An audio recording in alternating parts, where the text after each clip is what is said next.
never competes for attention, never performs. He stands still while others fidget. He speaks last while others rush to fill the silence. And somehow, without trying, without effort, without the desperate energy that radiates from men who are starving for validation, he becomes the center of gravity.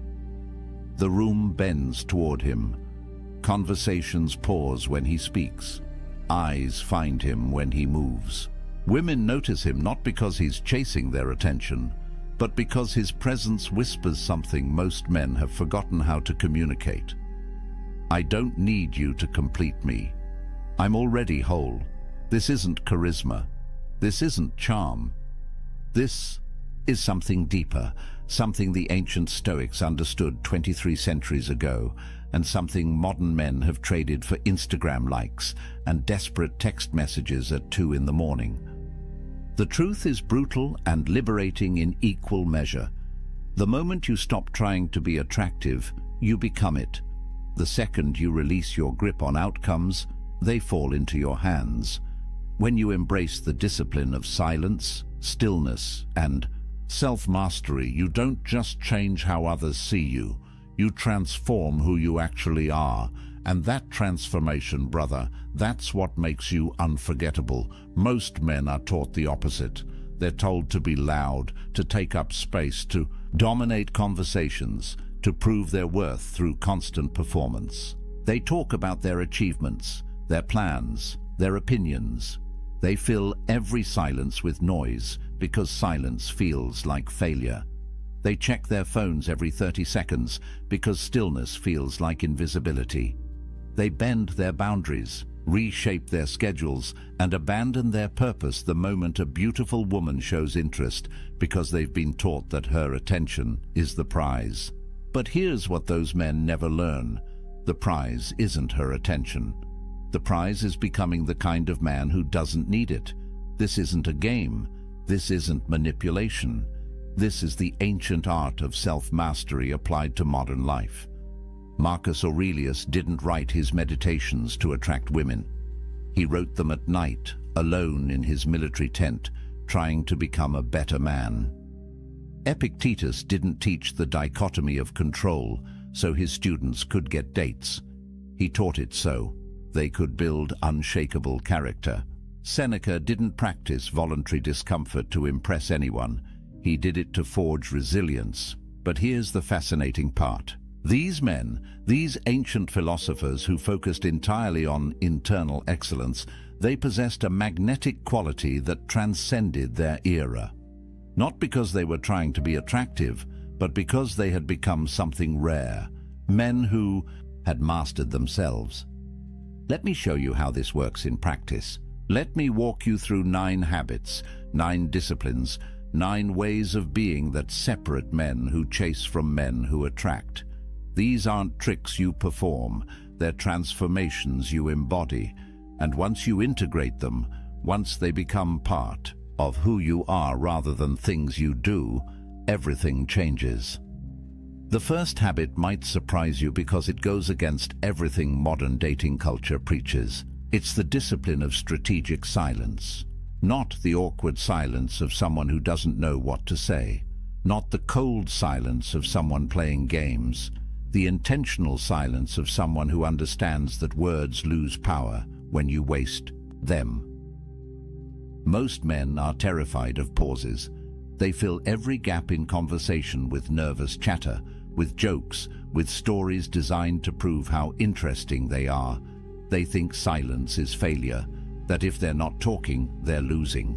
But silence is a weapon, and most men have no idea how to wield it. When you ask a woman a question and she answers, "What do you do?" most men immediately respond. They're already thinking about what they'll say before she finishes talking. They're performing, not listening. But a man who understands strategic silence does something different. He waits. 2 seconds, 3 seconds. He holds her gaze. He processes what she actually said, and he lets that pause create weight. In those seconds, something profound happens. Her mind begins to work. She wonders what you're thinking. She replays her words. She becomes aware of your attention in a way she never is when someone rushes to fill the space. That pause creates cognitive tension, and cognitive tension creates fascination. The neuroscience backs this up. When you create a pause, you're forcing her brain to complete a loop. Humans are pattern recognition machines. We need closure.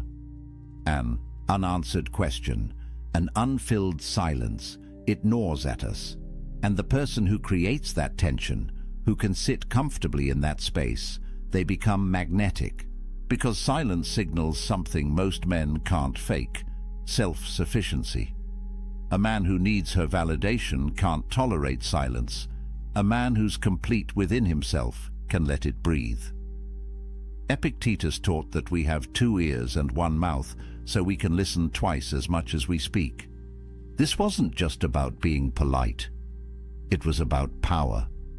The man who speaks less controls more, not through manipulation, but through presence. When your words are rare, they carry weight. When you're comfortable in silence, you communicate something that transcends language. I don't need to fill this space because I'm not afraid of it. And fear, brother, fear is the scent that kills attraction faster than anything else. But silence alone isn't enough.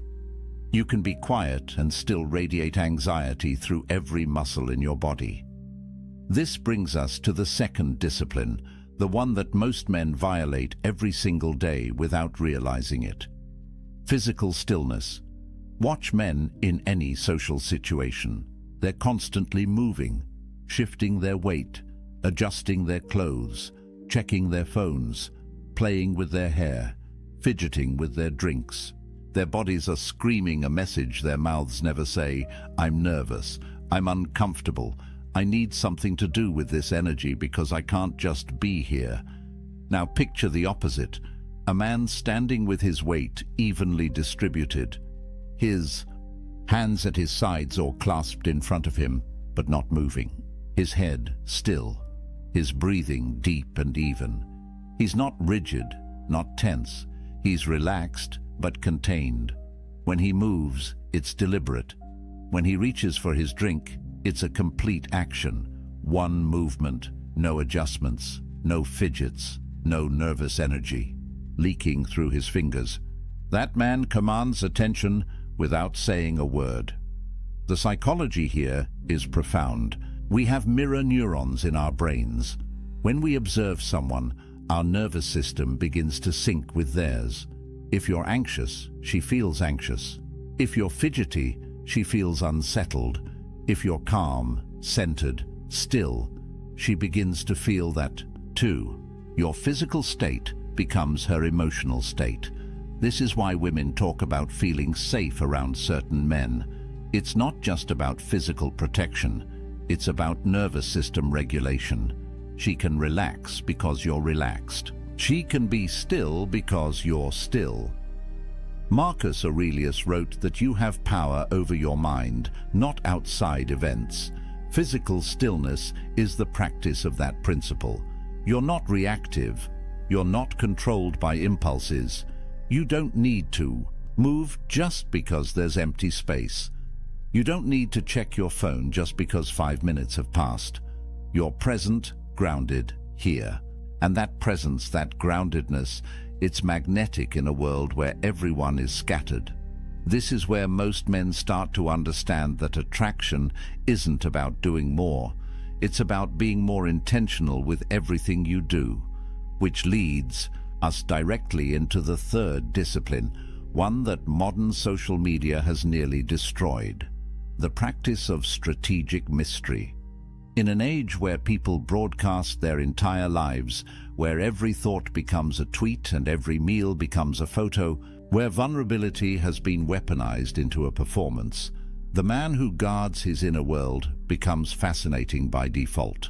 Mystery isn't about being secretive for the sake of games. It's about understanding that not everything needs to be shared.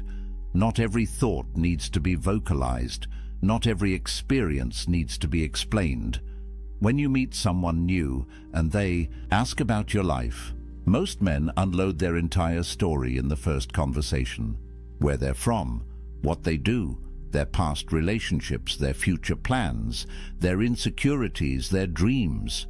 They think vulnerability creates connection. And it can, but only when it's earned.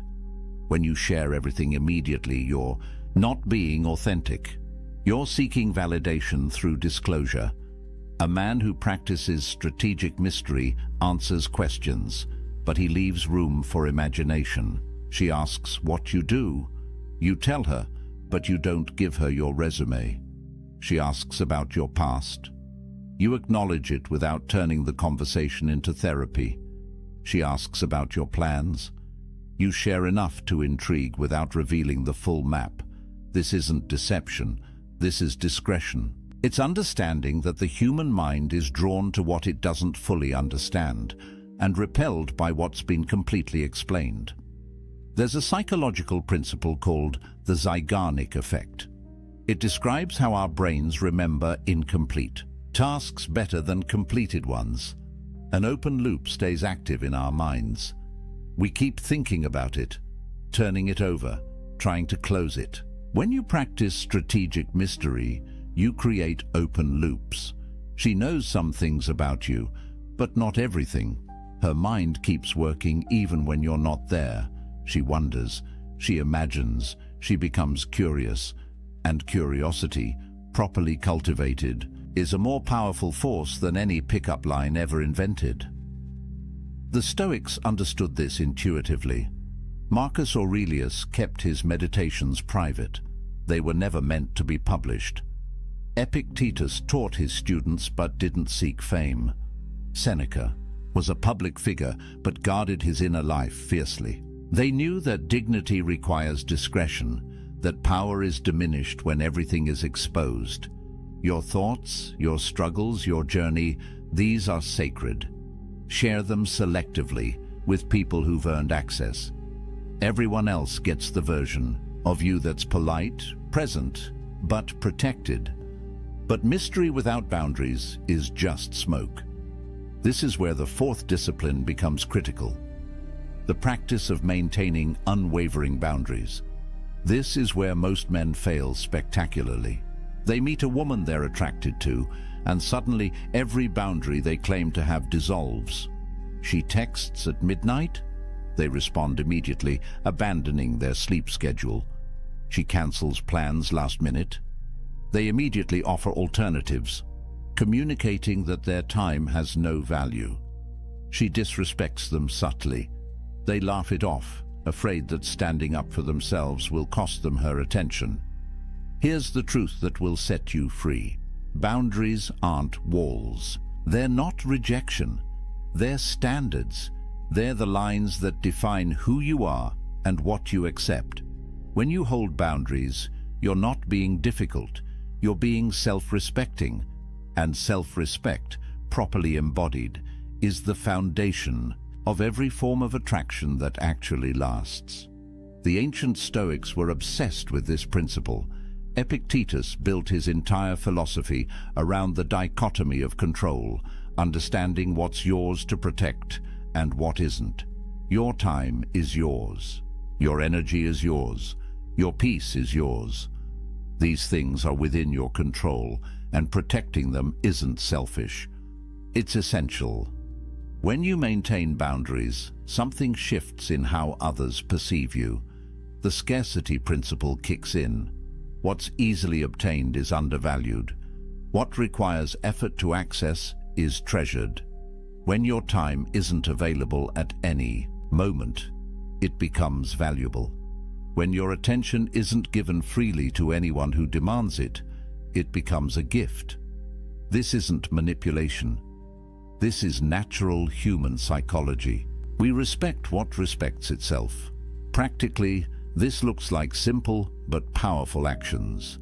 She texts you at midnight. You're asleep. You respond when you wake up naturally, not when your phone buzzes. She cancels plans with short notice. You acknowledge it, but you don't immediately rearrange your life to accommodate her. You had plans. You keep them. She tests your frame with a comment designed to make you defensive. You don't react. You stay centered. Your boundaries aren't negotiable, but they're also not aggressive. They're just there, quietly communicating, I value myself and I expect you to value me too. This discipline flows directly into the fifth habit, the one that underlies all the others. Outcome independence.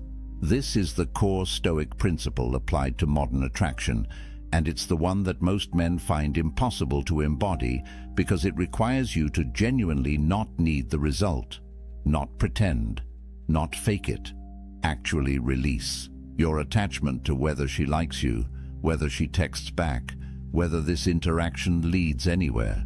You engage fully, you're present completely, but you're not invested in controlling the outcome. The paradox is brutal and beautiful. The less you need it to happen, the more likely it happens. The more you release your grip, the more naturally things flow to you. But you can't fake this. You can't perform outcome independence. She'll smell the neediness underneath whatever game you're playing. Outcome independence has to be real, which means you have to genuinely be fulfilled without her. Your life has to actually be complete. Your purpose has to actually sustain you. Your identity has to actually be stable. Otherwise, every interaction becomes a test of your worth, and tests create anxiety, and anxiety creates the desperate energy that repels everyone around you. Marcus Aurelius spent his life practicing detachment from outcomes. He wrote about accepting what happens with equanimity, about understanding that you control your actions but not their results. This wasn't pessimism, it was freedom. When you stop trying to control outcomes, you stop being paralyzed by fear of failure. You act clearly, you speak honestly, you engage fully because you're not burdened by the weight of needing it to work out a specific way. Here's how this looks in practice. Before you talk to her, you remind yourself, I'm complete either way. During the conversation, you notice if you're performing for approval or genuinely connecting. After the interaction, you don't refresh your phone every 30 seconds waiting for her response. You go back to your life, your mission, your purpose, because those things matter whether she texts back or not. This isn't apathy. You still care. You still prefer positive outcomes, but you're not defined by them, and that freedom transforms how you show up. Which brings us to the sixth discipline, the one that separates you from 99% of modern men who have forgotten how to do this. Radical presence. Being fully, completely, undividedly here. No phone, no distractions, no mental rehearsal of what you'll say next. Just attention, pure and concentrated, on this moment and this person. In a world where everyone is perpetually elsewhere, mentally scrolling through their feeds even while sitting across from you, the person who can actually be present becomes intoxicating. The Stoics called this memento mori, remember you will die, not as morbid obsession, but as radical wake-up call.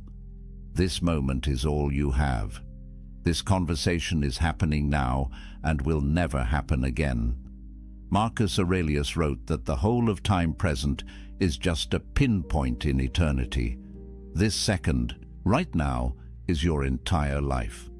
Everything else is memory or imagination. When you truly grasp this, presence becomes natural. You stop living in your head and drop into reality. What does this look like practically? Your phone is not just face down on the table, it's away, completely. When she speaks, your body turns toward her. Your eyes hold hers, not darting around. The room. You notice not just her words, but her energy, her emotions, the small shifts in her voice that reveal what she means beneath what she's saying. You respond to her actual communication, not the surface level. This level of attention is so rare that when someone receives it, they feel seen in a way that's almost shocking.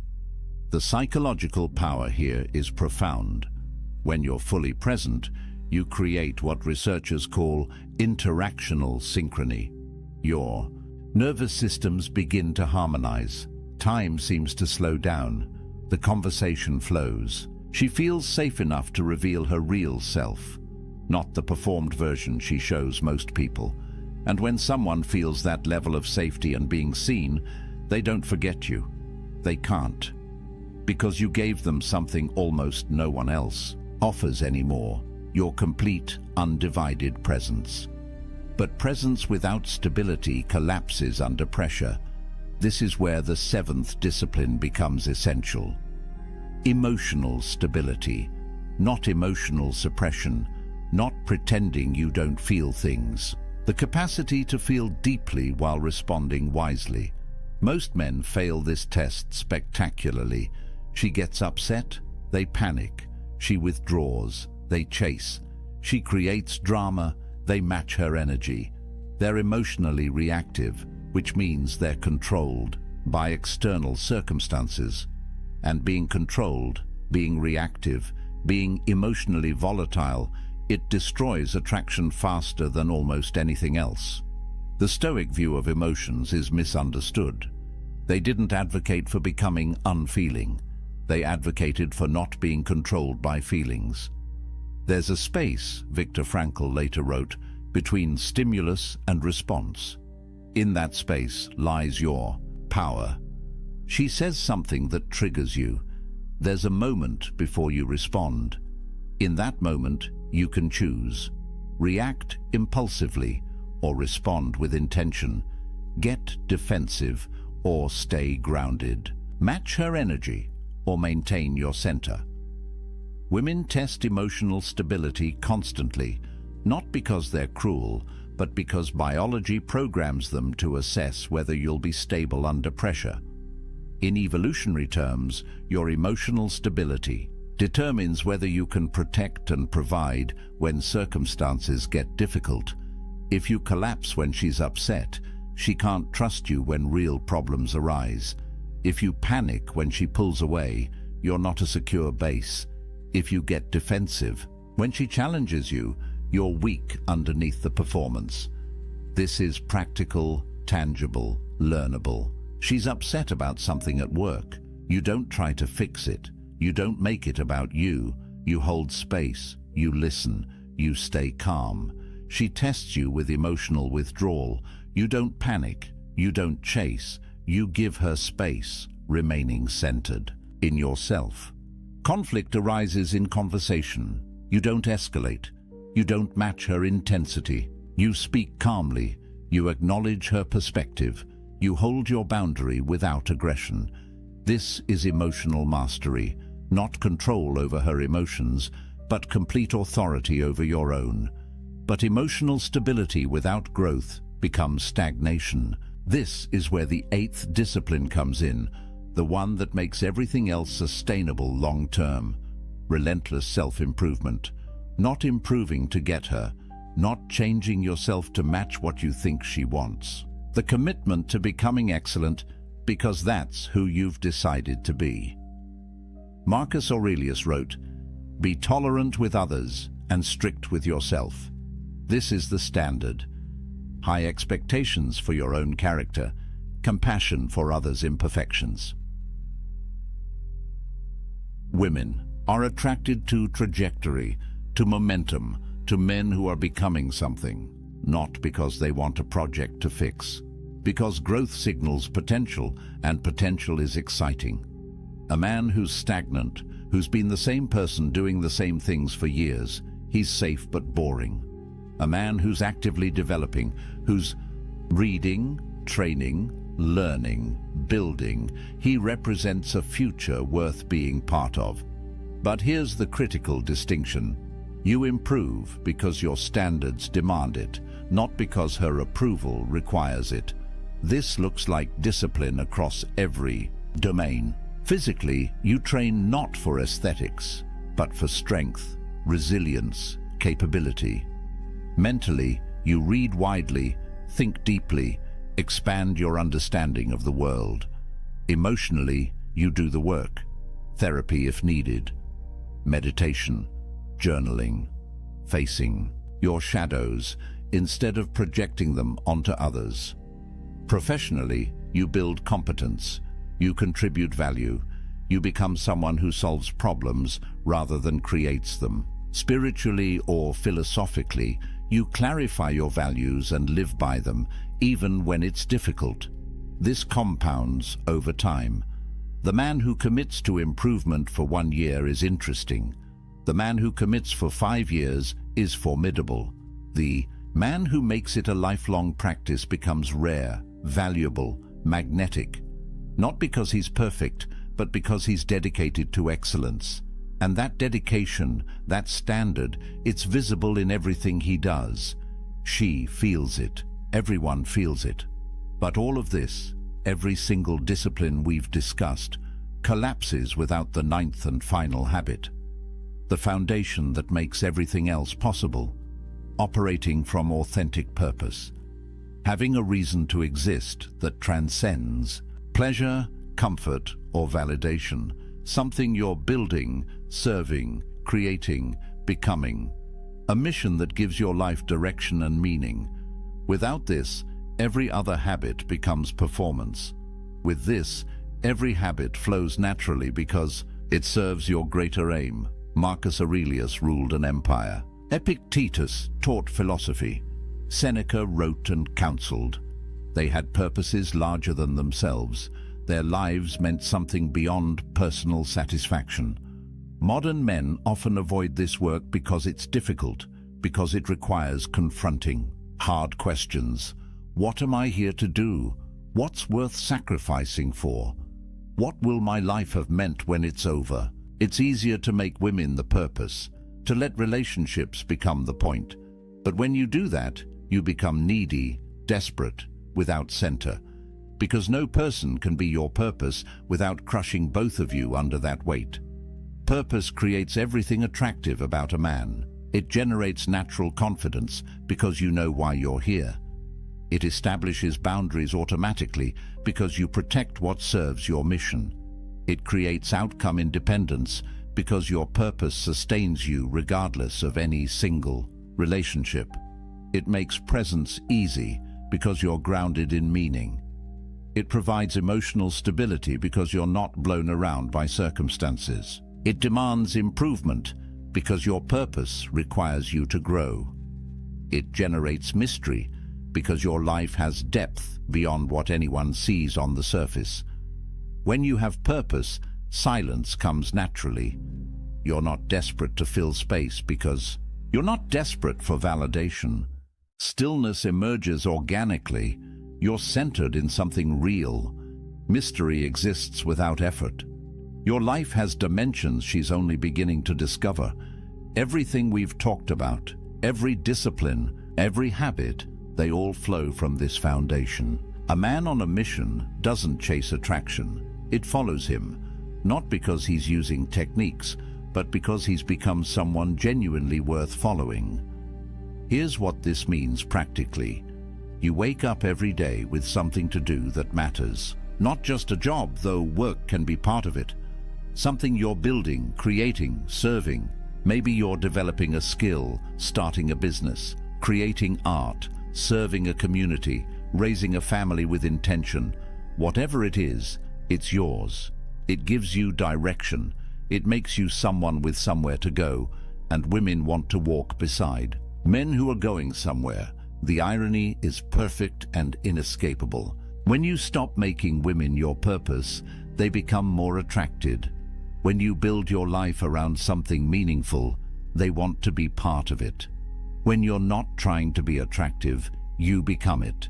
Because attraction, real attraction, that lasts beyond the first conversation, it's not about tactics.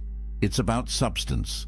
It's about becoming a man who has mastered himself, who has built something real, who stands for something beyond his own comfort. These 9 habits work together. Each reinforces the others. Practice strategic silence, and you naturally develop stillness. Cultivate mystery, and boundaries become obvious.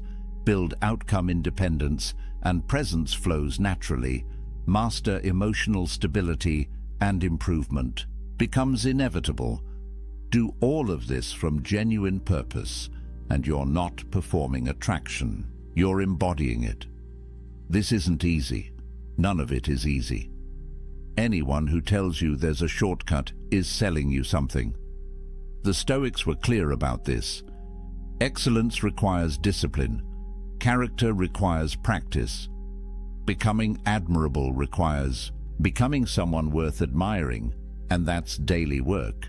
But it's the only work that actually creates lasting results. You can learn all the pickup lines, all the texting strategies, all the psychological tricks. They might get you short-term results, but they won't make you into someone you respect. They won't build a life you're proud of. They won't create the kind of attraction that sustains a real relationship. What I'm describing is different. It's becoming the kind of man who doesn't need these videos, these strategies, these techniques. The kind of man who attracts naturally because he's built himself into something genuinely attractive. Not attractive because he's playing a role, but attractive because he's become someone valuable, someone centered, someone purposeful, someone who has done the work. Try this for 30 days. Pick one habit and make it yours. Practice strategic silence in every conversation. Notice what happens when you hold your body still in social situations. Guard your inner world for a month and watch how curiosity builds. Hold your boundaries without apologizing and feel the shift in how people treat you. Release your attachment to outcomes and notice how much lighter everything becomes. Give your complete presence to every interaction. Stay emotionally stable when everyone around you is reactive. Commit to genuine improvement in one specific area. Clarify your purpose and let it guide your decisions. One habit. 30 days. See what changes.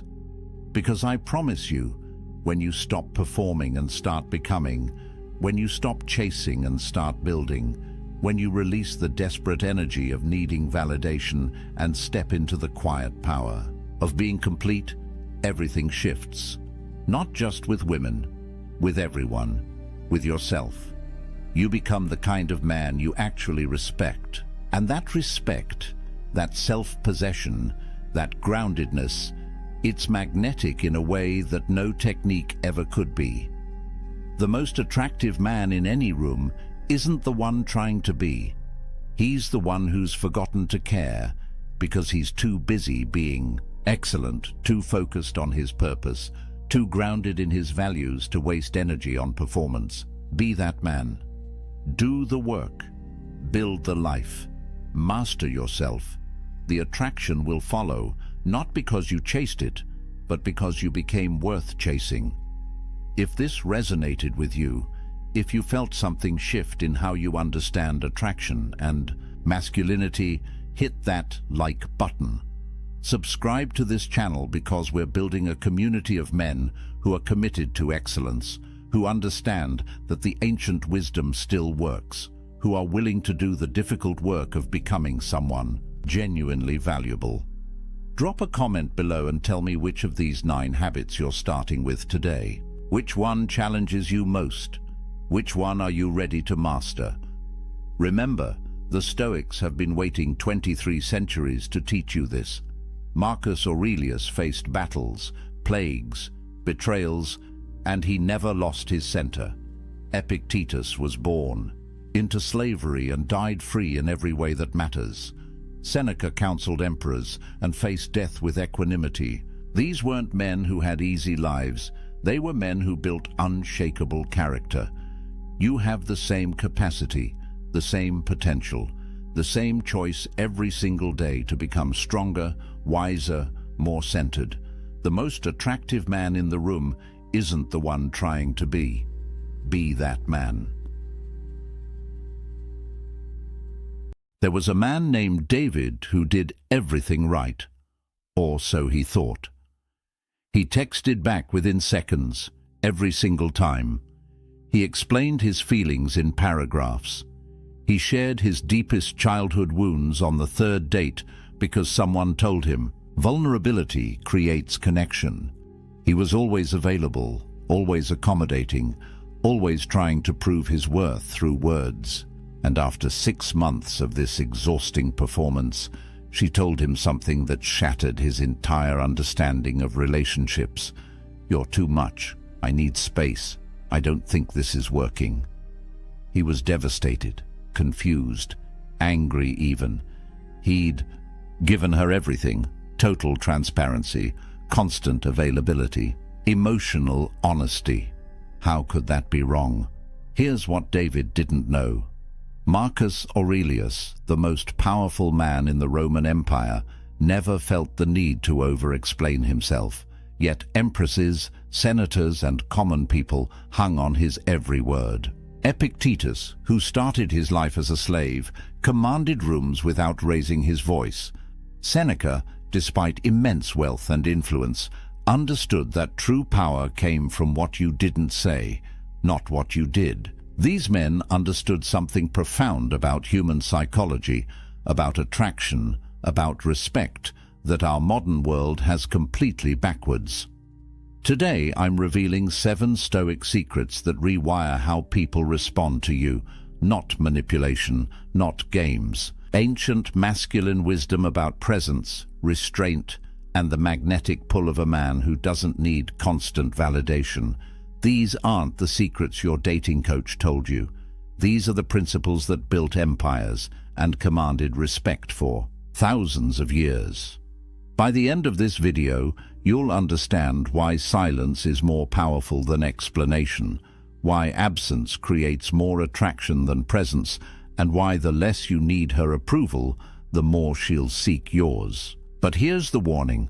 The 7th secret is the one most men violate without even realizing it. And once you cross that line, attraction dies. Not slowly, instantly. If you've ever wondered why she pulled away after you opened up, why your honesty seemed to backfire, why the more you tried, the less she cared, stay with me. Because what the Stoics understood about women, about power, about human nature, is about to change everything. Let's start with the first secret. Jake made a simple mistake that cost him everything. He was 20 minutes late to dinner. Traffic was insane, his boss had kept him late, and his phone had died, so he couldn't text ahead. When he finally arrived, breathless and apologetic, she asked one question: "Where were you?" And then Jake did what most men do. He explained, in detail. He described the traffic pattern on the freeway. He mentioned his boss's last-minute request. He showed her his dead phone. He provided timestamps, locations, a complete reconstruction of his evening like he was testifying in court. He thought he was being honest, transparent, proving he had nothing to hide. What he didn't see was her face change, not with anger, with something worse, disinterest. By the time he finished his 5-minute explanation, she'd already checked out mentally. 3 weeks later, she ended it. Her reason: "You're exhausting. I feel like you're always trying to prove something." Here's the first secret the Stoics understood. The best men don't defend themselves. They don't need to. Marcus Aurelius wrote, "The best revenge is to be unlike your enemy." In modern terms, when chaos comes at you in the form of a question, an accusation, a test, matching it with frantic explanation drags you into her frame. You become the defendant, she becomes the judge, and you've already lost. The Stoic path is calibrated brevity. When she asked where he was, Jake could have said 7 words. "Traffic was terrible. I apologize for being late." Then stop. Complete stop. No elaboration, no justification, no desperate attempt to be understood. That silence after his statement isn't weakness. It's a declaration of self-possession. Here's what happens in her brain when you do this. Humans are wired for narrative. That intentional gap, that unexplained space, creates mystery. And mystery creates engagement. Her mind begins working, filling in blanks. wondering about your calm confidence. You transform from the man seeking her approval into the puzzle she wants to solve. This isn't about being evasive or dishonest. It's about understanding that over-explanation broadcasts insecurity. It screams, "I need you to believe me. I need your validation. I'm afraid of your judgment." That fear? She can smell it from across the table. The Stoics called this handing your peace to fortune. You're surrendering your internal calm to the opinion of another person. Epictetus taught that we should control what's within our power and accept what isn't. Your conscience is within your power. You know you didn't do anything wrong. Her interpretation, that's outside your control. The moment you start performing for her approval, you've given away your power. Strong men answer with precision, and then stop. They don't fill silence with nervous chatter. They don't justify, defend, or plead their case. They state the truth calmly and let it stand on its own merit. That restraint, that refusal to seek validation, is what separates men who command respect from men who beg for it. Think about the people in your life who truly command your attention. Do they explain themselves constantly? Do they justify every decision? Or do they speak with such quiet conviction that you simply believe them? That's the energy of the unexplained. It's not arrogance, it's self-contained strength. Jake lost. Her because he didn't understand this principle. He thought honesty meant total transparency, complete explanation, a detailed account of every movement. What he didn't realize is that attraction isn't built on information. It's built on presence. And you cannot be present when you're drowning someone in explanations. So here's your first Stoic practice. Cut your explanations by half. When someone asks you a question, answer it in one sentence, then stop. Feel the discomfort of that silence. Resist the urge to fill it with more words, more justification, more proof. That discomfort you're feeling, that's your ego dying. Let it die. What emerges on the other side is something far more powerful. But if over-explaining pushes women away, what Jake did on their third date was even worse. The second secret is about a specific type of honesty that destroys attraction faster than anything else. And most men think they're being vulnerable when they do it. It was a simple comment, almost throwaway. They were at a party, talking with friends, when Sarah mentioned another guy. "Oh, Jake from work. Yeah, he's hilarious. We went to lunch yesterday." Nothing scandalous, nothing inappropriate, just a casual mention.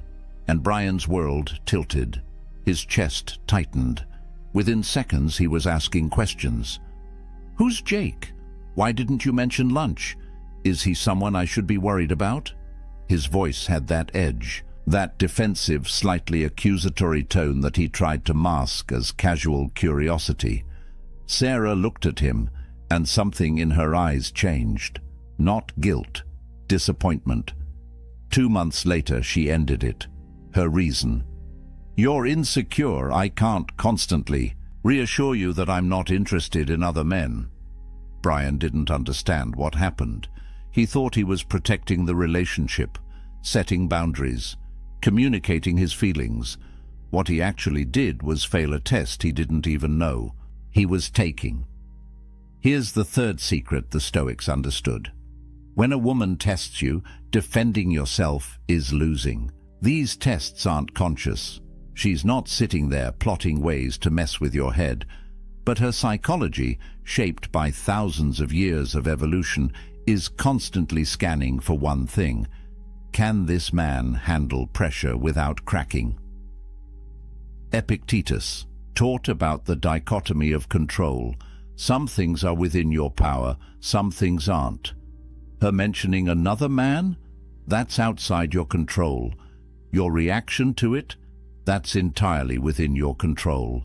And your reaction tells her everything she needs to know about your frame, your confidence, your emotional stability.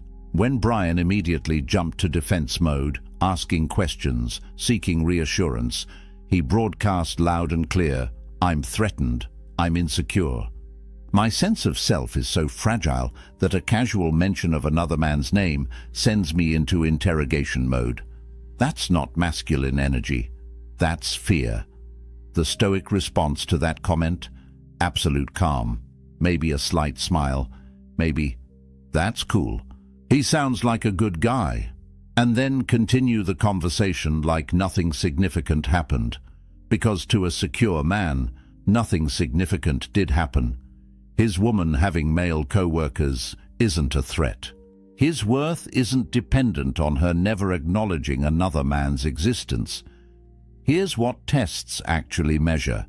They measure whether your emotional state is tied to her behavior or grounded in yourself. When you defend, you're essentially saying, "My peace of mind depends on you acting a certain way." When you remain unmoved, you're declaring, "I am my own source of strength." Marcus Aurelius ruled an empire filled with political enemies, backstabbers, and people constantly testing his authority. His response? He focused on what was within his control, his own virtue, his own actions, his own character. He didn't chase down every rumor, didn't defend against every slight, didn't justify himself to people questioning his decisions. That unshakable frame is what made him a legend. Think about the subtext of Brian's defensive questions. He's essentially asking Sarah to manage his emotions for him, to reassure him, to prove her loyalty on demand. That's exhausting, a high value. Woman doesn't want to be someone's emotional caretaker. She wants a partner who can handle uncertainty without falling apart. The paradox here is brutal but true. The more you need reassurance, the less reassuring her words become. Because you've already shown that you don't trust her, don't trust yourself, and can't handle the discomfort of not having total control and certainty. So what does the Stoic man do when tested? He notices the test. He recognizes it for what it is, a subconscious probe into his emotional stability, and he responds with calm indifference. Not cold, not distant, just unaffected. He trusts himself enough that external circumstances don't shake his internal foundation. Here's the practice. Next time something triggers that defensive impulse, that need to question, to clarify, to seek reassurance, pause. Take a breath. Ask yourself, is my peace of mind really threatened by this? Or is my ego just uncomfortable? Let the ego be uncomfortable. Respond from your center, not from your fear. But here's where it gets even more counterintuitive. The fourth secret isn't just about how you respond to tests. It's about your entire orientation to the relationship, and it's the secret that separates men who attract from men who chase. Daniel had been seeing Emma for 3 months. Things were good, really good. But lately he'd noticed a shift. Her texts were shorter, plans were harder to make. The anxiety started creeping in. So Daniel did what seemed logical. He tried harder. More compliments, more texts checking in, more elaborate date plans, more words of affirmation. He was fighting to keep something he could feel slipping away, and the harder he fought, the faster she pulled back. Until one evening, she sat him down and said words that destroyed him. "I need space. This feels too intense. I think we should take a break." Daniel spent the next week in agony. He texted her long messages about how much he cared. He explained that he'd give her space, but he'd be waiting. He essentially communicated, "My happiness depends on you coming back. Without you, I'm not okay." She never came back. Here's the fourth secret, and it's the most counterintuitive one yet. The moment you need the relationship to work out, you've already lost it. The Stoics practiced something called premeditatio malorum, the premeditation of evils. They would imagine the worst possible outcome, sit with it, accept it, and then act from a place of freedom rather than fear. If you can truly accept the possibility that she might walk away, that the relationship might end, that you might be alone, then you stop performing. You stop contorting yourself into shapes you don't naturally inhabit. You stop trying to talk her into staying. And paradoxically, that's when you become most attractive. Neediness is the universal repellent. It doesn't matter how good-looking you are, how successful, how intelligent. The moment she senses that your emotional stability depends on her staying, attraction dies. Because neediness signals one thing: you don't believe you're enough on your own. Think about what Daniel actually communicated with his behavior. Every extra text, every elaborate date plan, every reassurance he offered was saying, "Please don't leave me. I need you to validate my worth. I'm not complete without you." That's not partnership, that's dependency. And no woman wants to be someone's entire source of happiness. Marcus Aurelius lost children, friends, allies. He faced constant political threats and personal betrayals. Yet he maintained his equanimity because he understood something fundamental. External circumstances are temporary and outside his control. His happiness came from within, from living according to his principles, from his character, not from whether people stayed or left. Here's the brutal practice. Imagine her leaving right now. Picture your phone staying silent. Picture her with someone else. Picture yourself alone. Don't just think about it intellectually. Feel it. Sit with that discomfort until your breathing steadies, until you realize deep in your bones that you would survive, that you would adapt, that you would eventually be okay.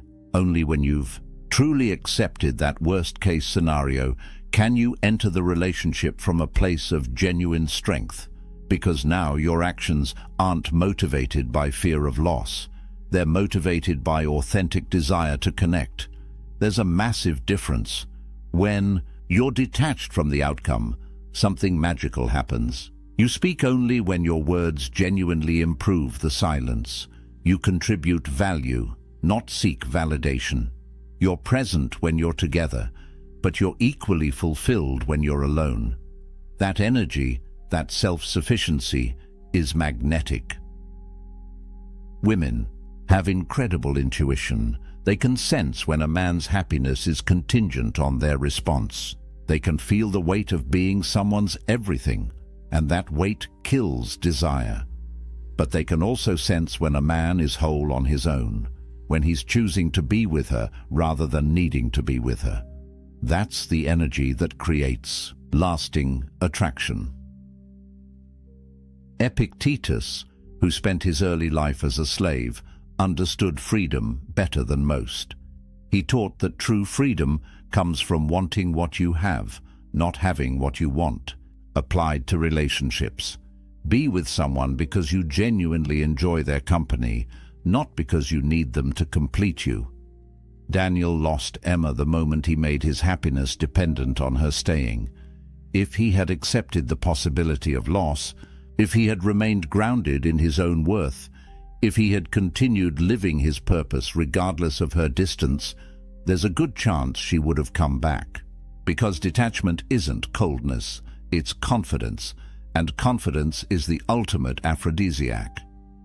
Here's your practice. Every morning, remind yourself that you are whole, complete, valuable, with or without her. Let that truth sink into your bones. Act from that place of fullness, not from a place of lack. But detachment is only half the equation. The fifth secret is about what you choose to reveal about yourself. And it's where most men make a fatal mistake. First date. The conversation was flowing. Alex felt the connection building. So when she asked about his past relationships, about his dreams, about his childhood, he opened up. Completely. He told her about his failed business venture, his complicated relationship with his father, his travel plans for the next 5 years, his insecurities about his career, his workout routine, his favorite books, his political views, everything. By the end of the night, she knew more about Alex than some of his closest friends. He thought he was building intimacy through honesty. He drove home feeling good, confident he'd made a real connection. She never texted back. Alex couldn't understand it. The conversation had been great. They'd talked for hours. He'd been totally authentic, holding nothing back. What went wrong? Here's the fifth secret the Stoics understood. Scarcity creates value. When everything is immediately available, nothing is precious. Seneca, despite his immense wealth, chose to live simply for periods of time. He did this to remind himself that luxury was optional, that true value came from restraint and self-mastery. He understood that abundance without scarcity breeds contempt. Apply this to personal disclosure. When you reveal everything about yourself on the first date, you eliminate mystery. You remove intrigue. You give her brain nothing to work with, nothing to imagine, nothing to wonder about. The story is complete. There are no chapters left to discover, and humans are wired for narrative. We're drawn to stories that unfold over time, not stories that are dumped on us all at once. Think about your favorite TV series. What keeps you watching? The slow reveal, the mysteries that build, the questions that get answered gradually. Imagine if the first episode gave you every plot point, every character backstory, every twist and turn. You'd stop watching. There's nothing left to discover. That's what Alex did. He gave her the entire season in one episode, and her brain, designed to seek novelty and invest in gradual discovery, simply lost interest. There was no reason to come back. She already knew everything. The Stoic man parcels out his story strategically, not because he's playing games, but because he understands that connection is built on gradual investment. One meaningful childhood memory per month. One significant life challenge revealed when trust has been earned. One dream shared when the relationship has proven its worth. Marcus Aurelius, despite being emperor, remained private about many aspects of his life. His meditations, the closest thing we have to his inner thoughts, weren't meant for public consumption.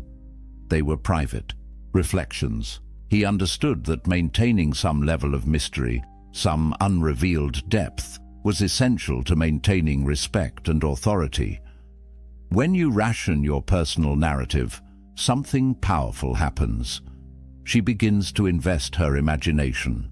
She wonders what else you've experienced. She creates stories about your character based on limited information. And once she's invested mental and emotional energy into understanding you, she values you more. That's basic psychology. We value what we work for, not what's freely given. This isn't about being secretive or dishonest. It's about being selective. It's about recognizing that your life story has value, and value requires scarcity. When someone asks about your past, you don't lie, but you also don't unload your autobiography. You give them a chapter, not the whole book. Here's what this looks like practically. She asks about your childhood.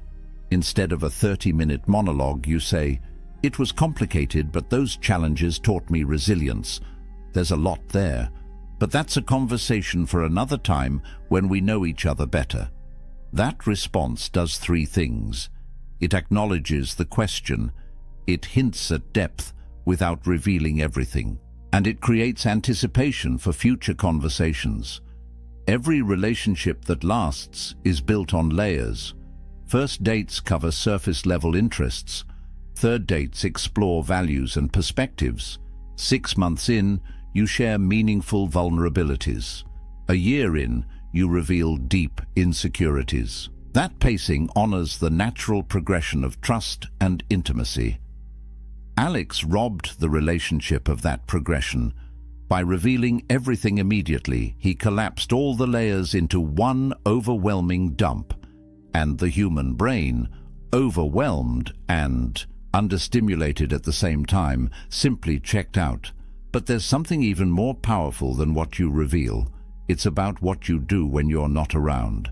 The sixth secret is the most counterintuitive of all. They'd been on 3 incredible dates. The chemistry was undeniable. The conversation flowed effortlessly.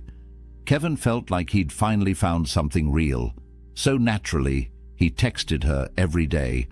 Good morning messages, check-ins throughout the day, funny memes, articles he thought she'd like.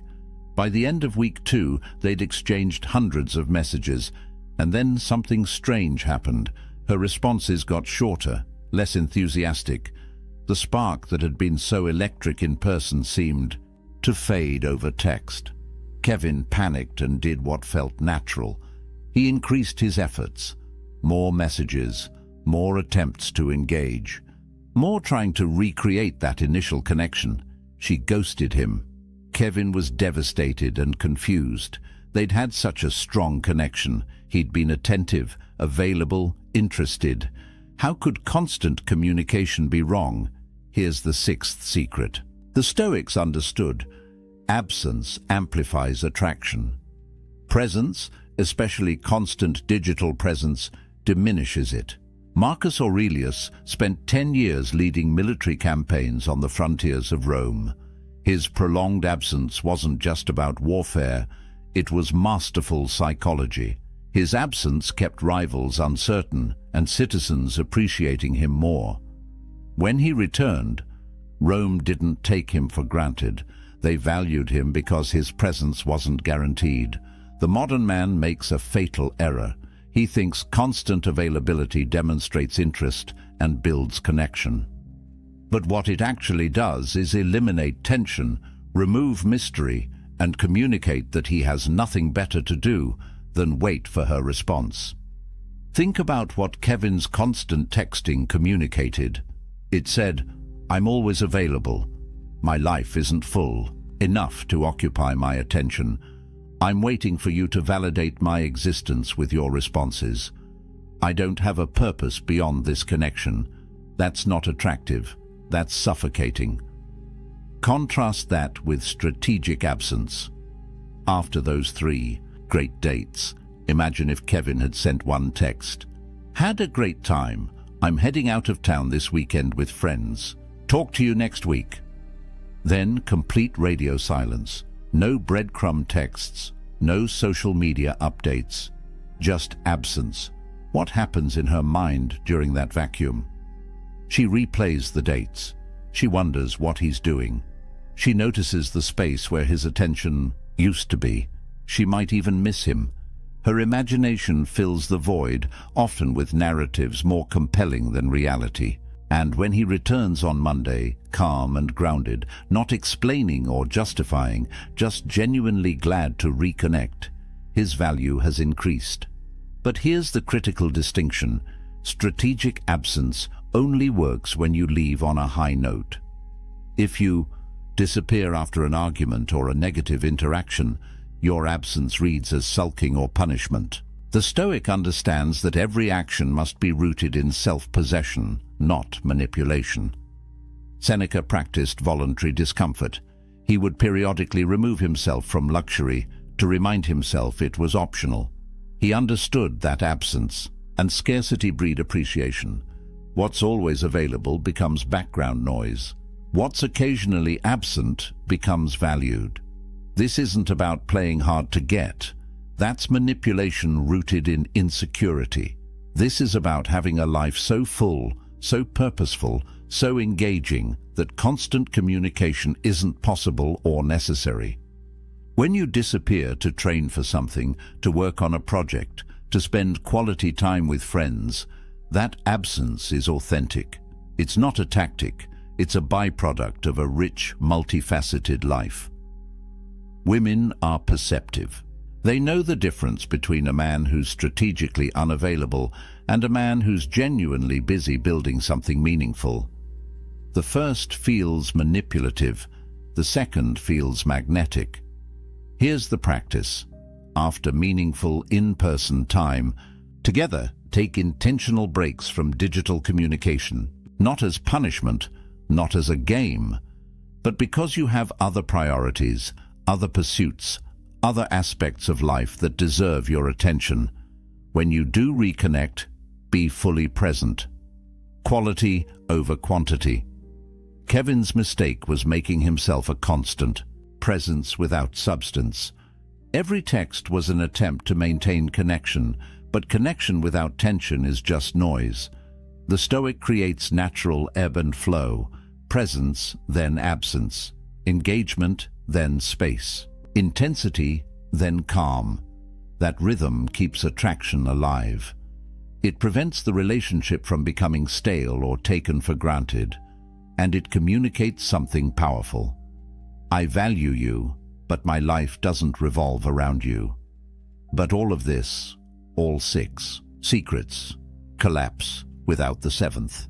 This is the secret that ties everything together, and it's the one most men violate without even realizing it. The seventh secret isn't just about women, it's about your entire existence. Tom had everything going for him: a decent job, good friends, hobbies he enjoyed. Then he met Rachel, and slowly, imperceptibly, everything else faded into the background. He stopped going to the gym because she didn't work out. He cancelled plans with friends to be available for her. His side business project sat untouched because evenings were for her. His dreams, his goals, his identity, all of it gradually dissolved until his entire world revolved around one person. For the first few months, Rachel seemed to appreciate the attention. But then something shifted. She started making comments. "Don't you have your own things to do? You should hang out with your friends more. What happened to that business you were starting?" Tom didn't understand. He'd made her his priority. He'd shown her she was the most important thing in his life. Isn't that what women want? 6 months in, she ended it. Her reason gutted him. "I fell in love with someone who had a life. Now you're just someone who revolves around mine. I don't want to be your whole world. It's too much pressure." Here's the seventh and most critical secret the Stoics understood. The moment you make another person your life's purpose, you become a burden to them and a stranger to yourself. The Stoics lived for virtue, for contribution, for mastery of their craft. External relationships were valuable, but they were additions to an already complete life, not the foundation of it. Marcus Aurelius was emperor of Rome, but his purpose transcended any single relationship. He was committed to philosophy, to justice, to the well-being of the empire. His wife was important, but she wasn't his reason for existence. That independence, that self-sufficiency, that internal purpose is what made him worthy of respect and attraction. Think about what Tom communicated when he abandoned everything for Rachel. He essentially said, "I don't have anything meaningful in my life beyond you.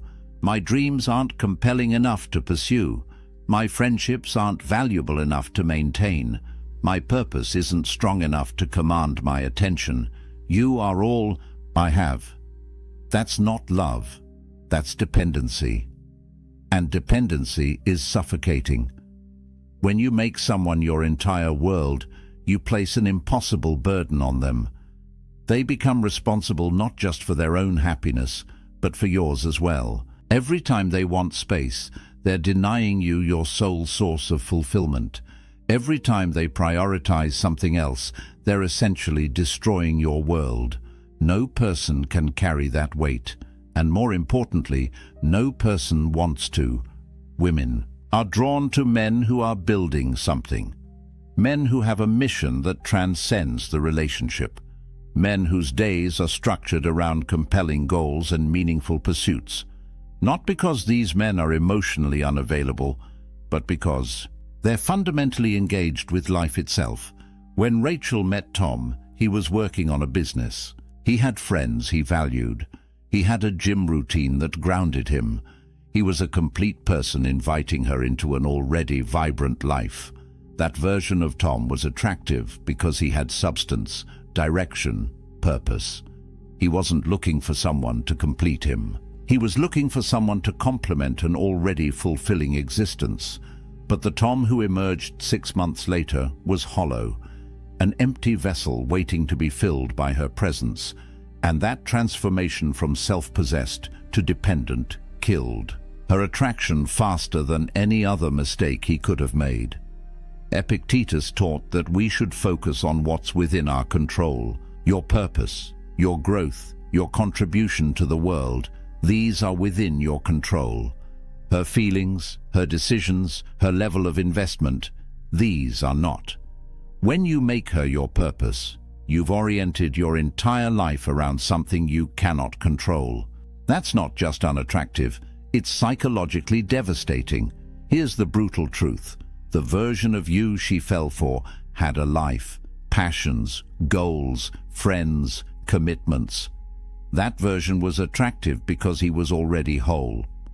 The moment you abandon all of that to focus solely on her, you become someone else, someone needier, someone smaller, someone less interesting, and she didn't sign up for that person. The Stoic path is to build your life around virtue and purpose. Relationships are beautiful additions, but they're not the foundation. You train your body not to impress her, but because physical excellence is a virtue. You build your business not to provide for her, but because creation and contribution are meaningful. You maintain friendships not to show her you're social, but because deep connections with other humans enrich your life. When your life is structured this way, something powerful happens. You're not inviting her to be your everything. You're inviting her to be part of something already extraordinary. The pressure is off. She's not responsible for your happiness. She gets to add to it, not create it from nothing.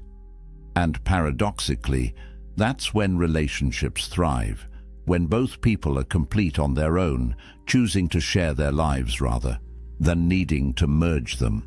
When you have a silent purpose, a mission that commands your attention and energy, her presence becomes a beautiful bonus, not a desperate necessity. Tom lost Rachel the day he made her his world. If he had maintained his business, his friendships, his gym routine, his identity, she would have felt drawn to be part of that world, not burdened by being all of it. Here's your practice. Identify your mission. What are you building? What are you mastering? What legacy are you creating?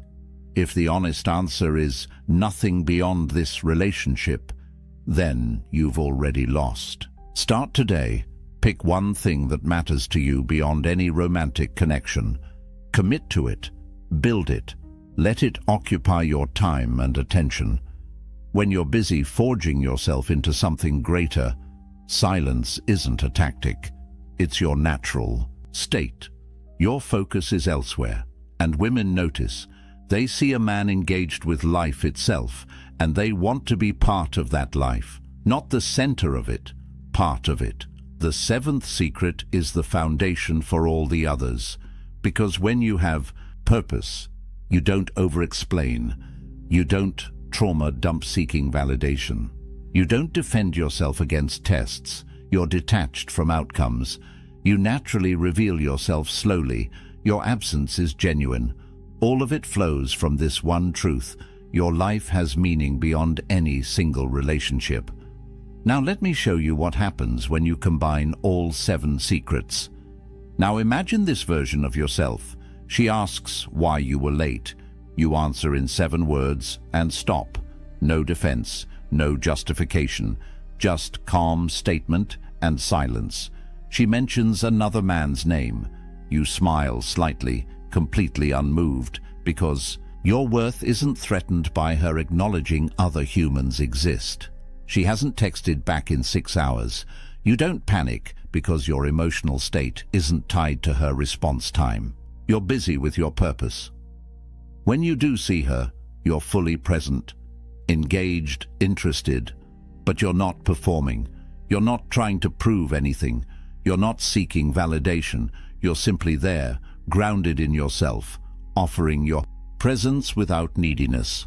When she asks about your past, you share one meaningful story, not your autobiography, one chapter. And then you redirect the conversation, asking about her experience, her perspective. She leaves that date wanting to know more, not overwhelmed by knowing everything. After 3 intense dates, you disappear for a weekend, not because you're playing games, but because you have friends to see, a project to work on, a life that existed before her and will continue regardless of her. You return Monday, calm and refreshed, with no over-explanation. This is what the integrated Stoic looks like.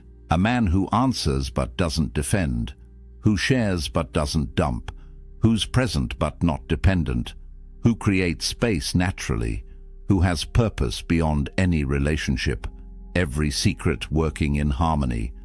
What does she experience? A man who is simultaneously engaged and independent, open yet mysterious, available yet not needy, present yet self-contained. That polarity, that balance, is magnetic. It's what Marcus Aurelius embodied, what Epictetus taught, what Seneca practiced.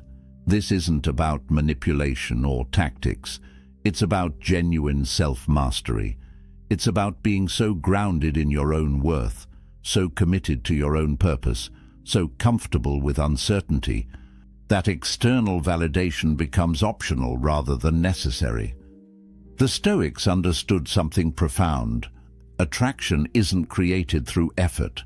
It's created through presence combined with self-possession. When you stop trying to make her like you and start simply being someone worth liking, everything changes. Think about the people who command your respect and attention. Do they chase your approval? Do they explain themselves constantly? Do they make you the center of their world? Or do they have such quiet conviction, such clear purpose, such internal strength that you naturally gravitate toward them? That's the energy you're cultivating, not through external techniques, but through internal transformation. Every secret we've covered is ultimately about the same thing: mastering yourself so that external circumstances, including her response, don't control your internal state. When you operate from this place, relationships transform. They're no longer sources of anxiety and neediness. They become spaces of genuine connection between two complete people. She's not completing you, she's complementing you. And that's the only foundation for lasting attraction. The man who loses women through over-explaining, trauma dumping, defensive reactions, neediness, oversharing, constant presence, and lack of purpose. That's a man who hasn't done the internal work, who's looking outward for validation that can only come from within. The man who naturally embodies these 7 secrets. That's a man who's done the work, who knows his worth, who has purpose, who doesn't need external validation because his internal foundation is solid. That transformation doesn't happen overnight. It requires practice, awareness, and commitment. But every step toward that version of yourself makes you not just more attractive to women, but more respected by everyone and more at peace with yourself. Now let me warn you about the most common mistakes men make when trying to apply these secrets. Here's where most men fail when they try to implement these secrets. They turn wisdom into weaponry. They use silence to manipulate rather than to master themselves. And that approach always backfires. First pitfall: using strategic absence to provoke jealousy. You disappear not because you're living your life, but because you want her to feel anxious, to wonder, to chase. She will sense this immediately. Women have incredible intuition for distinguishing authentic behavior from manipulation. When absence is manufactured to control her reaction, it reeks of insecurity. When absence is natural because you're genuinely engaged with your purpose, it's attractive. The litmus test is simple. Are you silent to control her reaction, or are you silent to govern your own internal state? The first destroys trust. The second builds respect. Second pitfall: overcorrection. You've been the over-explaining, constantly available, emotionally dependent guy. You learn these secrets and suddenly you become a stone wall, completely shut down. No vulnerability, no warmth, no genuine sharing. You've gone from one extreme to the other. Mystery needs windows, or people assume the house is abandoned. The Stoic isn't emotionally unavailable. He's emotionally selective. He shares, but with intention. He's vulnerable, but at appropriate times with earned trust. There's a massive difference between being measured and being closed off. Balance is the key. Offer one genuine compliment per date. Not a barrage of flattery, but one specific, observed appreciation. Share one meaningful thought or experience, but not your entire psychological history. Be present and engaged when you're together, but maintain your life and purpose when you're apart. Third pitfall: applying these secrets from a place of fear rather than abundance. You're not over-explaining because you're confident in your truth. You're not over-explaining because you're terrified she'll leave if you say the wrong thing. That fear leaks through everything you do. She'll feel it. These secrets only work when they flow from genuine self-possession, not from desperate attempts to prevent loss. If you're detached from the outcome because you've truly accepted that you'd be fine either way, that's powerful. If you're pretending to be detached while internally panicking, that's transparent. Fourth pitfall: using these as tricks in an otherwise unchanged life. You start spacing out your texts and maintaining mysterious silence, but you still have no purpose, no mission, no life beyond the relationship. You're just a needy guy who's learned to temporarily mask his neediness. The Stoics weren't performing, they were being. These principles worked for them because they were expressions of who they actually were, not techniques layered on top of insecurity. If you want these secrets to work, you have to become the kind of man for whom they're natural expressions, not calculated moves. Fifth pitfall: forgetting that relationships require genuine care and investment. These secrets aren't about being cold, distant, or uncaring. They're about being grounded, purposeful, and self-possessed, while still showing up fully for someone you care about. The Stoic man doesn't refuse to explain himself because he doesn't care what she thinks. He doesn't explain because he trusts in his own integrity and doesn't need external validation. See the difference? One is rooted in contempt. The other is rooted in self-respect. When applied correctly, these secrets don't create distance. They create healthy space. They don't reduce intimacy. They make intimacy more meaningful when it happens. They don't communicate lack of care. They communicate self-respect and invite mutual respect. The goal isn't to become an emotionless robot, calculating every interaction.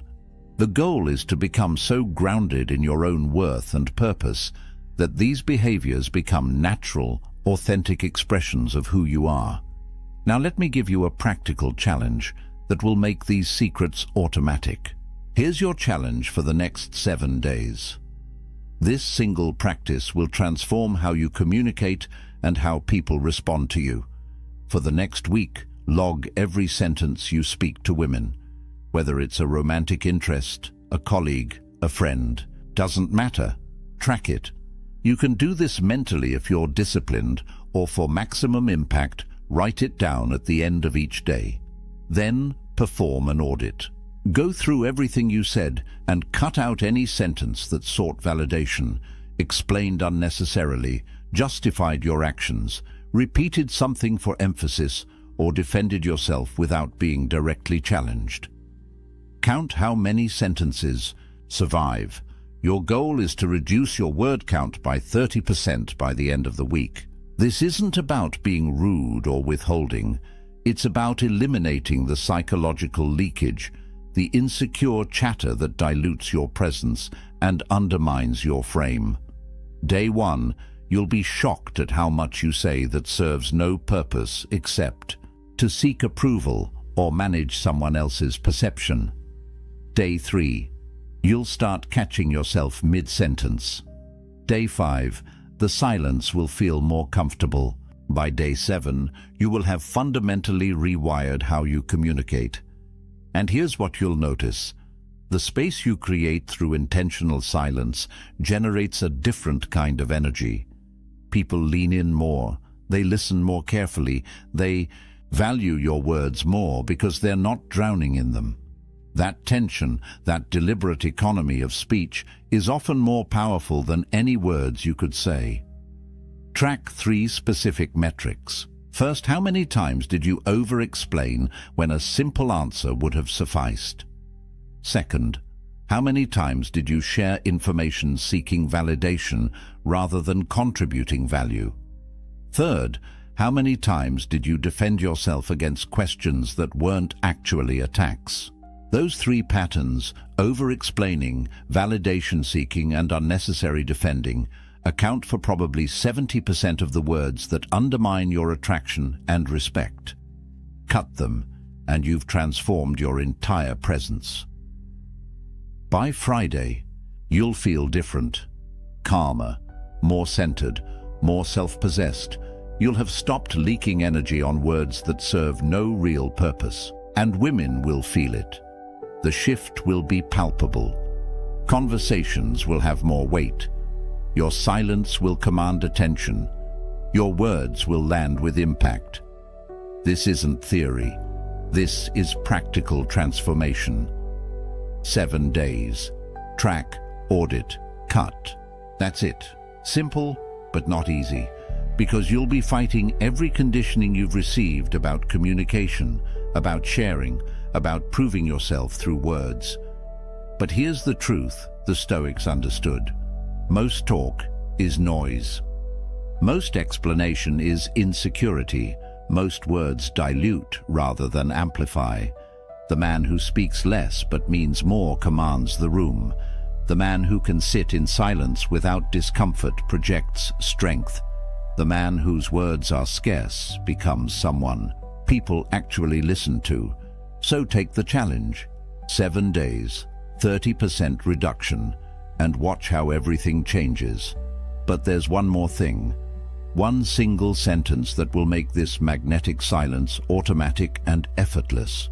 Here is the single sentence that makes everything we've covered automatic. Every morning, before you engage with the world, before you pick up your phone, before you interact with anyone, recite this. My worth is non-negotiable. Explanations are optional. Say it out loud. Put it in your phone as a daily reminder. Write it on a card you see every morning. Let it sink into your subconscious. Because when you truly internalize that your value is inherent, not contingent on external validation, the compulsive need to justify yourself simply quiets down. Explaining becomes a choice, a conscious decision to add clarity when it serves mutual understanding, not a desperate reflex born from fear of judgment. That single shift, that one reframe, rewires every interaction that follows. Your worth is non-negotiable. You don't have to earn it through perfect explanations. You don't have to prove it through constant availability. You don't have to defend it against every test. It simply is. And explanations? Optional. You can offer them when appropriate, but you don't owe them to anyone as proof of your value. Let's bring this full circle. Remember David from the beginning? The man who texted back instantly, explained everything in paragraphs, shared his deepest wounds early, and made her his entire world. He lost her because he violated every single secret we've covered. But imagine a different David, one who answers questions briefly and calmly, who processes his pain privately before sharing it intentionally, who remains unmoved by tests because his frame is solid, who's detached from outcomes because he knows he's complete on his own, who shares his story gradually, creating intrigue, who disappears naturally because he's building something meaningful, who has a purpose that transcends any relationship. That David doesn't lose her, because the David isn't performing for her approval. He's living from a place of genuine self-mastery, and that energy, that quiet strength, that self-contained power is what attraction is actually built on. You now have the blueprint, 7 Stoic secrets that ancient men understood and modern men have forgotten, the strength of the unexplained. Never trauma dumping early, stopping defensive reactions, detaching from outcomes, revealing yourself slowly, using strategic absence, building purpose beyond relationships. These aren't tricks, they're pillars of character that people instinctively recognize as solid. When you embody them, you stop chasing attraction and start commanding it. You stop seeking respect and start earning it naturally. You stop performing and start simply being someone worth knowing. Speak less, mean more, live with purpose, and watch as women, respect, and genuine connection flow toward you rather than away from you. The next move is yours. This isn't theoretical philosophy. This is practical transformation. Apply just one of these secrets this week. Choose the one that hit hardest. Put it into practice. Then come back and tell me what happened in the comments. If this video shifted something in you, share it with a friend who's still stuck in the cycle of over-explaining and underliving. Comment below which secret resonated most. I read every early comment because your engagement fuels this mission. Subscribe for weekly Stoic wisdom on relationships, purpose, and masculine development. The next video breaks down the specific words that destroy attraction and the exact phrases that build it. You won't want to miss it. Until next time, remember what the Stoics knew. True power doesn't announce itself. It doesn't explain itself. It doesn't defend itself. It simply is. Choose silence. Choose self-mastery. Choose strength. Now close this video, put down your phone, and go build something that matters. Rome wasn't built by men who double-texted. Neither is the life you actually want. You're sitting across from someone you trusted, a business partner maybe, or someone you thought was close. The conversation feels off, like walking through fog where nothing is quite solid. They ask a question, something that sounds innocent enough, but the moment it leaves their lips, you feel it. A shift, a pressure. Your chest tightens. Your mind starts racing, trying to defend yourself against an accusation that was never actually made. And before you know it, you're the one explaining yourself, justifying your thoughts, questioning. Whether you're crazy for even noticing something was wrong in the first place, that's not an accident, that's manipulation. And it happens through the most dangerous weapon a liar can wield, the question. Here's what most people don't understand. Manipulators don't need grand schemes or elaborate lies. They don't need to convince you of anything dramatic. All they need is the right question at the right moment, delivered with the perfect mix of innocence and accusation, and suddenly you're dancing to their tune without even realizing the music started. Studies show that the average person encounters manipulative tactics multiple times a day. Workplace, relationships, social media, even casual conversations, and most never recognize what's happening. They feel the discomfort. They sense something's wrong, but they can't name it. They can't defend against what they can't see. The ancient Stoics understood this 2,000 years ago. Marcus Aurelius, Epictetus, Seneca. These men didn't just philosophize about virtue in ivory towers. They lived in a world of political intrigue, betrayal, and deception that would make today's drama look tame. and they developed something powerful, a framework for staying unshakable when everyone around you is trying to shake you. Because here's the truth: when you understand how manipulation works, when you can recognize the questions designed to control you, you become immune. Not cold, not paranoid, just clear, unshakably clear. And that clarity is freedom. By the end of what I'm about to share with you, you'll be able to spot these 5 manipulative questions the moment they're asked. More importantly, you'll know exactly how to respond with the kind of calm authority that makes manipulators powerless. So let's begin. Before we break down the 5 specific questions liars use, you need to understand why questions are such effective weapons. Think about how conversations work. When someone makes a statement, you can challenge it, you can disagree, you can demand proof. But questions shift the burden. They put you in a position where you have to defend, explain, justify. They create an immediate power dynamic where the questioner controls the frame and you're left scrambling to respond. This is psychological warfare disguised as innocent curiosity. A liar knows that if they say you're too sensitive, you might push back. But if they ask, "Why are you so sensitive?" suddenly you're in defense mode, trying to prove you're not sensitive, which ironically makes you look more sensitive. The question itself becomes the trap. And here's the really insidious part. These questions are designed to make you doubt yourself.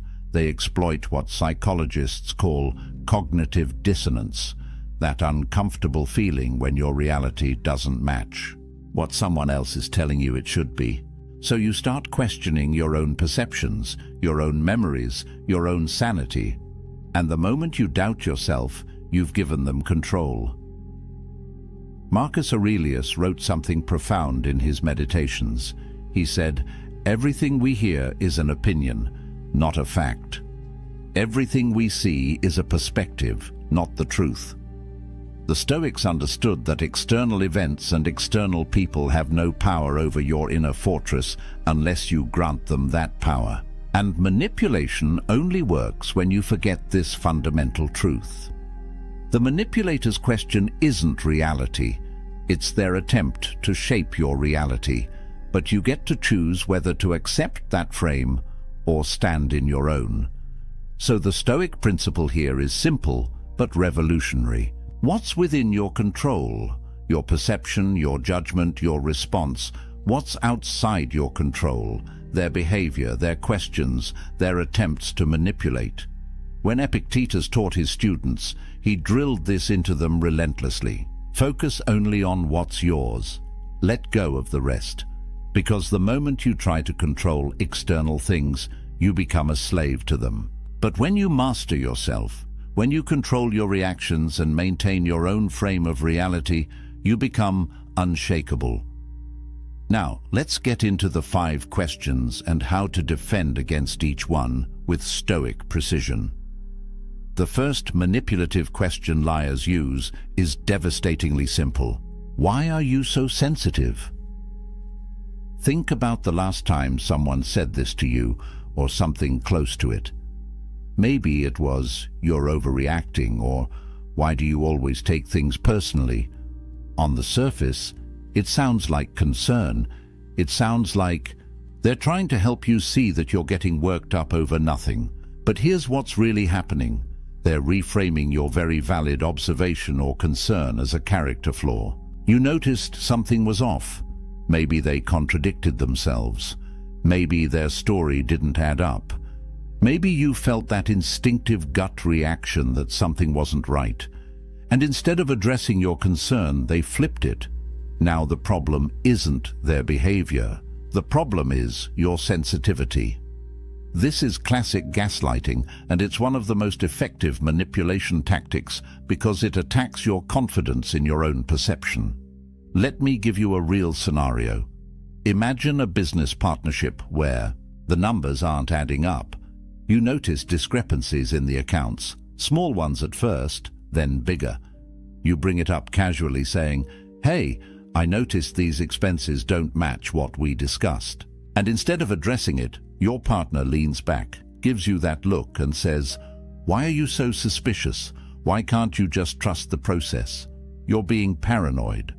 Now, if you're not careful, you'll spend the next 20 minutes defending yourself, proving you're not suspicious, explaining that you trust them but just want clarity. And while you're doing that, the actual issue, those discrepancies in the accounts, gets buried. The question itself derailed the entire conversation. That's the power of this manipulation. So what's really happening psychologically? The manipulator is making you responsible for their wrongdoing. They're shifting the emotional burden. You came with a legitimate concern about their behavior. They've now made it about your emotional state. And if you accept that frame, if you start explaining why you're not too sensitive, you've already lost. You've validated the premise of their question. But here's where the Stoics give us something powerful. Epictetus taught that we should be indifferent to external judgments, not cold but grounded. He said, "If someone succeeds in provoking you, realize that your mind is complicit in the provocation." In other words, their question only has power if you give it power, if you accept their frame. So what's the Stoic response? Calm, direct, and anchored in your own perception. When someone asks, "Why are you so sensitive?" you don't defend, you don't explain, you simply respond with clarity. "I notice what I notice. Should I not trust my own observations?" See what that does? It doesn't accept their frame. It doesn't engage with whether you're sensitive or not. It redirects back to the actual issue, your observation, and it puts a question back to them. Are they suggesting you should ignore what you see? This works because it maintains your frame. You're not defensive. You're not emotional. You're simply stating a fact. You observed something. That observation stands. And now they have to deal with that, rather than you having to defend your emotional state. This is the power of Stoic composure. When you refuse to be moved by their attempts to shake you, when you stay centered in what you know to be true, the manipulation loses its grip. The second manipulative question is one you've definitely heard. Don't you trust me? This one's particularly insidious because it weaponizes relationship and emotional connection. Trust is sacred, right? It's the foundation of any meaningful relationship. So when someone demands trust, it feels like you're being the bad guy if you question them.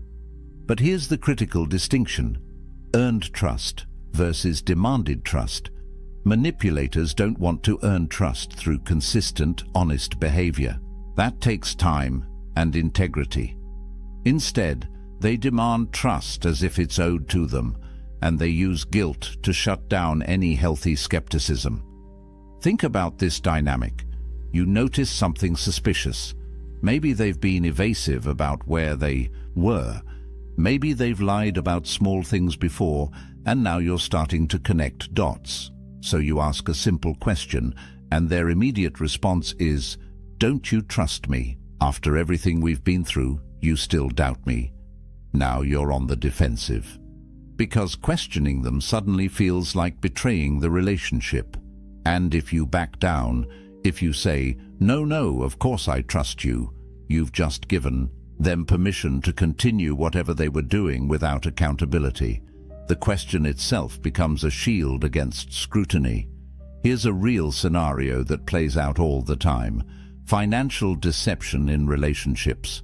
One partner handles the money, and the other starts noticing withdrawals that don't make sense. They ask about it, and instead of transparency, they get, "Don't you trust me to handle our finances? Have I ever let you down?"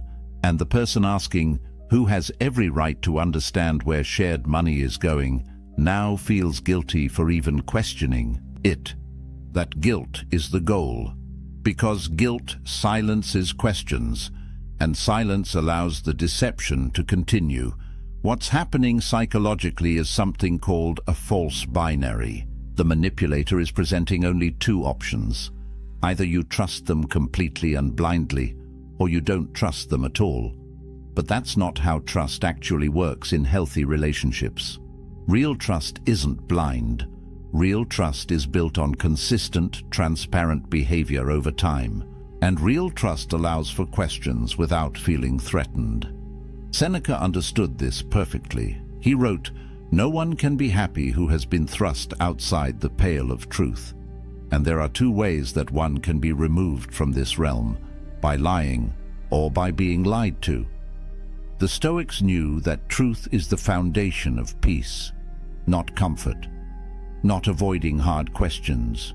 Truth, and trust without truth, is just willful blindness. So what's the Stoic response to, "Don't you trust me?" Again, you don't. Accept the frame. You don't get defensive about whether you trust them or not. You simply state a principle. Trust is built through consistent behavior over time. I'm asking because I care about clarity, not because I doubt you. See what that does? It reframes trust as something earned through actions, not demanded through guilt. It removes the emotional manipulation and replaces it with a rational principle. And crucially, it maintains your right to ask questions without apologizing for it. If they're honest, they'll appreciate that you value truth enough to ask. If they're manipulating, they'll likely get defensive, which tells you everything you need to know.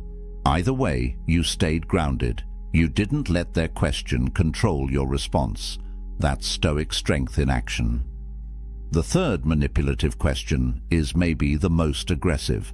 Are you calling me a liar? This one goes straight for the throat.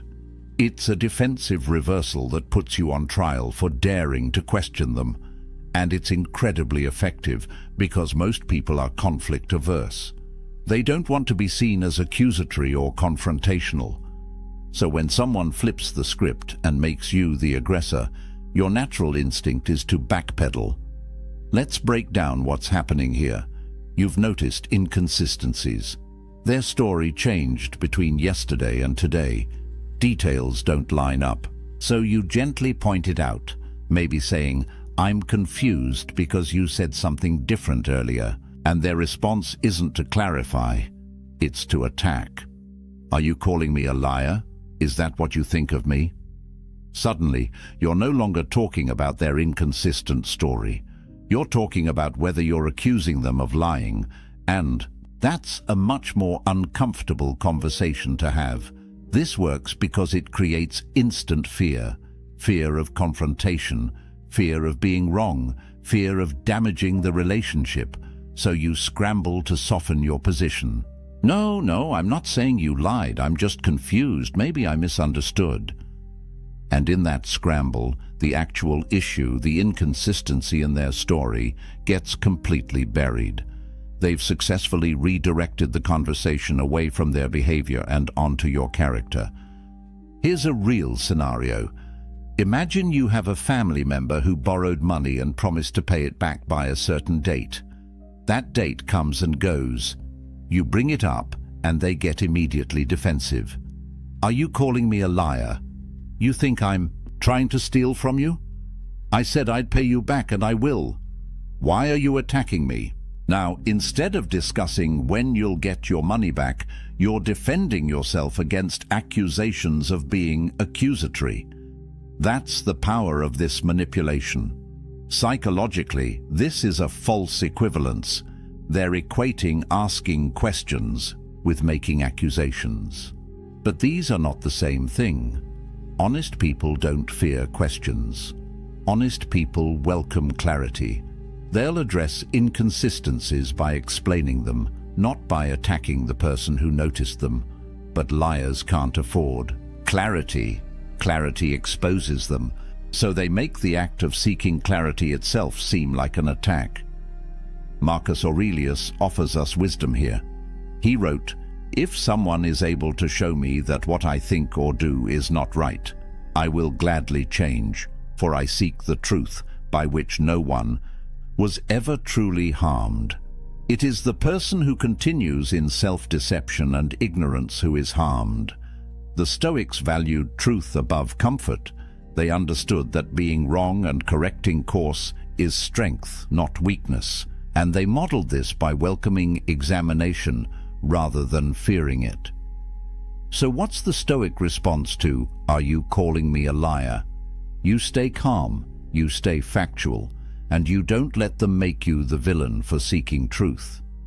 A powerful response is simply this: should I be? Because honest people don't fear questions. Let that sink in for a moment. You're not saying they're a liar. You're not defending yourself against the accusation of accusing them. You're simply pointing out a truth. If they're being honest, your questions shouldn't threaten them. This response maintains your composure and flips the frame back to where it belongs. It's not about whether you're accusatory. It's about whether they have anything to hide. And by staying calm, by not getting pulled into emotional defensiveness, you demonstrate something critical. You are not moved by their attempts to intimidate or deflect. You remain grounded in seeking truth. That's Stoic power. The fourth manipulative question is subtle but deadly. Why would I lie to you? This one works by appealing to logic and relationship. History. It's making you feel foolish for even suspecting something might be wrong. Because, right, why would they lie? They have no reason to. Except, of course, they do. But this question makes you second-guess your instincts by making deception seem illogical. Let's think about how this plays out. You've discovered something, maybe a hidden expense, maybe they were somewhere they said they wouldn't be. Maybe you found a message that contradicts what they told you. You bring it up, and instead of explaining, they look at you with confusion and hurt. Why would I lie to you? What would I possibly gain from that? After everything we've been through. Together, you really think I'd deceive you? And suddenly, you're in a position where your concern seems absurd. Why would they lie? You can't think of a good enough reason, so maybe you're just paranoid. Maybe you're seeing things that aren't there. This is manipulation through incredulity. They're making the idea of them lying seem so ridiculous that you start doubting your own perception. But here's the truth. People lie for all kinds of reasons. To avoid consequences, to maintain an image, to cover other lies, to get what they want without conflict. The question, why would I lie, isn't actually asking for a reason. It's asserting that no good reason exists, which is a claim, not a question. Here's a real scenario. You start noticing your romantic partner has been distant, working late more often, less communicative. You see messages on their phone that seem suspicious. You bring it up, trying to have an honest conversation, and they respond with, "Why would I lie to you? I love you. If something was wrong, don't you think I'd tell you?" And in that moment, it's easy to feel foolish. Maybe you're being paranoid. Maybe you're creating problems where none exist. But psychologically, what's happening is a logical fallacy wrapped in emotional appeal. Just because you can't immediately articulate why someone would lie doesn't mean they're not lying. And more importantly, your observation, the thing that triggered your concern in the first place, doesn't disappear just because you can't explain their motive. The facts don't change based on whether you understand their reasoning. Epictetus taught his students to focus on what's actual, not on assumptions. About why, he said, "It is not things themselves that disturb us, but our judgments about those things." The Stoic approach is to separate what you know from what you assume. What do you know? You observed something that doesn't add up. That's a fact. What? You don't know their motivation. But you don't need to understand their motivation to trust your observation. So what's the Stoic response to, "Why would I lie to you"? You don't justify your concern. You don't try to explain their possible motives. You simply state what triggered your question. "I'm asking because something doesn't add up. Can you help me understand?" This response does something powerful. It acknowledges that you noticed a discrepancy. It invites them to provide clarity. And it doesn't accept the premise that your concern is baseless just because their motive isn't obvious. You're staying in the realm of facts, not getting lost in speculation about why. If they're being honest, they'll explain the discrepancy. If they're manipulating, they'll likely continue trying to make you feel foolish for asking. And that reaction, in itself, tells you what you need to know. The Stoic remains unmoved by attempts to confuse or shame. You stay anchored in what you observed. That's your power. The fifth and final manipulative question is perhaps the most frustrating. Can't we just move on? This is the escape hatch, the premature closure. The attempt to avoid accountability by making resolution seem like the mature thing to do. But here's the problem. You can't truly move on from something you haven't actually addressed. And that's exactly what the manipulator is counting on. This question usually comes after they've been caught in something they can't easily explain. You've confronted them. You've presented evidence. They've tried deflection, denial, maybe even some of the other questions we've already covered. And when none of that works, when you don't back down, they pivot to, can't we just move on? Why? Do we have to keep dwelling on this? I thought we were past this. What makes this so effective is it appeals to your desire for peace. Nobody wants to live in constant conflict. Nobody wants to be the person who won't let things go. So when someone frames moving forward as healthy and addressing the issue as dwelling, it's tempting to agree. You don't want to be difficult. You don't want to be the problem. So you agree to move on. Except you haven't resolved anything. You've just agreed to stop talking about it, and the manipulator gets exactly what they wanted: escape without consequence. Let me give you a real scenario. You discover your business partner has been taking money from the company account for personal expenses without discussing it with you. You confront them, and after some initial defensiveness, they finally admit it, but minimize it. Okay, fine, I used some company funds for personal stuff. It wasn't that much. I'll pay it back. Can't we just move on? Why are we still talking about this? And you're left feeling like if you push for more, a clear repayment plan, an understanding of why it happened, assurance it won't happen again, you're being unreasonable. But here's what's really happening. They want the discomfort of the conversation to end, without the discomfort of actual accountability. They want resolution without understanding. They want forgiveness without change. And the question, can't we just move on, is designed to make you feel like continuing the conversation is the problem, not their behavior that started the conversation. Psychologically, this is about comfort over truth. And the Stoics were very clear on this point. Seneca wrote, "No one can be happy who has been thrust outside the pale of truth." Moving on without truth isn't peace, it's avoidance. And avoidance breeds resentment, mistrust, and the conditions for the same behavior to happen again. Real resolution requires understanding. It requires acknowledgement. It requires often a plan for how things will be different moving forward. The Stoic perspective is that premature peace is no peace at all. Marcus Aurelius constantly reminded himself to stay committed to truth, even when it was uncomfortable, even when it would be easier to just accept things as they are and move on, because the price of false peace is living in a false reality. And eventually, that reality collapses. So what's the Stoic response to, can't we just move on? You maintain your requirement for understanding. A powerful response is, we can move forward once I understand what happened and how we'll prevent it in the future. See what that does? It's not refusing to move forward. It's clarifying what moving forward actually requires. It's insisting on truth as the foundation for peace. and it makes clear that you're not going to accept performative resolution that doesn't address the actual issue. If they're sincere about moving forward, they'll engage with that. They'll provide the understanding and assurance you're asking for. If they're manipulating, they'll get frustrated that you won't just drop it.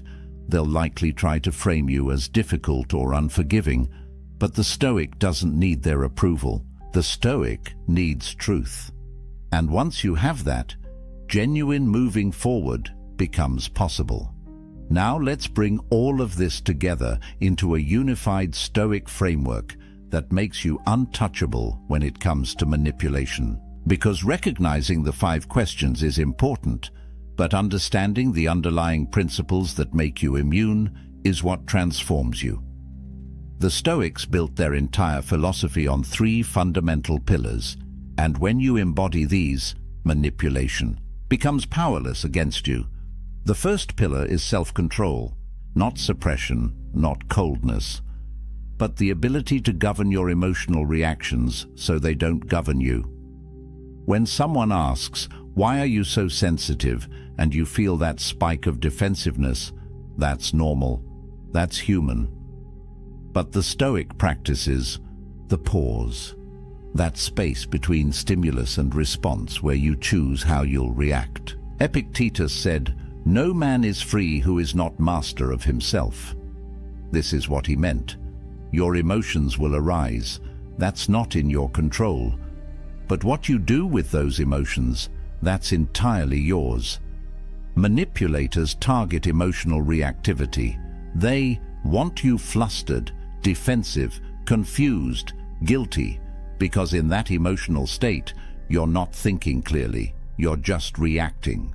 But when you've trained yourself to maintain composure, when you can feel the emotion without being controlled by it, suddenly their tactics don't work. You can hear, "Don't you trust me?"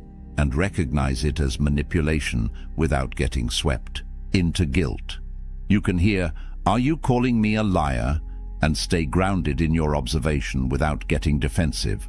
That's power, real power, not over them, over yourself. The second pillar is clear judgment. Marcus Aurelius wrote, "Everything we hear is an opinion, not a fact. Everything we see is a perspective, not the truth." This is crucial. The manipulator's questions are their opinion about what you should think or feel, but they're not facts. When they ask, "Why would I lie to you?" that's not actually an argument. It's an attempt to shape your judgment. And the Stoic separates what's factual from what's opinion. What's factual? You observed an inconsistency. That's real. What's opinion?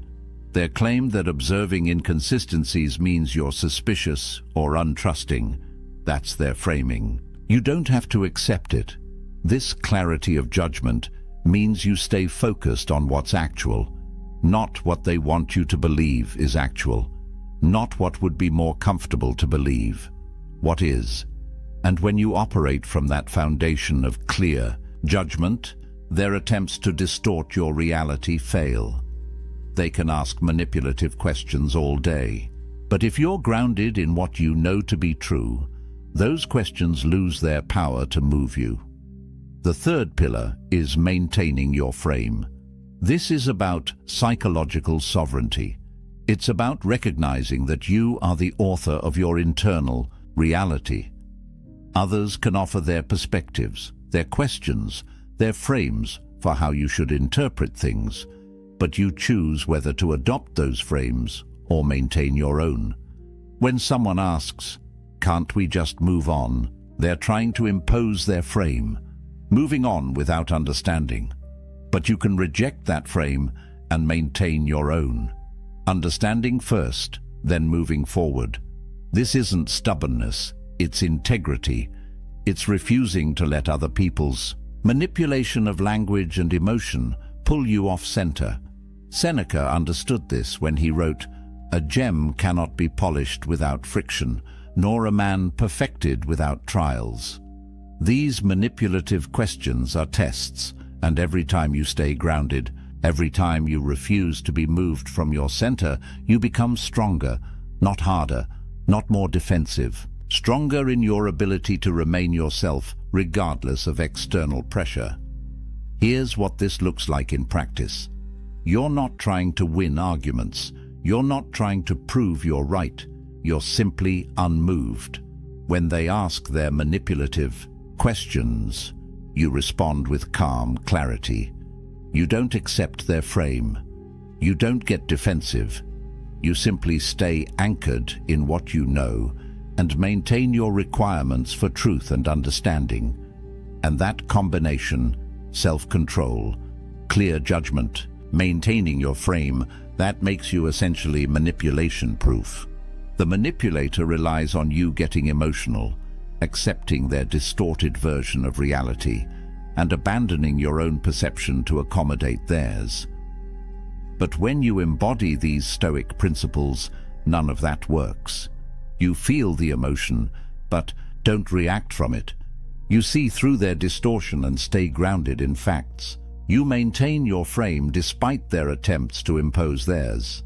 And in that state, you're free. Not because they stop trying, but because their attempts no longer affect you. This is what Marcus Aurelius meant when he wrote, "You have power over your mind, not outside events. Realize this, and you will find strength." The manipulator is an outside event. Their questions are outside events.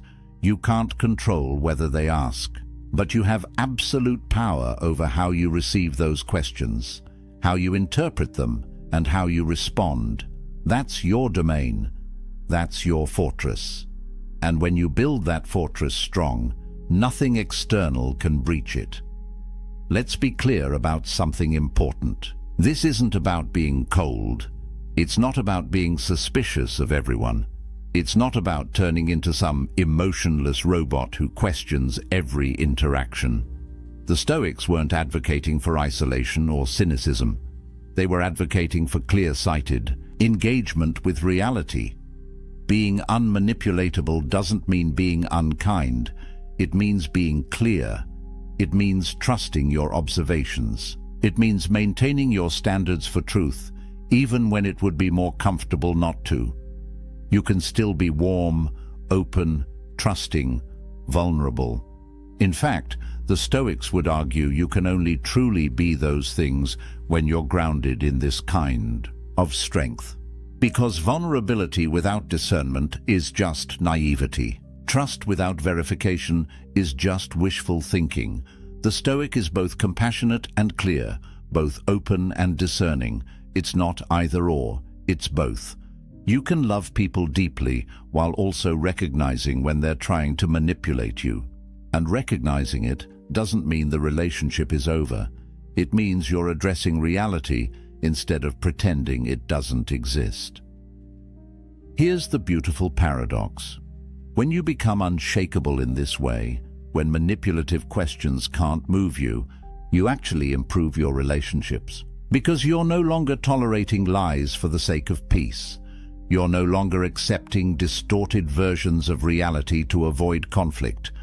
You're insisting on truth as the foundation, and relationships built on truth, even uncomfortable truth, are infinitely stronger than relationships built on comfortable lies. The people in your life who are honest will appreciate this about you. They'll value that you ask direct questions, that you don't accept manipulative deflection, that you maintain high standards for truth and accountability. And the people in your life who rely on manipulation, they'll either change how they interact with you, or they'll remove themselves. Either way, you win, because you're no longer carrying the weight of their deception. So where does this leave us? You now know the 5 manipulative questions liars use. Why are you so sensitive? Don't you trust me? Are you calling me a liar? Why would I lie to you? Can't we just move on? You understand what each question is designed to do, how it shifts power, how it creates doubt, how it deflects accountability. And more importantly, you have the Stoic framework for responding with unshakable clarity. You maintain self-control so you're not reactive. You exercise clear judgment so you're not confused. You hold your frame so you're not manipulated, and from that place of strength, you can engage with the world, with relationships, with difficult conversations, without losing yourself in the process. This is what the Stoics discovered 2,000 years ago and what remains just as true today. Your power doesn't come from controlling others. It comes from mastering yourself. Marcus Aurelius ruled an empire. Epictetus was born a slave and became one of history's greatest teachers. Seneca advised emperors and wrote profound philosophy. These men lived through political intrigue, betrayal, war, loss, everything you can imagine, and what they all concluded was this: external circumstances cannot rob you of your internal fortress unless you let them. Lies cannot control you unless you accept them as truth.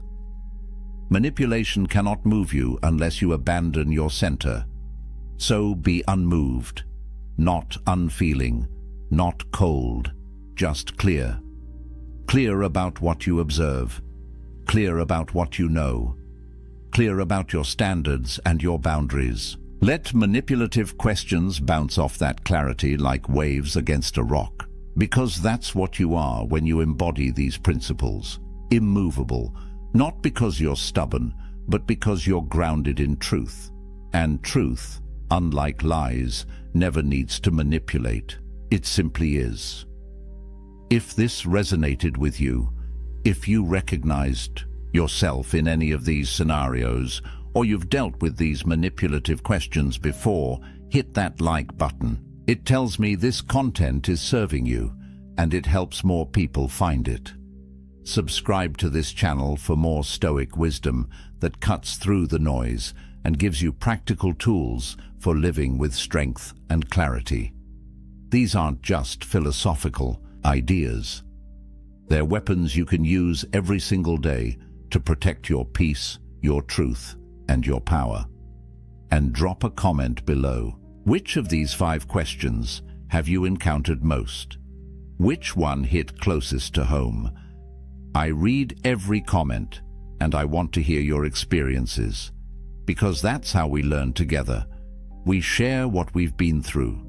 We recognize the patterns, and we support each other in standing firm. Remember this: a man who controls his mind cannot be controlled by lies.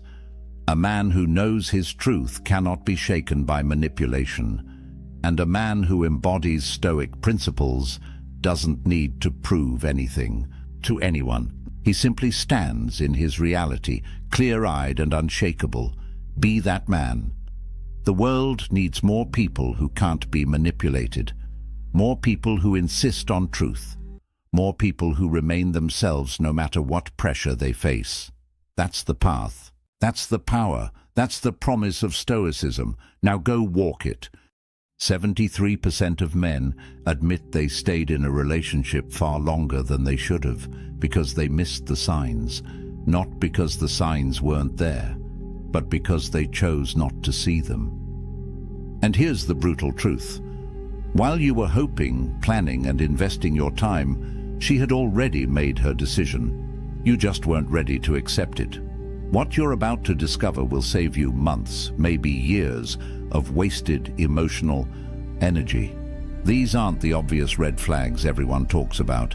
These are the hidden signals that slip past your radar because they're disguised as something else, as temporary problems, as phases she's going through, as obstacles you can overcome if you just try harder. But the Stoics understood something powerful about human nature. Marcus Aurelius wrote that we suffer more in imagination than in reality. And nowhere is this more true than when a man refuses to see that a woman has no intention of committing to him. The pain isn't in the truth. The pain is in the years spent avoiding it. Now, before we dive into these 7 signs, I want you to understand something. The men who truly grasp what I'm about to share don't just passively consume content. They take what they learn and transform their entire approach to relationships. They stop wasting time. They start seeing clearly. And that clarity That's what separates the men who get chosen from the men who get strung along. So pay attention, because sign number 4 is the one even your closest friends won't have the courage to tell you about. Let's talk about why intelligent, successful men miss these signs in the first place. Here's what nobody wants to admit. Your desire is lying to you, right now, in this moment. If you're involved with a woman and questioning her commitment level, your brain is actively working against your ability to see the truth. It's not your fault. It's biology mixed with psychology, and it's incredibly powerful. Epictetus, one of the great Stoic philosophers, taught a fundamental principle. We don't control external events, but we absolutely control our perceptions and responses. The problem? Most men aren't controlling their perceptions. They're letting hope control their perceptions. They're letting attachment dictate what they're willing to see. Think about it this way. You meet a woman, there's chemistry, things start developing, and somewhere in your mind you begin constructing a future. You imagine scenarios, you plan possibilities, and once that mental investment is made, your brain has a vested interest in protecting that investment. So when signs appear that contradict your desired outcome, your mind doesn't objectively analyze them. It rationalizes them. It explains them away. It tells you stories that keep hope alive. She cancels plans last minute. She's just stressed with work. She's vague about the future. She's been hurt before and needs time. She doesn't introduce you to her friends. She's private and protective of her personal life. Every sign gets reframed. Every signal gets reinterpreted. And months pass, then years, and you're still telling yourself the same stories. But here's the brutal reality that the Stoics would force you to confront. She's already decided. Women know very early whether they see long-term potential with a man, not on the first date necessarily, but within the first few months she knows. The confusion isn't hers, it's yours. She's acting consistently with her decision. You're just not accepting what her actions are telling you. Marcus Aurelius wrote, "The object of life is not to be on the side of the majority, but to escape finding oneself in the ranks of the insane, and refusing to see obvious signs because they're painful. That's a form of insanity. It's choosing comfortable delusion over uncomfortable truth." So before we go through these 7 signs, I need you to make a choice right now. Are you going to read these through the lens of hope, already preparing your rationalizations? Or are you going to read them with Stoic clarity, willing to face what's real? Because the signs are always there. The question is whether you're strong enough to see them. Let's start with the sign that most men completely misinterpret as genuine interest. She keeps you in rotation. And here's how you know. Her texting pattern is erratic. Some days she's engaged and responsive. Other days, radio, silence. You send a message on Friday night, nothing. Then Monday morning she resurfaces like nothing happened. "Hey, sorry, been crazy busy." And you accept it. Because what else are you going to do? Seem needy by questioning it? Plans with her are always tentative. "Maybe this weekend," she says. "Let me check my schedule and get back to you." But she rarely gets back to you. You're the one following up. You're the one suggesting times. You're the one making it happen. And when it does happen, there's a pattern. Last-minute confirmations, short windows of availability, and a sense that you're fitting into gaps in her calendar rather than being a priority on it. Here's what this means, and I'm going to be direct. You're an option. You're one of several men she's keeping in orbit. Not because she's malicious, but because she's doing what anyone does when they haven't found what they're looking for, keeping their options open while continuing to search. Seneca wrote about self-respect and dignity as non-negotiable elements of a virtuous life. He would tell you that accepting scraps of attention is beneath you, that settling for sporadic interest is an insult to your own value. But most men don't see it this way. They see intermittent reinforcement and mistake it for a challenge to overcome. Let me paint you a clearer picture. You text her Wednesday suggesting weekend plans. She responds Thursday evening. This weekend is tough. Maybe next week. You say sure, no problem. The weekend passes. You see her Instagram story. She's out with friends, clearly not buried in obligations. Monday comes. You follow up about the next week. She's responsive again. Yeah, let's definitely find time. But she never suggests a specific day, never offers her availability, just keeps the door cracked open enough that you don't walk away. Meanwhile, contrast this with how a woman acts when she's genuinely interested. She makes time, she initiates, she confirms plans early because she's excited to see you. She doesn't leave you guessing about her availability because making you a priority isn't something she has to force. It's natural, the brutal truth you need to accept.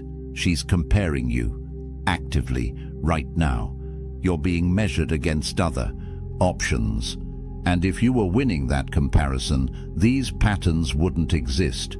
You wouldn't be an afterthought, you'd be the thought. But it gets more dangerous. Because the next sign feels like progress when it's actually the opposite. She talks about the future, but the future never arrives. Pay attention to this carefully, because this is where men lose years of their lives. She says things like, "We should definitely take a trip together sometime," or "I'd love to meet your family eventually," or "Maybe next year we could think about moving in together." Notice the pattern? Sometime, eventually, maybe. These are fog words. They create the illusion of forward movement while committing to absolutely nothing. You bring up Thanksgiving, plans in October. "Oh, I don't know. My family situation is complicated." You mention a concert 3 months away. "Let's see how things are going then." You suggest planning a weekend away. "That sounds amazing, but work is crazy right now. Let's revisit it in a few weeks." Here's what's happening. She's keeping you invested without actually investing herself. She's discovered that vague future promises are enough to keep you around, so she deploys them strategically. And here's the insidious part. You interpret this as her wanting a future with you. Look, she's talking about trips. She mentioned meeting family. She's thinking long-term. No. She's thinking about how to manage your expectations without actually meeting them. Marcus Aurelius had a simple test for this. Judge people by their actions, not their words. Words are cheap. Words cost nothing. Anyone can paint verbal pictures of possible futures. But actions? Actions reveal true intentions, and when someone's actions consistently contradict their words, you don't have a communication problem. You have a truth problem. Let me show you the difference. A woman who genuinely sees a future with you doesn't speak in hypotheticals. She makes plans, real plans, with dates, with confirmations. "Let's go to that concert. I'll buy tickets for December 15th. Does that work for you? Or I want you to meet my parents. They're having dinner next Sunday. Can you make it?" See the difference? Specificity, commitment, action. Not "someday we should," but "here's when, let's do it." But when you're getting vague future talk, what's really being communicated is this: "I need to keep you emotionally invested enough that you don't leave, but I'm not ready to commit to you as my definite future." She's buying time. Time to keep looking, time to keep her options open, time to see if something better comes along. And the worst part, the longer you accept vague promises, the more you're training her that you'll settle for them.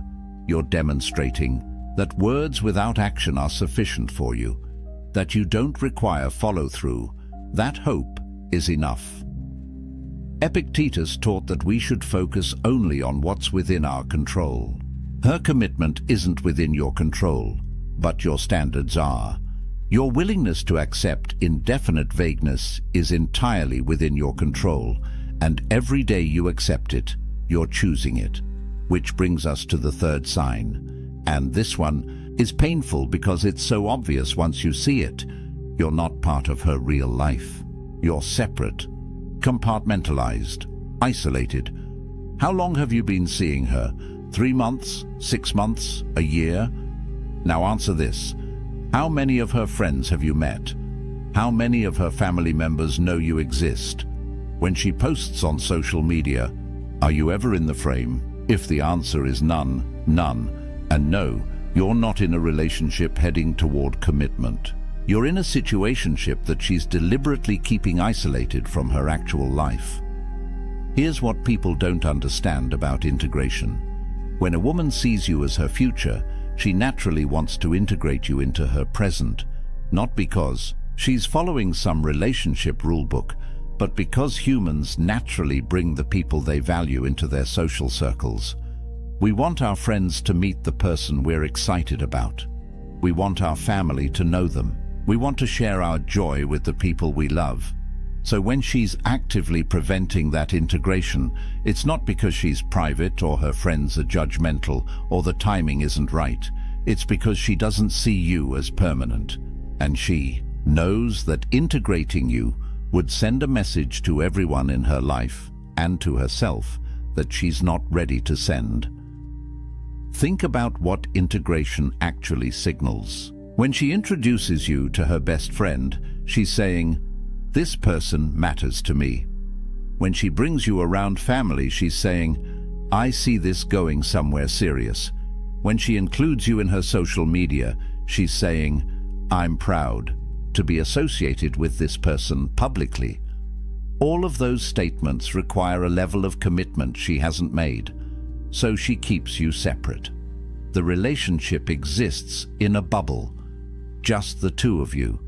No external validation, no social proof, no permanent record. And when you bring it up, watch the excuses. "My friends are so judgmental, I don't want them to scare you off." Translation: I'm not ready to deal with their questions about where this is going. I don't really do social media with my relationships. Translation: I don't want to appear unavailable to other options. My family is complicated. I'm protecting you from drama. Translation: I'm not ready to signal to them that I'm off the market. Epictetus would tell you to observe what people do when they think no one is watching, but I'll modify that. Observe what people do with their real lives when you're not around. Because that's where the truth lives. A woman who's committed to you doesn't hide you. She showcases you. Not in some performative way, but naturally. Because you're part of her life. So of course you're around when she's with friends. Of course family knows about you. Of course there's evidence of your existence in her world. But when you're kept separate, when months go by and you're still her secret, you're not her future. You're her present convenience. And the longer you accept that role, the longer you'll stay in it. Now, this next sign is so subtle that even relationship experts miss it. But once you see it, you can't unsee it. She deflects every conversation about the relationship itself. You try to have the "what are we" conversation. She makes a joke. "Why do we need to label things? We're having fun, aren't we?" You try to discuss where things are heading. She gets slightly irritated. "Why are you being so serious? Can't we just enjoy what we have?" You express that you'd like more clarity about exclusivity. She deflects. "I thought we were on the same page. Do we really need to have this talk?" Notice what's happening here. She's not answering your questions. She's questioning why you're asking them. She's reframing your need for clarity as a problem, as pressure, as you being needy or insecure or rushing things.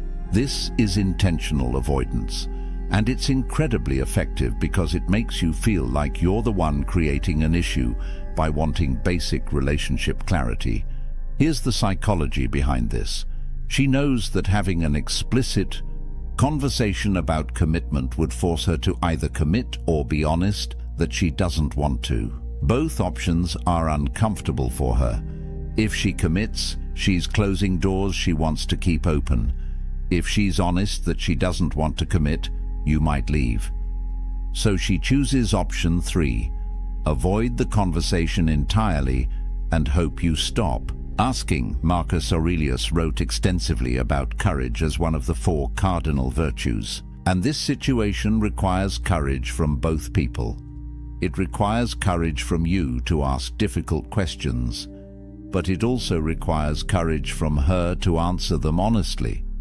When she deflects instead of answers, she's revealing a lack of courage, a lack of respect for you, and a lack of genuine commitment to anything beyond the present moment. Let me show you what this looks like in practice. You say, "I really like you, and I'd love to know where you see this going." She responds with, "I like you too. Let's just see where things go naturally without overthinking it." That sounds reasonable, right? Except it's not an answer. You asked a direct question about her vision for the future. She responded with a pleasant-sounding non-answer that commits to nothing. Or you say, "I'm not seeing other people, and I'd like to know if we're exclusive." She says, "I'm not really seeing anyone else either. I don't think we need to make a big formal thing out of it." Again, sounds okay. Except she didn't answer whether she wants to be exclusive. She said she's not currently seeing others, which is different, and she discouraged you from seeking clarity, which keeps everything ambiguous enough that she maintains maximum flexibility. Compare this to how a woman who wants commitment responds. You ask where things are going. She says, "I really like where this is heading. I can see us being serious if we keep building what we have. What do you want?" You ask about exclusivity. She says, "Yes, I'd like us to be exclusive. I'm not interested in seeing other people." Direct, clear, no deflection, no irritation at your questions, because she wants the same thing you want, so your questions aren't threatening. They're welcome. But when she's deflecting, what she's really saying is, "I don't want to commit, but I also don't want to lose what I'm getting from you, so I'm going to avoid giving you a clear answer and hope you stop pushing for one." The Stoics would tell you that accepting ambiguity when you desire clarity is accepting suffering. You're choosing anxiety over peace. You're choosing to live in uncertainty when you could demand truth. And the only reason to do that is fear. Fear that the truth is something you don't want to hear, which connects directly to the 5th sign, and this one cuts deep. Her effort is minimal and declining, and you're doing all the work. Think about the beginning. How much effort did she put in? Probably quite a bit. She responded quickly to texts. She suggested plans. She showed enthusiasm. She asked questions about your life. There was reciprocity. There was balance. Now think about the present. When was the last time she initiated a conversation? When was the last time she planned a date? When was the last time she went out of her way to do something thoughtful for you? If you're struggling to remember, you have your answer. The effort has declined, and not because she's busy or stressed or going through something. Effort declines for one reason: priority has shifted. You're no longer high priority, and low priority people get low effort. Here's the brutal math that men refuse to calculate. Attraction doesn't decline in healthy relationships. It grows, it deepens. The connection gets stronger, not weaker. So when effort is consistently declining, over time it's not a phase, it's a trend. And that trend is telling you exactly where her interest level is going, down. Seneca wrote about the importance of not forcing what isn't freely given. He understood that anything you have to constantly pursue, beg for, or work to maintain isn't really yours. It's borrowed. And the terms of that loan can be called at any time.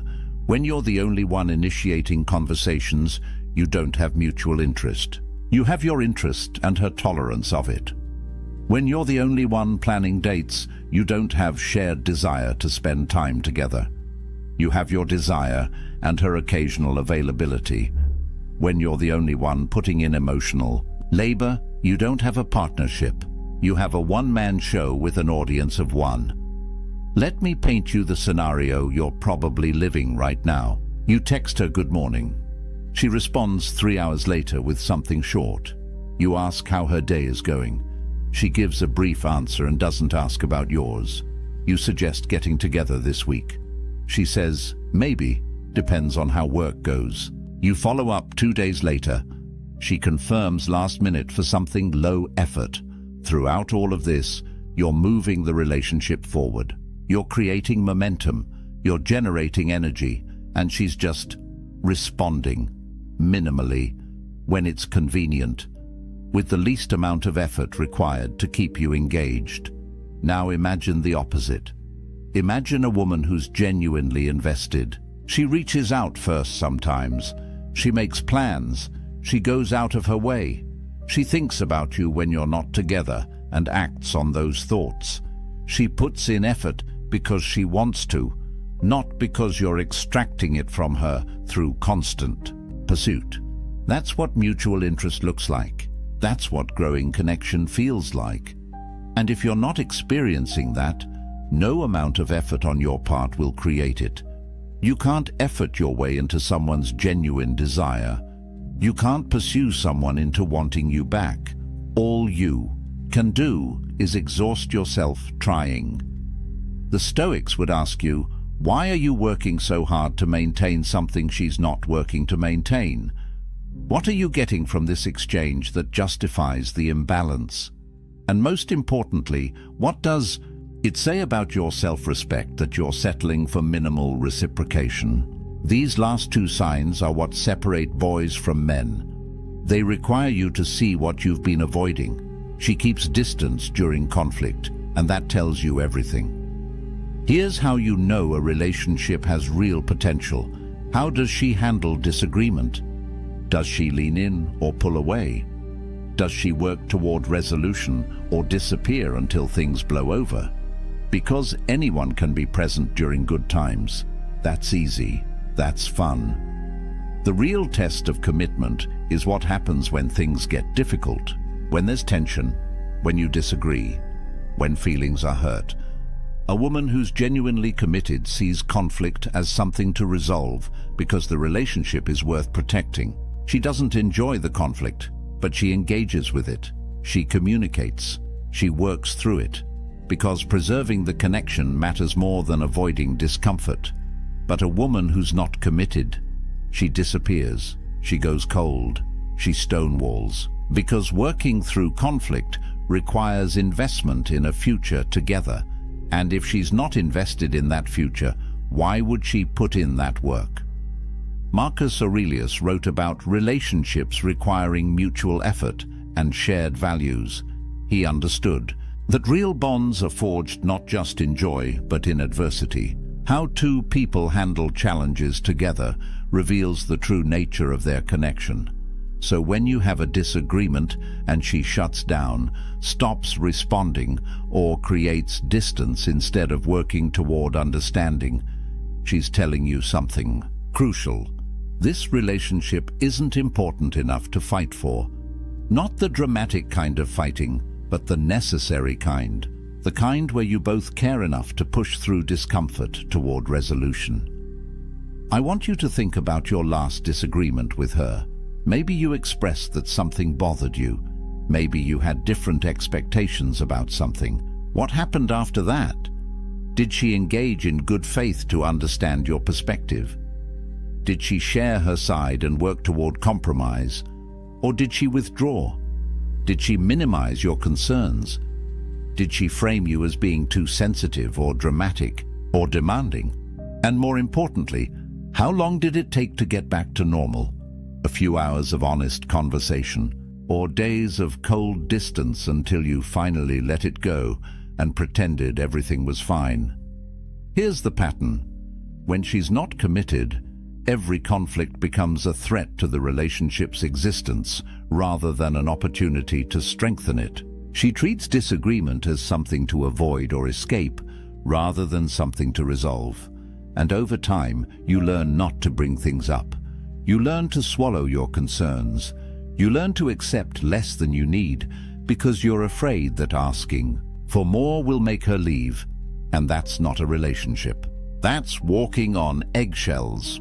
Epictetus taught about maintaining dignity even in difficult circumstances, but there's no dignity in suppressing your legitimate needs because someone can't handle basic relationship communication.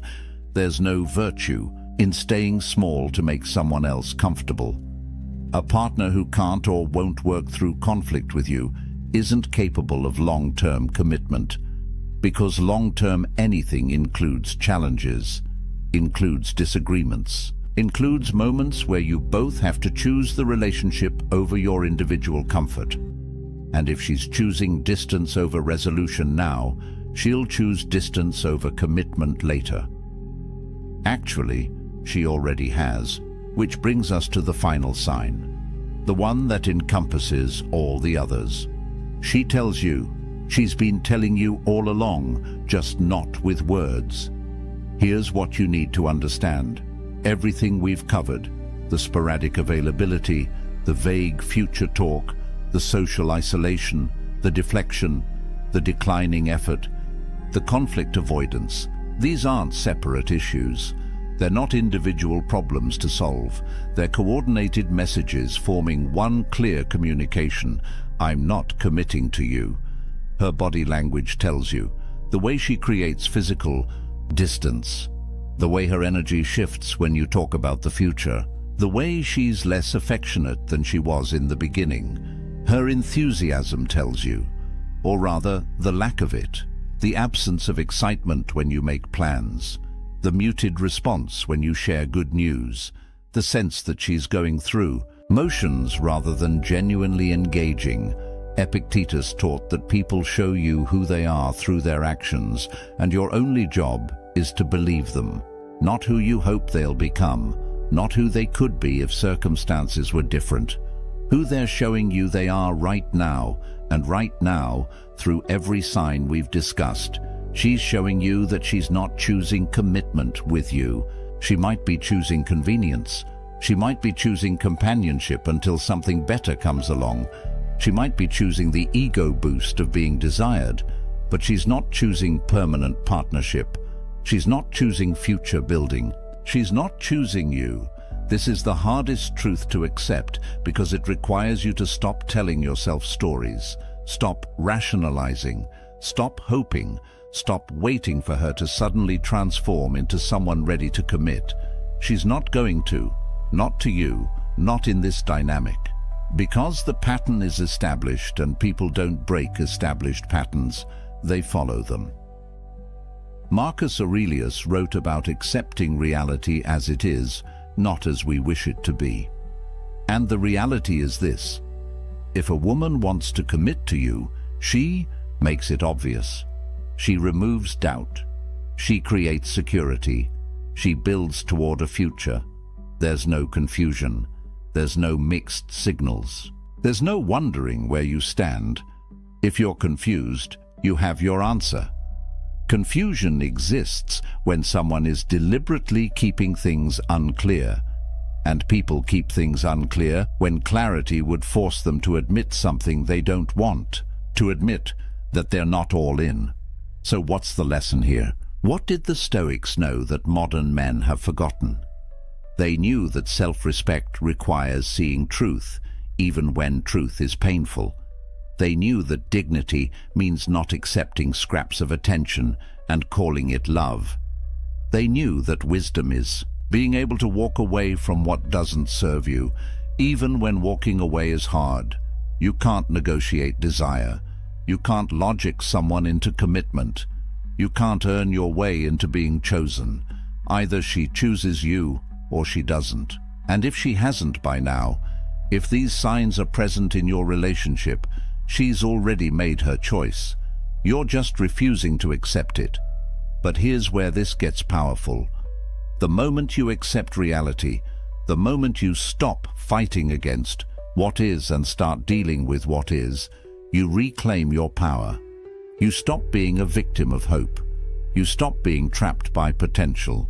You start making decisions based on reality. And reality-based decisions always lead to better outcomes than fantasy-based ones.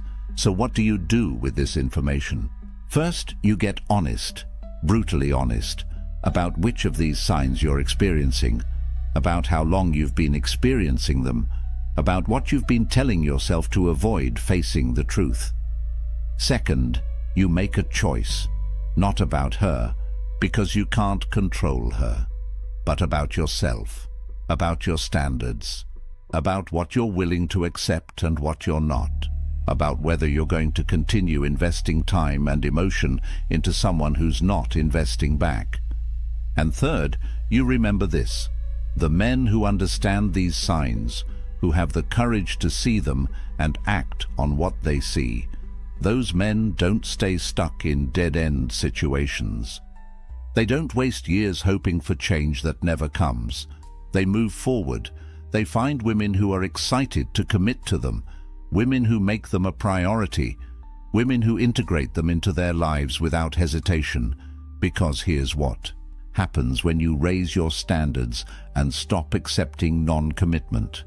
You become the kind of man that committed women seek out. You stop settling, you stop chasing, you start attracting. And that shift changes everything. Now, if this resonated with you, if you're ready to stop missing the signs and start seeing relationships clearly, you need to stay connected to content. That keeps you sharp. Most men watch one video, feel motivated for a day, then slip back into the same patterns. The men who actually transform their relationships, they consistently expose themselves to truth. They don't let comfort pull them back into delusion. Next week, we're breaking down exactly how to walk away with dignity when you've recognized these signs, how to reclaim your power, how to detach without bitterness, how to use Stoic principles to turn this pain into growth. Because seeing the truth is step one. Acting on it with wisdom is step two. And most men never make it to step two. So here's what I need you to remember. A woman who wants to commit to you makes it obvious. She doesn't make you guess. She doesn't keep you uncertain. She doesn't give you mixed signals to decode. If you're analyzing, questioning, seeking clarity from a video like this, you already have your answer. You just needed permission to accept it. The Stoics taught that freedom comes from accepting what you cannot control and acting decisively on what you can.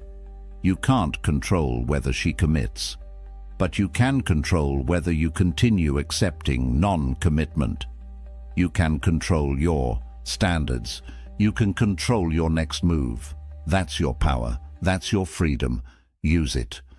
Welcome back, my friends. Today we are diving into methods to make you unbreakable against women. The strongest men in history were not those who conquered armies, but those who conquered their own desires. Think about that for a moment. Imagine standing in a palace, marble pillars towering above you, gold ornaments glittering in torchlight. The emperor's lover walks past, known for her beauty, for her cunning, for her ability to bend men to her will. And yet she cannot break his composure. His gaze does not falter. His breathing does not change. He remains unmoved, as if her presence were nothing more than smoke drifting through the hall. What did these men know that we've forgotten? What secret strength made them immune to the very temptations that brought others to ruin?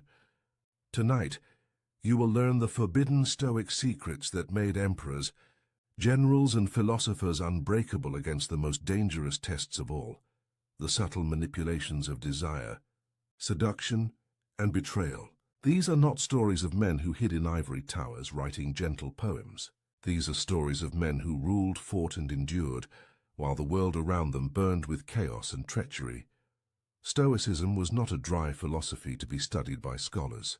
It was a weapon, a shield forged in the fire of war and betrayal, polished in the courts of intrigue, and sharpened in the silent chambers of temptation.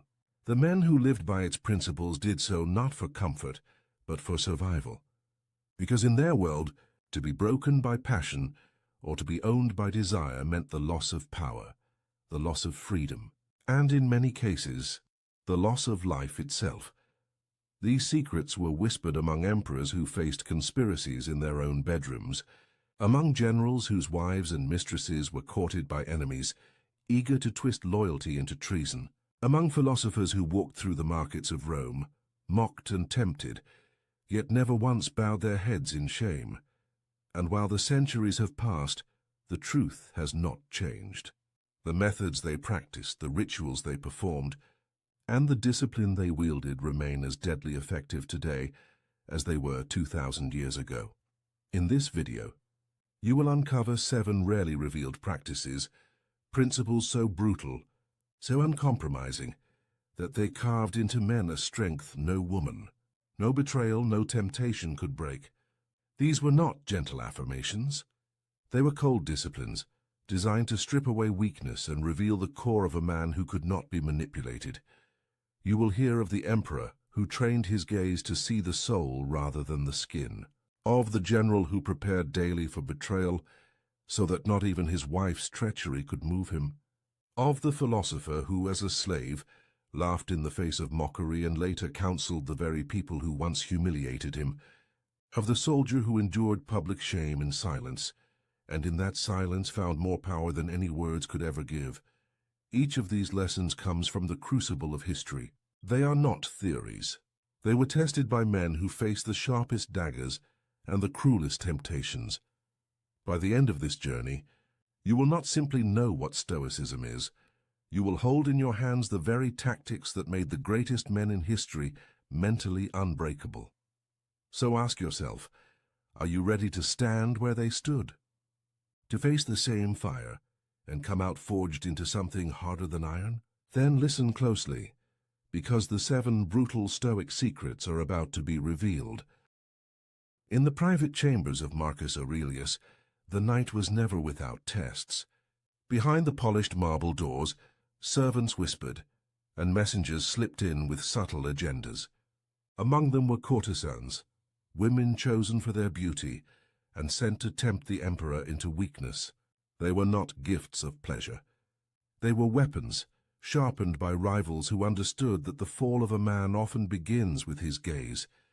Marcus Aurelius did not shield himself from these trials. Instead, he confronted them with discipline that few could imagine. He trained his eyes never to linger. A fleeting glance could become a chain, a spark that grew into fire. To him, desire was not passion. Desire was enslavement, the beginning of a ruler's decline.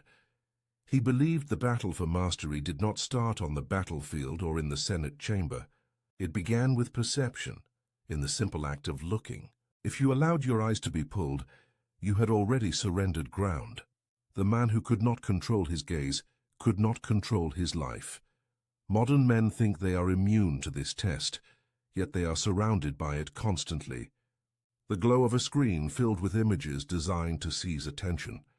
The lingering glance at beauty in the office, on the street, or across a crowded room. Each moment of weakness is a thread, and enough threads woven together will bind a man in chains. Marcus understood what many forget. To be unbreakable, you must master the smallest of choices, the first step before desire takes root. He did not avoid women, nor did he fear them. He simply saw through the surface. He looked upon people not as flesh meant to seduce, but as souls bound by the same mortality and flaws as himself. There was a ritual he practiced in silence every morning. Before the sun rose, before Rome stirred awake, he would sit alone and remind himself, see the soul, not the skin.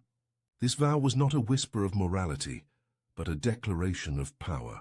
For the man who sees beyond the surface can never be owned by it. The emperor's gaze was more than discipline. It was armor, an unbreakable shield against the most ancient form of manipulation, and that is the first secret. If you can master your eyes, you will master yourself. In the annals of Rome, there is a story of a decorated general, a man who had led legions across the frontiers and returned victorious. Yet the most dangerous battle he ever faced was not against barbarians or rival armies. It was within his own household. Whispers reached him that his wife, a woman of noble birth, had been conspiring with his political rivals. Not only her affection, but her loyalty had shifted into betrayal. For most men, such news would unleash fury. Rage, humiliation, and the thirst for revenge would consume them. Many leaders before him had executed wives, lovers, even friends for less. But this general did something different. He had prepared for this moment long before it arrived. Each morning, before donning his armor, he practiced what the Stoics called premeditation malorum, the premeditation of evils. He imagined betrayal as inevitable. He pictured his closest allies abandoning him, his family turning against him, his soldiers failing him. By rehearsing these calamities in his mind, he stripped them of their power. When they happened, they no longer shocked him. So when the whispers became proof, he felt no tremor of surprise, no tightening of the chest, no consuming fire of vengeance. Instead, he regarded the betrayal as nature itself, as common as a storm breaking across the sea. To expect loyalty without fail, he believed, was to live in a fantasy. To expect betrayal was to live in truth. This mindset turned his enemy's weapon into dust. The plot they believed would unmake him did nothing. In fact, he went further. He confronted the rival who had gained his wife's favor, not with wrath but with composure. And in an act that stunned the Senate, he promoted the man to higher office. It was not weakness. It was dominance. For in that moment, he showed that no insult, no conspiracy, no theft of affection could disturb his reason. He ruled not by force of passion, but by mastery of self. His enemies gained nothing, and his legend grew greater because of it. This is the second secret. Expect betrayal as natural, and it will never own you. In your own life, whether from friends, family, or women, betrayal loses its sting when you have already rehearsed it in the mind. Emotional immunity makes you untouchable. The general's legacy endures for one reason. When others sought to wound him through his heart, he proved that his heart was beyond their reach. Among the most famous Stoics of Rome was a man who began life not in wealth or honor, but in chains. His name was Epictetus. He was born a slave, treated as property, subjected to the cruelty of his master, and yet, from this lowly station, he rose to a level of authority that even free men envied. One story tells of his humiliation in the presence of noble guests. His master, eager to entertain, mocked him openly, forcing him to perform degrading tasks and endure ridicule. Among the spectators were women of the court, who laughed at his condition, jeering at his weakness. For most men, such shame would cut deeper than any blade. Anger, desperation, or despair would spill out uncontrollably. But Epictetus did not flinch. Instead, he stood in calm silence. His mind was untouched. He once said, "You may insult my body, but you cannot touch my reason." The body could be chained. The reputation could be dragged through the mud. But the inner fortress of thought, that domain remained sovereign. This was the core of his philosophy. True power is not measured by possessions, approval, or reputation. It is measured by the mastery of one's own mind. For while fortune can strip away status, wealth, or even freedom, it cannot touch the reasoning faculty unless you surrender it willingly. This truth makes a man invincible. Because if your worth is not tied to the praise of others, then insults carry no weight. If your identity is not built on possessions, then loss cannot destroy you. If your peace is not dependent on another's affection, then rejection cannot move you. In modern life, this remains the most brutal test. Insults, rejection, and the subtle games played to provoke emotion are constant. Many men crumble when mocked, or when a woman withholds approval. They lash out, they beg, or they retreat into self-doubt. But the man who understands Epictetus's lesson remains untouchable. He knows that his value is not something given by others, and therefore cannot be taken away by others. Epictetus endured slavery, scorn, and humiliation, yet never surrendered his calm. And when he was finally freed, something remarkable happened. The same society that once laughed at him now sought his wisdom. Women of Rome, who had once ridiculed the slave, later came quietly to his lectures, seeking counsel on how to endure their own trials. The man who began life with nothing ended with influence greater than kings, not because of what he owned, but because of what he could never lose, the mastery of his own mind. That is the third secret. A man who builds his self-worth on the unshakable foundation of reason is a man who can never be owned. In the heart of Rome, influence often came not only through the Senate floor or the battlefield, but through the chambers of desire. One senator, admired for his clarity of judgment, faced a temptation that few men could resist. A widow of immense wealth and renown set her sights on him. She was not only beautiful but also powerful, her late husband having left her estates, servants, and a network of allies eager to maintain her favor. Many men competed for her attention, each hoping to secure her fortune and the influence that accompanied her hand. She approached the senator with an offer that seemed impossible to refuse. Riches beyond measure, estates that could guarantee his children's prosperity, influence in the Senate through her allies, and companionship with a woman whose beauty was spoken of in whispers. Most men would have seen this as fortune smiling upon them. Most men would have surrendered, but this senator understood something deeper. He saw what others did not. Her offer was not freedom, but a chain. For the man who needs another's wealth, another's beauty, or another's influence no longer rules himself. He is ruled by what he craves. The senator's response was short but unforgettable. To need her is to be owned by her. With those words, he declined her hand. No hesitation, no apology, no elaborate excuse. Just the clarity of a man unwilling to trade freedom for comfort. The widow was astonished. Accustomed to bending men with her offers, she turned her attention to others. And indeed other men fell. One senator accepted her wealth, and soon found himself a puppet, his every vote in the Senate dictated by her will. Another sought her beauty, and when she withdrew her affection, he crumbled in disgrace. She destroyed them not with daggers or poison, but with chains of desire. The man who walked away remained unbroken. His independence became a legend, whispered as both a warning and a lesson. While others gained temporary pleasure and quick ruin, he preserved something far more valuable: sovereignty over himself. The Stoic principle here is brutal in its simplicity. Freedom means desiring nothing that enslaves you. It is not wealth itself that corrupts, nor beauty, nor influence, but the need for them. Once you believe you cannot live without these things, you have already surrendered your will. In modern life, the trap is no less common. Many men trade their freedom for transactional relationships, where wealth and beauty become bargaining chips. They accept terms that bind them, mistaking golden chains for fortune. Yet chains are chains, no matter how they glitter. The senator's refusal remains the lesson. To be unbreakable, you must walk away from anything that seeks to own you, no matter how tempting it appears. For what is gained in dependence will always cost more than it is worth. That is the fourth secret. The man who needs nothing cannot be owned by anyone.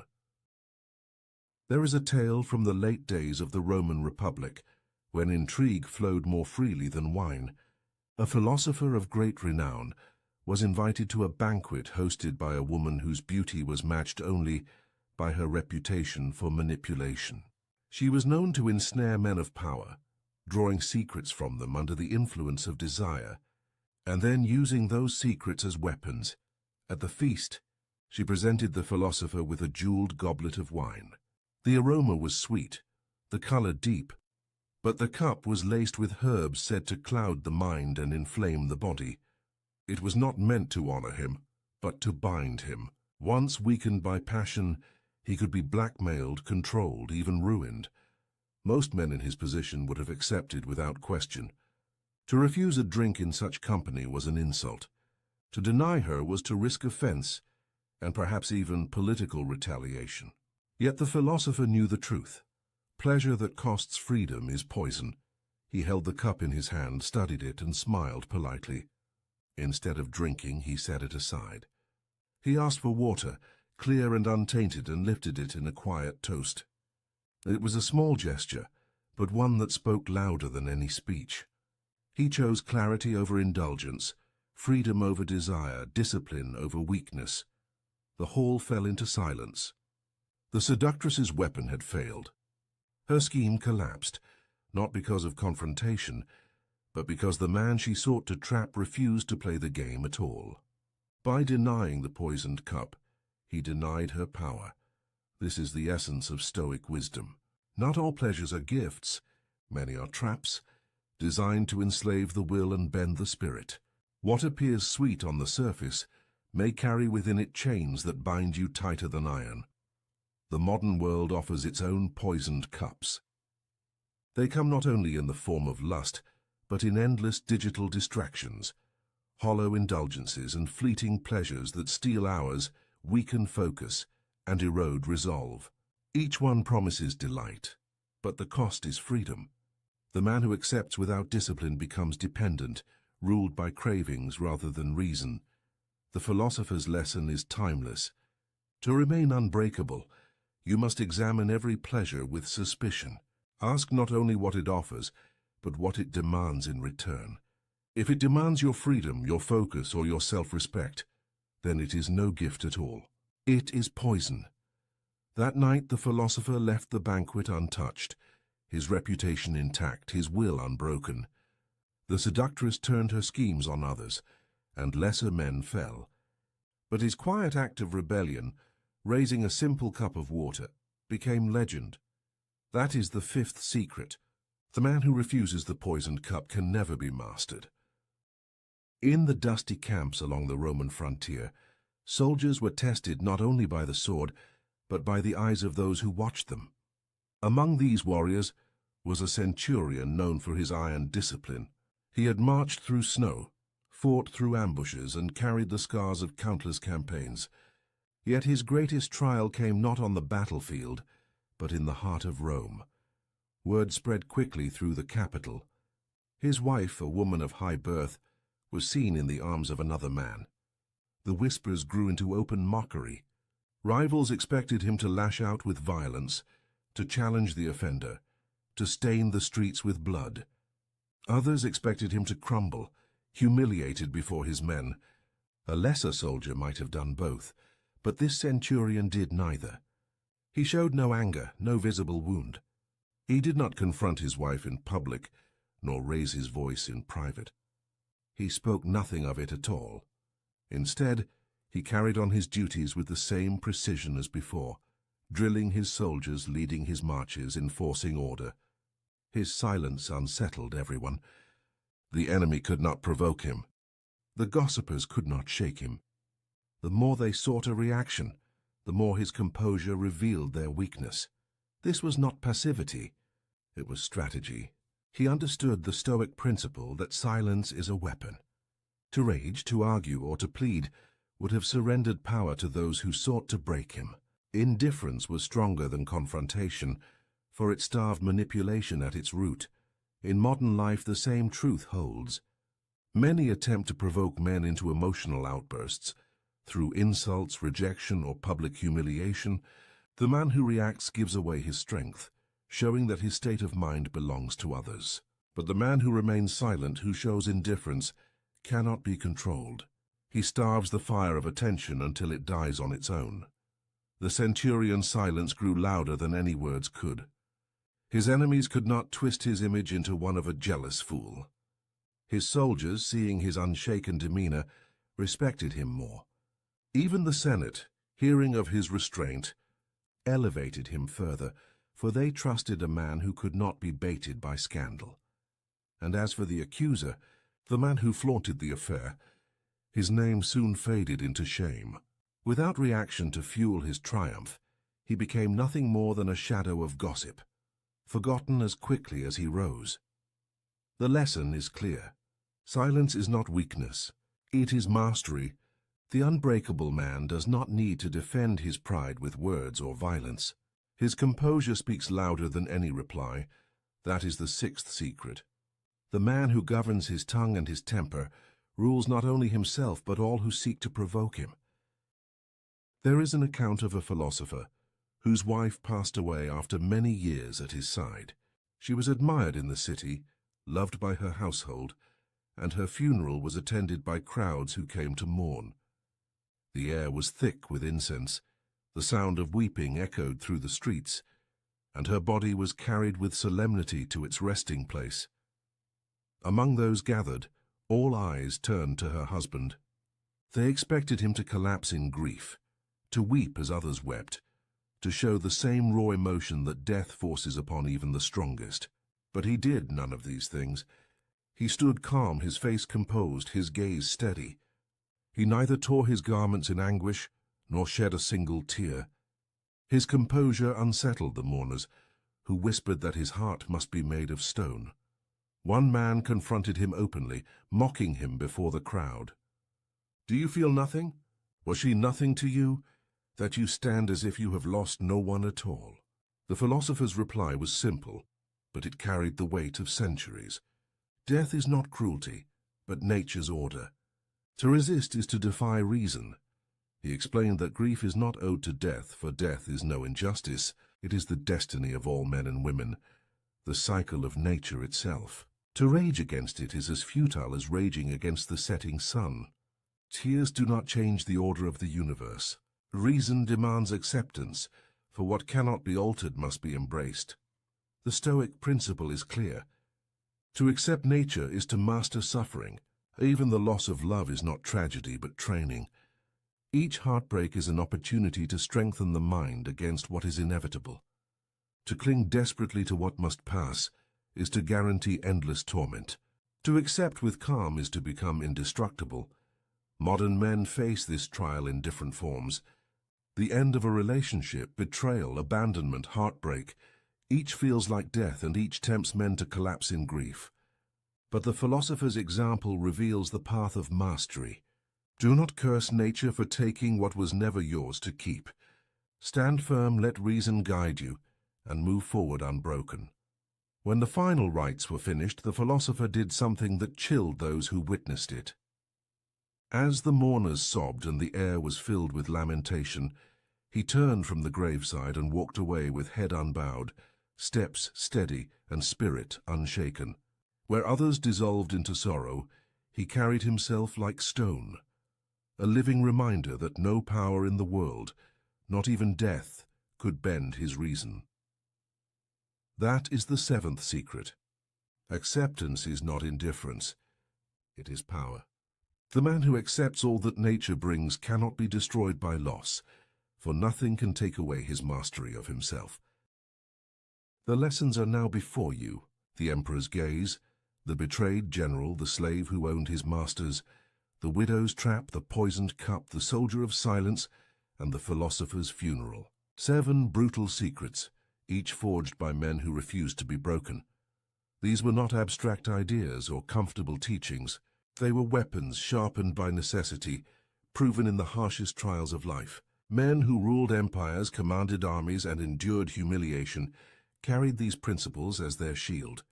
They stood unmovable, even when beauty, betrayal, temptation, and death itself tried to break them. And you too can carry them. Implementing even one will separate you from the ordinary. Because most men surrender their minds at the first test. They let their gaze be captured, their emotions be provoked, their desires be chained, their grief consume them. But the man who takes these secrets into himself walks another path. He is no longer ruled by what he cannot control. He rules himself, and that is the highest form of power. So let this be your final strike of the night. Start tomorrow. Do not let your eyes, your heart, or your silence be controlled by another. That is the first step to becoming unbreakable. Begin with the first secret. Tomorrow morning, practice the emperor's gaze. Notice where your eyes wander and take back control. Train your perception, and you will discover that the first battle is already won. And if you are ready for more, subscribe now. This is only the beginning. There are countless forbidden Stoic secrets waiting to be revealed. Secrets that will arm you with the same strength that once shaped emperors, generals, and philosophers. Stay vigilant. Stay disciplined. Stay unbreakable. The ancients believed that one question could set a person free or drive them into despair. It was not asked in the open squares of Rome, nor carved into the laws of Athens. It lived quietly in the minds of philosophers, whispered in private, written in fragile lines that survived only because someone dared to copy them again and again. The question is simple, and yet it is dangerous. What if the worst thing that could happen to you has already happened in your mind? To the Stoics, this was no game. They believed that fear feeds on surprise, that pain grows sharper when it catches us unprepared. So they trained themselves to walk willingly into imagined ruin, to see their fortunes lost, their loved ones gone, their own lives ended. Not because they were morbid, but because they believed freedom begins where fear ends. Consider the emperor Marcus Aurelius. He ruled the greatest empire of his age, commanded vast armies, and held the power of life and death. Yet at night, by candlelight, he wrote words not of conquest, but of surrender. You may leave this life at any moment. Let that determine what you do, say, and think. Why would the most powerful man alive remind himself of his own fragility? Because he knew that power means nothing if the soul is ruled by terror. Think also of Epictetus, born into slavery, his body broken, his freedom denied. He had nothing, and yet he claimed to be freer than his masters. His secret was not wealth or status, but the practice of imagining loss until it no longer frightened him. He learned that when you accept the worst in thought, you cannot be enslaved by it in reality. This thought experiment, called premeditatio malorum, the premeditation of evils, was their weapon. It stripped misfortune of its surprise. It turned tragedy into training, but it was also dangerous.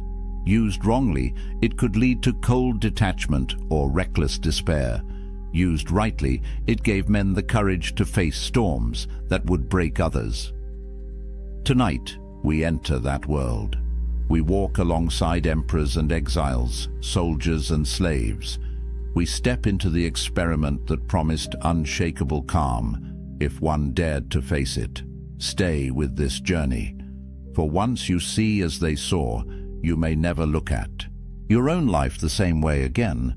As the candle burns low and the night begins to fade, we return to the question that haunted the Stoics.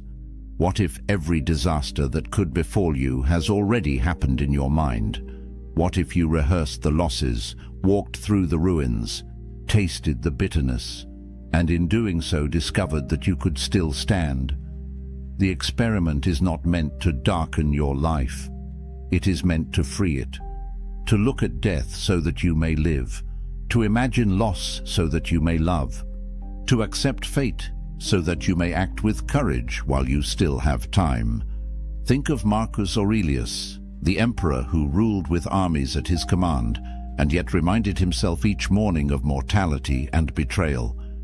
His greatness was not in conquest, but in calm, in refusing to be ruled by fear.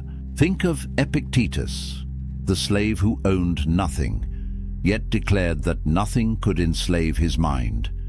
His power was not in possessions, but in freedom of spirit. Think of Seneca, rich and influential, yet sleeping on the floor to prove to himself that fortune could never own him. His wisdom was not in comfort, but in clarity. These men lived in an age of plagues, wars, and political chaos. We live in an age of noise, speed, and uncertainty. Their struggles were different in detail, but not in kind. Like them, we will lose.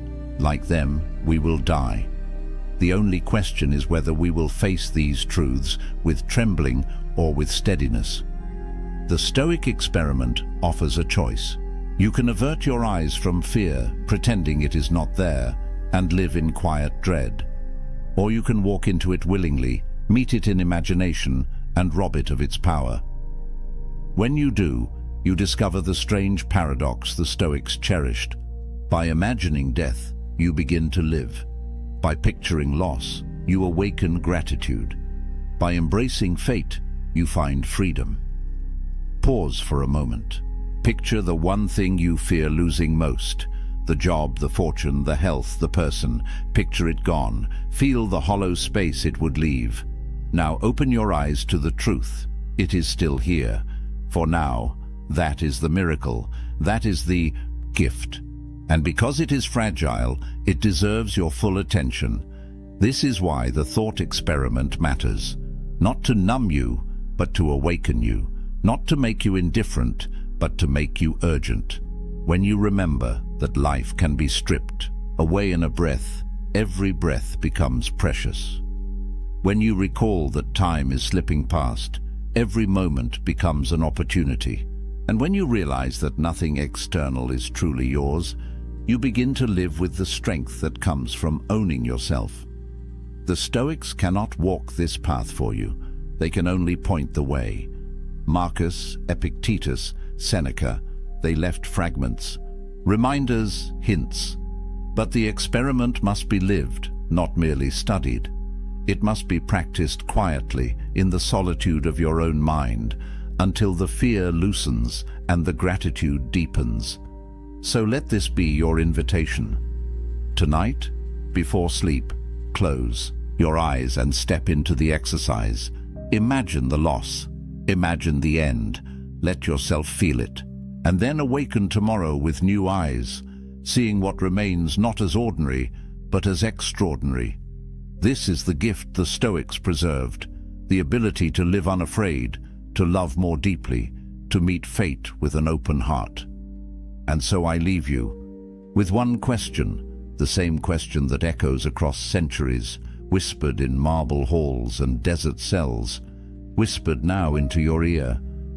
If tomorrow stripped away everything you take for granted, what part of you would remain unbroken? Carry that question, let it shape you, and if these ancient voices have spoken to you tonight, do not let them fade into silence. Join this journey further. There are more lessons, more experiments, more truths buried in time that can sharpen the way you live now. Subscribe, stay with this channel, and together we will walk deeper into the wisdom of those who faced storms and discovered peace. For their stories are not finished until we live them, and your life is not finished until you dare to begin living it fully. In the language of the ancients, it was called premeditatio malorum, the premeditation of evils. The phrase sounds grim, even unsettling.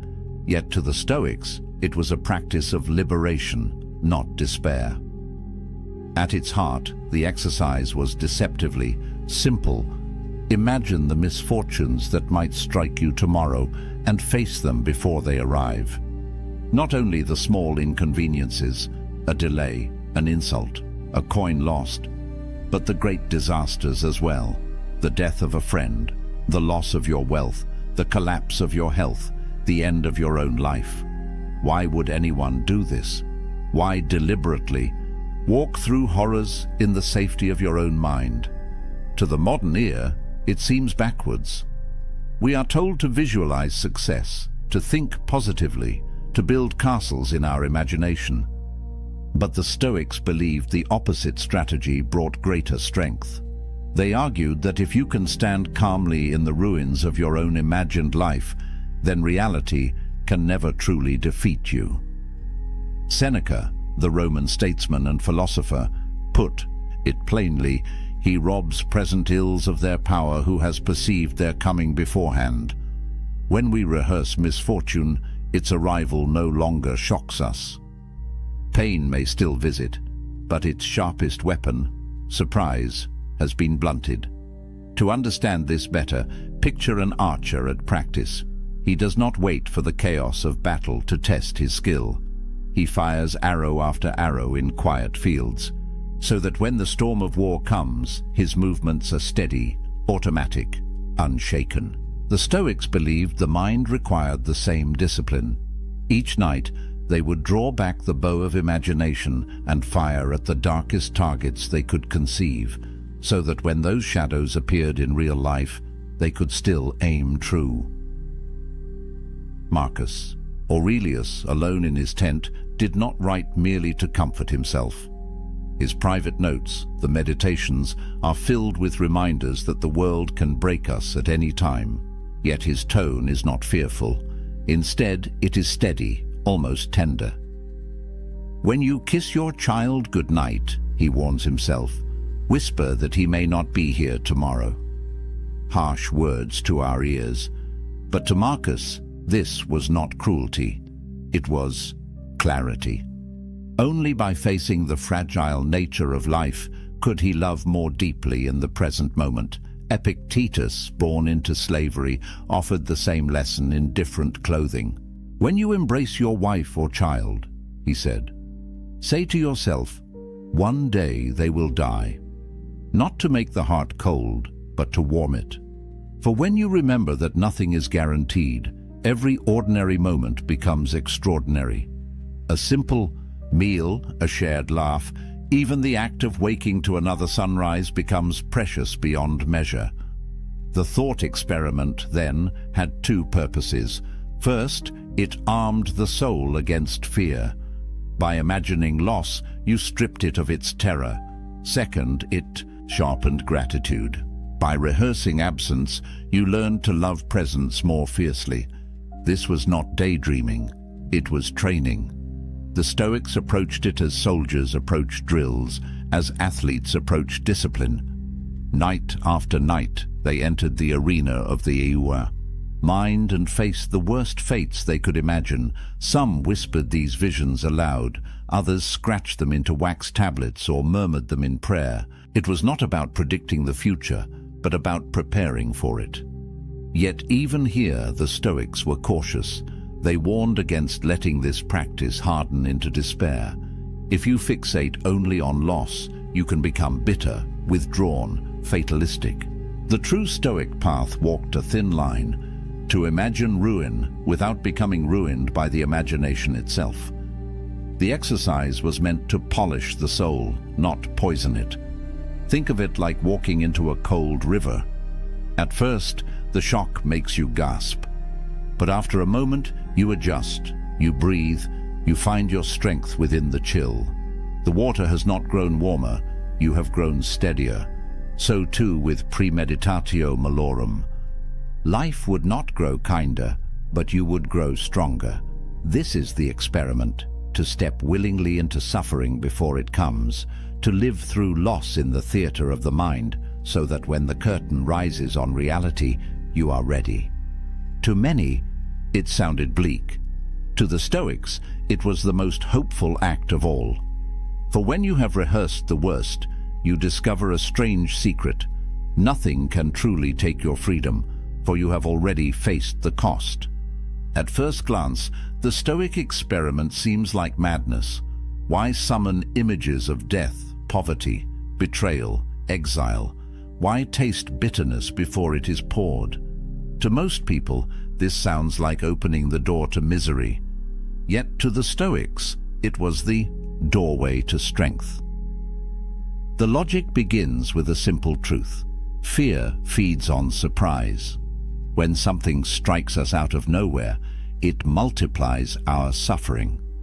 The event itself wounds us once, but the shock, the disbelief, the frantic resistance, these wound us many times over.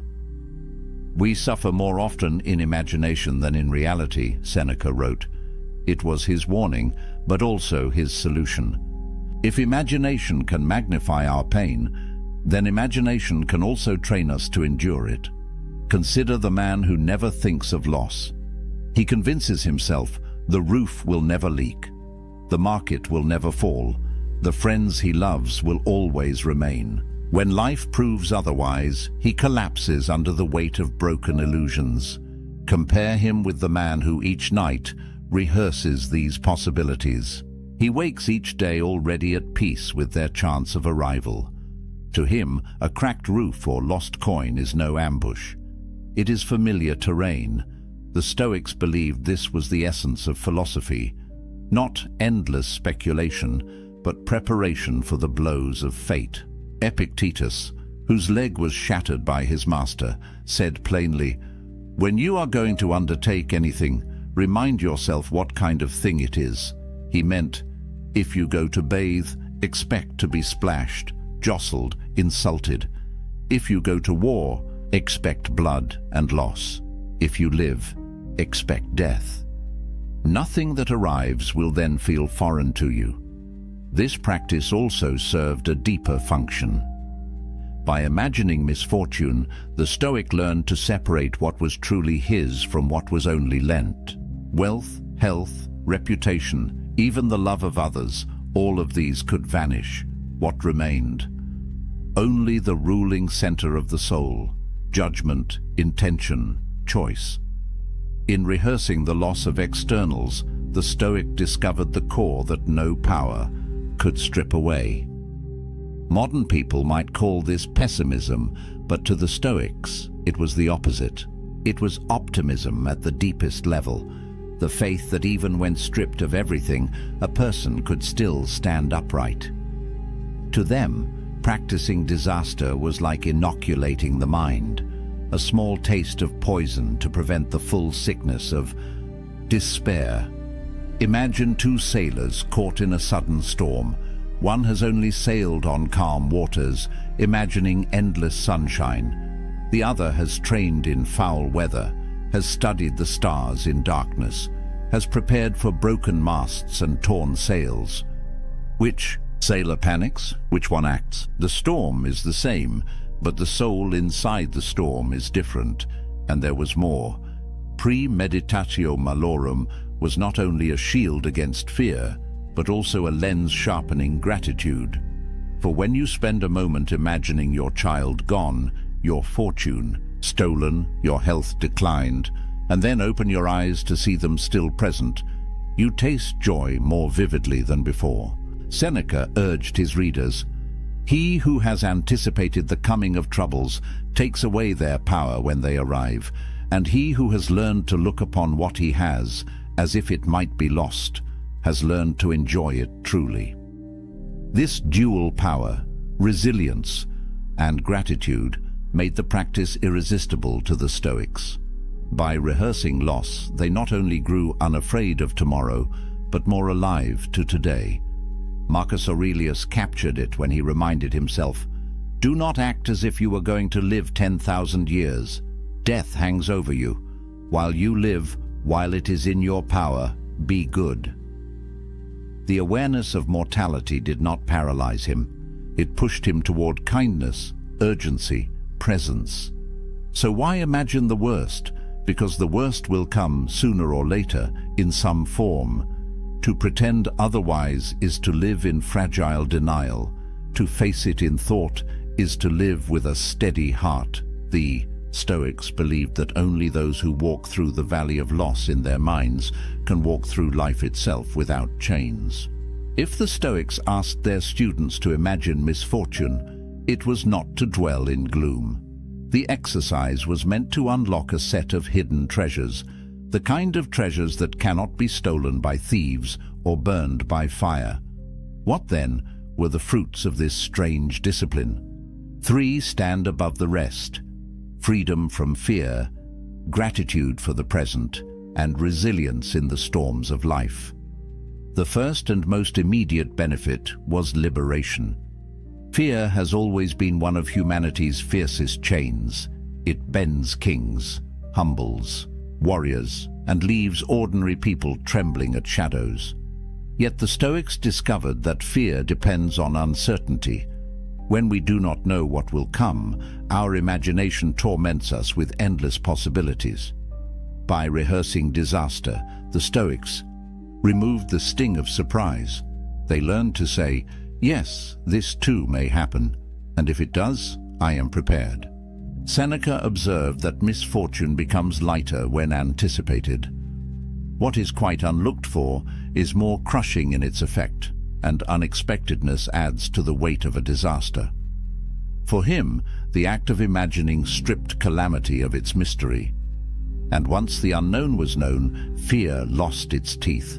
Imagine waking each morning with the knowledge that no loss, no insult, no illness could shake the foundation of your soul. This is not cold indifference, it is strength. It is the quiet courage of someone who has already rehearsed the worst in the theater of the mind, and thus walks calmly through the world. The second treasure hidden in this exercise is gratitude. At first, this seems paradoxical. How could picturing death or poverty make life more joyful? Yet the Stoics believed the shadow of loss makes the light of presence burn brighter.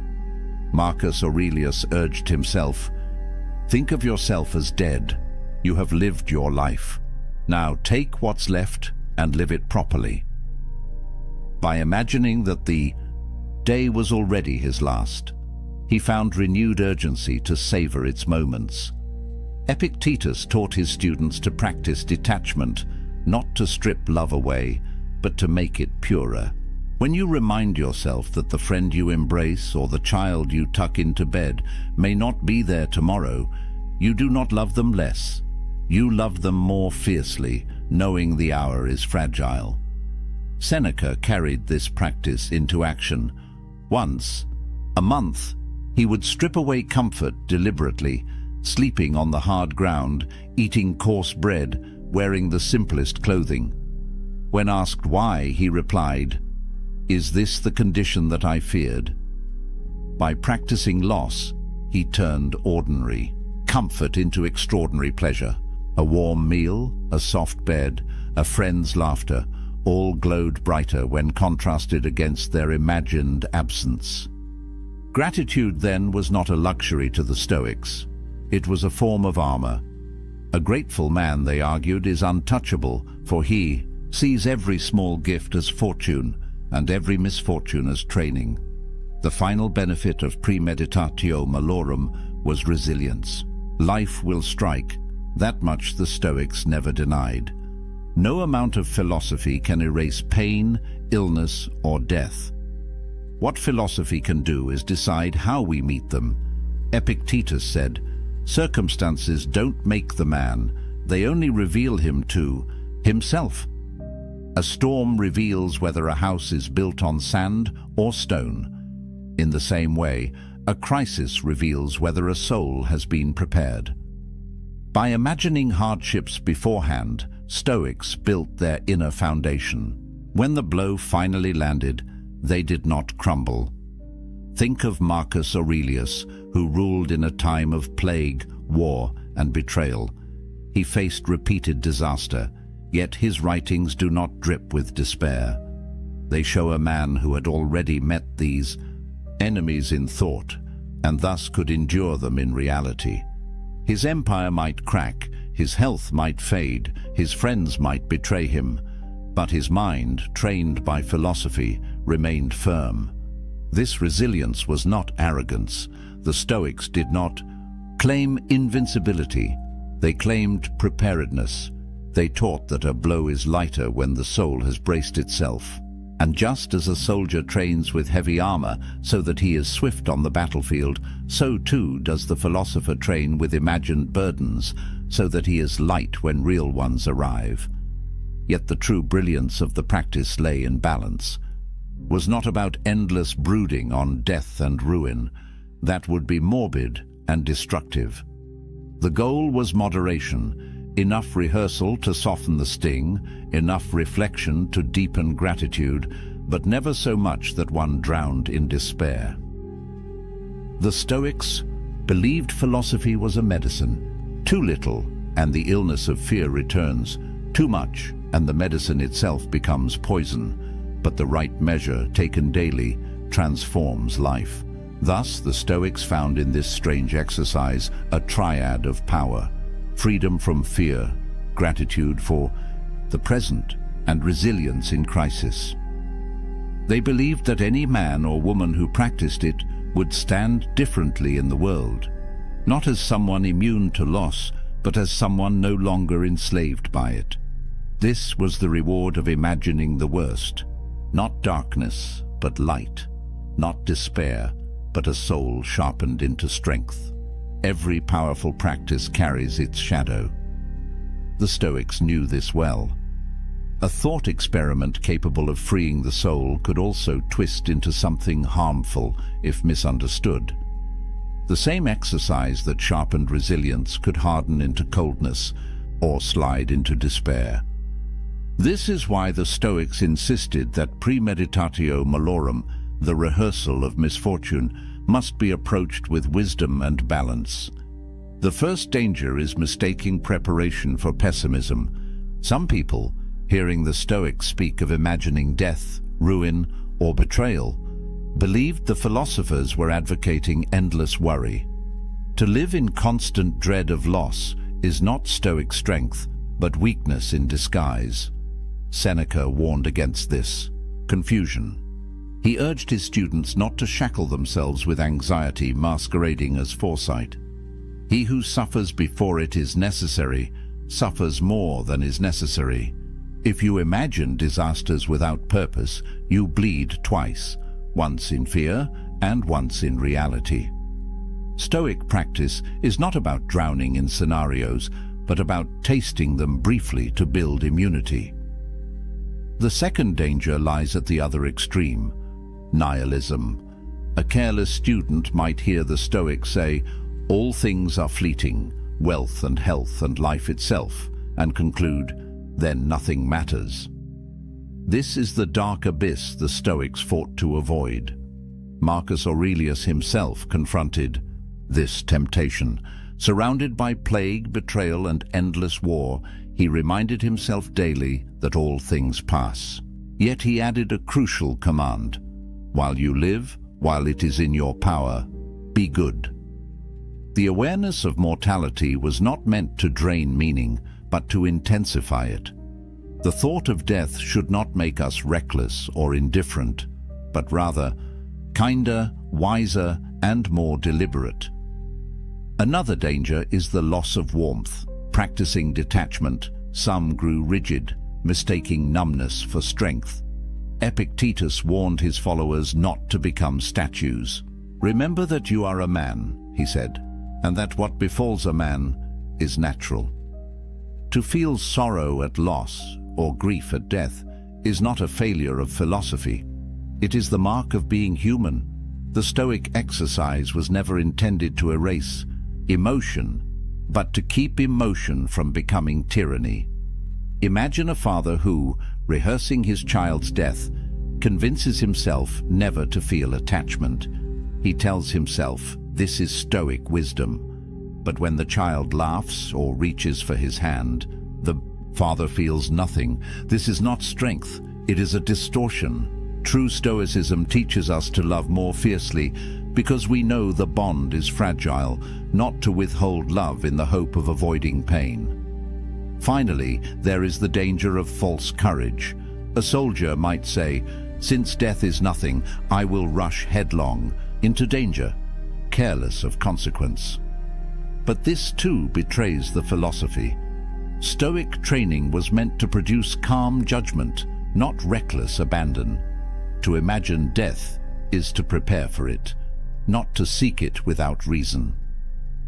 Courage, in the Stoic sense, is rational endurance of hardship, not blind pursuit of destruction. So, how did the Stoics guard against misuse? They set boundaries, practice premeditatio malorum, but do so with intent. Imagine loss not to wallow in it, but to measure your strength against it. Picture death not to despise life, but to embrace it. Think of misfortune not to withdraw from the world, but to act wisely within it. Seneca gave his students a rhythm, a few days each month spent in poverty, eating coarse food, wearing rough clothes. Not every day, lest life become joyless, but enough to remind the soul of its power. Marcus wrote nightly of death and impermanence. but by day he ruled with justice, fought wars with patience, and tried to act for the common good. Epictetus trained his mind against loss, but also urged compassion, laughter, and friendship. In other words, Stoic foresight was never meant to extinguish humanity. It was meant to free it. Misfortune rehearsed in thought should make us more grateful, not less. It should make us calmer, not colder. The Stoics knew the temptation to misuse their philosophy would always remain. It is easier to become numb than to remain balanced, easier to collapse into dread than to face hardship calmly. But the true Stoic way demands vigilance. The practice is a knife. In skilled hands, it carves strength. In careless hands, it wounds the one who wields it, and so they left us this warning. Do not let the experiment become your prison. Let it be your training ground. Walk through imagined ruin, not to despair of life, but to return to it with greater clarity, gratitude, and resolve. The Stoic exercise of rehearsing misfortune did not appear in isolation.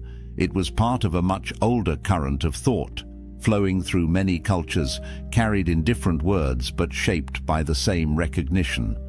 Life is fragile, uncertain, and brief. And only by facing this truth can we learn to live with strength. Long before the Stoics, the Greek philosopher Heraclitus declared, "All things flow." To him, the universe was not fixed but ever-changing, like a river in constant motion. He reminded his listeners, "You cannot step into the same river twice. The waters have moved on, and so have you." This vision of ceaseless change influenced the Stoics deeply. If all things are in flux, then clinging to stability is an illusion. Loss is not a possibility, it is a certainty. To imagine loss, then, is simply to imagine reality unfolding as it must. In this way, premeditatio malorum was not pessimism, but alignment with the nature of the cosmos. By practicing misfortune, one harmonizes with the river instead of fighting against its current. Across the world in India, Buddhist monks were practicing something strikingly similar. They meditated on impermanence and death, often contemplating their own bodies as subject to decay. Far from being morbid, this awareness produced compassion and detachment. One well-known Buddhist reflection instructs, "Of all the footprints, that of the elephant is supreme. Of all contemplations, that on death is supreme." By facing mortality daily, monks stripped away illusion and attachment, finding peace in the fleeting nature of life. The Stoic reminder to whisper to yourself, "You may die tomorrow," is a cousin to the Buddhist practice of maranasati, mindfulness of death. Both traditions sought not despair, but clarity. When death is no longer hidden, life becomes luminous. Even in early Christianity, echoes of this practice resound. The phrase memento mori, remember that you will die, became a spiritual discipline. Monks carried skulls into their cells, not to frighten themselves, but to recall the brevity of earthly existence. The goal was not coldness, but urgency, a reminder that every act mattered, every choice carried eternal weight. Like the Stoics, these Christians saw death not as an end to dread, but as a teacher to revere. Marcus Aurelius would have recognized their spirit, even if their theology diverged. For both, mortality was a compass, orienting the soul toward what truly matters. What made Stoicism unique was its ability to weave these threads, flux, impermanence, mortality, into a practical daily exercise. While Heraclitus spoke of cosmic change and Buddhists practiced renunciation, the Stoics asked, how can an ordinary citizen, a senator, a soldier, or a slave, use this wisdom to live today? Their answer was premeditatio malorum. Unlike abstract speculation, this was a tool for daily life. Marcus used it before ruling the empire. Epictetus taught it to students struggling with anger or grief. Seneca recommended it to friends navigating wealth, power, and exile. It was not confined to monasteries or ivory towers. It was a philosophy for kitchens, marketplaces, and battlefields. The fact that so many traditions converged on this practice reveals something timeless. Wherever humans have lived, they have wrestled with uncertainty, loss, and the inevitability of death. The Stoics, Buddhists, and monks each reached the same conclusion. Only by bringing misfortune into the light can we remove its tyranny. Different words, same insight. Heraclitus, all things change. Buddha, all conditioned things are impermanent. Marcus Aurelius, you could leave life right now. To each the thought of loss was not poison, but medicine. To deny it was to live in fear. To face it was to live in freedom. Tracing these roots shows that premeditatio malorum is not just a Stoic curiosity. It is part of the wider human project of learning how to live when nothing is guaranteed. It links us to the ancients across cultures, reminding us that our struggles are not new. The fears that haunt us today, losing our jobs, our health, our loved ones, are simply modern faces of the same ancient truth. And so, when we practice the Stoic experiment, we are not alone. We stand in a long line of seekers, Greeks, watching rivers, Buddhists meditating on death, monks whispering memento mori. Together they tell us the way out of fear is not denial, but courage.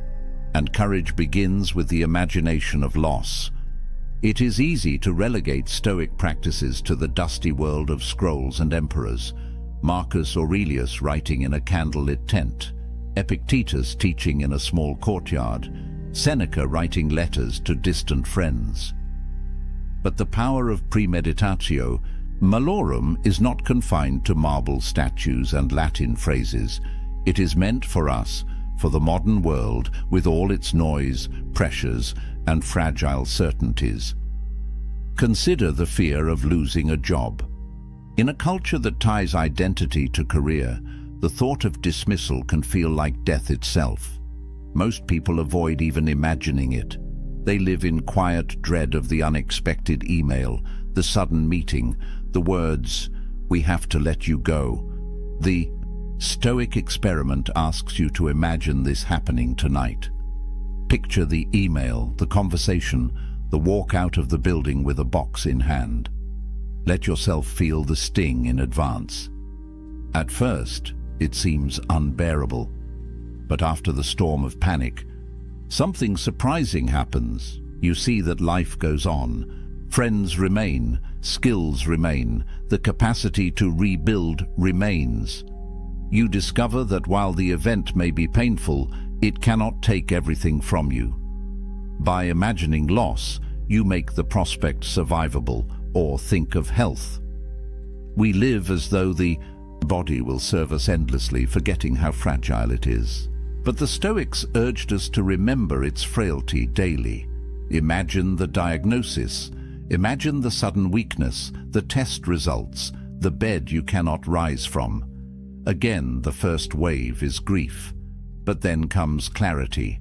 If this body can fail, then today's walk matters more. The meal with a friend matters more. Every moment unbroken by pain becomes a treasure. This was Seneca's point in practicing poverty. By imagining the worst, he discovered how much he could live without and how rich the ordinary actually was. For us, rehearsing frailty makes each day of strength a victory.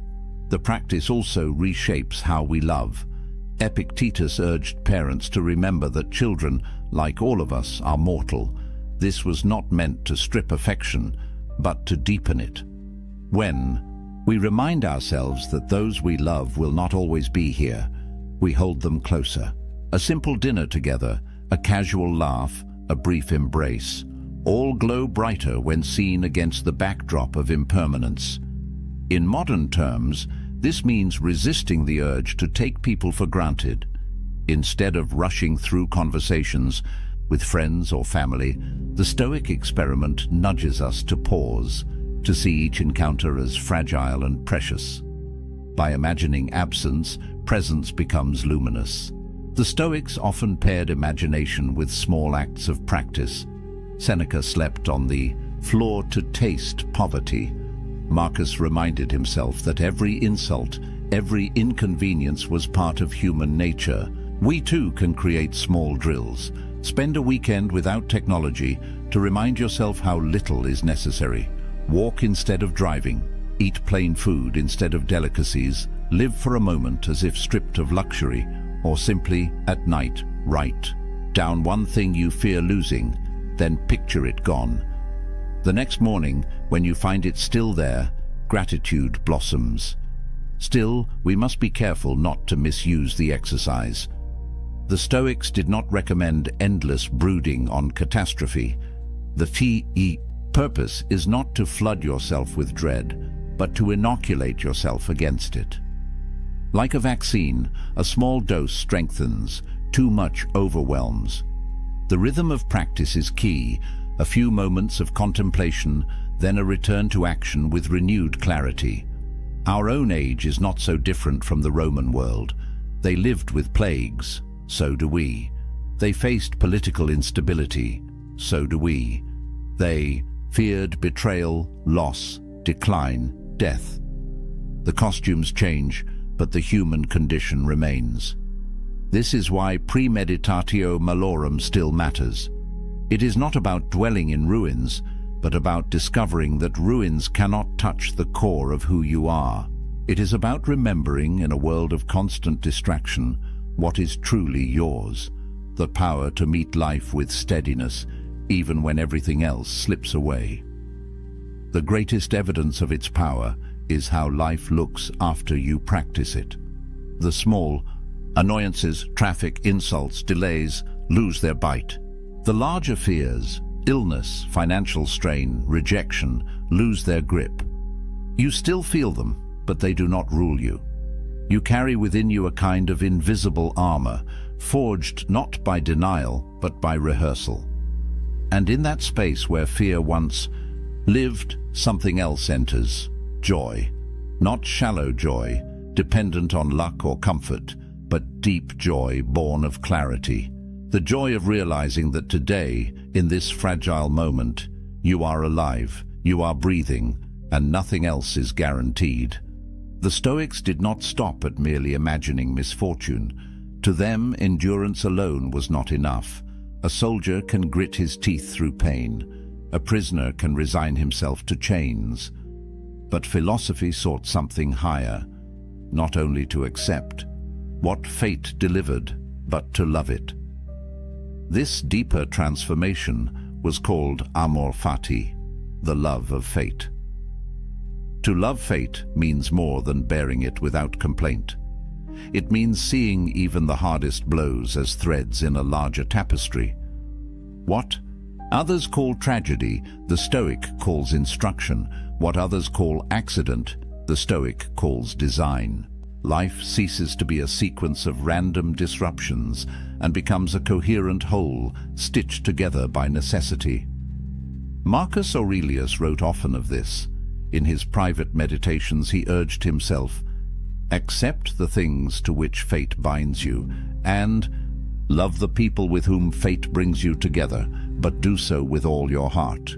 These words are not the tone of resignation. They are the words of a man who believed that the very shape of his hardships was part of a greater order, one he might not see, but one he could honor. Epictetus too pressed this lesson. He had no illusions about life's cruelty. He had known slavery, injury, ridicule. Yet his counsel was not to curse what happened, but to align himself with it. "Do not seek for things to happen the way you want them to," he said. "Rather, wish that what happens happen the way it happens, and you will be happy." The freedom he taught was not freedom from suffering, but freedom from resistance. This subtle shift marks the difference between Stoic endurance and Stoic joy. To endure is to carry a burden. To love is to transform the burden into meaning. When you love fate, even disaster becomes a teacher. Even pain becomes a sculptor of the soul. The image is of a craftsman's hand. The hammer that strikes the iron may feel like violence, but in truth it is shaping the blade. So too with fate.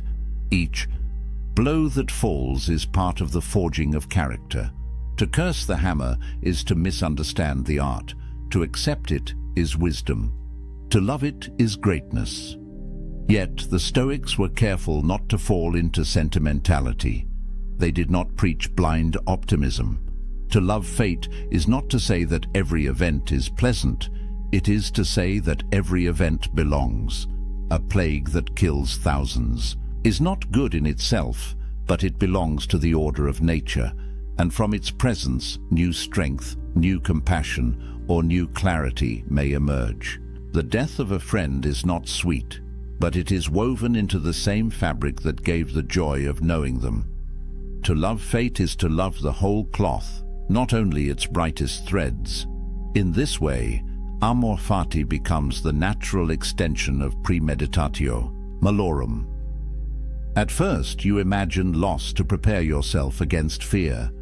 In time, you see that loss itself is not alien, but part of the same universe that gave you life. You begin with resistance, move to acceptance, and end in embrace. This attitude changes how one lives daily life. An insult from another no longer provokes outrage. It is simply one of the sounds of the world. A delay on the road no longer feels like theft of time. It becomes time offered for reflection. Even personal failure loses its sting, because it too is part of the process of growth. What once seemed hostile now appears as part of the curriculum of existence. Nietzsche, centuries later, would seize upon this Stoic seed and turn it into a central principle of his own philosophy. He declared, "My formula for greatness in a human being is amor fati, that one wants nothing to be different, not forward, not backward, not in all eternity, not merely to bear what is necessary, but to love it." Though Nietzsche's voice was not Stoic in every sense, he grasped the same fire. That freedom is not only to endure fate, but to delight in its unfolding. For the Stoics, this delight was not a hollow smile forced in tragedy. It was a deep current of harmony flowing beneath every event.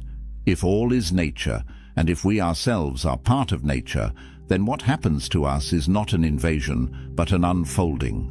To reject it is to reject reality. To embrace it is to be at one with it. Here lies the highest lesson of their thought experiment. To imagine the worst is only the beginning. To accept it is the next step. But the final step, the hardest and most transformative, is to love it. For when you can love even misfortune, you are untouchable. No exile can banish you. No poverty can degrade you. No death can frighten you. You have become aligned with the order of all things. This is amor fati. To meet each day not as a threat, but as a gift, even when wrapped in pain. To see fate not as enemy, but as companion. To say to whatever comes, yes, this too I will love. Why does this ancient thought experiment still matter? Why should the words of men long buried beneath marble ruins concern us in a world of satellites, skyscrapers, and digital noise? It matters because the human condition has not changed. We still fear loss. We still recoil from death. We still tremble when the future is uncertain. The Stoics remind us that these fears, left unchecked, shape the course of our lives more than any external chain. Fear makes us cautious when boldness is needed. It silences us when truth must be spoken. It binds us to comforts that rot us slowly, because we cannot imagine life without them. To live in fear is to live half a life. And so the Stoics taught, that to free oneself from fear is to recover one's humanity. Imagine what it means to walk into each day knowing that nothing can truly take away the essence of who you are. Jobs may vanish, reputations crumble, fortunes evaporate, but your mind, your choices, your capacity to meet events with dignity, these remain untouched. That knowledge is not abstract. It changes how one breathes, how one speaks, how one acts. It replaces panic with clarity and hesitation with calm resolve. This is why Marcus Aurelius, even as emperor, did not surround himself only with soldiers and senators. He surrounded himself with reminders. He whispered to himself each morning, "You will meet with arrogance, deceit, ingratitude, treachery." He rehearsed these encounters not to grow bitter, but to remain steady. He knew that expecting betrayal made him less vulnerable to its sting, and that remembering mortality gave urgency to his duties. In a life of unimaginable pressure, it was this practice that kept him human. It matters because in our own age, we too are emperors of small realms. We govern households, careers, friendships, the fragile empire of our own days. And like Rome itself, our empires are temporary. The Stoics teach us not to cling to their permanence, but to govern them with justice while we can, and to release them when they pass. It also matters because premeditatio malorum sharpens gratitude in a world drowning in abundance. We have more possessions, more food, more comfort than the ancients could dream of, yet we often feel restless and unsatisfied. Why? Because we mistake more for enough. By imagining loss, the Stoic experiment corrects the eye. Suddenly, the meal before us is precious. The roof above us is wealth. The laugh of a friend is treasure. Gratitude, born of imagined absence, turns the ordinary into the extraordinary. But perhaps most of all, it matters because this experiment teaches us how to face the one certainty that shadows every life: death. We do not speak of it. We push it to the margins, bury it beneath entertainment and distraction. Yet it waits, patient, inevitable. The Stoics refused to avert their eyes. They taught that the man who rehearses death lives differently. He wastes less time. He forgives more quickly. He chooses his words carefully because he knows they may be his last. This is not about morbidity. It is about intensity. When you accept death, life becomes urgent. Each sunrise is no longer routine, but a miracle. Each breath is no longer unnoticed, but a gift. By facing the end, the Stoic finds the beginning of true living. The experiment also matters for how it reshapes our relationships. To remember that everyone we love is mortal is to see them more clearly. The anger that felt urgent softens. The grievance we clung to dissolves. What remains is tenderness, because we know the hour is brief. Epictetus urged parents not to avoid this truth, but to embrace it, so that their love would be fiercer, not weaker. We too can let this practice remind us that the people in our lives are temporary companions, and that each moment with them is sacred. And finally, it matters because it returns us to ourselves. In rehearsing the loss of all externals, we discover what cannot be lost. Wealth, health, reputation, family, even life itself, all may fall away. But the ability to judge wisely, to choose with integrity, to act with courage, remains until the final breath. This is the core of the Stoic creed, that no one can steal your soul's freedom unless you surrender it. So why does it matter? Because the world will continue to change, but our hearts will continue to wrestle with fear, attachment, and the fragility of time. The Stoic experiment is not an artifact. It is a compass. It points us back to what is essential: courage in the face of loss, gratitude in the presence of life, clarity in the shadow of death. And once you have walked through that experiment, Once you have looked into the darkness and discovered that it does not own you, something fundamental shifts. You no longer cling so tightly. You no longer panic so quickly. You no longer waste so much time. You begin, perhaps for the first time, to live. She's staring at her phone right now, scrolling through old messages, looking at your name in her contacts. Her thumb hovers over the call button, but she doesn't press it. Because you haven't reached out. You haven't texted. You haven't liked her posts. You haven't done any of the things she expected you to do, and that silence is driving her absolutely crazy. Here's what most people don't understand about walking away. They think it's about punishing someone. They think it's about playing games or trying to manipulate a situation. But that's not what this is about at all. What you're about to learn in the next 20 minutes will fundamentally change how you see power dynamics in relationships and, more importantly, how you see yourself. Because the moment someone loses you and you stay silent, something shifts. Not just in them, but in the entire universe around that situation. The ancient Stoics understood this. Marcus Aurelius wrote about the power of restraint. Seneca talked about the strength found in what we don't do. And today, you're going to see exactly why your silence is the most powerful response you could ever give to someone who didn't value you. Most people get this completely wrong. They chase, they explain, they try to make the other person understand what they lost, and in doing so, they give away every ounce of power they had, but not you. By the time we're done here, you'll understand why your absence speaks louder than any words you could ever say. Let's start with something that's going to sound counterintuitive. The weapon they never saw coming isn't your anger. It's not your sadness. It's not even your indifference. It's your complete and total absence from their life. And here's why that's so devastatingly effective. When Marcus Aurelius led the Roman Empire, he dealt with betrayal constantly. Senators who plotted against him, generals who questioned his authority, people he trusted who turned their backs on him. And you know what he did? He didn't rage. He didn't scheme. He withdrew his energy from them entirely.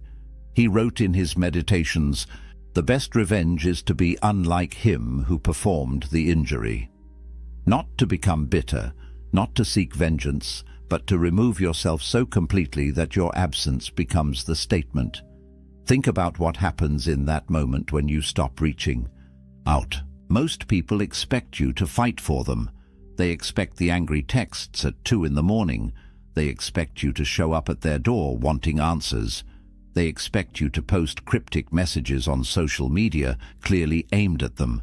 They've written the script in their head for how this is supposed to go. And then you do something they never anticipated. Nothing. That nothing is everything. Because here's what nobody tells you about walking away in silence. Every single day that you don't reach out, you're not just absent from their life, you're absent from their ability to control the narrative. They can't point to your desperate messages and feel justified in their decision. They can't screenshot your emotional outbursts and show their friends. They can't paint you as the crazy one who couldn't let go. You've taken away their ammunition by simply refusing to engage. But there's something even deeper happening here. Something psychological that most people miss entirely. When you remove your energy from someone's life, you create a void. And nature, as they say, abhors a vacuum. That void starts to get filled with something unexpected. Doubt. They start questioning everything. Not because you're making them question it, but because your silence forces them to sit alone with their decision. The Stoics called this the power of negative space. Epictetus taught his students that what we don't say is often more powerful than what we do say. Think about art for a second. A painting isn't just about what's on the canvas. It's about the empty space that makes the painted elements stand out. Your silence is that empty space. And against that backdrop, their decision to lose you starts to look very different than it did when they made it. Here's what they don't know. Every day of your silence isn't passive. It's active. You're not doing nothing. You're doing the hardest thing a person can do. You're exercising complete self-control. You're choosing restraint when every emotion in your body wants to reach out. You're building something they can't see yet, but will feel the impact of soon enough. You're building yourself. Now let me tell you what's happening in their head right now, and I mean right now as you're listening to this. Because if you've walked away and stayed silent, there's a battle taking place in their mind that you'll never see. But understanding it will change everything. In the first few days after you disappear, they convince themselves they don't care. They tell their friends they're relieved. They might even celebrate their freedom. This is the easy part for them, because they're riding high on the decision they made. They're in control, or so they think.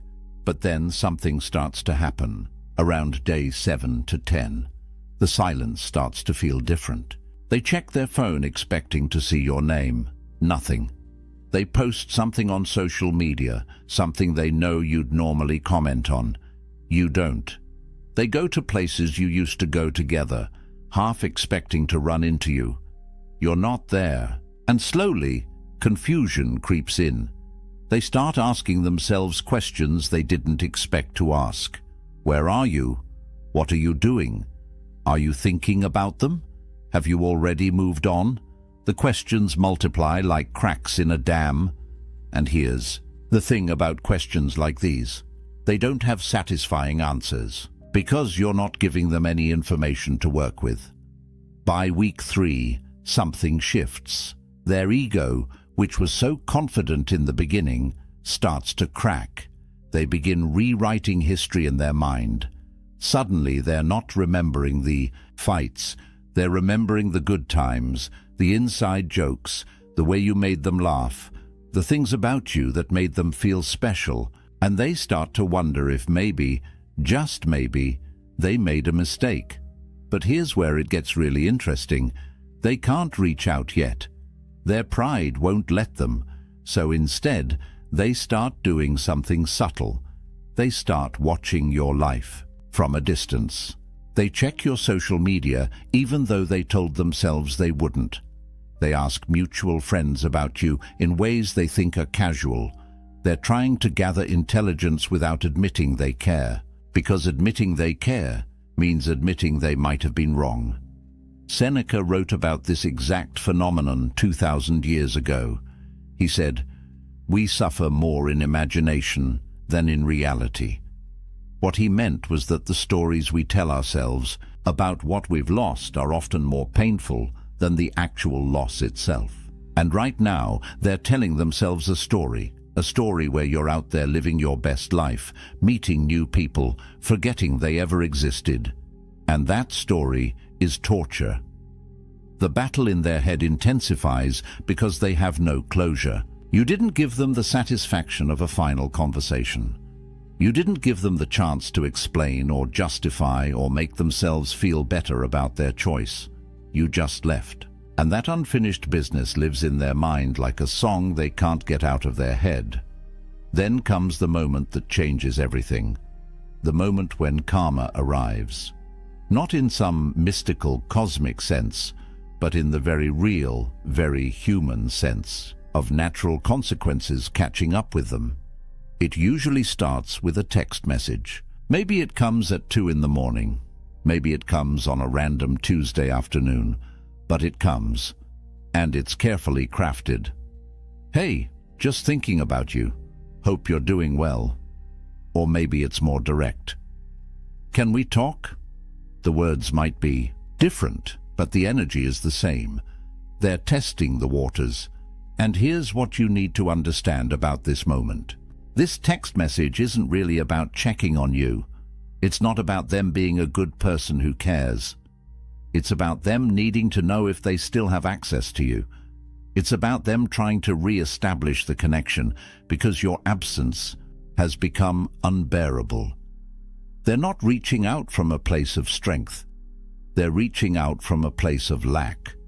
What they say versus what they actually mean are two completely different things.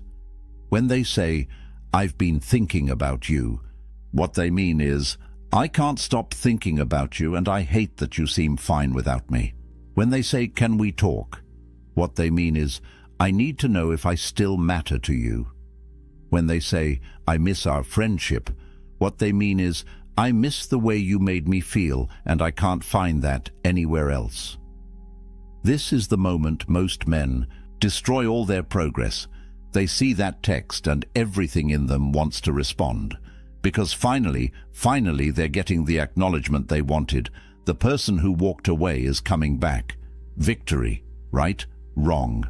Because here's the truth that the Stoics understood deeply. The satisfaction you're looking for isn't in their return.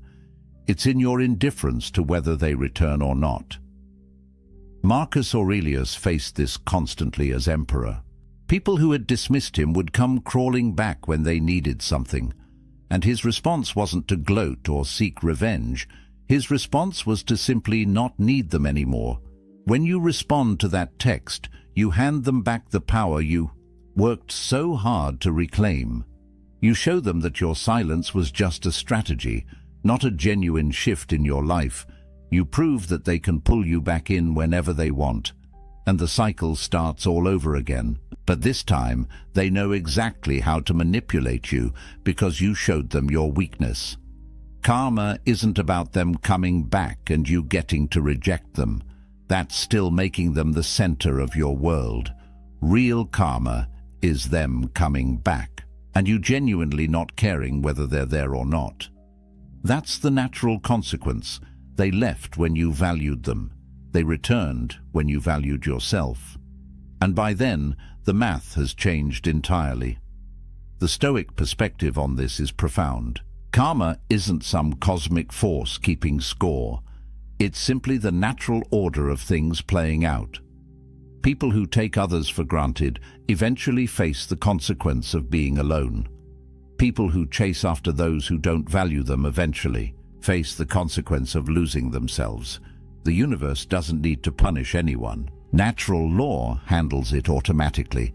So when that text comes, and it will come, you'll be faced with a choice. Do you respond and go back to being the person they could take for granted? Or do you honor the work you've done by maintaining the boundary that your silence established? This brings us to something crucial you need to understand. Why breaking your silence is actually breaking yourself. Let me tell you what you lose the moment you respond. First, you lose weeks or months of progress. Every day you stayed silent, you were rewiring your brain. You were teaching yourself that you don't need their validation. You were building new neural pathways that didn't revolve around them. One text, one response, and you're back to square one. But it's deeper than that. You lose respect, not just theirs, but your own. Think about it. You made a decision to walk away. You committed to silence. You told yourself this person doesn't get access to you anymore, and then the moment they reach out, you fold. What does that teach you about yourself? It teaches you that your boundaries are negotiable, that your word to yourself doesn't mean anything, that you'll abandon your standards when tested. Seneca wrote, "The greatest empire is self-command." Not commanding others, not controlling circumstances, but having mastery over yourself.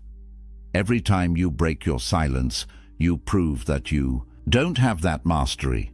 You prove that they have more power over you than you have over yourself. Here's a hard truth. Real examples of men who broke their silence and regretted it are everywhere. The guy who spent 3 months healing, building himself back up, feeling strong again. Then she texted. He responded. Within a week, they were back in the same toxic pattern. 6 months later, he had to start the healing process all over again. Except this time it was harder because he knew he had betrayed himself. Or the man who successfully moved on, started dating someone new, someone who actually valued him. But then the ex reached out. He thought he could just be friends. He thought he was strong enough to handle it, but engaging with her again created confusion. The new relationship suffered, and he ended up alone again, wondering why he couldn't just let the past stay in the past. The temptation to respond is real. I'm not going to pretend it isn't. You want to respond because part of you still cares. Part of you wants them to know you're okay. Part of you wants to have the last word. Part of you wants to show them how much you've grown. These are all understandable feelings, but they're also traps, because the moment you respond, the power dynamic shifts instantly. You're no longer the one who walked away with dignity. You're the one who couldn't maintain your boundaries. You're no longer the mystery they couldn't crack. You're the solved puzzle. You're no longer the lesson they needed to learn. You're the backup option they know will always be there. So how? Do you transmute that urge to respond into something useful? You use it as fuel. Every time you want to text them back, you go to the gym instead. You write in your journal. You call a friend who actually values you. You work on the business you've been building. You take that energy and redirect it into something that actually serves your growth. The Stoics practiced this constantly. They called it turning the obstacle into the way. Every challenge, every temptation, every difficulty became an opportunity to practice virtue. Your urge to respond isn't a weakness. It's an opportunity to practice self-discipline. It's a chance to prove to yourself that you're stronger than your impulses. And here's what's beautiful about this. Every time you don't respond, you're not just resisting them, you're building yourself. You're becoming the kind of man who doesn't need external validation, the kind of man who can sit with discomfort and not react, the kind of man who makes decisions based on his values, not his emotions. That's the man you're becoming in the silence, which brings me to the most important part of this entire message. This was never really about them. It was always about you. The man you're becoming while they're wondering where you went is worth more than any relationship you lost. Think about who you were before. You were seeking validation from someone who couldn't give it. You were measuring your worth by whether someone else chose you. You were willing to accept breadcrumbs because you didn't believe you deserved the whole meal. That version of you needed this experience, needed this loss, needed this silence. Because in the silence, something happens. You're forced to sit with yourself, not the version of yourself that performed for them, not the version that tried to be what they wanted. Just you, raw, unfiltered, alone. And at first, that's uncomfortable. But then something shifts. You start to remember who you were before you met them. The interests you had, the dreams you put on hold, the friends you neglected, the version of yourself that didn't need anyone's approval to feel whole. And slowly, you start to rebuild that person, but this time with more wisdom, with more strength, with more self-respect. 6 months from now, you'll look back at this moment, and everything will make sense. The person you thought you couldn't live without will seem like a stranger. The pain that felt unbearable will be a distant memory.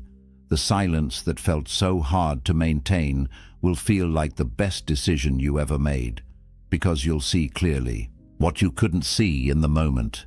They didn't leave your life to hurt you. They left your life to make room for who you needed to become. While they're out there wondering what happened to you, you're building. While they're checking your social media looking for signs that you still care, you're too busy creating a life that doesn't revolve around them. While they're telling their friends they made a mistake, you're with people who never made you question your value in the first place. The evidence of your growth is something they'll see from a distance, not because you're trying to show them, but because transformation is impossible to hide. The way you carry yourself changes. The energy you give off shifts. The choices you make reflect a different set of values, and all of it screams one message: I moved on. I evolved. I became someone who doesn't chase people who left. Marcus Aurelius wrote, The best revenge is not to be like that, not to become bitter, not to seek vengeance, not to hope they suffer, but to become so fundamentally different that their absence doesn't define you anymore. That's the real victory, not them coming back, not them regretting their choice, but you not needing either of those things to feel whole. And here's the final truth that changes everything. They didn't lose you. They lost access to your best self, the version of you that was loyal, caring, present, invested. That person doesn't exist for them anymore. Not because you're trying to punish them, but because you've moved that person to somewhere it's actually valued. The man you become through this process is someone who understands his worth, who sets boundaries and maintains them, who can walk away from anything that doesn't serve his highest good, who knows that silence is sometimes the most powerful thing you can say. That's the man who was forged in this fire, and that man is unstoppable. So let me ask you this, right now, in this moment, who are you going to choose to be? The person who caves at the first sign of attention from someone who didn't value you? Or the person who honors the journey you've been on by staying true to the path you're walking? The ancient Stoics believed that our character is built in moments of decision, not in the easy moments when everything is going our way, but in the hard moments when we're tempted to abandon our principles for temporary comfort. This is your moment. This is where you decide what kind of man you are. You're already ahead of 99% of people just by being here, by listening to this message, by considering these ideas. Most people never get to this level of self-awareness. They spend their entire lives reacting to circumstances instead of intentionally shaping who they become. But you're different. The fact that you've made it this far tells me everything I need to know about your potential. Here's what I want you to remember. Your silence isn't a punishment. It's a boundary. It's a statement that says, I value myself too much to accept less than I deserve. It's a commitment to your own growth that supersedes any temporary desire for connection. It's the space you're creating for something better to enter your life. Marcus Aurelius said, "You have power over your mind, not outside events. Realize this, and you will find strength. You can't control whether they come back. You can't control whether they regret losing you. You can't control what they think or feel or do, but you can control your response. You can control whether you maintain your silence. You can control whether you honor the work you've done. And that control, that self-mastery, that discipline to stay silent when everything in you wants to speak, that's where your power lives. Not in them coming back, not in karma teaching them a lesson, but in you becoming someone who doesn't need either of those things to feel at peace. This applies to so much more than just romantic relationships. This applies to friendships that don't serve you, jobs that don't value you, family members who take advantage of you, any situation where someone has shown you through their actions that you don't matter to them. Your response is the same. Silence, boundaries, walking away, and becoming so focused on your own growth that their absence becomes irrelevant. If this message changed your perspective, hit that like button. If you want more content about building unshakable self-respect and living according to Stoic principles, subscribe to this channel and drop a comment below. What's one relationship or situation you're walking away from? What's the boundary you're setting that's going to change your life? I read every comment and I want to hear your story. Remember, they will regret losing you. But by the time they do, you'll have become someone who doesn't need their regret to feel whole. That's the ultimate victory.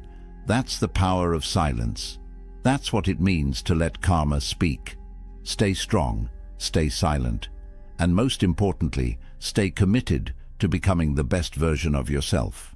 Because that's what this was. always about. There's a weapon more dangerous than any sharp tongue, more powerful than the loudest voice in the room. It's the one thing weak men fear most and strong men wield without effort. Silence. Not the silence of a coward who has nothing to say, but the calculated, deliberate silence of a man who knows exactly when to speak and when to let his presence do the talking. In a world drowning in noise, where every fool with a phone thinks their opinion matters, where grown men argue like children over things they can't control, true power has become rare, and that power lives in the space between words. The ancient Stoics understood something that modern men have forgotten. Marcus Aurelius, the most powerful man in Rome, could have commanded legions with a word, could have silenced any critic with his authority. Yet his journals reveal a man obsessed not with what he should say, but with what he should leave unsaid. Epictetus, who went from slave to one of history's most respected philosophers, built his entire teaching on the foundation of restraint. And Seneca, advisor to emperors, wrote more about the dangers of loose lips than he did about the power of persuasion. These weren't weak men. These weren't cowards. They were warriors, leaders, philosophers who shaped the world, and they all knew one undeniable truth. A man who masters his mouth masters his life. Today, I'm going to show you 6 situations where silence isn't just golden, it's absolutely lethal. These moments will separate you from 99% of men who talk themselves into weakness every single day. One of these situations involves a trap so subtle that even smart men fall into it, destroying their reputation without realizing it. By the end of this video, you'll never look at conversation the same way again. You'll understand why the quietest man in the room is often the most dangerous.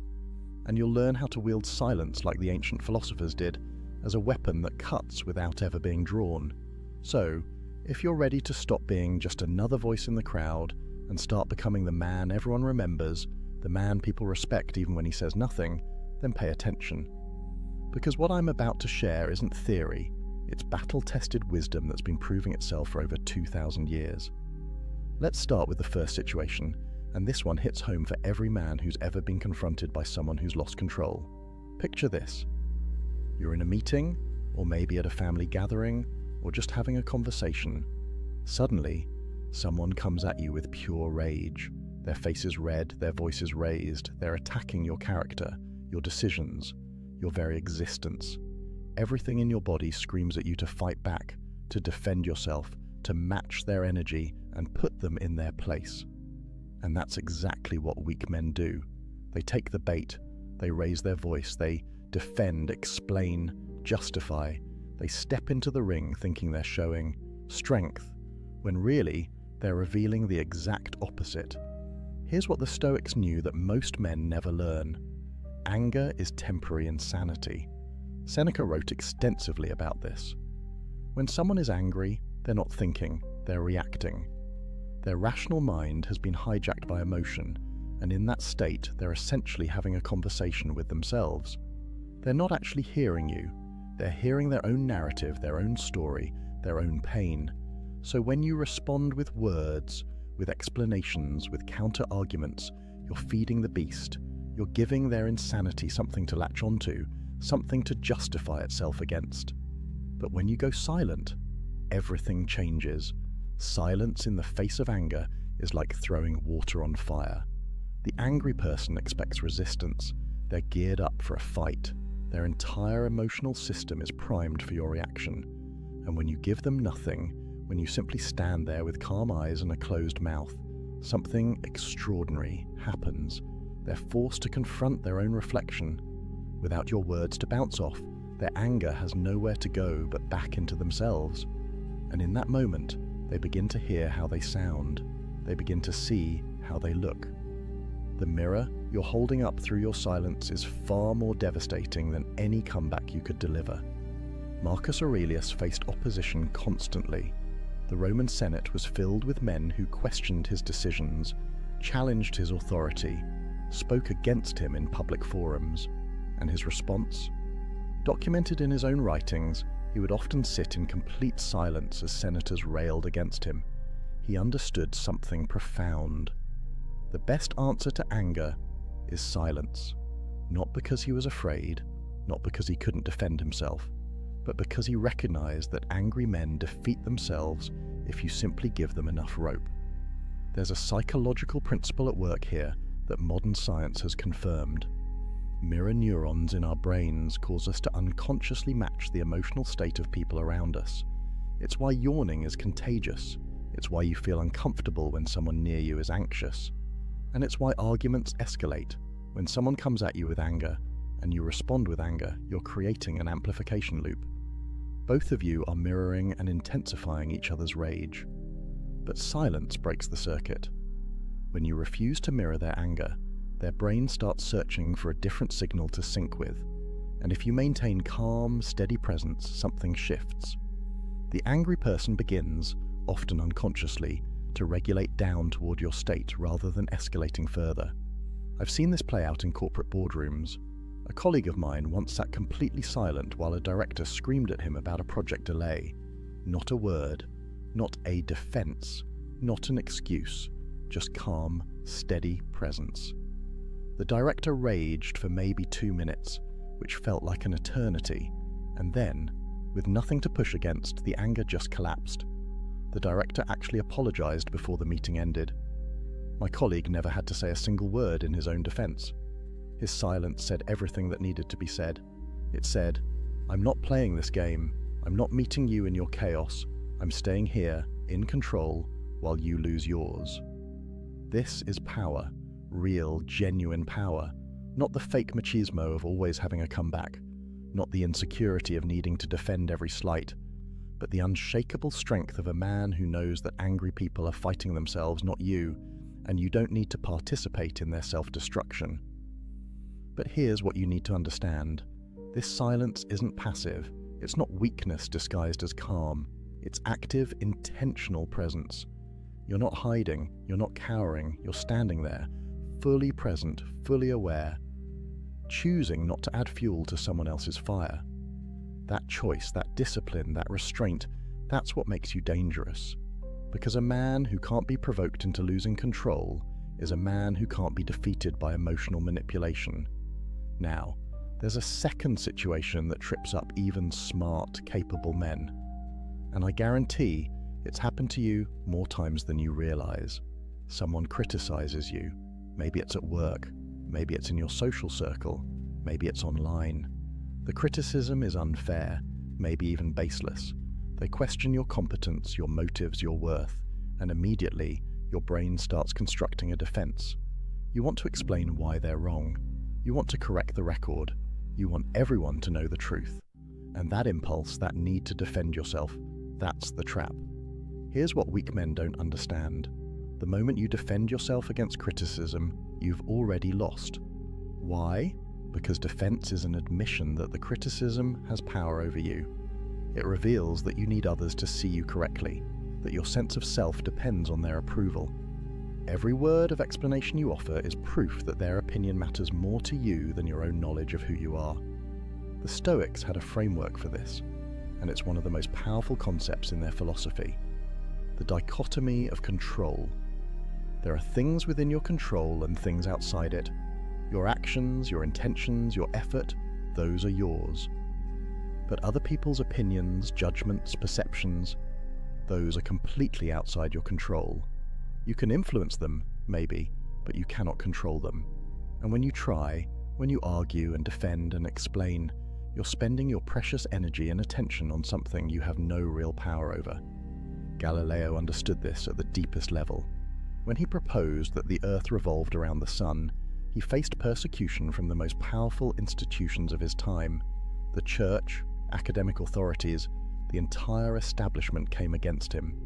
They called him a heretic, a fool, a danger to society, and while he did eventually recant under threat of execution, which is a reasonable response to literal torture, his approach to criticism in the years before was telling.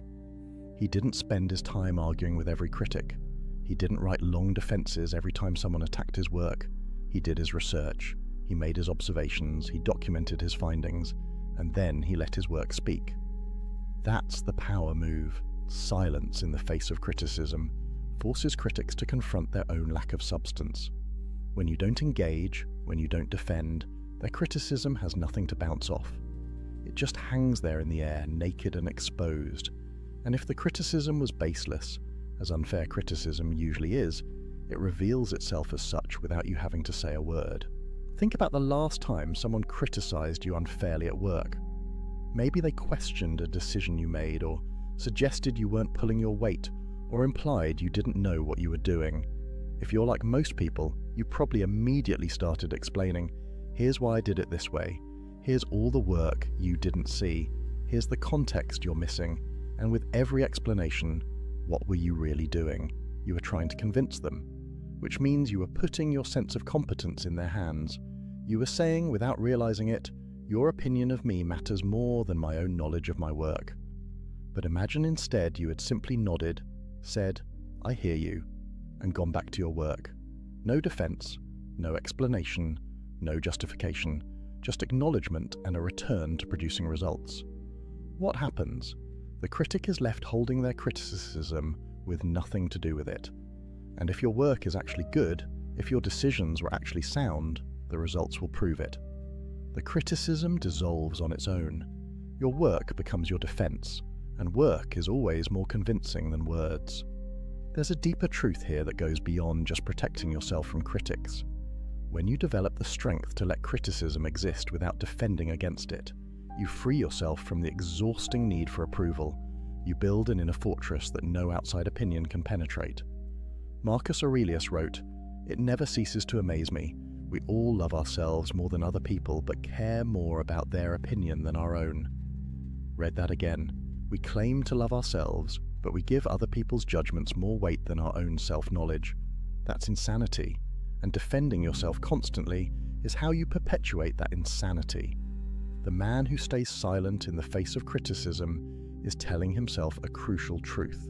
I know who I am, I know what I've done, I know my intentions, and I don't need you to see me correctly for any of that to remain true. That's freedom. That's power. That's the difference between a man who's controlled by others' opinions and a man who's governed by his own inner compass. Your work will speak. Your results will speak. Your character, demonstrated over time, will speak louder than any defense you could mount in a moment of criticism. So, save your energy, save your words. Let the critics talk, let them question, let them judge. And you just keep building, keep improving, keep producing. Let them wonder why their criticism didn't get a reaction. Let them realize slowly that you're operating on a level they don't have access to, a level where their approval was never required in the first place. Now, the third situation is something that happens every single day, and it's one of the most tempting traps a man can fall into. Gossip, rumors, people talking about you behind your back, spreading stories that aren't true, questioning your character to others. And somewhere, somehow, you hear about it. Someone tells you what so-and-so said about you. Someone forwards you a message. Someone gives you the heads up that people are talking. And your immediate instinct is to set the record straight, to correct the narrative, to defend your name. Don't. Here's what you need to understand about gossip and rumors. They're like fire. They need fuel to survive. And every time you respond, every time you address them, every time you try to correct them, you're throwing fuel on the flames. You're giving the rumor legitimacy by treating it as something worth responding to. You're spreading it further by talking about it, and you're revealing that it got to you, which is exactly what gossip thrives on. Seneca wrote something profound about this. He said we suffer more in imagination than in reality. Think about what gossip is. It's other people's imagination. It's stories they're telling themselves, narratives they're creating, often to make themselves feel better about their own lives. And when you engage with those stories, when you try to correct them, you're stepping into their imagination and trying to rewrite it. But you can't control their imagination. You never could. That's not your domain. The strategic move is to let rumors die of starvation. No fuel, no response, no energy, just silence and consistent character. Because here's the thing about rumors. They have a lifespan. If you don't feed them, they run out of steam. People get bored. New gossip comes along. The story fades. But it can only fade if you let it. There was a CEO of a mid-sized company who faced vicious rumors during a merger. People were saying he was being pushed out, that he'd mismanaged funds, that the board had lost confidence in him. None of it was true. His PR team wanted him to issue statements, do interviews, defend his reputation. He refused. He said, "I'll let the merger speak." And he went silent. For 3 months, he didn't address a single rumor. He just kept executing the merger, kept doing his job, kept showing up with the same steady leadership he'd always demonstrated. By the time the merger completed successfully, the rumors had died on their own, and the people who had spread them looked like fools. He never had to say a word. That's the power of silence combined with consistent character. Your reputation isn't built on what you say about yourself or what you say in response to others. It's built on what you do, day after day, week after week, year after year. Gossip is temporary, character is permanent, and the man who understands this can weather any rumor storm without breaking his stride. But there's something else at work here, something psychological that most people miss. When someone gossips about you, they're revealing far more about themselves than about you. They're showing their insecurities, their fears, their need to elevate themselves by diminishing others. And when you respond, when you engage, you're essentially saying you take their opinions seriously. You're validating their behavior by giving it attention. Silence, on the other hand, sends a different message. It says, your opinion of me is so insignificant that I'm not even going to acknowledge it exists. It says I'm operating at a level where your gossip can't reach me. It says I have more important things to focus on than correcting every false story that circulates about me. That's not arrogance. That's priority. That's understanding where your energy is best spent. And it's definitely not spent on defending yourself to people who've already decided to believe something false. The Stoics believed that your character is like a fortress. Marcus Aurelius called it the inner citadel. It's a place inside you that external events can't touch, can't damage, can't penetrate. Gossip is an external event. It's happening out there, in other people's mouths and minds. But your character, your truth, your knowledge of who you are, that's in here, in the citadel. And a strong fortress doesn't send soldiers running out every time someone shouts insults from outside the walls. It simply stands, unshaken, unmoved, confident in its own strength. Over time, this approach does something remarkable. It builds such a strong reputation for integrity that rumors can't stick to you. People who know you, people who've seen your consistent character, they don't believe the gossip, and people who don't know you, their opinions don't matter anyway. You end up with a kind of immunity, not because you fought every rumor, but because you ignored them all and let your life be your testimony. So, when you hear that people are talking, when you discover a rumor circulating, when someone tells you what so-and-so said, take a breath. Recognize it for what it is, other people's imagination, other people's insecurity, other people's entertainment, and then go back to being who you are.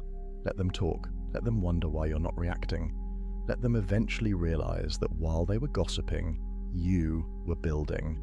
While they were talking, you were doing. While they were imagining, you were living in reality. The fourth situation is subtle, but it's one of the most revealing tests of a man's character, and most men fail it without even realizing they're being tested. You're in a meeting, a social gathering, a group conversation. Someone else is getting praised. Maybe they accomplished something impressive. Maybe they're being recognized for their work. Maybe everyone's attention is on them, celebrating their success. And as you sit there listening, a thought creeps in. But I did something just as good. But I worked just as hard. But no one's acknowledging what I've done. And you feel this almost irresistible urge to interject, to mention your own accomplishments, to make sure people know you're successful too. Stop right there, because what you're feeling is your ego screaming for validation. And if you listen to it, if you speak up, you're about to reveal something you don't want to reveal: insecurity. Here's what weak men don't understand. When you feel the need to mention your own accomplishments while someone else is being praised, you're announcing to everyone in the room that your sense of worth depends on external recognition. You're showing that you're keeping score. You're revealing that you measure yourself against others. And all of that, every bit of it, is the opposite of strength. A truly confident man, a stoically grounded man, can sit in a room while someone else receives all the praise and feel nothing but genuine appreciation for that person's success. Why?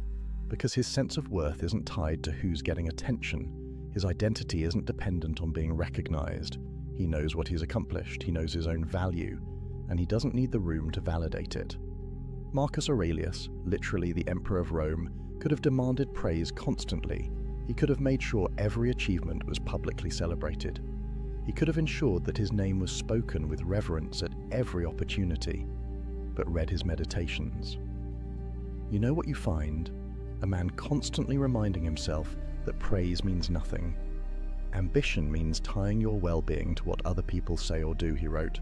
Self-indulgence means tying it to the things that happen to you. Sanity means tying it to your own actions. Read that again. Your well-being, your sense of self, your inner peace, it should be tied to your own actions, not to how others respond to those actions. When you need praise, when you need recognition, when you need others to acknowledge what you've done, you've tied your well-being to something outside your control. And that's a prison. That's weakness disguised as ambition. The power move when someone else is being praised is radical silence. Not bitter silence, not jealous silence, but genuine, grounded, appreciative silence. You listen, you acknowledge their success. You might even congratulate them, but you don't make it about you. You don't redirect attention. You don't say, "That's great, and by the way, I just did this thing too." You let them have their moment, fully, completely. And here's what happens. Here's the subtle magic of this kind of silence. People notice. They notice that you're secure enough to let someone else shine without dimming their light. They notice that you're not competing for scraps of attention. They notice that you operate from abundance, not scarcity. And paradoxically, your status rises. Not because you sought it, but because you demonstrated something rare. The confidence to be content in silence while others are celebrated. Think about social media for a moment. The entire platform is built on people broadcasting their achievements, seeking validation, competing for attention, constant updates about promotions, accomplishments, vacations, possessions, and underlying all of it is a desperate need to be seen, to be acknowledged, to be praised. The Stoic approach is the opposite. Do great work, accomplish meaningful things, and then, largely, keep quiet about it. Let your life speak louder than your posts. I'm not saying never share your achievements. I'm saying your first instinct, your driving motivation, should never be the need for others to acknowledge them. There's a massive difference between sharing from a place of abundance and sharing from a place of need.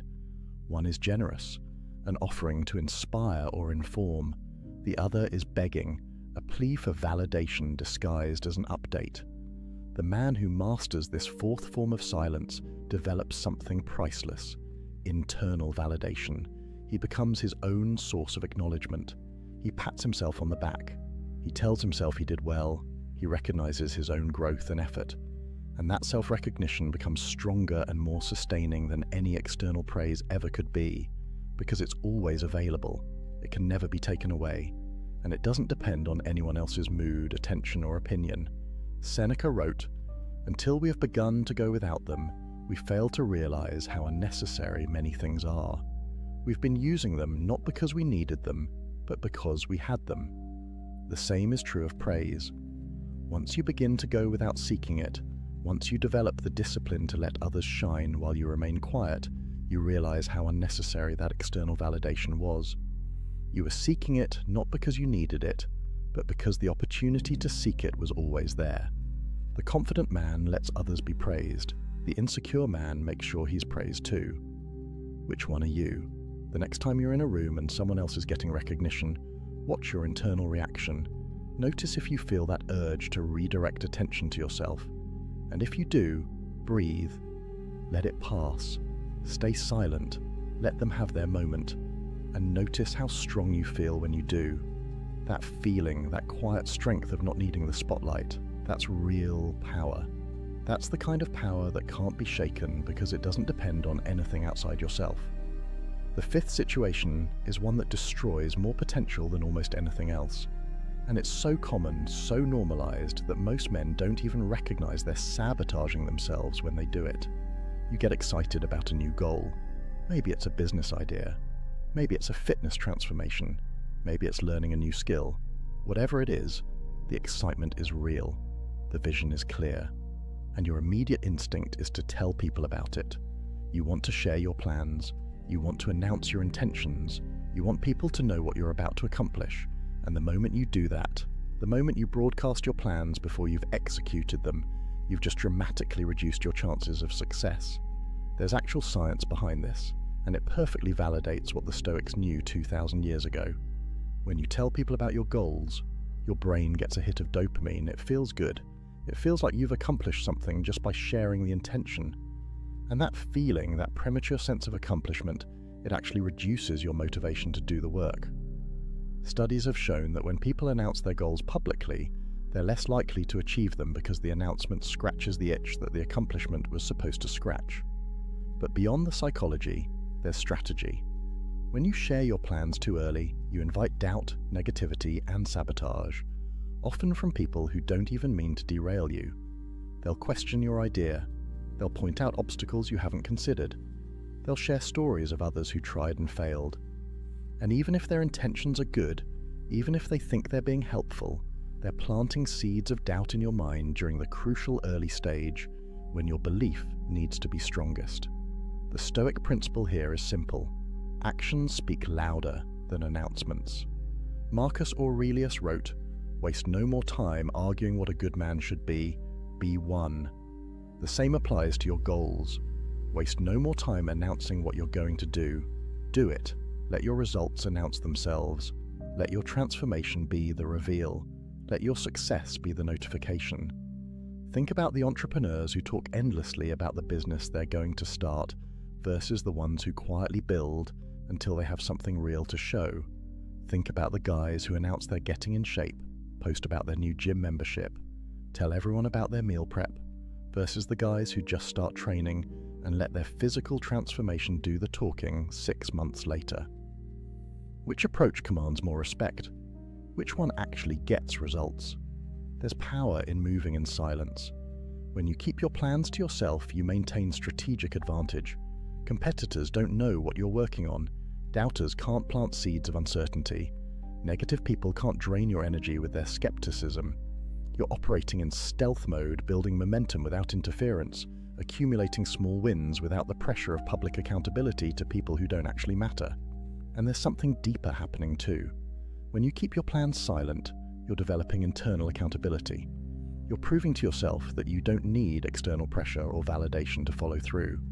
You're building the muscle of self-discipline, the capacity to commit to something and execute it without needing cheerleaders or witnesses. That's real strength. That's the difference between someone who needs accountability partners to do anything and someone who's accountable to themselves. I know a guy who wanted to write a book. For 2 years, he told everyone he was working on it. He talked about the premise at parties. He discussed his progress on social media. He sent update emails to friends, and 2 years later, he had maybe 50 pages written. Then he met someone else who had published 3 books. When he asked this person how they did it, the answer was simple. I stopped talking about writing and started writing. I told no one. I just wrote every day. And when the first draft was done, then I mentioned it. That's the difference. One person needed the validation of others knowing he was a writer. The other just quietly became one. The man who announces his plans is creating accountability to the wrong people. He's making himself answerable to friends, family, social media followers, people who have no real stake in his success and no authority to judge his progress. The man who keeps his plans silent is accountable only to himself and to reality. Either he does the work or he doesn't. Either the results materialize or they don't. No one to make excuses to, no one to explain himself to, just him and his commitment. Seneca advised, let your progress become your proof. Not your promises, not your announcements, your actual, tangible, undeniable progress. That's what earns respect. That's what can't be argued with. Anyone can talk about what they're going to do. The man who keeps quiet and then shows up with results, that man is rare. That man is dangerous, because he's demonstrated that his word to himself is stronger than his need for external validation. So the next time you feel excited about a goal, about a plan, about a vision, feel that excitement fully. Let it fuel you, but keep it to yourself. Guard it like a secret. Protect it from the energy vampires, the doubters, the well-meaning but ultimately unhelpful opinions of people who aren't in the arena with you. Work in silence, build in private, and when the time comes, when you have something real to show, let your results do the announcing. Let people be surprised. Let them wonder when you found the time, how you developed the discipline, why they didn't see it coming. That surprise, that gap between their perception and your reality, that's the signature of a man who knows how to move with power. Talk less, do more. Let the world catch up to what you've already become. Now, the sixth and final situation is perhaps the most difficult. It requires a level of wisdom that most men spend their entire lives developing, and yet, it's one of the most common scenarios you'll face. You know you're right, you have the facts, you have the truth, you have the logical high ground, but the person you're talking to, they're not listening, they're not open, they're dug into their position, and no amount of evidence, reasoning, or explanation is going to change their mind, and you face a choice. Do you keep trying to convince them? Do you keep presenting your case? Do you keep fighting to be acknowledged as correct? Or do you let it go? This is where most men stumble, because there's something in us, something deep and primal that needs to be recognized as right when we know we are. It feels like defeat to walk away from an argument we could win. It feels like cowardice to let someone remain wrong about something we could correct. And so we keep talking, keep explaining, keep arguing, even when we know it's futile, even when we can see that nothing we say will make a difference. The Stoic wisdom here is brutal in its clarity. Some battles aren't worth fighting, not because you'd lose, but because winning gains you nothing. Epictetus taught that some people simply aren't ready to hear truth. Their current understanding, their current level of consciousness, their current emotional state, it makes them incapable of receiving what you're offering, even if what you're offering is absolutely correct. And when you encounter someone like this, the wise response isn't to try harder, it's to save your energy. Marcus Aurelius wrote, "The object of life is not to be on the side of the majority, but to escape finding oneself in the ranks of the insane." Sometimes the sanity is in recognizing that you can't save everyone from their own ignorance. You can't force growth on someone who isn't ready. You can't argue someone into enlightenment, and trying to do so doesn't make you noble or persistent. It makes you a fool wasting resources on an unwinnable fight. Think about the last time you got into an argument online. You presented facts. They dismissed them. You provided sources. They questioned the sources. You broke down the logic. They moved the goalposts. And 3 hours later, you were exhausted, frustrated, and they hadn't changed their position 1 millimeter. What did you gain? Nothing. What did you lose? 3 hours of your life, a significant amount of mental energy, and probably some peace of mind. Was being right worth that cost? The man who masters this sixth form of silence understands something crucial. Being right doesn't require being heard. Your correctness doesn't depend on someone else acknowledging it. The truth is the truth, whether they accept it or not. And sometimes, probably more often than you'd like, the most powerful thing you can do is let someone be wrong. There's a concept in Stoicism about choosing your battles. Not every hill is worth dying on. Not every argument is worth having. Not every wrong idea is worth correcting. You have finite energy, finite time, finite attention. And every moment you spend trying to convince someone who doesn't want to be convinced is a moment you're not spending on something that actually matters, something that's actually within your control, something that actually moves your life forward. I watched a friend destroy a relationship with his father over politics. They had opposite views, both intelligent, both passionate, both convinced they were right. And every family gathering turned into a debate. Every phone call became an argument. My friend couldn't let it go.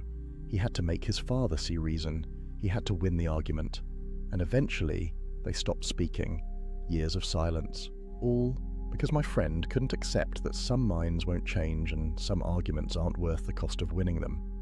Compare that to someone I know who has completely opposite political views from his entire family. And he simply doesn't engage.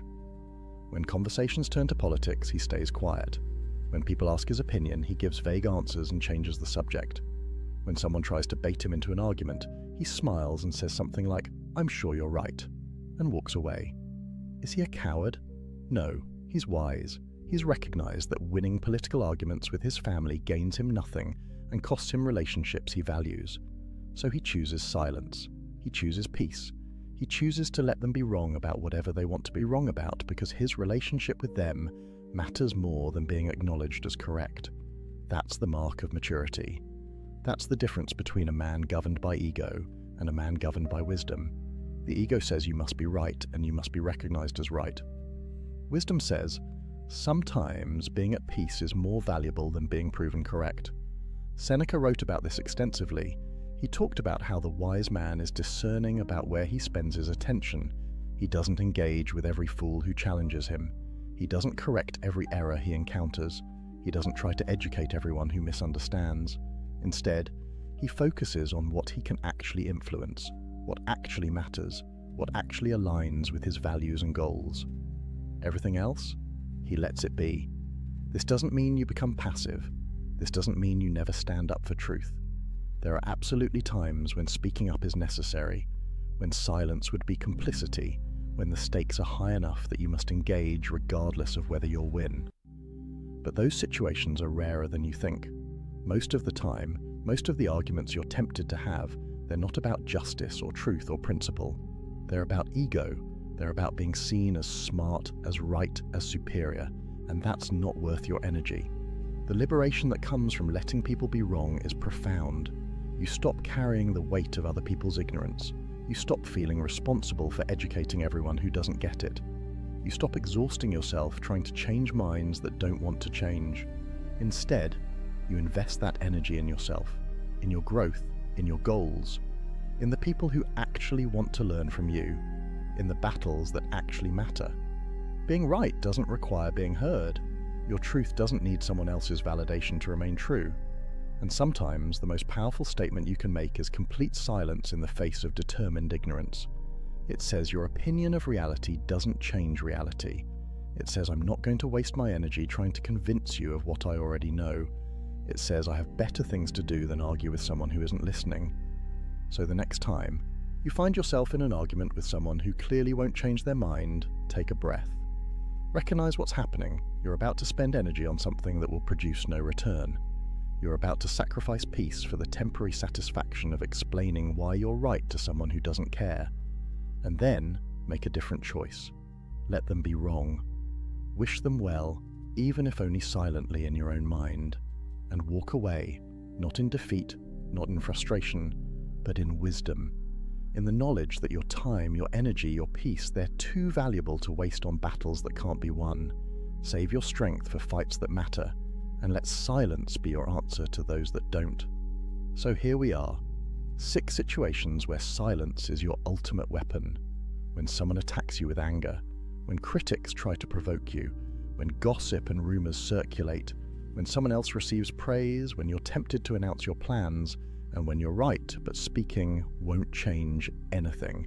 6 moments where weak men talk themselves into defeat and strong men stay silent and maintain power. But let's be clear about something. This isn't about never speaking. This isn't about being a doormat. This isn't about passive acceptance of everything. The Stoics weren't silent because they were weak. They were silent because they were strong. Strong enough to choose when to speak and when to stay quiet. Disciplined enough to resist the pull of ego, emotion, and social pressure. Wise enough to recognize that not every moment requires a response. The transformation from reactive to strategic, from emotional to grounded, from weak to powerful, it all starts with one realization. You don't have to respond to everything. You don't have to defend everything. You don't have to explain everything. You don't have to correct everything. You don't have to announce everything. You don't have to win everything. And the moment you accept that, the moment you internalize it, you become dangerous in the best possible way. Because a man who can't be provoked is a man who can't be controlled. A man who doesn't need validation can't be manipulated through praise or criticism. A man who moves in silence can't be stopped by people who never saw him coming. And a man who chooses his battles wisely has energy for the wars that actually matter. Marcus Aurelius spent his life fighting wars, running an empire, dealing with senators, generals, enemies both foreign and domestic. And yet, what did he write in his journals? The best revenge is to be unlike him who performed the injury. Not to strike back, not to defend endlessly, but to rise above, to remain true to yourself, to let your character be your answer. That's what these 6 situations are teaching you. How to rise above, how to remain true, how to let your life be your answer when words would only weaken your position. This week, I want you to do something. Pick one of these 6 situations, just one, and commit to practicing silence when it shows up. When someone gets angry, don't defend. When someone criticizes unfairly, don't explain. When gossip circulates, don't address it. When someone else gets praised, don't interject. When you get excited about a goal, don't announce it. When you're right but it won't matter, don't argue. Pick one and practice. Because this isn't theory. This is training. This is how you build the muscle of restraint, the discipline of silence, the power of knowing when to speak and when to let your presence speak for you. Silence isn't the absence of power, it's the accumulation of it. Every time you choose not to react, you're storing energy. Every time you choose not to defend, you're building confidence in yourself that doesn't need external validation. Every time you choose not to argue, you're proving to yourself that you're governed by wisdom, not emotion. And over time, those choices compound. They turn you into someone different, someone rare, someone who walks into any room and commands respect without saying a word, someone who other men instinctively know not to test, someone who women recognize as genuinely strong, not performatively masculine. That's who you can become. Not through talking about it, but through practicing it. Not through announcing your journey, but through walking it in silence. Not through defending your transformation, but through embodying it so completely that no defense is necessary. The ancient Stoics built empires, survived slavery, advised kings, and faced death itself. And the wisdom they left us wasn't complex. It wasn't hidden. It was simple, practical, and powerful. Speak less. Choose carefully. Let silence be your strength. In a world where everyone's shouting, the quiet man stands out. In a culture where everyone's defending themselves, the man who doesn't need to is magnetic. In an age where everyone's announcing everything, the man who moves in silence is unstoppable. So go out there and practice. Let angry people exhaust themselves against your silence. Let critics reveal their own emptiness. Let gossip die of starvation. Let others have their moment in the spotlight. Let your plans remain yours until they become reality. Let people be wrong when convincing them gains you nothing. And watch what happens. Watch how your life changes. Watch how people's respect for you grows. Watch how much energy you have for things that actually matter. Watch how unshakable you become. This is the path of the Stoic. Not easy, not popular, not celebrated by the crowd, but powerful. Genuinely, undeniably powerful. And that power is yours if you're willing to embrace the silence. If this video resonated with you, if you're committed to walking this path, drop a comment right now. Tell me which of these 6 situations you struggle with most. Are you the guy who can't help but defend yourself? The one who has to announce every plan? The one who always needs to be right? Let me know, because awareness is the first step. Naming your weakness is how you begin to transform it into strength. And if you're ready to go deeper, if you want more of this raw, unfiltered Stoic wisdom that cuts through the modern noise and gives you ancient power, hit that subscribe button right now. This channel is a brotherhood, a place where men come to level up, to strip away weakness, to reclaim the strength that modern culture tries to drain from us. We're building something here, a community of men who understand that real power is quiet, that real strength is disciplined, that real transformation happens in silence, not in social media posts. Remember, brother, a man who talks about doing is just planning. A man who stays silent and does is unstoppable. Be the latter. Master your mouth, master your reactions, master your need for validation, master yourself, and watch as everything else falls into place. The Stoics didn't just talk about wisdom, they lived it. And that's exactly what I'm challenging you to do.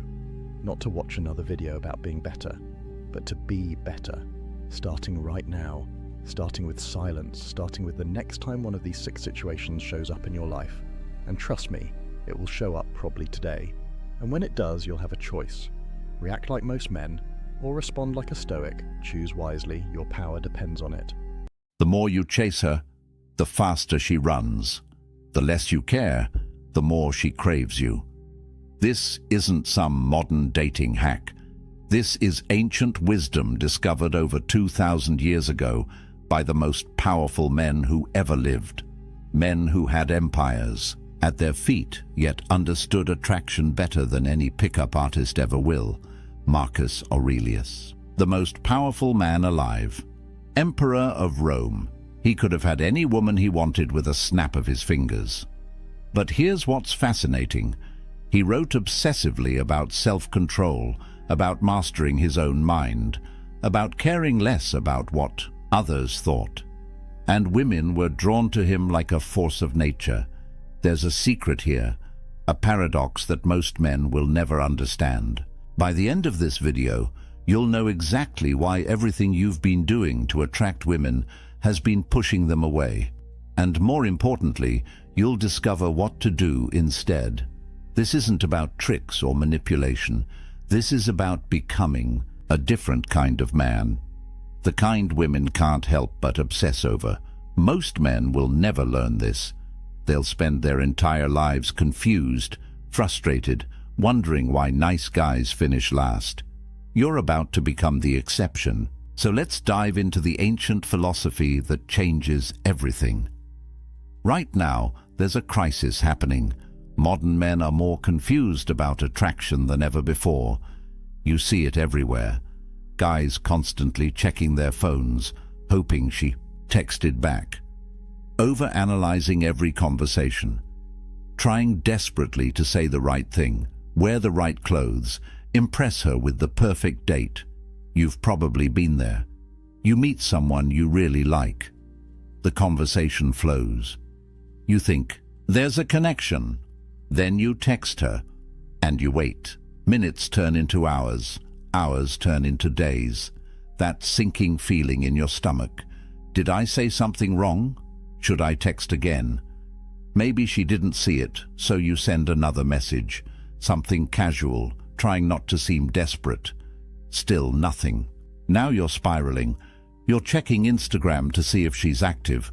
You're asking your friends what you should do. You're replaying every moment of your interaction, trying to find where it went wrong. Here's what's devastating. You did everything right according to modern dating advice. You were nice. You showed interest. You complimented her. You made your intentions clear.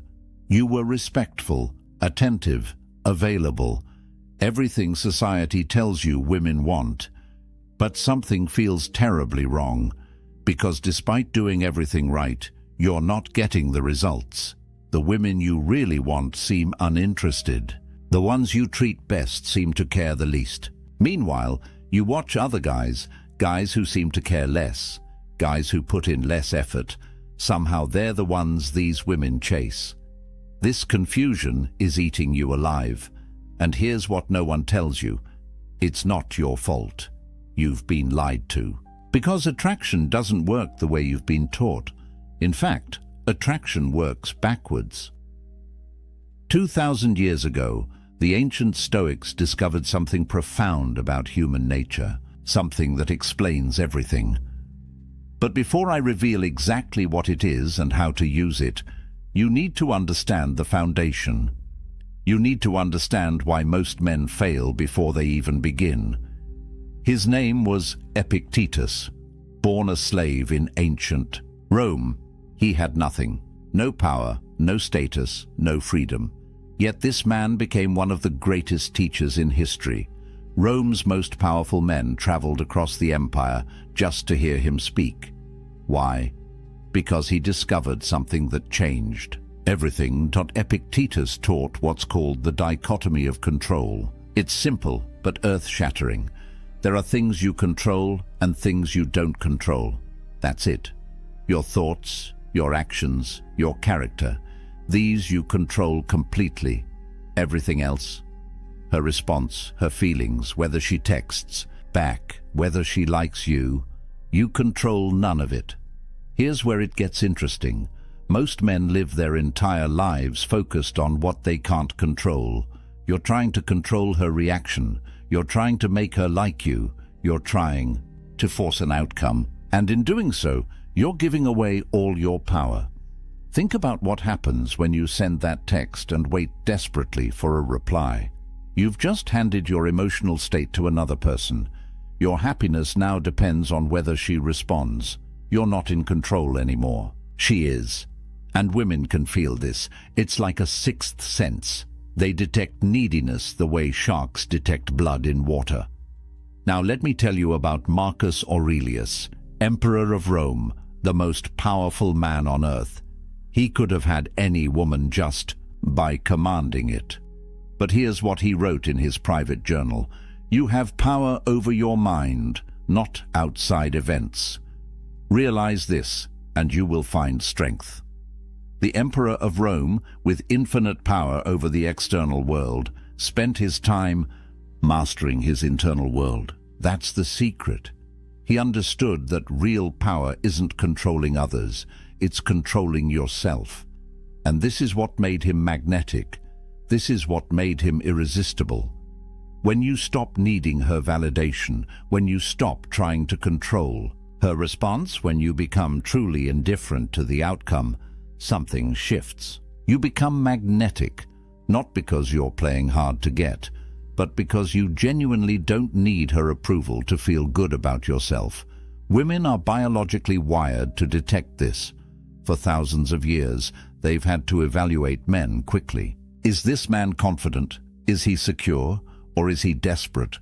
Every time you text hoping for a response, every time you try too hard to impress, every time you change yourself to please her, you're broadcasting a signal. And that signal says, I need your validation to feel worthy.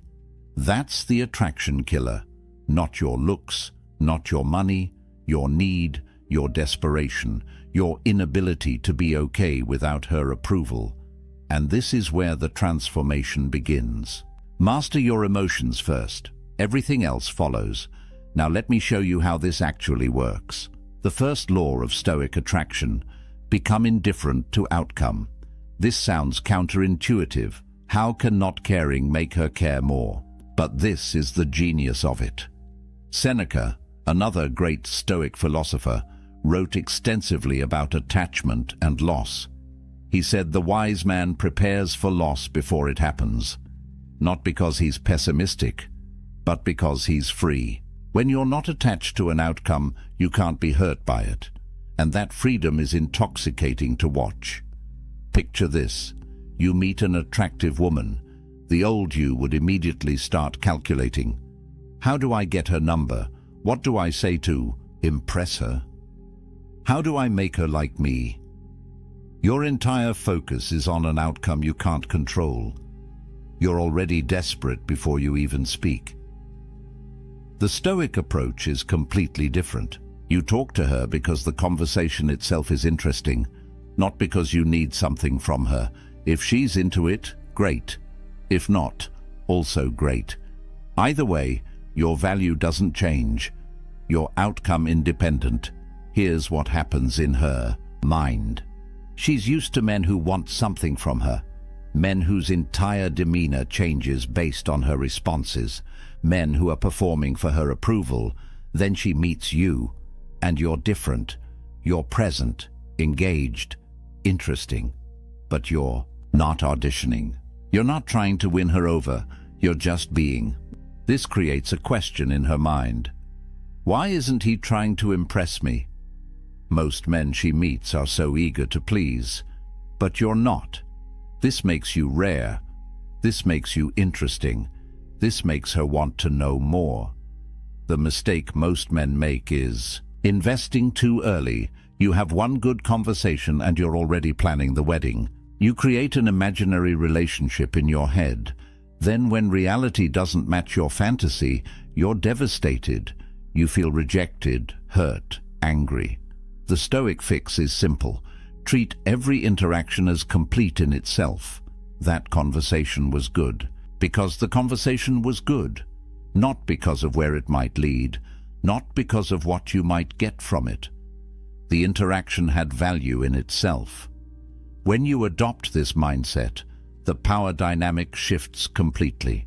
She goes from being your goal to being your guest. You're not trying to win her. You're evaluating whether she adds value to your already complete life. You're the prize being pursued, not the pursuer hoping to be chosen. And women feel this shift. It's magnetic. Seneca said, "He who is brave is free, brave enough to not need her, free from the outcome." And that freedom is what makes you irresistible. But here's where most men still get it wrong. Even when they understand not being needy, they're still making a critical error. They make the woman their purpose. Everything revolves around getting her, keeping her, pleasing her. This is still weakness in disguise.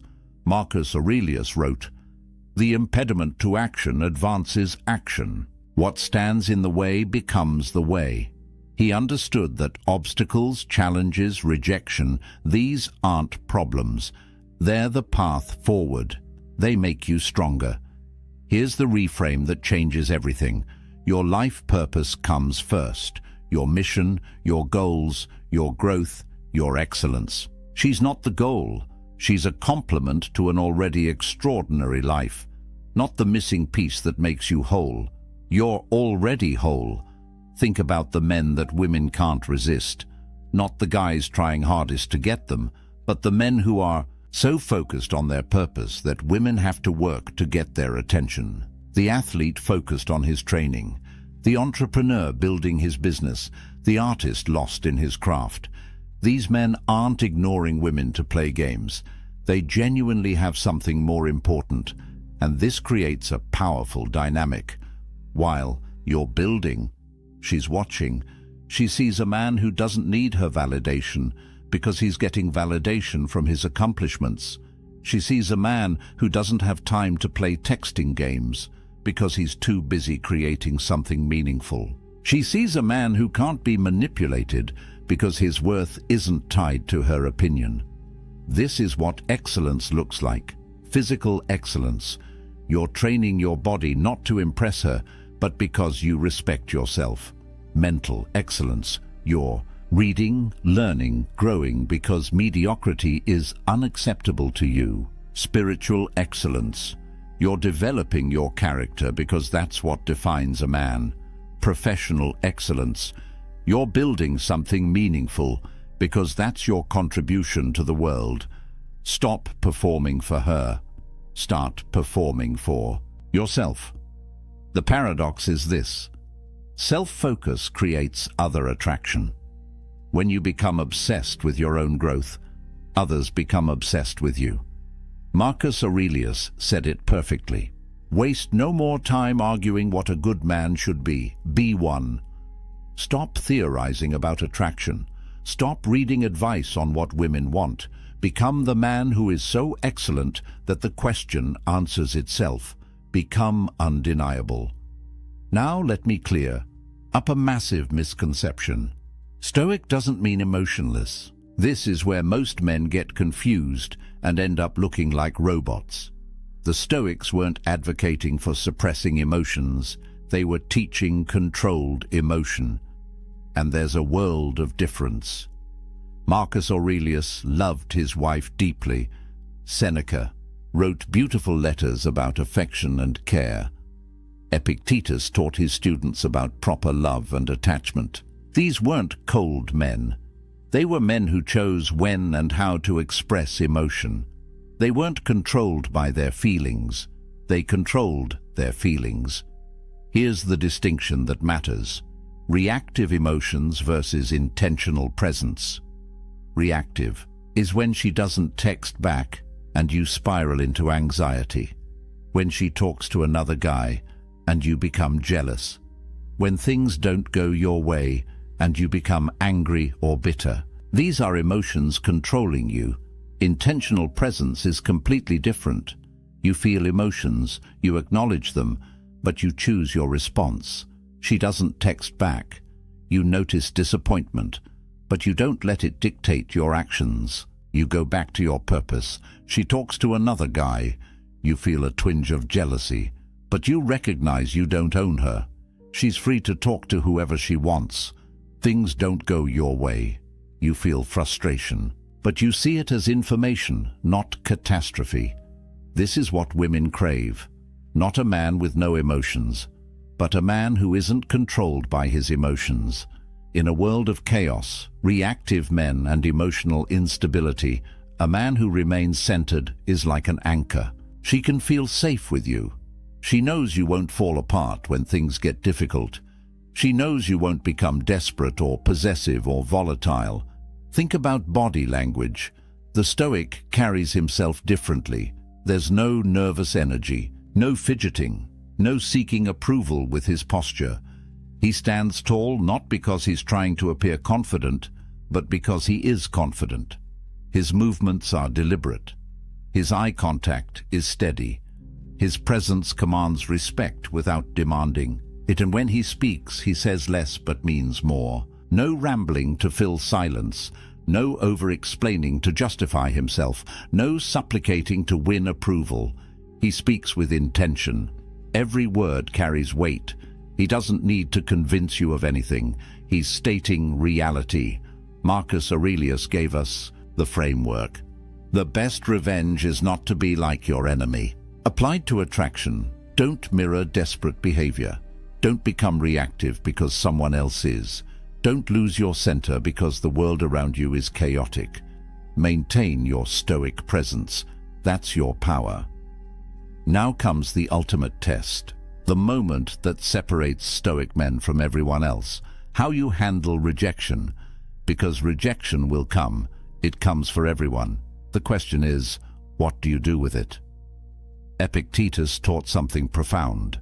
External events have no power over your character. Only your response has power. She can reject you. She can ignore you. She can choose someone else.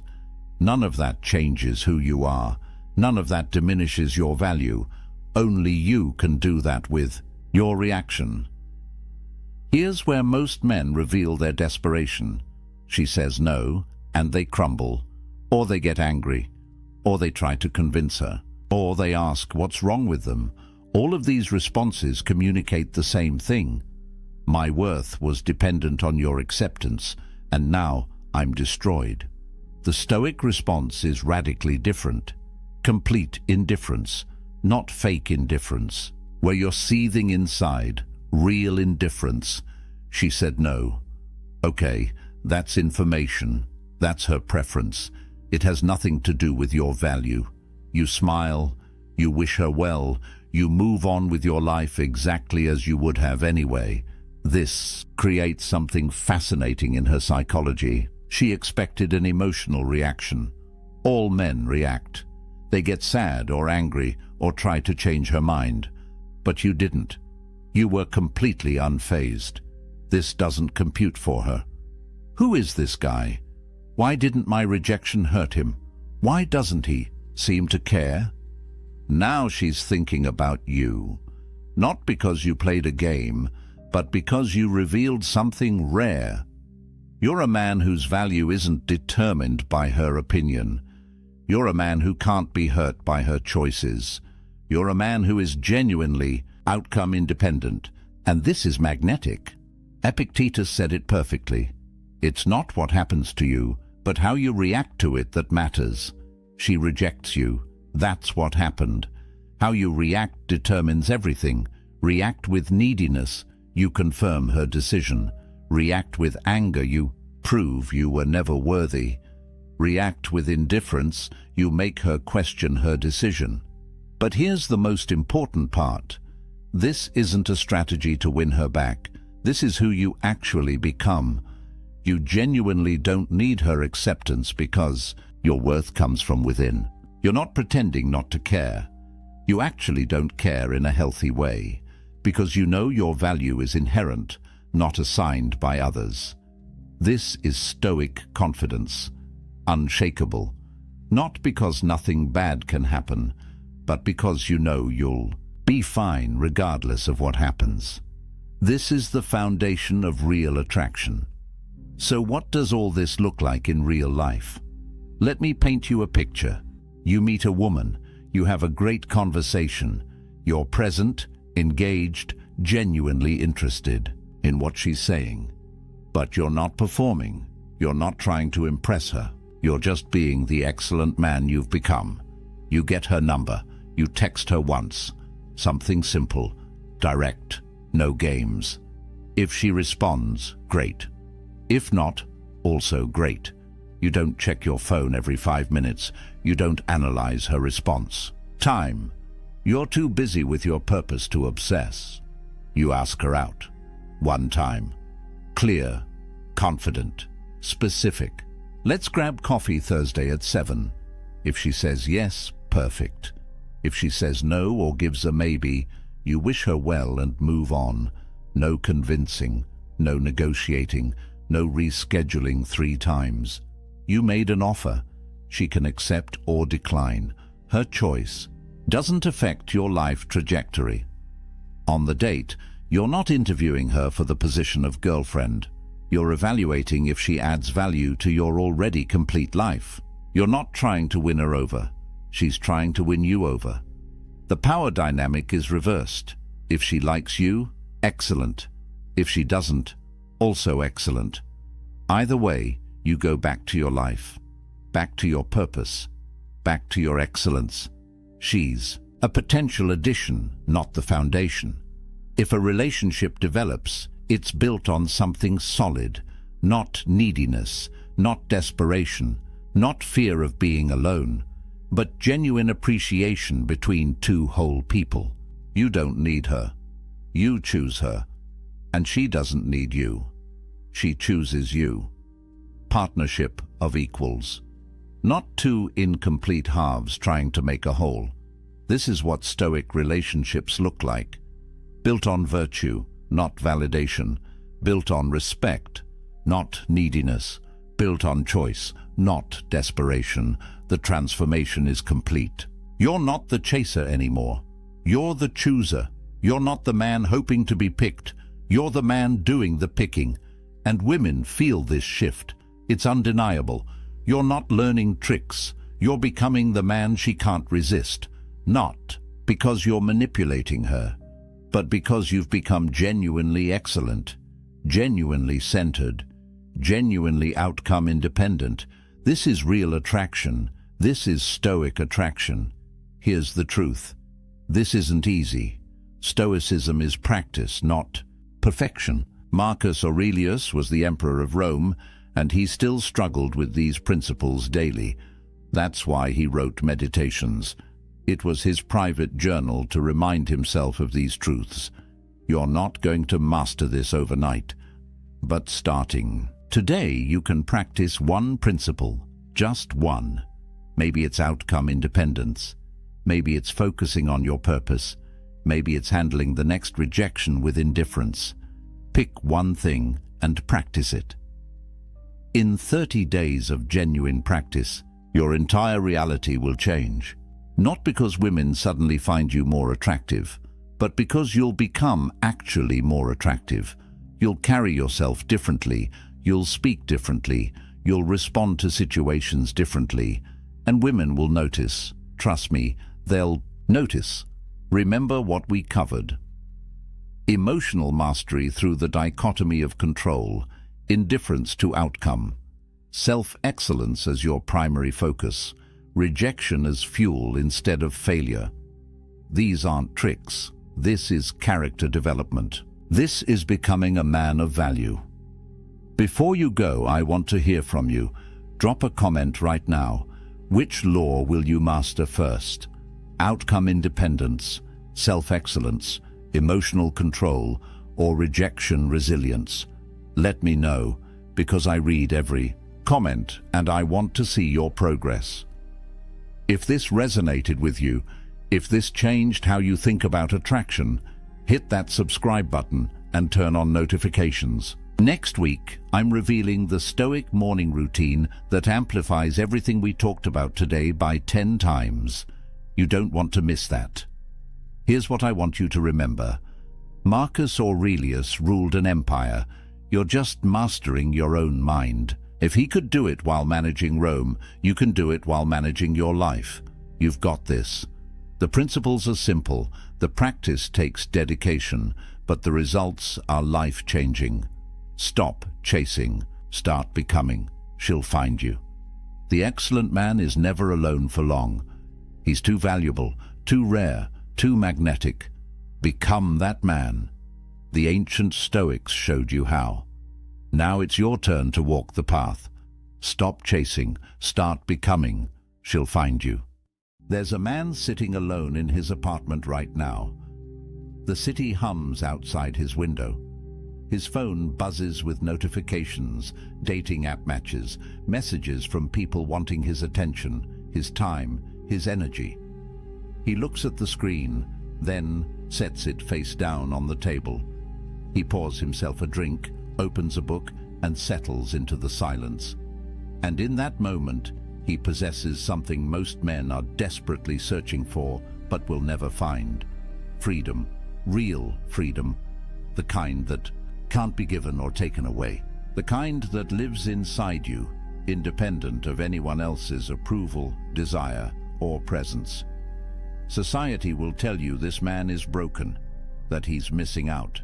That true fulfillment only comes when you find someone to complete you. But what if I told you that the ancient Stoics, men who built empires and weathered exile, who faced death with calm eyes and lived through chaos with unshaken minds, understood a truth that modern culture has forgotten? What if the greatest power a man can possess isn't the ability to attract someone, but the ability to be whole without anyone at all? This isn't about bitterness. This isn't about fear or avoidance. This is about sovereignty, about building an inner fortress so strong that you don't need external validation to feel alive. Marcus Aurelius ruled the Roman Empire, commanded armies, held the fate of millions in his hands. Yet he wrote in his private journal that the most peaceful place a man can retreat to isn't a mansion in the countryside or a vacation by the sea. It's his own mind, his own soul, the space within that no one else can touch. The Stoics called this autarkia, self-sufficiency, the ultimate virtue. And they understood that until a man learns to be complete in his solitude, he'll spend his entire life as a beggar, seeking scraps of worth from others. So, let me ask you something. When was the last time you sat in silence with yourself and felt at peace? When was the last time you made a decision purely for you, without considering what someone else might think? When was the last time you felt truly free? Because what I'm about to share with you isn't just philosophy, it's liberation. And once you see it, you can't unsee it. The world has sold you a script. From the time you were a boy, you've been handed a blueprint for what success looks like. Get the girl, build the relationship, settle down, find your other half. The narrative is everywhere, in movies, in songs, in the casual conversations where people ask with pitying eyes, "Why are you still single?" As if being alone is a disease that needs curing, as if you're incomplete until someone else validates your existence. And here's the trap. Most men spend their entire lives chasing this script without ever questioning whether it's true. They measure their worth by their relationship status. They gauge their masculinity by how attractive their partner is, by how quickly they can lock someone down, by whether they can prove to the world that they're wanted. But the Stoics saw through this illusion 2,000 years ago. Epictetus, who spent years as a slave before becoming one of history's greatest philosophers, taught that true freedom has nothing to do with external circumstances. A man can be chained in a prison cell and be free. A man can live in a palace and be enslaved. The difference isn't what surrounds you, it's what lives within you. He wrote that when you attach your happiness to anything outside your control, you become a slave to that thing. The weather, your reputation, other people's opinions, and yes, whether or not you're in a relationship. Think about that for a moment. Every time you check your dating app, hoping for a match, you're giving away your power. Every time you change who you are to be more appealing to someone else, you're surrendering your sovereignty. Every time you measure your day by whether she texted back, You're living as a prisoner. And the cruelest part is that society applauds this slavery. It calls it love. It calls it devotion. It calls it being a good partner. But here's what nobody tells you. 63% of men between 18 and 29 are single right now. That's not a statistic from ancient Rome. That's from 2025. And it's rising. Meanwhile, only 34% of women in that same age group are single. What does that tell you? It tells you that the dating landscape has fundamentally shifted. It tells you that the old rules don't work anymore. And it tells you something even more important. You're not alone in feeling like the game is rigged. But here's where most men make their fatal mistake. They look at these numbers and feel inadequate. They internalize the message that something is wrong with them, that they're not good enough, attractive enough, successful enough. They double down on the chase, working harder to prove their value in a marketplace that treats them as disposable. And with every rejection, every ghosting, every situation where they compromise their values just to keep someone interested, they lose a little more of themselves.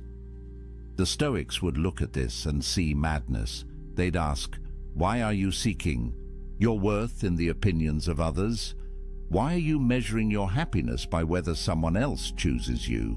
Why are you giving away the one thing that truly belongs to you, your inner peace, in exchange for scraps of external validation? Marcus Aurelius wrote, "You have power over your mind, not outside events. Realize this, and you will find strength." Read that again. You have power over your mind, not over whether she likes you back, not over whether your relationship works out, not over whether you end up alone. You have power over how you interpret these things, over what meaning you assign to them, over whether they disturb your peace or leave you untouched. And that, brother, is everything, because here's the truth that will set you free. Being single isn't a problem to solve, it's a power to harness. And the moment you understand that, the moment you stop seeing solitude as something to escape and start seeing it as something to embrace, everything changes. You stop being a man who needs someone. You become a man who chooses connection from a place of fullness, not emptiness. You stop being the beggar at the table. You become the king who decides if and when he shares his throne. But society doesn't want you to know this, because a man who is complete on his own is dangerous. He can't be controlled. He can't be manipulated. He doesn't need the validation that keeps the whole system running. He's free, and free men change the world. So let me show you what that freedom looks like. The ancient Stoics had a word that most people have never heard: autarkia.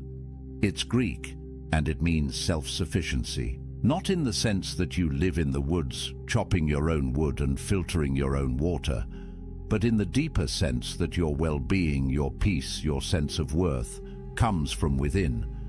It's the understanding that you need nothing outside yourself to be complete.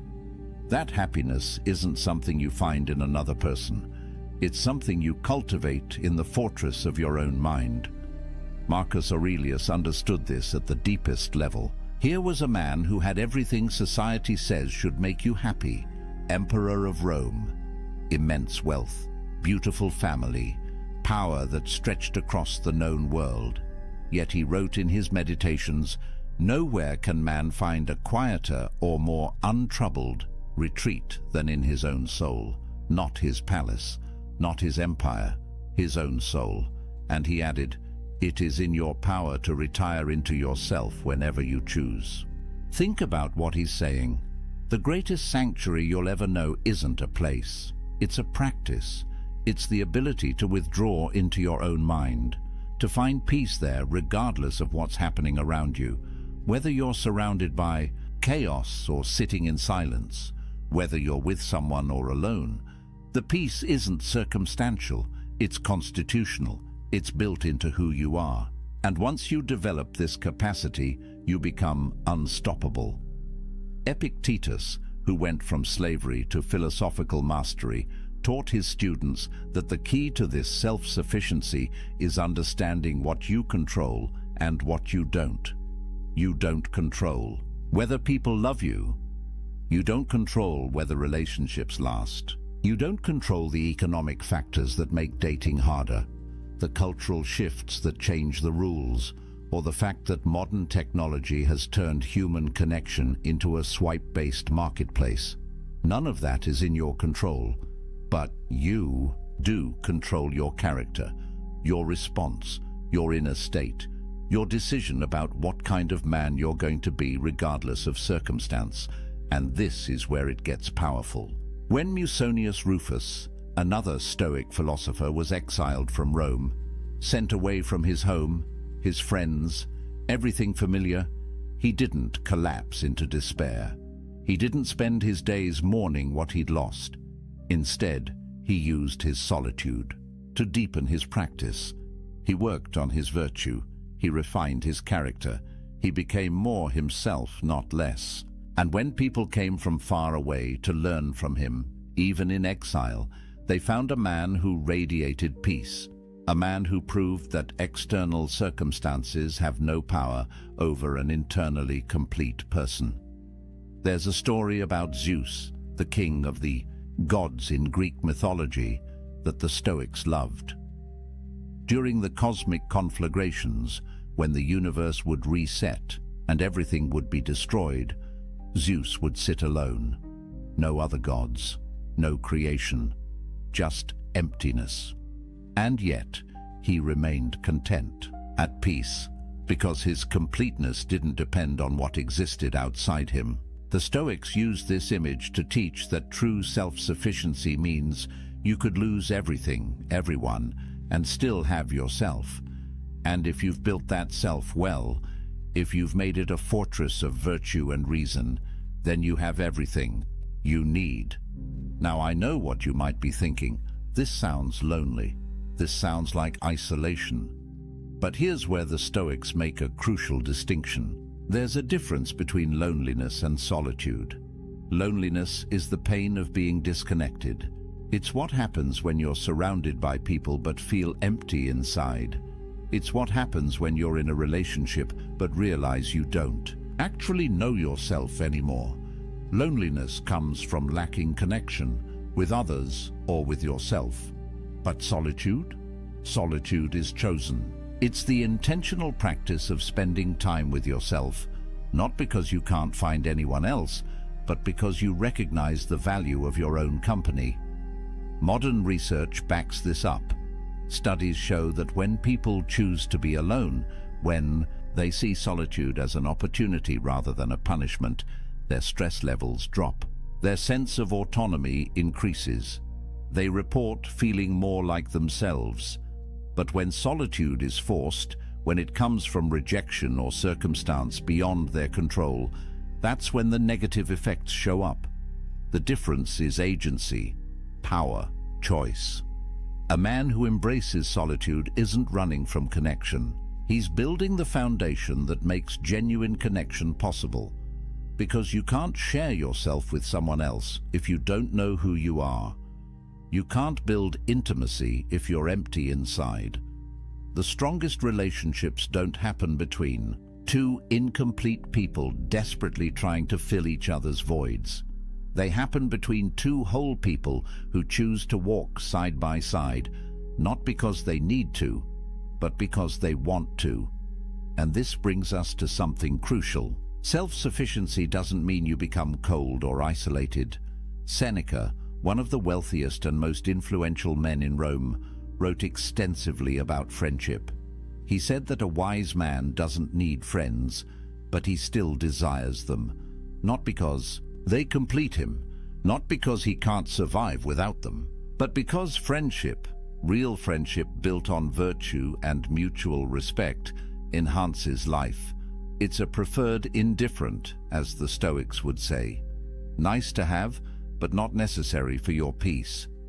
Think about how revolutionary that is. Most men approach relationships from need. They need validation, they need sex, they need emotional support. They need someone to make them feel valuable. But when you approach from self-sufficiency, everything shifts. You don't need anyone. You choose them.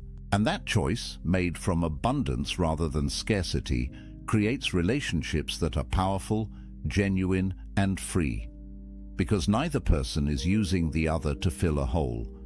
Both are whole already. They're just enjoying the experience of being whole together. But getting to this point requires practice. It requires you to spend time alone and actually work on yourself. Not just scroll social media or numb out with entertainment. Real inner work. And that's uncomfortable, because when you sit in silence with yourself, when you remove all the distractions and external validations, you're forced to confront who you actually are. The thoughts you've been avoiding, the patterns you've been running from, the ways you've been living someone else's script instead of your own. Marcus Aurelius faced this daily. In his journal, he wrote reminders to himself. Wake up in the morning and remember who you are. Remember your principles. Don't let the chaos of the day pull you away from yourself. He understood that the greatest battle isn't against external enemies. It's against the internal tendency to lose yourself in the noise, to give away your power piece by piece until you wake up one day and realize you don't recognize the person you've become. But when you build self-sufficiency, when you develop autarkia, something remarkable happens. You stop being reactive. You stop living at the mercy of circumstance. Whether someone texts you back or doesn't, whether people approve of your choices or judge them, whether you spend Friday night with someone or alone with a good book, none of it disturbs your peace. You're grounded, centered, free. And that freedom, brother, is more valuable than any relationship could ever be. Because here's the paradox. The man who needs no one is the man everyone wants to be around. Strength attracts. Completeness attracts. When you're not grasping, not needy, not performing for validation, people feel it. They sense that you're different, that you operate from a different place. And the connections you do form, when you're ready, if you choose them, will be deeper and more real than anything you could build from a place of need. So what does this actually give you? What changes when you embrace solitude instead of running from it? The Stoics believed that external goods come in two categories: things that are genuinely good, like virtue and wisdom and character, and things that are preferred indifference, wealth, health, relationships. Nice to have, but not essential to your well-being, not determinative of your worth. The moment you internalize this distinction, a weight lifts, because you stop attaching your happiness to things you can't control. Let's get practical. When you're single and you embrace it, you have financial sovereignty. No expensive dates where you're performing, trying to impress someone. No shared expenses where you have to negotiate every purchase. No compromise on how you spend your money. Every dollar you earn is yours to allocate as you see fit. You can invest in yourself, build your skills, travel, save, create, and you don't have to justify these choices to anyone. Modern research shows that single men, particularly those who embrace their status rather than fighting it, report lower financial stress. They have more control over their economic futures. They're not tied to another person's spending habits, debt, or financial crises. And in a world where economic pressure is one of the leading causes of relationship breakdown, that's not a small thing. You eliminate an entire category of stress simply by being financially sovereign. Then there's time sovereignty. Think about the hours you get back when you're not texting constantly, planning dates, negotiating weekend plans, attending social functions for someone else's sake. Time is the only truly non-renewable resource. Once it's gone, it's gone. And most men give away enormous chunks of their time without even realizing it, not because they want to, but because they feel obligated, because they're afraid of what will happen if they don't. because they're trying to keep someone happy, keep the relationship going, prove they're committed. But when you're single, every hour belongs to you. Want to wake up early and work on that business idea? Do it. Want to spend Saturday learning a new skill? You can. Want to sit in complete silence for an afternoon and just think? Nobody's going to text you asking where you are or why you're being distant. This isn't selfishness, it's self-ownership. And the Stoics believed that a man who doesn't own his time doesn't own his life. Marcus Aurelius, again, the busiest man in the empire, wrote about guarding his time like a fortress. He knew that every hour given to someone else's priorities was an hour stolen from his own development, his own contemplation, his own practice of virtue. He wasn't antisocial, he fulfilled his duties, but he was ruthless about protecting the time he needed to be alone with his own mind, because he understood that without that time, he'd lose himself in the chaos of external demands. Then there's mental sovereignty. This might be the most important one. When you're in a relationship, especially one built on neediness rather than choice, you carry enormous emotional labor. You're managing someone else's feelings, anticipating their needs, walking on eggshells to avoid conflict, constantly adjusting yourself to maintain harmony. And over time, this erodes you. You start to forget what you actually think, what you actually want, because you've spent so much energy managing the relational dynamics. But when you're alone, your mind is your own. You can think clearly, process your own emotions, develop your own worldview. Make decisions based on your values, not on what will keep the peace. There's a reason why great thinkers throughout history, from philosophers to scientists to artists, often did their best work in solitude, because the mind needs space to wander, to connect ideas, to see things from new angles, and you can't do that when you're constantly reactive, constantly managing relationship dynamics, constantly split between your own needs and someone else's. Research in neuroscience shows that solitude activates what's called the default mode network in your brain. This is the network responsible for self-reflection, for integrating experiences, for creative thinking. It's the mode your brain enters when you're not responding to external stimuli, and it only activates when you're truly alone, not just physically but mentally. When you're not checking your phone every 5 minutes to see if she responded, when you're not running through conversations in your head, analyzing what you said wrong, when you're just present with yourself. And this is where creativity and insight emerge.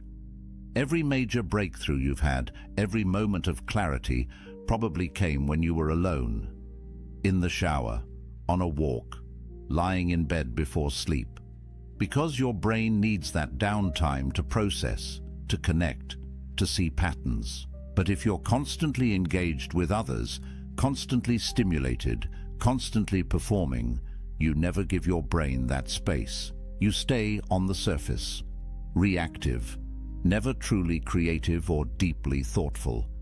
The Stoics understood this intuitively.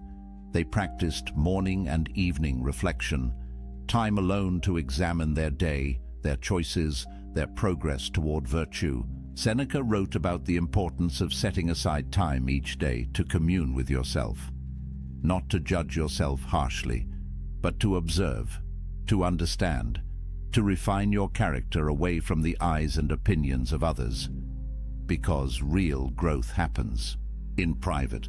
The person you become in solitude is the person you actually are. Everything else is performance. Then there's creative sovereignty. How many men have buried their dreams because a relationship demanded their time and energy elsewhere? How many businesses never started, books never written, skills never mastered, because there was always someone else's needs taking priority? This isn't about blaming relationships. It's about recognizing that everything has a cost, and the cost of relationship, especially one you're not fully choosing, is often paid in abandoned potential. When you're alone, you can be selfish with your ambition. You can pour yourself into your craft, your mission, your vision for who you want to become. No negotiations, no guilt, no compromise. Just pure focused energy on building the life you actually want. And here's what's interesting. The men who do this, who use their solitude to build something significant, often find that relationships come naturally later, not because they went looking, but because they became someone worth finding, someone who radiates purpose and completeness, and that energy attracts. But there's something even deeper here, something the Stoics saw clearly. When you build your life on your own terms, when you develop skills and pursue excellence and create value, you build self-respect, real self-respect. Not the fake confidence you try to project to impress people, but the genuine, unshakable knowledge that you're living with integrity, that you're becoming who you're meant to be, that you're not wasting your life trying to meet someone else's expectations. And self-respect, true self-respect, is the foundation of everything else. You can't love yourself if you don't respect yourself, and you can't respect yourself if you're living a life of compromise and neediness. Epictetus taught his students that the only thing truly yours is your character. Everything else can be taken away. Your possessions, your relationships, your reputation, your health. But your character, the quality of your inner life, belongs only to you. And it's built in solitude, in the choices you make when nobody's watching, in the discipline you maintain when there's no external reward, in the integrity you hold when it would be easier to compromise. This is why the Stoics saw self-sufficiency as the ultimate virtue, not because they were antisocial, but because they understood that a man who can't be happy alone will never be truly happy with anyone else. He'll always be grasping, always be insecure, always be dependent on external validation to feel okay. And that's not freedom. That's slavery with extra steps. So when you hear that 63% of young men are single, don't see it as a crisis. See it as an opportunity to build yourself without distraction, to develop the kind of inner strength that most men never discover because they jump from relationship to relationship, never spending time alone, never doing the deep work. You have time, you have space, you have sovereignty. Use it, but let me be clear about something. This isn't about avoiding relationships forever. This isn't about becoming some isolated hermit who thinks he's better than everyone. The Stoics didn't advocate for that. Seneca had a wife and family. Marcus Aurelius had a wife and children. They participated fully in social life, but they did it from a place of inner completeness. They engaged with others not because they needed to, but because they chose to. And there's all the difference in the world between those two positions. The goal isn't to stay single forever. The goal is to become the kind of man who doesn't need to be in a relationship to feel complete. And once you're that man, if you choose to be with someone, it will be from a place of strength, not weakness, from abundance, not scarcity, from sovereignty, not desperation. And those kinds of relationships, rare as they are the only ones worth having. But here's what most men miss. They think being single means they're incomplete.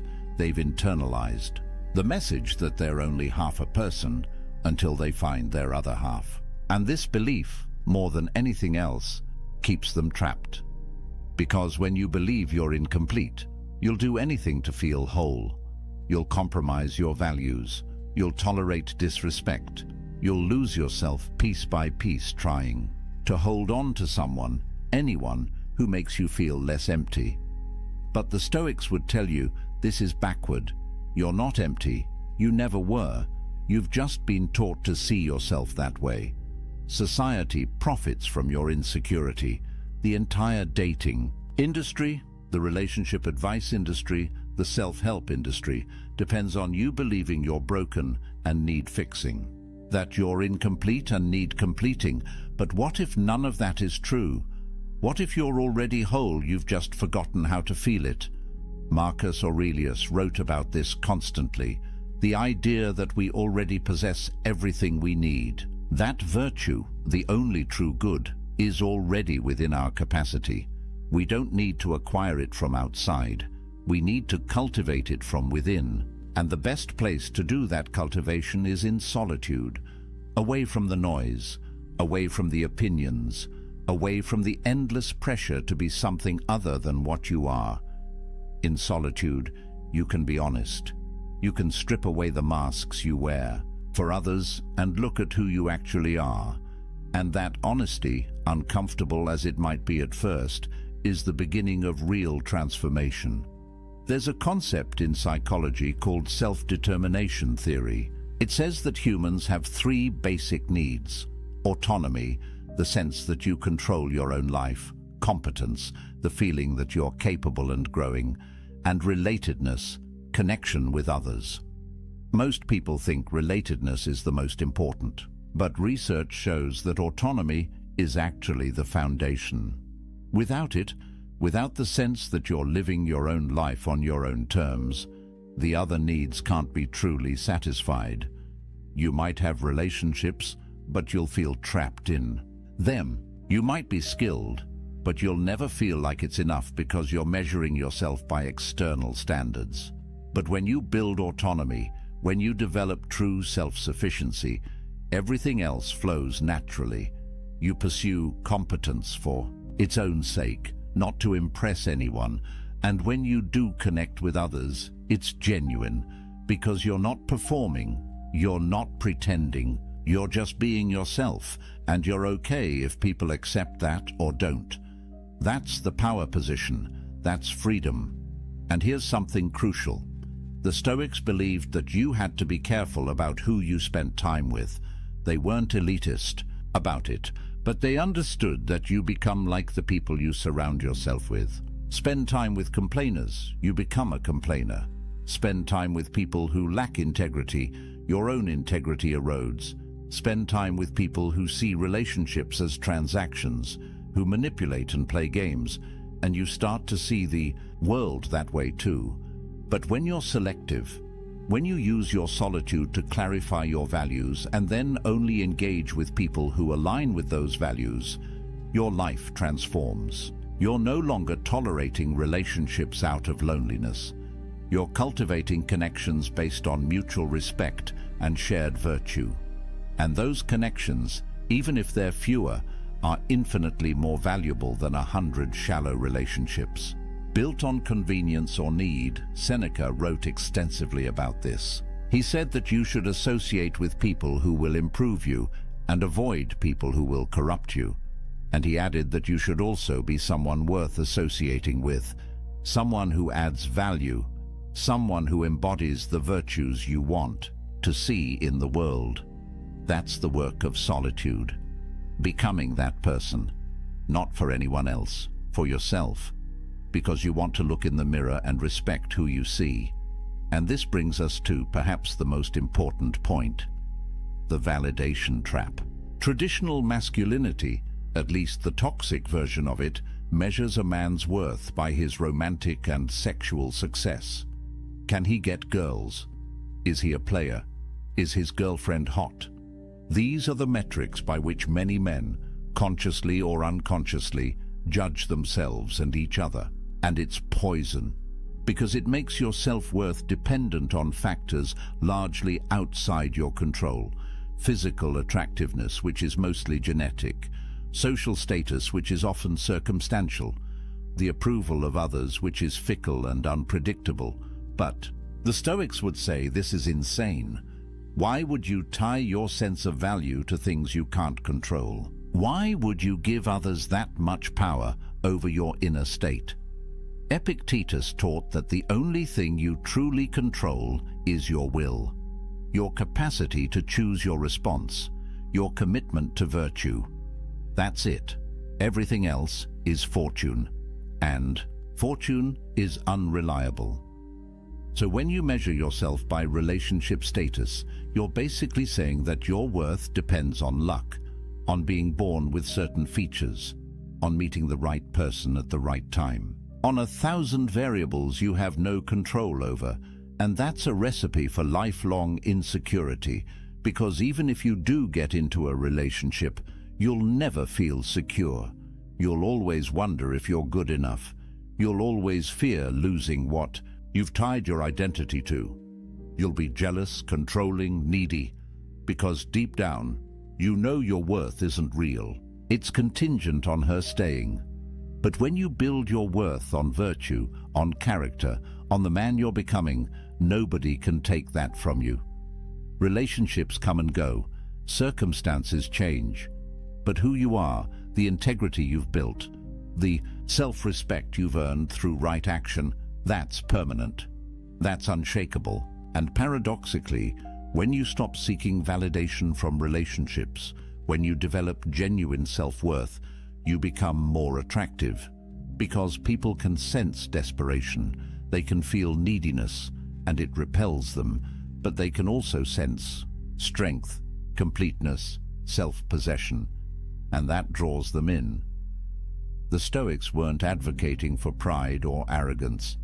Marcus Aurelius constantly reminded himself that he was just a human, fallible and temporary. But he also knew that his worth came from his character, not from his circumstances. He could be emperor or exile, and his value as a person wouldn't change. Because value, true value, is internal. It's the quality of your thoughts, your choices, your virtue. And that's entirely within your control to develop. So here's what I want you to hear. If you're single right now, you're not broken, you're not incomplete, you're not less than. You have something precious: time, space, sovereignty. Use it. Build yourself. Develop your skills. Clarify your values. Strengthen your character. Read the books that expand your mind. Pursue the projects that ignite your passion. Train your body. Master your emotions. Become so complete in yourself that you don't need anyone else's validation to feel whole. And when you do that, one of two things will happen. Either you'll discover that you actually prefer solitude, that you've built a life so rich and meaningful on your own that adding a relationship would be a downgrade. And that's fine. That's a valid choice. The Stoics would respect it. Or you'll eventually meet someone and choose to build something with them. But it will be from a place of strength, from wholeness, from sovereignty. And that relationship, if it happens, will be powerful because it's not built on need. It's built on choice, on two complete people deciding to walk together, not because they have to, but because they want to. But either way, you win, because you'll have done the work. You'll have built the inner fortress. You'll have developed self-sufficiency. And nobody can take that from you. Not rejection, not loneliness, not societal pressure. You'll be free. And freedom, brother, is everything. Marcus Aurelius wrote late in his life, "Very little is needed to make a happy life. It is all within yourself, in your way of thinking." Read that again. Very little is needed. It's all within yourself, not in finding the right person, not in changing your circumstances, not in achieving some external milestone. Within yourself, in your way of thinking, in your capacity to find peace regardless of what's happening around you. That's the promise of Stoicism. That's the gift of solitude. Complete independence from external validation. Total sovereignty over your inner state. The ability to be happy, genuinely happy, in any circumstance, alone or with someone, wealthy or poor, praised or criticized. None of it touches you, because you're grounded in something deeper than circumstance. You're grounded in virtue, in character, in the kind of strength that can only be built in the forge of solitude. So use this time. Don't waste it wishing you were somewhere else, with someone else. Don't spend your days scrolling dating apps or feeling sorry for yourself. The Stoics would tell you that's a form of suicide, killing time, killing potential, killing the opportunity to become something greater. Instead, wake up every morning and ask yourself, what kind of man do I want to be? And then become that man, not for anyone else, for yourself, because you respect yourself enough to live with integrity. Build your morning routine, train your body, develop your skills, read philosophy, journal your thoughts, sit in silence and just breathe. Let yourself feel what you feel without judgment. Work on your projects, create value, help others when you can. But always come back to yourself. Always protect that inner space where nobody else has access. That's your sanctuary, your fortress, your source of power. And here's something powerful. Every time you choose solitude over connection born of desperation, you strengthen yourself. Every time you decline to compromise your values just to keep someone around, you build self-respect. Every time you sit with discomfort instead of numbing it with distraction or validation seeking, you develop emotional resilience. These choices compound. They build on each other, and over time, you become a different kind of man. The kind who doesn't need external validation. The kind who trusts himself. The kind who's free. The Stoics had a practice they called negative visualization. They'd imagine losing everything they had. Their wealth, their position, their relationships, their health. Not to be morbid, but to remind themselves that these things are temporary, that they're not truly theirs, that the only thing that can't be taken is their capacity to respond with virtue. And by imagining loss, they appreciated what they had without clinging to it. They held things lightly, including relationships. Try this practice. Imagine you never end up in another relationship. You're single for the rest of your life. How would you live? What would you pursue? What would bring you meaning and joy? Really sit with that question, because the answer reveals what actually matters to you beyond validation and approval. And when you know what actually matters, when you build a life around those things, you become unshakable. Relationships become bonus, not necessity. Connection becomes choice, not desperation. And here's the paradox again. The man who could be completely happy alone is the man most worthy of companionship, because he's not using another person to fill his emptiness. He's whole already. He's inviting someone to share in his fullness. That's attractive. That's magnetic. That's what genuine partnership looks like.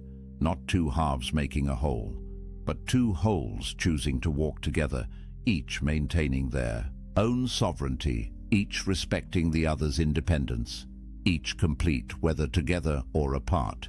Seneca wrote, "The wise man is self-content. He is so in the sense that he is able to do without friends, not that he desires to do without them." That's the balance. You develop the ability to be happy alone. You build self-sufficiency, but you remain open to genuine connection when it appears. You don't avoid relationships, you just don't need them. And that makes all the difference. So where does this leave you? Right here, right now, with a choice.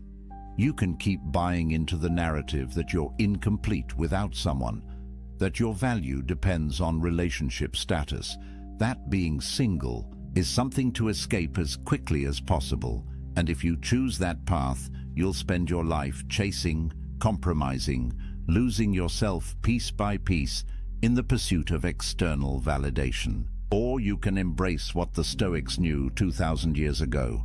That true power comes from within. That self-sufficiency is the highest virtue. That a man complete in solitude is free in every circumstance.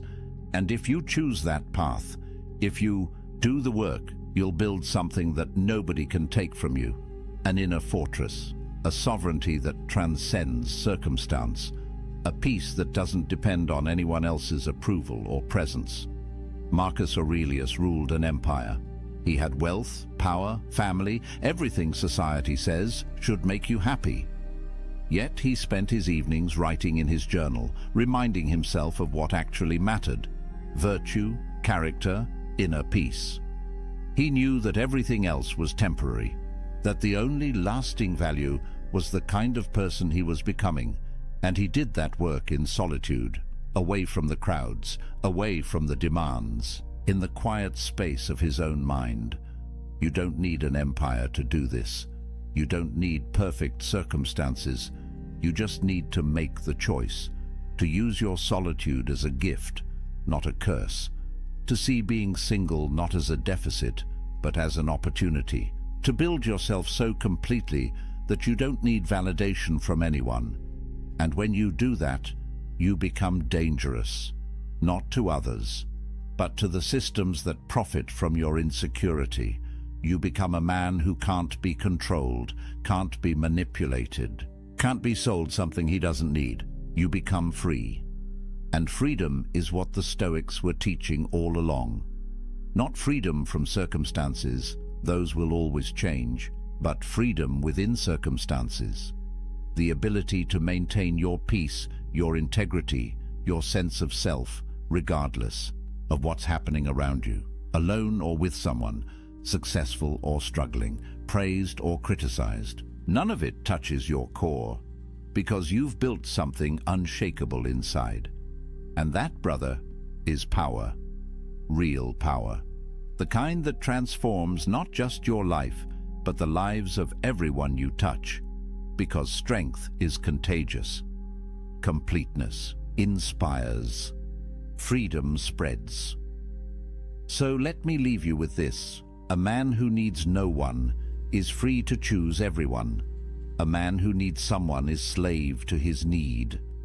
Which man do you want to be? The choice is yours. It's always been yours. And it starts right now, in this moment, with this decision, to stop seeking yourself in others and start building yourself in solitude, to stop measuring your worth by external validation and start grounding it in internal virtue, to stop running from being alone and start embracing it as the ultimate gift, the space where you become who you're meant to be. The Stoics are waiting for you: Marcus Aurelius, Epictetus, Seneca. They walked this path. They proved it works. They left you a blueprint. All you have to do is follow it. Build your inner fortress. Cultivate self-sufficiency. Embrace solitude not as a punishment, but as a privilege. And watch what happens.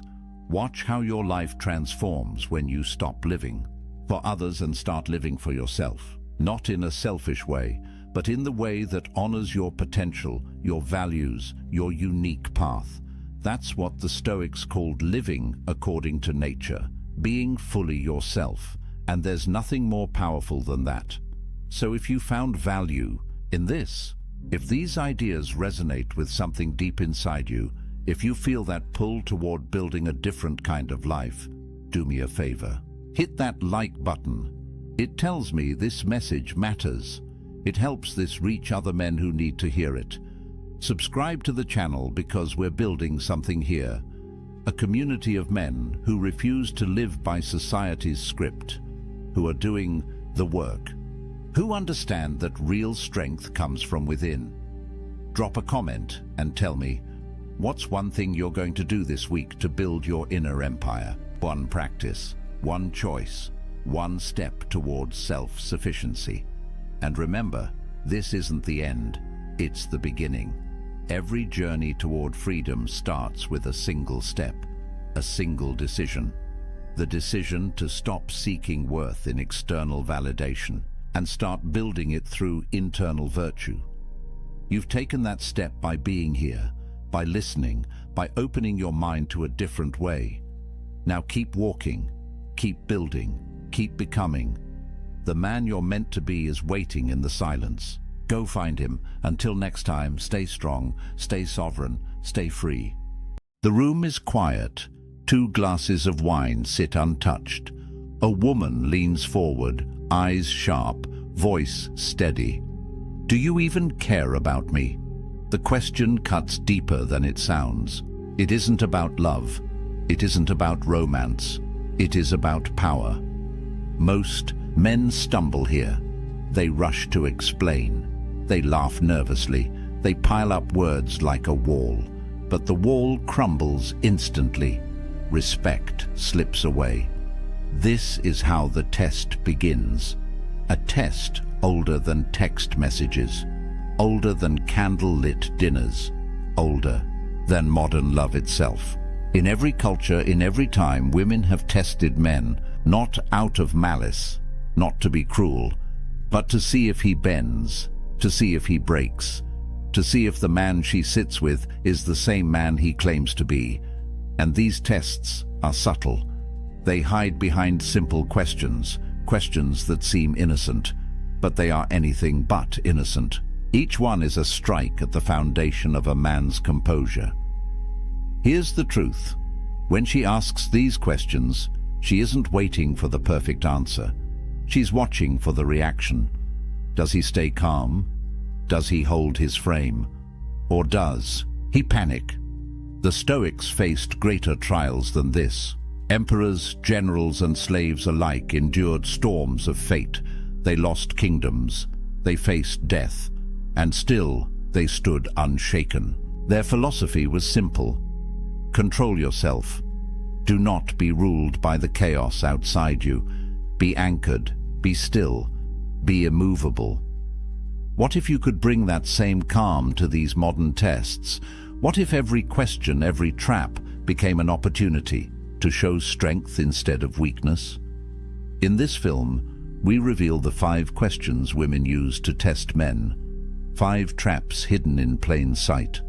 5 moments where most men collapse. But where the Stoic finds his chance to rise. Stay with me. Because question 3, that one is the silent killer, the one that strips a man of dignity before he even knows it happened. And if you fail it, you may never get it back. Why do women test men? It is a question that makes some men angry. Others shrug it off. But if you ignore the reason, you will never pass the test. The truth is simple. It is not cruelty. It is not manipulation. It is instinct. Think of it like the walls of a fortress. A guard doesn't press the stone to destroy it. She presses to make sure it holds. She tests to see if the foundation is real. And if the wall crumbles at her touch, the fortress was never strong to begin with. That is what these questions are. A press against the wall. A test of strength, of composure, of truth. Now picture this. A young Roman senator stands in the forum. His wife questions him loudly, accusing him of weakness. The crowd holds its breath. If he defends himself with anger, he looks guilty. If he stammers, he looks broken. But he does neither. He stands tall. He answers with calm dignity. And the whispers in the crowd turn into respect. She tested him. He passed. And in passing, he became stronger. The Stoics wrote about this.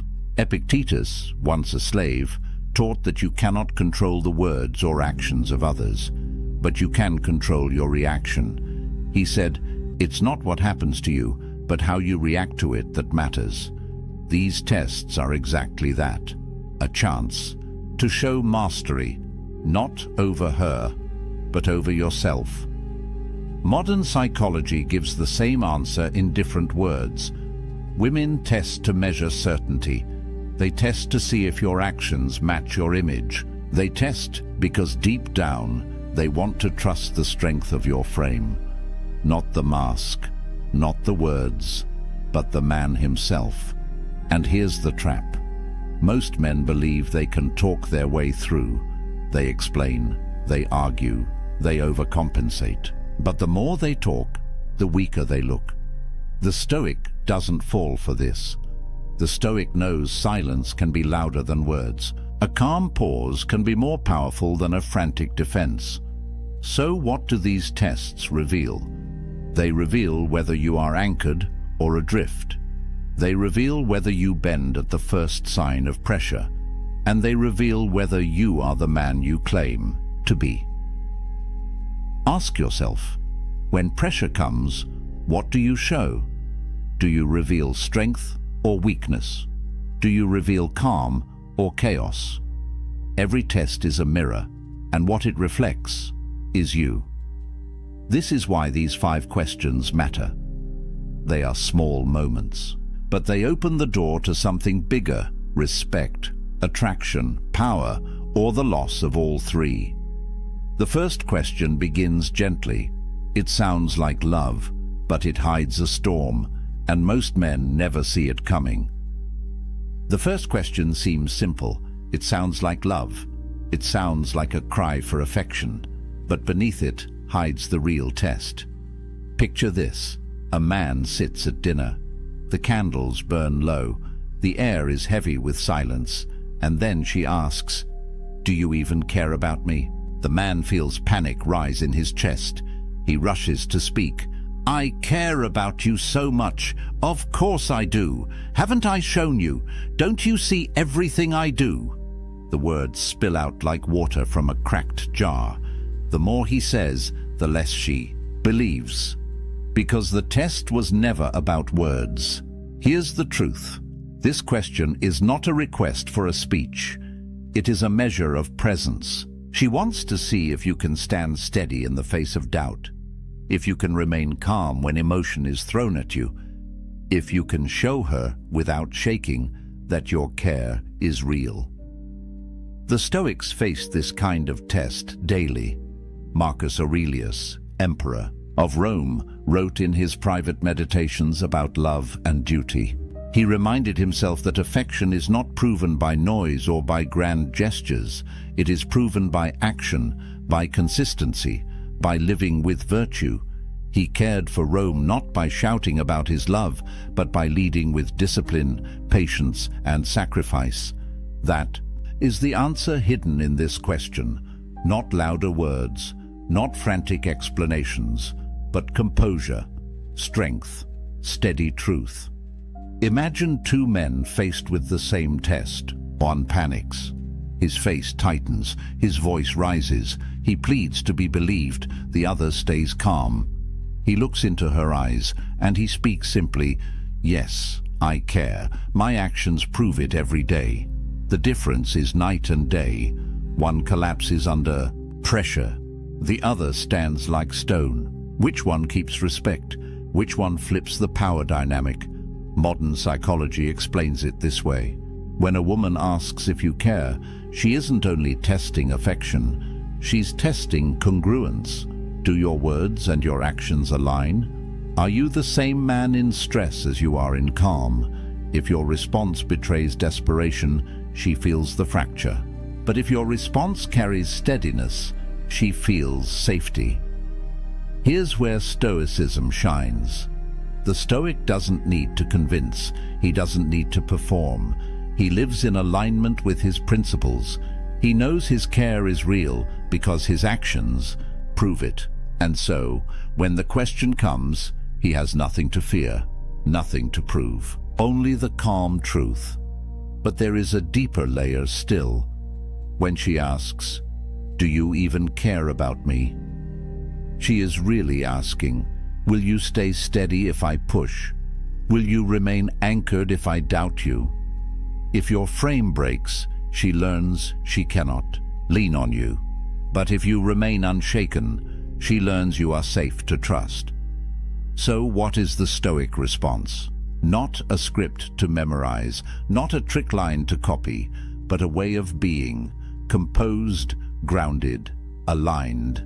Because care is not in the shouting, it is in the silence, it is in the calm, it is in the daily proof of action. This is why the first question matters so much. It seems harmless, but it is the opening move in a much larger game. And if you fail here, the next test only grows sharper. The second question does not sound emotional.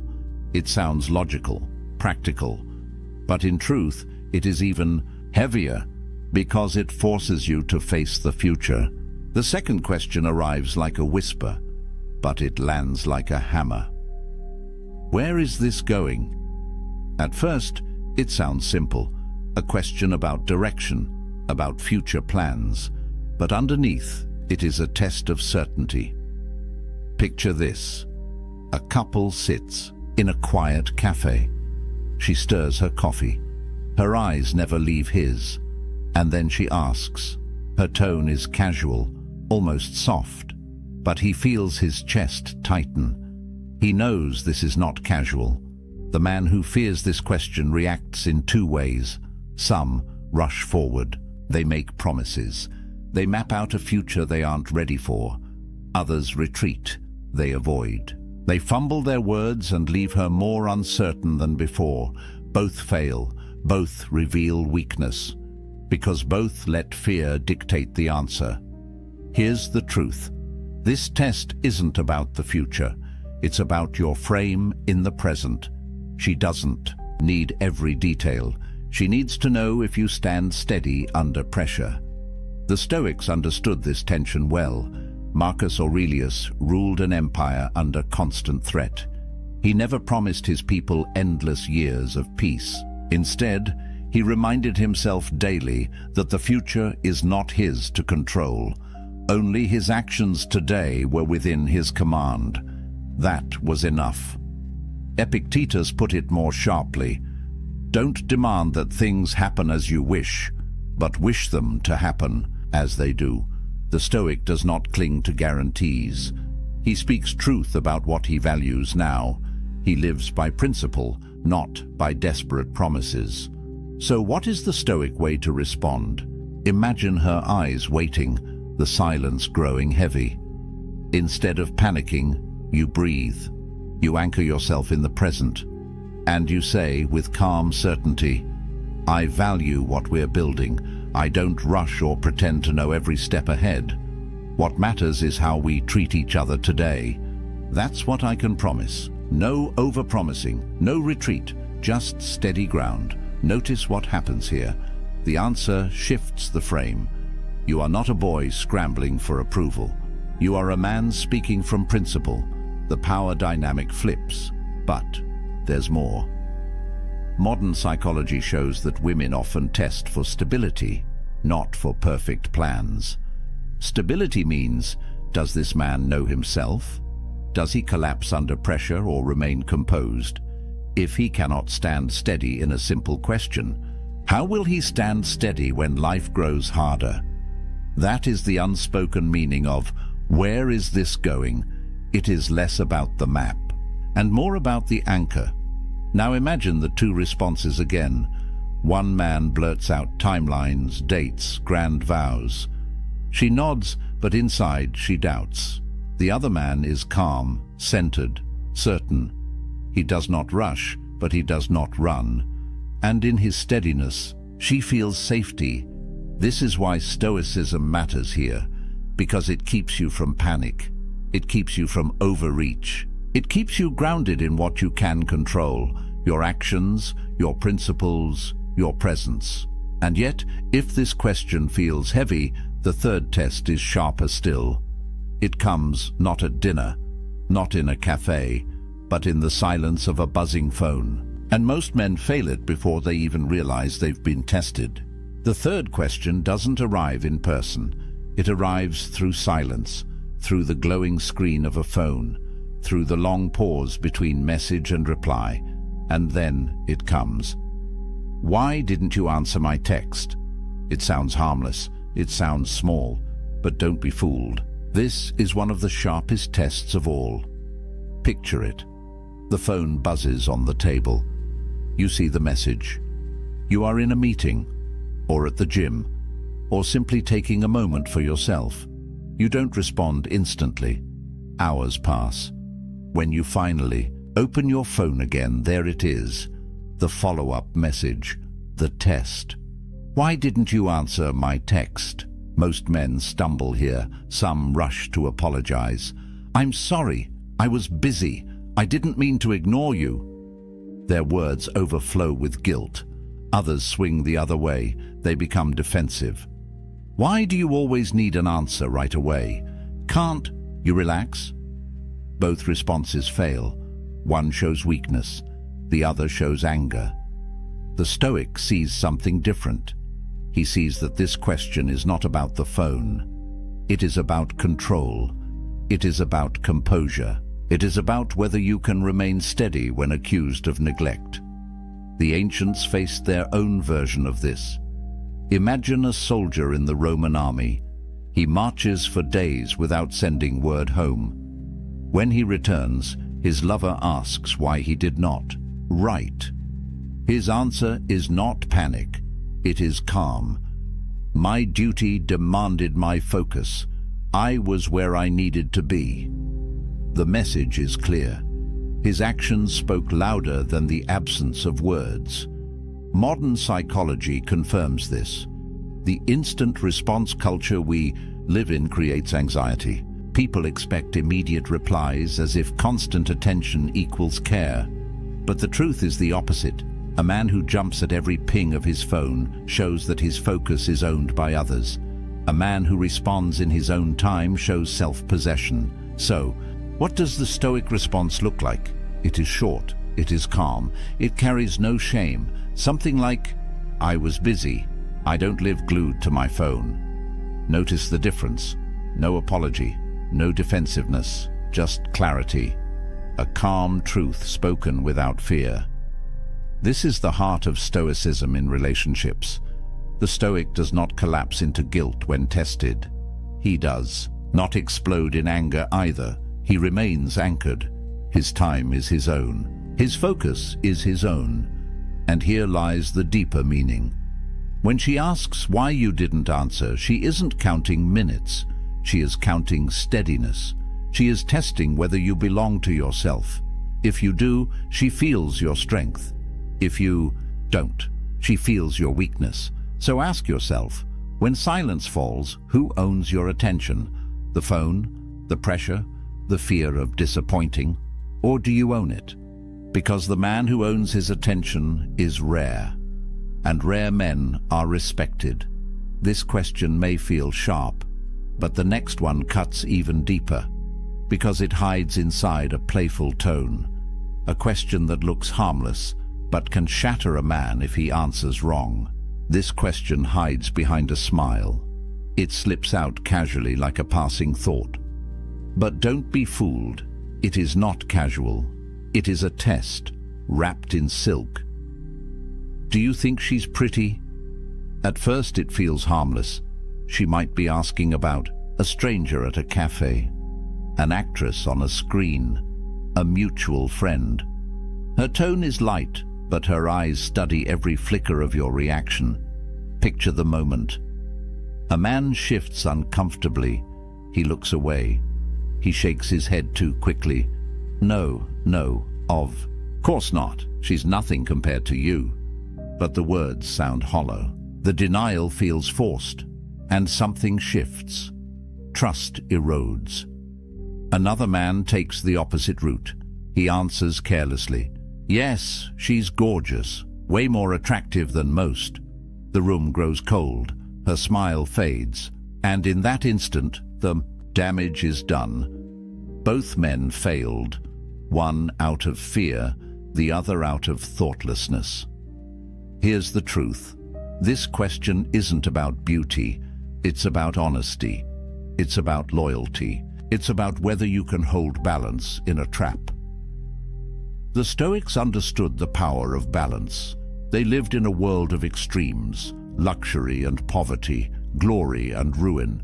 Marcus Aurelius warned himself not to be swept away by pleasure, nor crushed by fear. Moderation, clarity, steadiness, that was the way. So how does the Stoic respond here? Not with frantic denial, not with careless honesty, but with calm truth that affirms without betraying. Yes, acknowledge reality. If a woman is beautiful, admit it plainly, but then anchor yourself in loyalty, in the present bond. Something like, she's attractive, but I'm with you for a reason. Short, steady, true. Notice what happens with this answer. You don't lie, you don't collapse, you don't betray, you stay balanced. and balance commands respect. There's a deeper layer too. When she asks, "Do you think she's pretty?" she is not seeking your taste in women. She is seeking proof of integrity. Will you lie to soothe her ego? Will you wander in your gaze? Or will you stay grounded in honesty and loyalty at the same time? The Stoic man knows that truth and virtue cannot be separated. Epictetus said, "If it is not right, do not do it. If it is not true, do not say it." To deny beauty where it exists is to speak falsehood. To dismiss your own bond is to lack virtue. But to hold both in balance is to reveal strength. This test matters because it doesn't look like a test. It looks playful, but hidden beneath the joke is a blade aimed at your honesty. And if you falter, the cut is deep. Most men fail here without even realizing it. They either fear the truth or they mishandle it. But the Stoic response is rare, calm, simple, anchored. And yet, if this question is sharp, the final test is brutal, because it doesn't challenge your care or your plans or your honesty. It challenges your very identity. This is the hardest test of all. It doesn't arrive as a playful question. It doesn't sound soft. It comes like a spear, sharp, direct, designed to wound. Are you even a real man? Imagine the scene. The argument is heated. Her voice is raised. Her patience is gone. And then, in a burst of anger, the words land. They are not gentle. They are not disguised. They are meant to provoke. Most men fail instantly. Some explode in rage. "How dare you say that? Of course I'm a man." Their anger betrays insecurity. Others shrink. They stammer. They lower their eyes. And in silence, they confirm the accusation. But this is not what the Stoic does.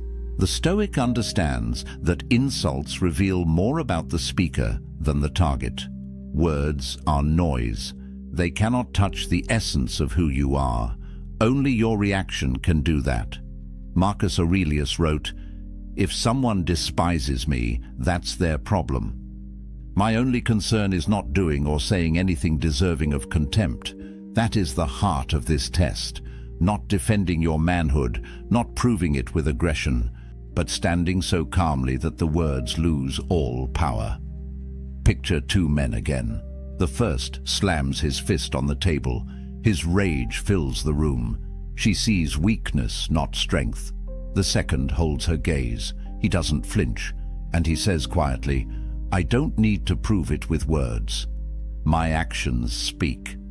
The silence that follows is heavier than a shout, because in that moment, the power shifts. The test is passed. Respect is earned. Psychology confirms this dynamic. Challenges to masculinity trigger deep instincts.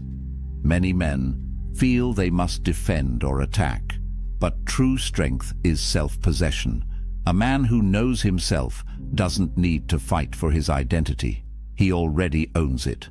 The Stoics lived this way. They were warriors, emperors, slaves, philosophers.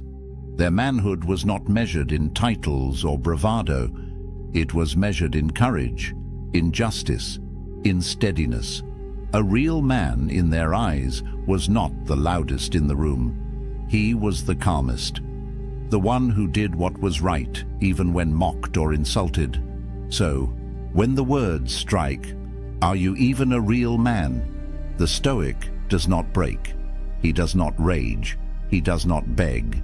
He simply remains, unshaken, anchored. This is the true test. Not of romance, not of loyalty, but of identity. And if you fail here, you lose far more than respect. You lose yourself. But if you pass, if you stand calm in the storm, you become rare. Rare men are remembered. Rare men are trusted. Rare men are respected. And that is the ultimate power flip. The test meant to shatter you becomes the proof of your strength. We've walked through the 5 questions, 5 tests that seem ordinary, 5 moments that look small, but each one hides something much larger. Think back. Do you even care about me? Not about words, but about presence, a chance to show that your care is steady, not frantic. Where is this going? Not about maps of the future, but about your anchor in the present. A chance to prove that you don't panic under pressure. Why didn't you answer my text? Not about the phone, but about attention. A chance to show that you own your time, that you are not ruled by constant demands. Do you think she's pretty? Not about beauty, but about honesty and loyalty. A chance to reveal balance, truth without betrayal. And finally, are you even a real man? Not about insult, but about identity. A chance to stand calm when provoked, to show strength without noise. 5 questions, 5 mirrors, 5 opportunities to either collapse or rise. Why does this matter? Because life will test you in the same way, not always with these exact words. Sometimes with silence, sometimes with rejection, sometimes with pressure from the world itself. Your boss, your family, your friends. The storms of life will ask you, in 1,000 ways, the same thing. Are you steady, or will you break? The Stoics prepared for this every day. They didn't wait for the test to arrive. They trained their minds like soldiers sharpen their swords. They practiced negative visualization. They embraced voluntary discomfort. They built strength so that when the questions came, they were ready. This is what you must do, because if you fail these tests, the cost is heavy, respect is lost, trust evaporates, attraction fades. But when you pass, when you stay calm, you gain something far greater. You gain respect, you gain peace, you gain power that cannot be taken from you. This isn't about manipulating women. It isn't about clever lines. It is about living with principle. It is about embodying what the Stoics called arete, excellence of character. Because the man who lives by virtue cannot be shaken by a question. He cannot be trapped by words. He remains who he is, always. And here is the final truth. These 5 questions are spoken, but there are others, unspoken, silent tests. The ones you don't see. The moments when she watches your actions, not your answers. When life itself throws challenges that no one names aloud. And those silent tests, they are even more dangerous, because you don't know when they will strike. You don't hear them coming, and you only realize you've been tested when it's already over. That is what we'll explore next. The invisible trials, the hidden moments, the tests that define you without a single word. If you want to be ready, subscribe now. Turn on notifications so you don't miss it. And share your story in the comments. Which of these 5 questions have you faced? How did you respond? Your story may help another man prepare for his own test. Remember, life will keep asking the question. The only thing that matters is how you answer. Picture this. Your fists are clenched. Your jaw is locked tight. Heat floods your chest, racing up your neck, pounding in your temples. Someone just disrespected you, crossed a line, threw words at you that cut deep.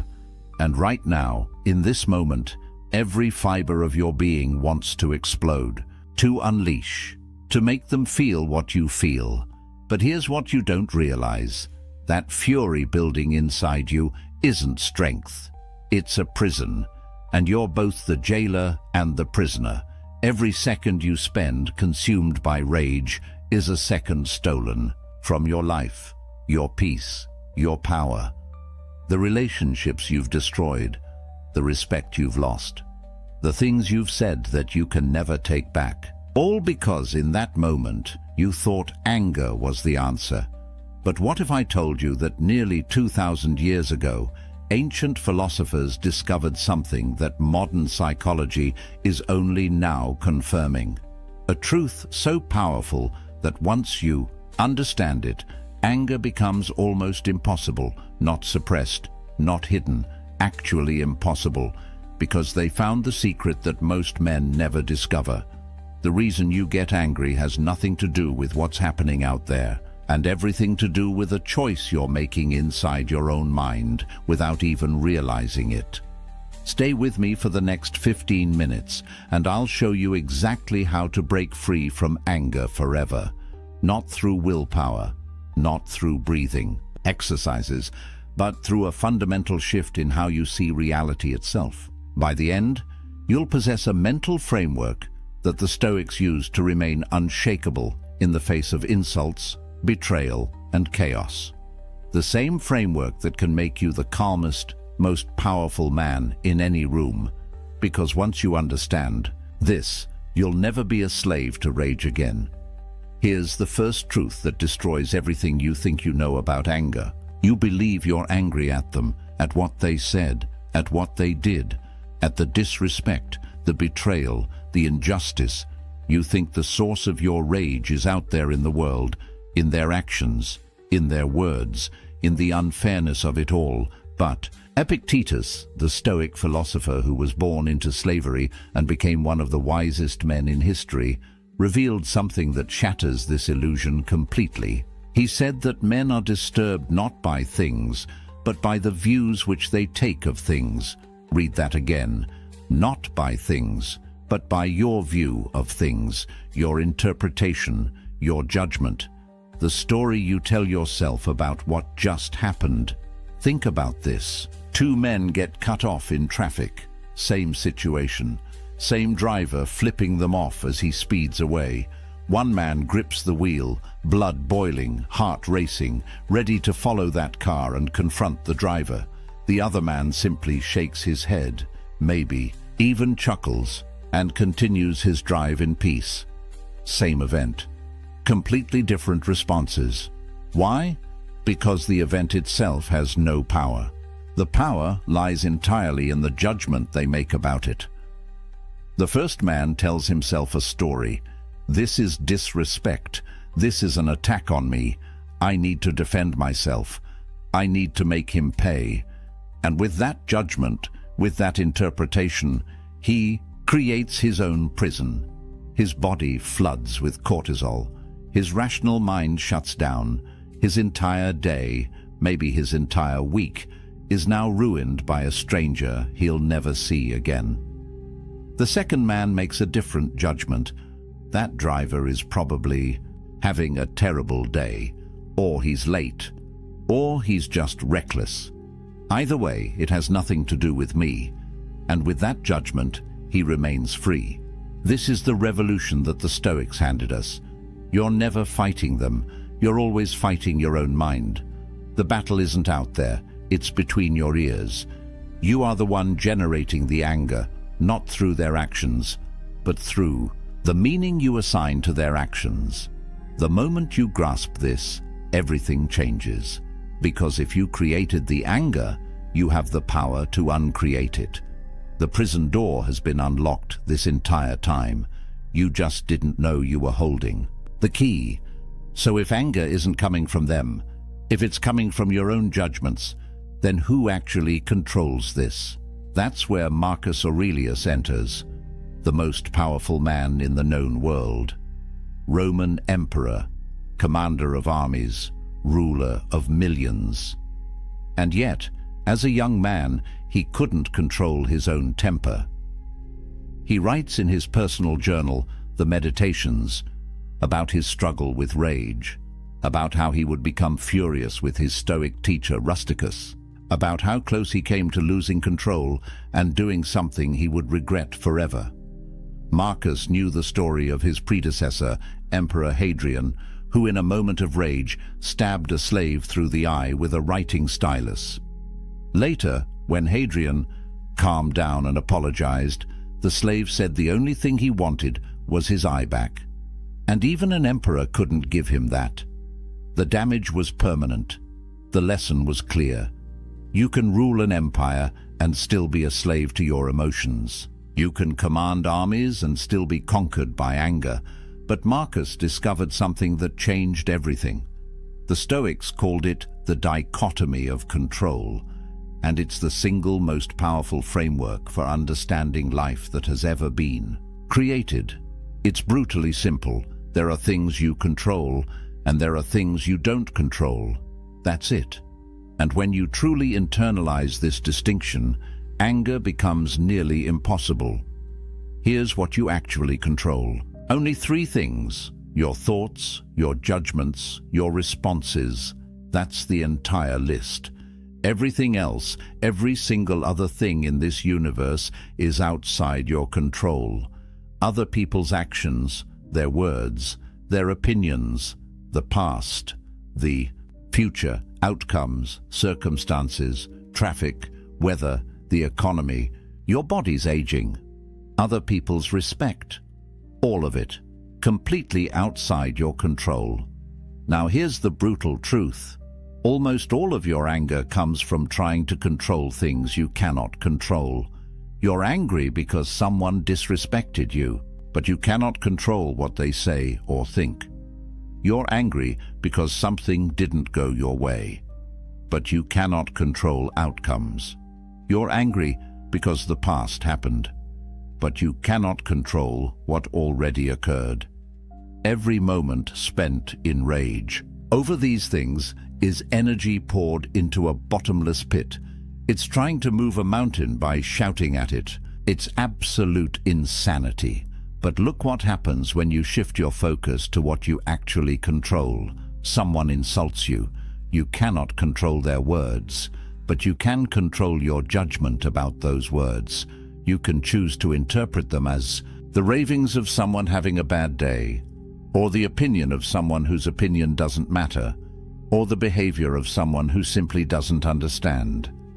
The event stays the same, but your judgment transforms your entire experience. Your project fails. You cannot control the outcome, but you can control what you do next, how you learn from it, how you adapt, how you rebuild. The failure stays the same, but your response determines whether it destroys you or strengthens you. This isn't resignation. It's not giving up. It's the opposite. It's radical empowerment. Because when you stop wasting energy on what you can't control, you suddenly have enormous power for what you can. You're no longer fighting a war on 1,000 fronts. You're focused, directed, unstoppable. The Stoics understood something profound. Accepting powerlessness over externals gives you ultimate power over yourself. And power over yourself is the only power that actually matters. Because the man who masters himself can never be conquered. The man who tries to master the world will always be at war. Marcus wrote that you have power over your mind, not outside events. Realize this, and you will find strength, not the strength to control others, the strength to remain unshaken no matter what others do. That's freedom. That's power. That's the dichotomy of control. Now here's where most men fail. They understand this intellectually. They nod along. They think they get it. But when the moment comes, when someone disrespects them, when something goes wrong, they explode anyway. Why? Because they didn't meet anger at the gate. They let it in. And once it's inside, it's nearly impossible to control. Seneca, another Stoic philosopher, wrote an entire essay called On Anger. And in it, he gives us a metaphor that's absolutely brutal. He says that anger is like an invading army, and the best plan, the only plan that works, is to resist it at the very beginning, to stop it at the frontier before it crosses into your territory. Because once anger enters the city, once it passes through the gates, it doesn't allow you to set limits. It does whatever it wants. It burns everything. And by the time you realize what's happened, the damage is already done. Think about the timeline of anger. Someone says something. You feel that first spark, that initial reaction. Seneca calls this the involuntary proto-passion. You can't control it. It's automatic. Your body reacts before your mind can catch up. Heart rate spikes, adrenaline dumps, face flushes. That's biology. That's not your fault. But here's what happens next. You have maybe 60 seconds, 1 minute. That's the window. That's when your rational mind can still function. That's when you can still think clearly. That's when you have a choice. You can either let the anger build, feed it, justify it, fan the flames, or you can recognize it for what it is and let it pass. But if you let it in, if you say yes to that second movement, if you assent to the judgment that you've been wronged and someone must pay, then the third movement happens. Full-blown rage, and now your prefrontal cortex, the part of your brain responsible for judgment and reason, goes offline. You're operating from the amygdala, pure fight or flight. You're no longer human, you're an animal, and everything that happens next, you'll regret. The Stoics knew this. That's why they emphasized what they called postponement. When you feel anger rising, do nothing. Wait, walk away, create space. Because anger is temporary. It peaks and then it fades. But the consequences of what you do in anger can be permanent. Words said in rage can destroy a marriage. A punch thrown in fury can ruin a life. A decision made in anger can cost you everything. Hadrian couldn't give that slave his eye back. You can't unsay the words. You can't undo the damage. Marcus Aurelius understood this deeply. He wrote to himself, "How much more grievous are the consequences of anger than the causes of it?" Think about that. Whatever made you angry, the insult, the betrayal, the disrespect, it's nothing compared to what your anger will cost you. The anger hurts you more than they ever could. Seneca put it even more bluntly. The person who angers you becomes your master, because now they control you. They pull your strings, they make you dance, and you've handed them that power willingly. So here's the first defense. Recognize the physical signs before the explosion. Tight chest, clenched jaw, racing heart, hot face, shallow breathing. These are your warning signals. Your body is telling you that anger is at the gate. Don't ignore it. Don't push through it. Pause. Just pause. Count to 10. Walk away. Do whatever it takes to create that critical gap between stimulus and response. Because in that gap lives your freedom. That's where you're human instead of animal. That's where you choose wisdom instead of chaos. Meet anger at the gate or lose everything inside the walls. But here's the deeper question. Why does anger show up at all? What actually triggers that first spark? And the answer brings us to the most liberating truth in Stoic philosophy.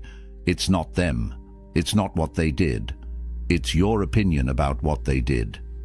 Epictetus is absolutely clear on this. It's not things that disturb us, but our judgments about things. Remove the judgment and you remove the anger. It's that simple and that difficult. Think about what actually happens when someone disrespects you. They say words, sound waves hit your ears, neurons fire in your brain, processing those sounds into language. And then, and this is the crucial part, you interpret those words. You assign meaning, you create a story. You tell yourself, this is disrespect. This diminishes me. This cannot stand. This demands a response. And with that interpretation, with that story, you create your anger. But here's what's wild. That interpretation isn't reality. It's just your opinion, your judgment, your chosen narrative. Someone else hearing the exact same words might interpret them completely differently.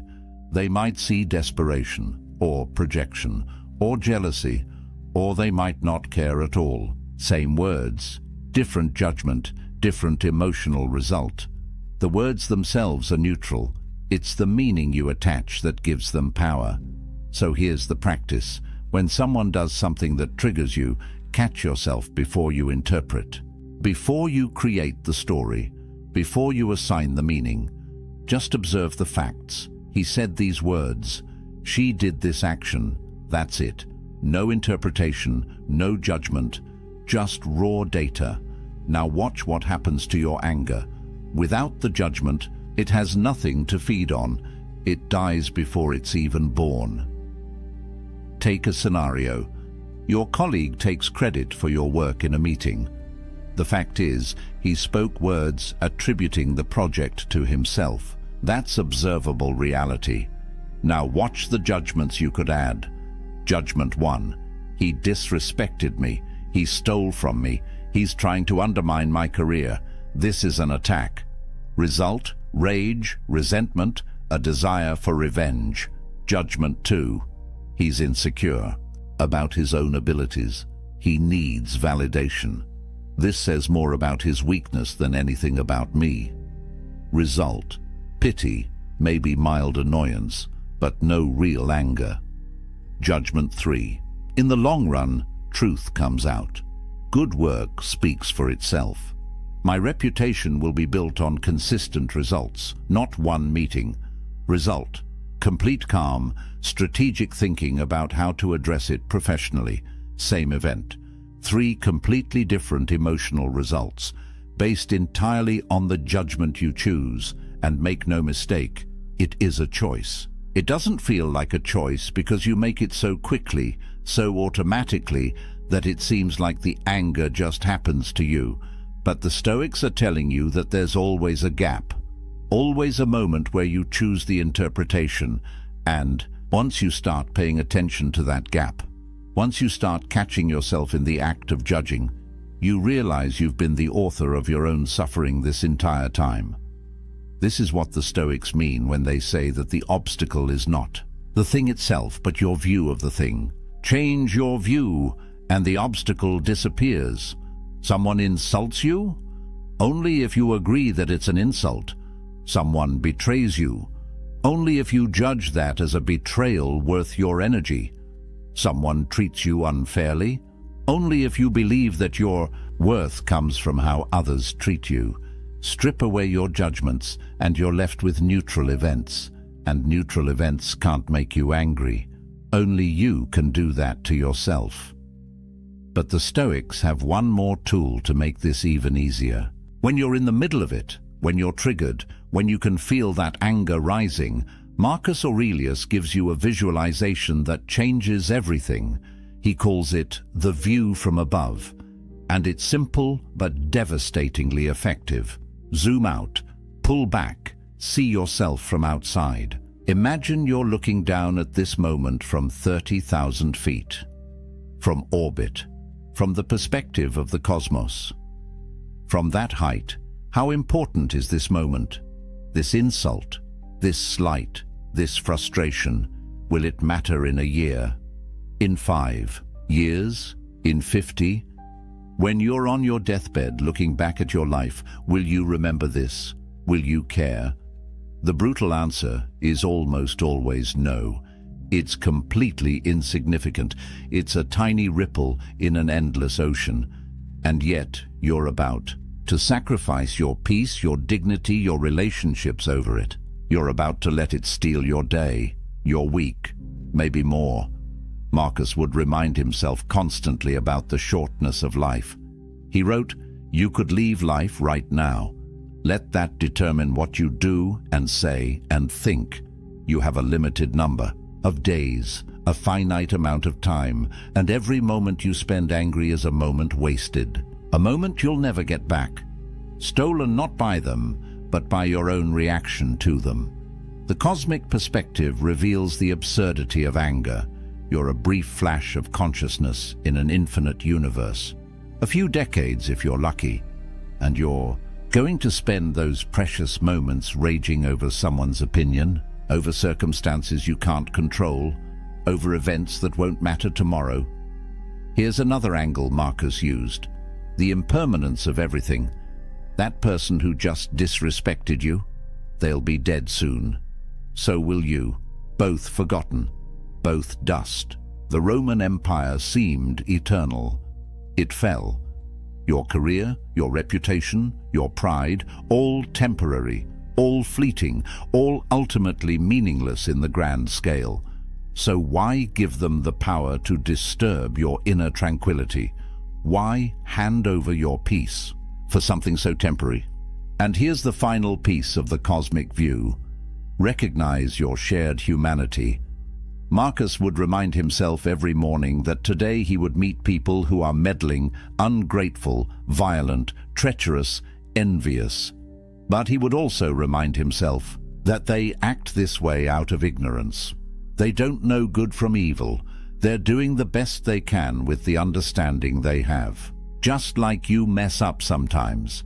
Just like you've hurt people. Just like you've been ignorant. They're human, flawed, struggling. Just like you. When you see it from this perspective, anger transforms into something closer to compassion, or at least indifference. Because how can you stay angry at someone you pity? How can you rage at someone whose entire existence is a brief, confused stumble toward death, same as yours? The view from above doesn't make you weak. It makes you wise. It shows you what actually matters, and anger almost never actually matters. All right, you understand the theory. Anger comes from your judgments.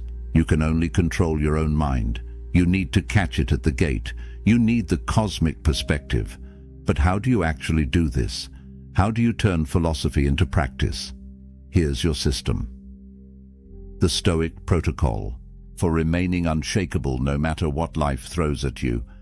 Start every morning with what Marcus called the morning meditation. Before you check your phone, before you start your day, sit for 5 minutes and prepare yourself. Remind yourself that today you will encounter difficult people, people who are angry, selfish, ungrateful. But here's the key: you expect it. You're not surprised by it. You're prepared for it. When you expect challenges, they lose their power to upset you. You've already mentally rehearsed the moment. So when someone cuts you off in traffic or snaps at you in a meeting, you don't react with shock and anger. You think, ah yes, just as I expected. One of today's challenges, and you handle it with calm. This is premeditation of adversity. The Stoics would visualize worst-case scenarios not to be negative, but to be prepared. If you spend time each morning imagining someone disrespecting you and practicing how you'll respond with dignity instead of rage, then when it actually happens, you've already trained for it. Athletes visualize performance before competition. Stoics visualize challenges before daily life. Same principle. You're training your mind to respond with wisdom instead of emotion. Now, in the moment, when you feel anger rising, use the 3-breath rule before you speak, before you act, before you do anything. Take 3 slow, deep breaths. Count them. Feel the air moving in and out. This does 2 things. First, it creates that crucial gap between stimulus and response, that space where freedom lives. Second, it activates your parasympathetic nervous system, the calming response, which literally counteracts the fight or flight response your body is having. While you're breathing, ask yourself one question: what would a wise person do right now? Not what do I want to do? Not what does my ego demand? What would wisdom choose? Would Marcus Aurelius blow up over this? Would Epictetus let this disturb his inner peace? Would Seneca sacrifice his tranquility for this temporary irritation? The answer is always no, and if they wouldn't, why should you? Then comes the evening review. Before you sleep, Seneca recommends auditing your day. Where did you get angry? What triggered you? What judgment did you make that created that anger? Could you have interpreted it differently? What will you do better tomorrow? This isn't about guilt or shame. It's about learning. It's about noticing your patterns. It's about slowly reprogramming your automatic responses. You're training yourself to catch the judgments earlier, to question them faster, to choose wisdom. more consistently. And here's a powerful technique Seneca himself used, the contrary action principle. When you feel anger rising, do the exact opposite of what anger wants. Anger wants you to yell, lower your voice. Anger wants you to attack, say something kind. Anger wants you to storm out, stay calm and present. This breaks the pattern. It shows your mind that you're in control, not the emotion. It's like catching yourself mid-fall and turning it into a controlled descent. You're interrupting the automatic program and installing a new one. Finally, commit to 30 days. Track every time you get angry. What triggered it, how long it lasted, what you did. Be honest, be thorough. Because what gets measured gets managed. Just the act of tracking will make you more aware, and awareness is half the battle. You can't change what you don't notice. After 30 days, review your log. You'll see patterns. You'll see that most of your anger is over the same few types of situations, and now you know exactly what to prepare for. Progress isn't perfection. You're not trying to become an emotionless robot. You're building the skill of emotional command, the ability to feel anger arise, recognize it, and choose not to act on it. To let it pass through you like a wave instead of becoming the wave. Some days you'll nail it. Other days you'll fail. That's fine. The Stoics weren't perfect either. Marcus still got angry sometimes. But over time, with practice, with consistency, the gap between trigger and explosion gets longer. The anger gets weaker, and your inner peace gets stronger. Until one day, you realize that the things that used to send you into a rage barely register anymore. That's freedom, that's mastery, that's the Stoic protocol working. So here we are. You've just learned what took the Stoics' lifetimes to perfect, the fundamental truth that's been hidden in plain sight. You're never angry at them, you're angry at your own judgments about them. You cannot control what happens to you, but you control everything about how you respond. Anger is not strength. It's weakness disguised as power. Real strength, masculine strength, the kind that commands respect without demanding it, is calm. It's the man who remains unshaken while chaos swirls around him, the man who speaks quietly while others yell, the man who walks away with dignity while others burn bridges. This isn't about suppression. It's not about hiding your feelings or pretending everything is fine. It's about understanding that most of what makes you angry is completely beneath you. You're letting strangers who won't remember you tomorrow steal your peace today. You're handing your power to people who don't deserve even your attention. You're sacrificing your inner tranquility for situations that won't matter next week. That's insanity. And now you see it. When you master this, everything changes. Your relationships deepen because you're not reactive anymore. Your respect grows because people see that you can't be rattled. Your decisions improve because you're thinking clearly instead of through the fog of rage. Your peace becomes your default state instead of something you're always chasing. You become the kind of man who walks into a room and immediately the energy shifts. Not because you're trying to dominate, but because you've dominated yourself. Marcus Aurelius, the most powerful man in the world, knew this. He wrote, "The nearer a man comes to a calm mind, the closer he is to strength. Not loud strength, not aggressive strength, calm strength, unshakable strength. The strength that doesn't need to prove itself because it's already proven. That's what's waiting for you on the other side of anger. A version of yourself you haven't met yet. The version who's free."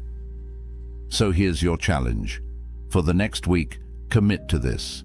Every time you feel anger rising, pause. Recognize the judgment you're making. Ask if it's actually true. Ask if it actually matters. Choose a different interpretation. Meet the anger at the gate and turn it away. Keep track. See what happens. I guarantee you'll be shocked at how much energy you've been wasting, how much peace you've been sacrificing, and how much power you actually have once you stop giving it away.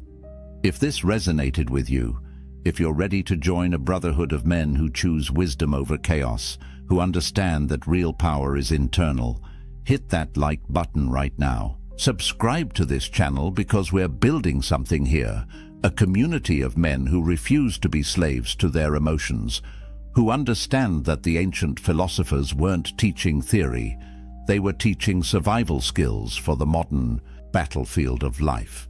And every video on this channel is designed to sharpen that edge, to make you harder to break and impossible to control. Remember what Marcus wrote: you have power over your mind, not outside events. Realize this and you will find strength. That's not just a quote. That's the key to unshakable peace. That's the answer to a life lived without rage. That's your inheritance from the Stoics. Don't waste it. Don't stay trapped in anger when the door's been open this entire time. Walk through it.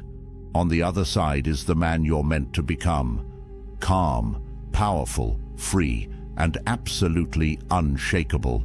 That's not just philosophy. That's your future if you choose it. See you in the next one, brother. Welcome back. Tonight we step into the hidden playbook of true power, a guide not written in titles or wealth, but in the discipline of the mind. If you've ever wondered why some people remain unshaken while the world around them burns, you're in the right place. The hall trembles with noise. Shouts rise like thunder. Accusations pierce the air, and the crowd waits for an eruption. At the center sits a single figure, a leader, motionless, unflinching. Their hands rest calmly on the table, their gaze steady, their breath even. Around them, chaos rages. Advisors demand action, rivals whisper insults. The room seethes with tension, yet this leader does not rise, does not argue, does not take the bait. They remain silent. This moment is more than stillness. It is dominance. Because what unsettles the crowd is not what the leader says or does, but what they choose not to say, what they choose not to do. We are conditioned to think of power as loud, forceful, overwhelming. But what if true power is something else entirely? What if real strength lies not in striking back, but in refusing to be moved at all? So I ask you, what makes someone truly powerful? It's not the battles they win, it's the battles they refuse to fight. The greatest strength does not always come from the sword or the shout. It comes from the discipline to withhold reaction when every fiber of the world demands you explode. Tonight, we're going to explore 6 things powerful people never react to. Not sometimes, not occasionally, never.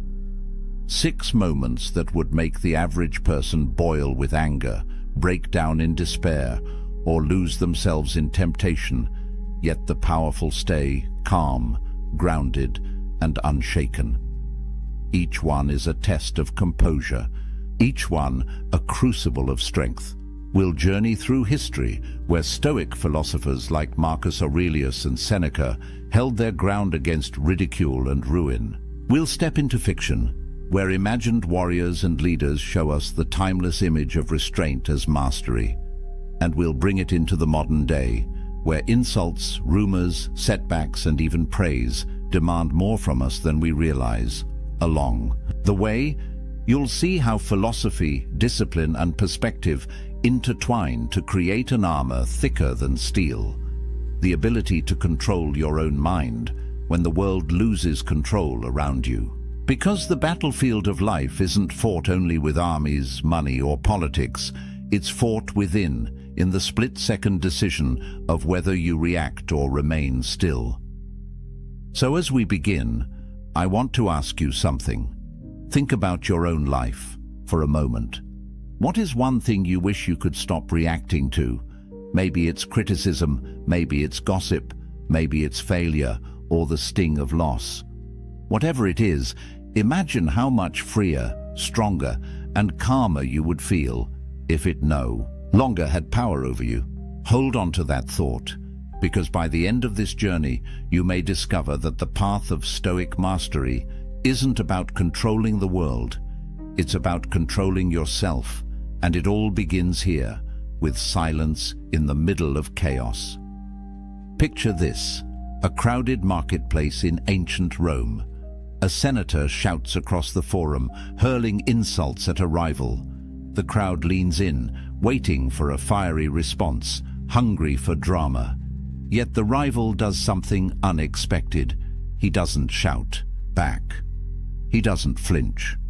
He simply continues walking, as if the insult had never been spoken. The crowd murmurs in confusion.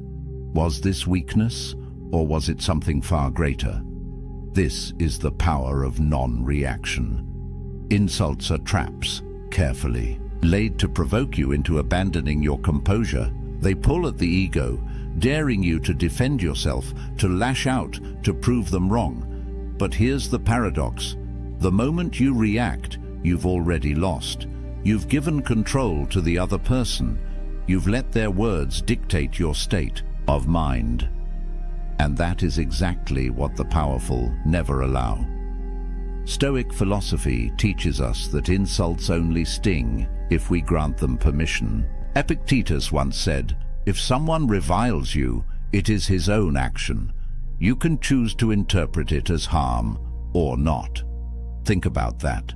The insult doesn't carry inherent power. It's our reaction that breathes life into it. Without your consent, the insult withers, hollow and harmless. Consider Marcus Aurelius, Emperor of Rome. He faced endless criticism from politicians, generals, even his own people. Yet in his private writings, the Meditations, he constantly reminded himself not to be disturbed by words. He wrote, "If an insult from another stirs you, it is your own opinion that has provoked you." He knew the truth. The insult itself is powerless. It's our attachment to reputation that causes the pain. Now imagine a modern version of this scenario. You post something online and suddenly the comments flood in. Someone mocks you. Someone twists your words. You feel the heat rise in your chest, your fingers itching to strike back. But what happens if you don't? What if you simply carry on, as though their words were smoke drifting in the air? The effect is immediate. The aggressor loses their audience. The crowd sees composure, not weakness. The power shifts back to you. Fiction often mirrors this lesson. Picture a warrior in a tavern, insulted by a drunken patron eager to pick a fight. The warrior could crush him easily, but instead he turns back to his drink. The room falls silent. Everyone realizes who holds the true power. It isn't the one shouting, it's the one in control of himself. The truth is, insults say more about the giver than the receiver. They expose the speaker's insecurity, anger, or envy. By not reacting, you hold up a mirror that reflects their weakness back to them. Your silence becomes louder than any retort. So the question is, how do you master this art? The next time someone tries to provoke you, pause. Ask yourself, does this insult truly harm me, or is it just air? Remember, powerful people don't waste energy swatting at words. They save their strength for battles that matter. Now I'll turn it to you. Think of the last time someone insulted you. What if you had met it with silence instead of reaction? Wouldn't that have felt like victory? The story begins in whispers. A single voice in a crowded room suggests something unflattering. Another person repeats it. Soon, the whisper multiplies until it becomes a rumor spreading like wildfire. No one knows if it's true. No one even stops to ask. But suddenly, your reputation, your name, your very identity feels under siege. This is the world of rumors and lies, an invisible battlefield where words, not weapons, can destroy legacies. Most people panic in this moment. They scramble to explain themselves, to fight back, to stamp out every falsehood before it takes root. But here's where powerful people stand apart. They don't chase lies. They don't waste their energy wrestling with shadows. They let the truth reveal itself in time. History gives us countless examples. Consider Marcus Aurelius, the philosopher emperor. During his reign, enemies accused him of weakness, of being too contemplative to lead Rome's armies. Yet Marcus did not call for trials or proclamations to defend himself. Instead, he focused on what he could control, leading with virtue, acting with integrity, and ensuring his deeds spoke louder than gossip. Centuries later, he's remembered as one of the greatest emperors in history, not because he silenced lies, but because he outlived them with action. Seneca, too, knew this battle well. As a tutor to the young Emperor Nero, he was accused of greed, corruption, and treachery. Some of the accusations may have been exaggerated, others entirely fabricated, but Seneca's writings show us his response. He refused to let slander dictate his peace of mind. He reminded himself, and us, that reputation is not within our control. Our character, however, always is. Fiction helps us see the same truth in sharper relief. Imagine a wise ruler in a kingdom, accused of betrayal by jealous courtiers. The people murmur, the nobles circle. The ruler knows he could denounce his enemies, demand loyalty oaths, or punish the liars. But instead, he chooses restraint. He continues ruling with fairness, justice, and clarity. Weeks later, the rumors die, and the liars reveal themselves by their desperation. The ruler emerges untarnished, not because he fought every rumor, but because he made the lies irrelevant. Now let's fast forward to today. In the digital age, rumors move faster than ever. A single tweet, a manipulated video, or a half-truth can reach millions before the truth even laces up its boots. And the natural impulse is to react, to clarify, to defend yourself in front of the crowd. Yet here's the paradox. The more attention you give to a lie, the more oxygen it gets. By acknowledging it, you confirm its existence in the minds of others. Silence, on the other hand, robs the rumor of momentum. Stoic philosophy equips us for this. Epictetus taught that we are disturbed not by events, but by our judgments about them. A rumor is only as harmful as the weight we give it. If we anchor ourselves in virtue, living with honesty, acting with fairness, staying aligned with our values, then rumors become like waves crashing against a rock, loud but ultimately powerless. There's also a deeper psychological effect at play. When you don't react to lies, you flip the script on your accusers. Their intent is to provoke you into desperation, to watch you scramble and sweat. But if you remain calm, composed, and unmoved, they are the ones left unsettled. The crowd begins to question the liars. If the rumor mattered, wouldn't he have reacted? Maybe there's nothing to it after all. Your restraint becomes proof of your strength. That doesn't mean ignorance. Powerful people don't simply bury their heads in the sand.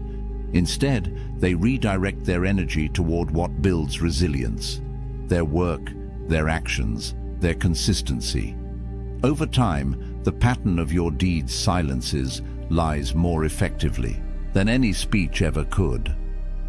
Think about the people you respect most in life.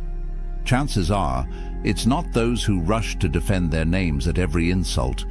It's those whose character is so steady, so undeniable, that lies bounce off them like arrows against armor. Their power lies in patience, in letting the truth reveal itself slowly but surely. So here's a question for you. What rumor or falsehood in your own life have you been tempted to fight? What if, instead of burning your energy in defense, you chose to rise above it, to let your actions over time write the story for you? Could you allow silence to be your greatest rebuttal? The Stoics remind us that reputation is a fickle thing. never fully in our control, but character, that is always ours to guard. And it is through character, not reaction, that we outlast rumors, dismantle lies, and prove ourselves truly powerful. Failure, the very word, makes the heart tighten. We are taught to fear it, to hide it, to run from it. Yet every powerful figure, real or imagined, has walked through the fire of failure and emerged transformed. The difference is not that they never stumble. The difference is how they respond when the ground gives way beneath them. Picture a Roman general on campaign. His strategy collapses, his soldiers scatter, and the banners of Rome fall into enemy hands. The camp is heavy with shame, the whispers of defeat crawling through the night air. Most leaders would rage, panic, or break down in despair. But imagine instead a general who sits quietly by the fire, studying the maps again, adjusting, recalculating.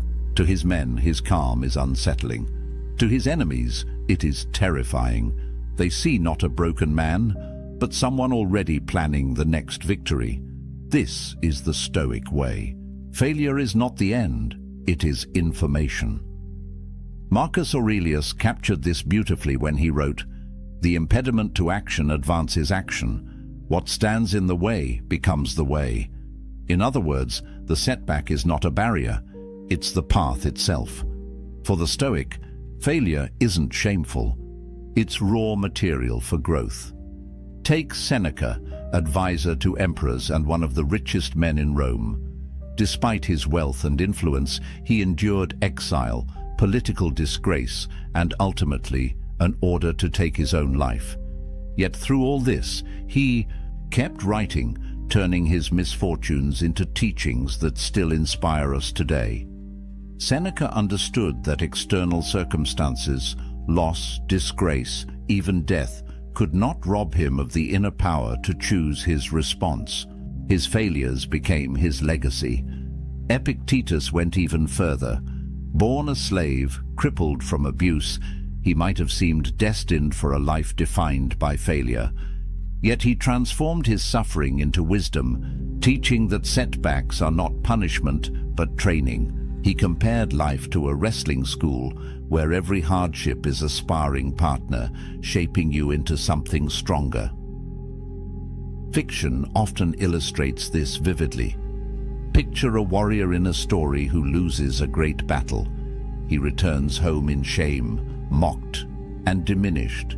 Yet instead of retreating into bitterness, he trains harder, studies his mistakes, and grows into a leader greater than before. His eventual triumph is not despite his failure, it is because of it. The very setback that once defined him becomes the foundation of his future power. Now think about how failure shows up today. Maybe it's a project collapsing at work, a business that never took off, or a personal relationship that fell apart. The temptation is to see these moments as permanent scars, but powerful people see them as stepping stones. They don't dwell in the rubble, they build something new with it. The modern Stoic practice here is simple but profound. Reframe. Instead of asking, "Why did this happen to me?" ask, "How is this useful to me?" Failure reveals blind spots. It humbles arrogance. It forces adaptation. And those who learn to reframe setbacks, not as dead ends but as detours, discover that failure is not their enemy, it is their teacher. Here's the deeper truth. Reacting emotionally to failure, rage, despair, self-pity, only prolongs the suffering. It burns energy without creating solutions. But non-reaction, calm reflection, and steady adjustment allow you to transform failure into fuel. The Stoics remind us that fortune can take away everything except one thing: your ability to decide how you respond. There is also a subtle power in the way others perceive your handling of failure. People expect collapse. They expect excuses. When you respond instead with composure, with a clear head and quiet resilience, you inspire trust. You become the unshakable center others can rely on. Failure, in this way, becomes not just personal growth, but leadership itself. So here is your challenge. Think of your last failure. Maybe it still stings. Maybe it still feels unresolved. What if you could go back and reframe it, not as an end, but as preparation? What skills did it force you to learn? What strength did it secretly build? What future success might still be hidden inside that apparent defeat? The Stoics would tell you, stop fearing failure. Fear never learning from it, because every setback is a forge, and you are the iron, heated, hammered, shaped, not broken. And that is why powerful people never react to failure with despair. They transform it into the very source of their strength. The crowd roars. In the theater, in the Senate, in the stadium, voices rise not in praise but in scorn. Boos, hisses, jeers, criticism delivered not by one voice but by thousands. Imagine yourself standing there, every eye fixed on you, the tide of disapproval pressing in like a storm. Most of us would crack under such weight. Anger, defensiveness, embarrassment. These are the natural reactions. But for the powerful, for those who live by Stoic mastery, there is a different path. They don't break. They don't rage. They don't even flinch. They listen, or they simply remain unmoved. This isn't passivity. It's control. And it unnerves people more than any shouted rebuttal ever could.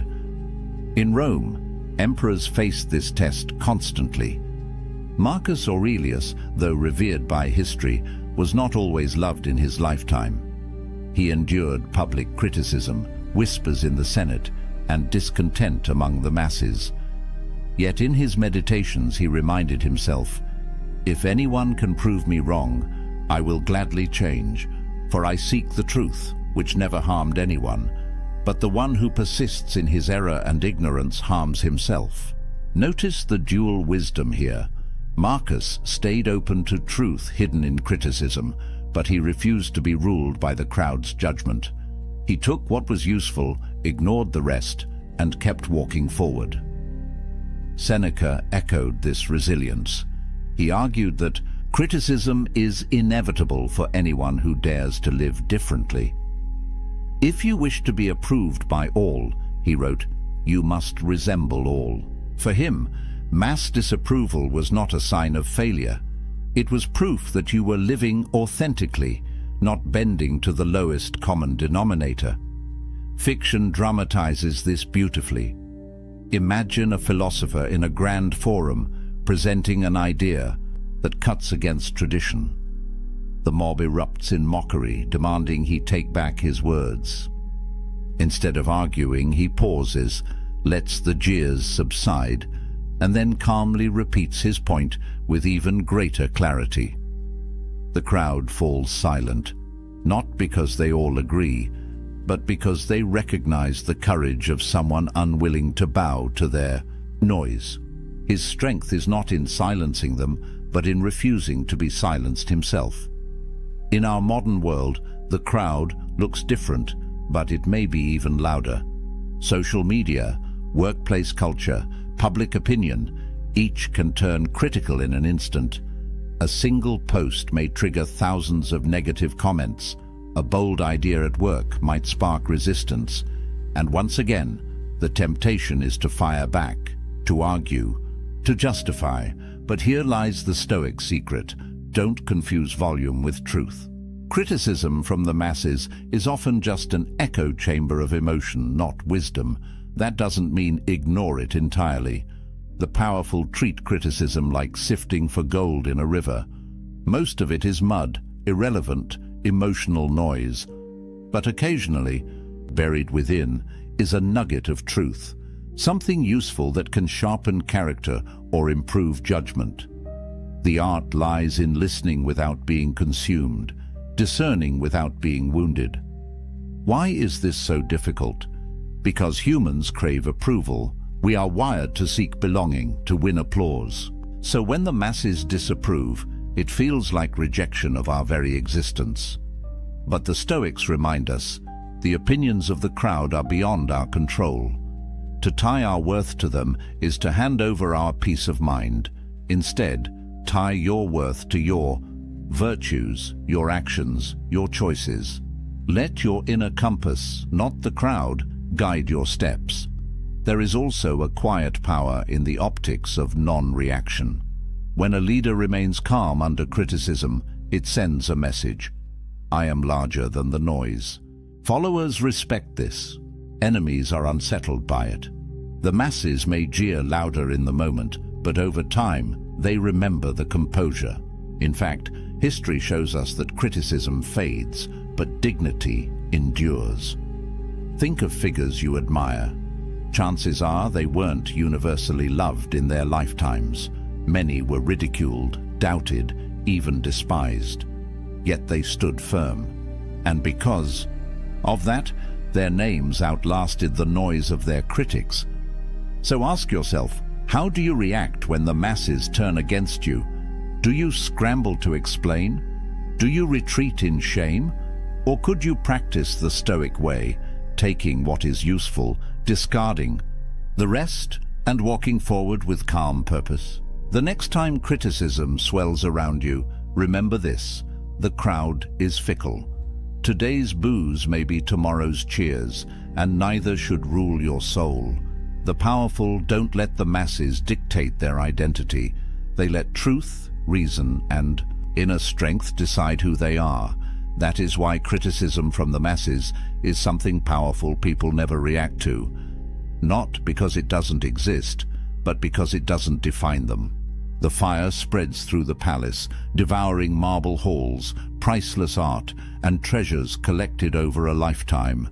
Courtiers scream, servants scramble with buckets of water, their efforts useless against the roaring blaze.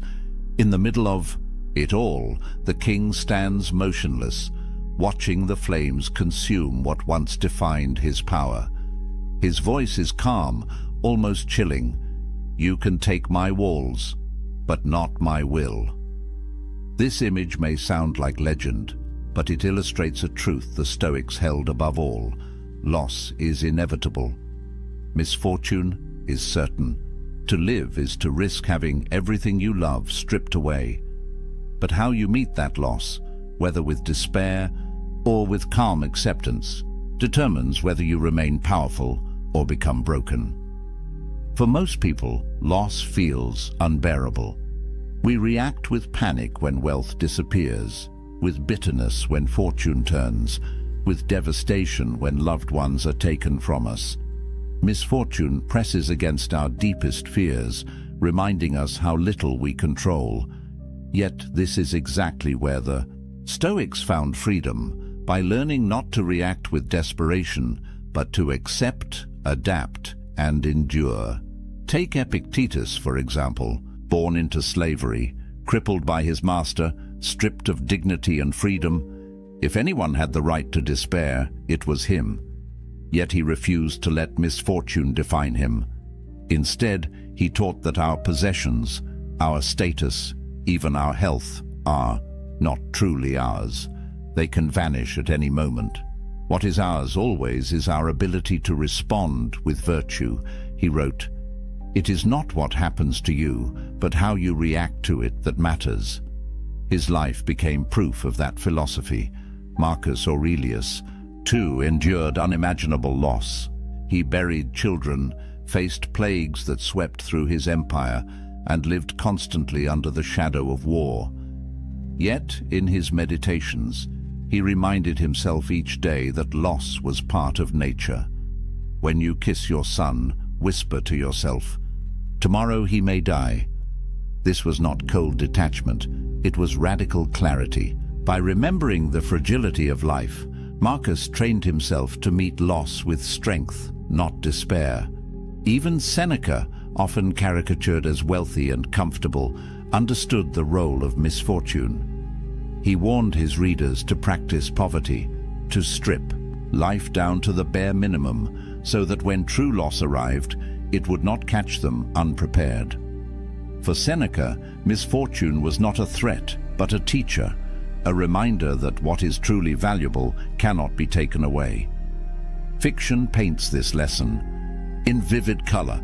Imagine a warrior who loses his kingdom, his fortune, even his family. In despair, he could collapse, wandering aimlessly, broken by grief. But the story becomes powerful when he refuses to let misfortune end him.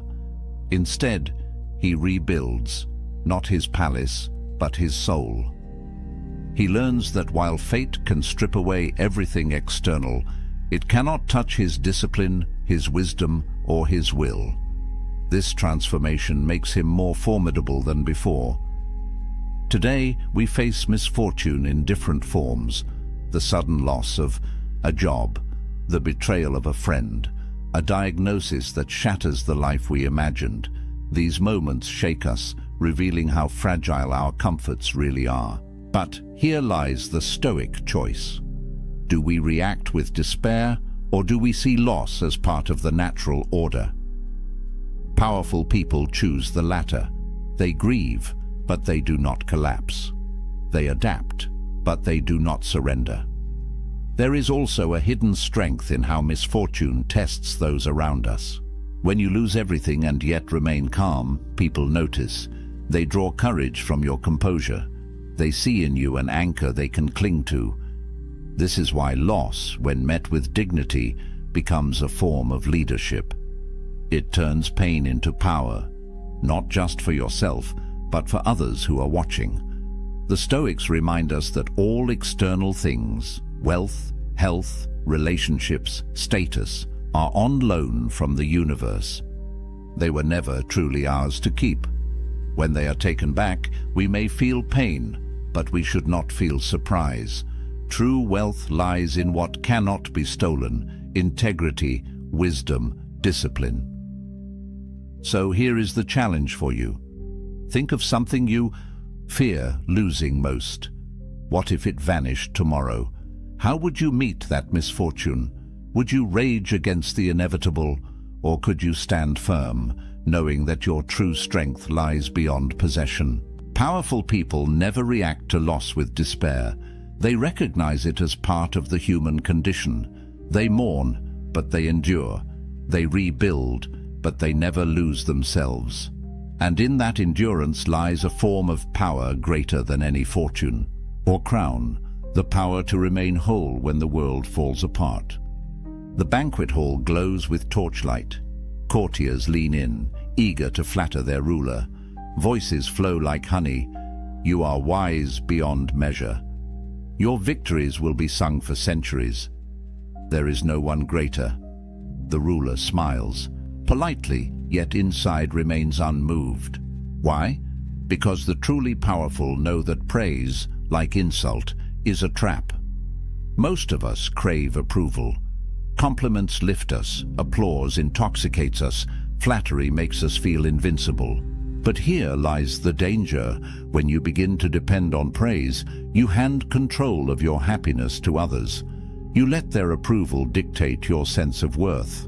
The Stoics saw this as just as dangerous as reacting to insults, because both are chains that bind the soul. Marcus Aurelius wrestled with this constantly. As emperor, he was surrounded by sycophants, yet in his private writings, he reminded himself daily, "Do not be intoxicated by applause. Remember how quickly all things are forgotten." He urged himself to see praise for what it was, fleeting noise, no different from criticism. What mattered was whether he lived according to reason and virtue, not whether the crowd cheered or booed. Seneca was even sharper on this point. He warned that flattery was poison, crafted to weaken judgment and feed ego. It is a great man who can treat applause as he would treat criticism. In other words, if you become too attached to being praised, you lose the ability to stand alone. You become a slave not to insults, but to approval. Consider the fictional image of a warrior, offered endless songs of glory.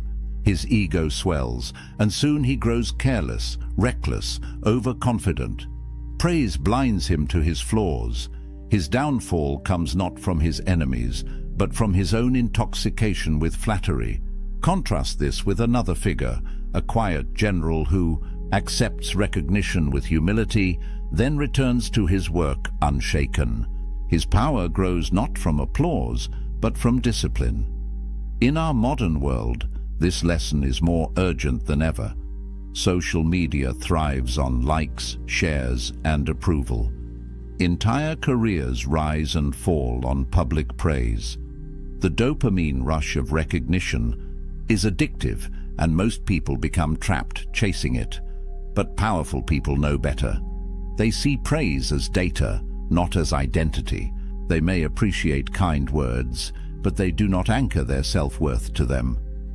There's also a subtle psychological power in staying grounded when praised. When someone showers you with compliments and you remain calm, it unsettles them. They expect eagerness, a rush of gratitude, even vanity. But your composure signals something else: strength.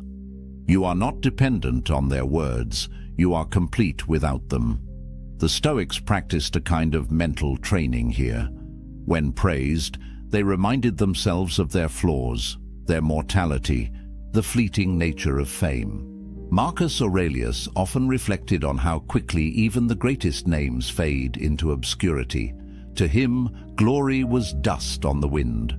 Why then should he allow flattery to cloud his judgment? It's not about rejecting kindness or gratitude. It's about perspective. Powerful people accept praise with humility, but they do not let it inflate them. They treat it the same way they treat criticism, as an opinion, not as truth. They know that applause and insult are two sides of the same coin, both outside their control, both ultimately irrelevant to their inner compass. So here is the challenge for you. Think about the last time someone praised you. Did you feel a surge of pride? Did you cling to that feeling, replay it in your mind, let it define you? What if you could accept the compliment gracefully but remain unmoved within, knowing your worth doesn't rise or fall with another person's opinion? The Stoics would say, let neither flattery nor insult shake you. Stay steady in virtue, and you will never be a prisoner to the crowd. Powerful people never react to praise with intoxication because they know it can be just as dangerous as insult, failure, or loss. They remain grounded, centered, and free. And that is the final secret: to master yourself so completely that neither insult nor praise has power over you. To be unshaken in criticism and uncorrupted in applause. That is Stoic mastery. That is true power. The battlefield is quiet after the storm. Insults have been hurled, lies whispered, failures endured, criticism shouted, losses suffered, praises sung. And yet the powerful figure remains, still, calm, unshaken. This is the paradox of non-reaction. It looks like weakness from the outside, but in truth, it is the ultimate expression of strength. To remain unmoved in the face of attack, temptation, or loss is to wield a power greater than any army or crown. It is the power to control oneself when the world loses control. Think of it this way: when you react, you hand over your energy. Every outburst, every desperate defense, every emotional collapse feeds the forces against you. But when you choose not to react, you conserve your strength. You make your enemies look small, your critics irrelevant, your flatterers impotent. You show the world that you cannot be controlled from the outside. You only move by your own inner compass.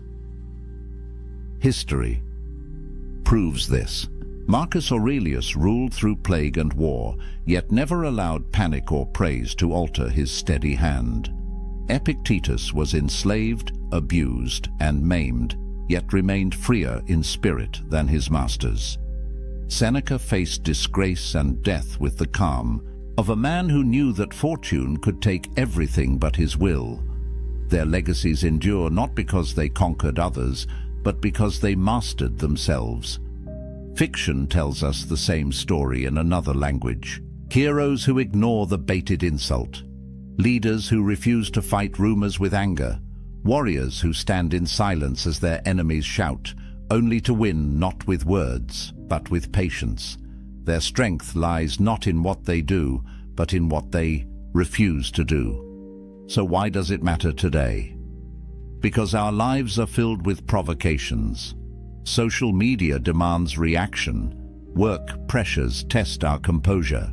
Relationships tug at our emotions. The world constantly dares us to lose ourselves in the noise. But the Stoic lesson is timeless. The person who can remain calm when others panic becomes unshakable. They inspire trust. They command respect. They walk through chaos as though untouchable. This is the fallout of non-reaction. Power. Not the noisy kind, not the flashy kind, but the quiet, enduring power that bends the world around it. Return now to the image we began with. A leader sitting in silence while chaos erupts around them.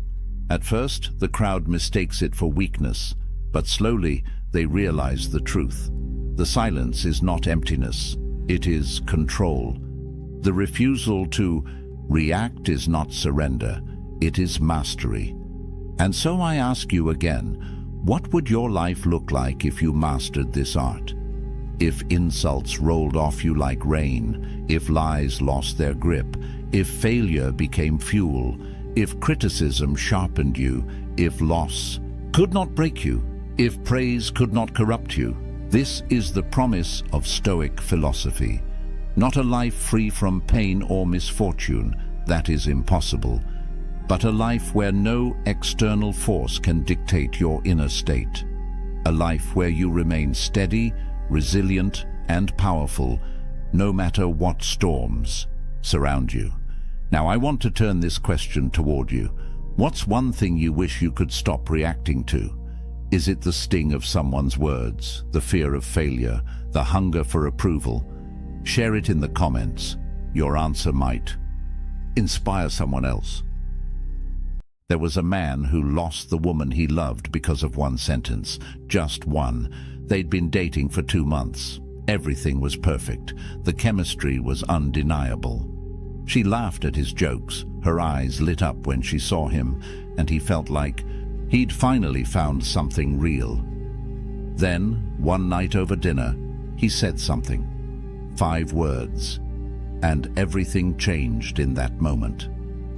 Her smile faded, her energy shifted. Within 2 weeks, she was gone. He spent months replaying that night, trying to understand what happened. The truth. He violated a fundamental law of attraction that the ancient Stoics understood thousands of years ago. Now, I'm going to share something with you that might sting a little. This isn't about being fake. This isn't about playing games or manipulating women. This is about understanding ancient masculine wisdom that modern men have completely forgotten. Marcus Aurelius, the most powerful man in Rome, never begged for anyone's approval. Epictetus, who started life as a slave, never chased validation. These men understood something profound about human nature, about power, about attraction. Today, I'm revealing 5 specific phrases that destroy attraction instantly. Not slowly, not over time, instantly. Each one breaks a fundamental principle of Stoic masculinity. Each one broadcasts weakness directly to her subconscious mind.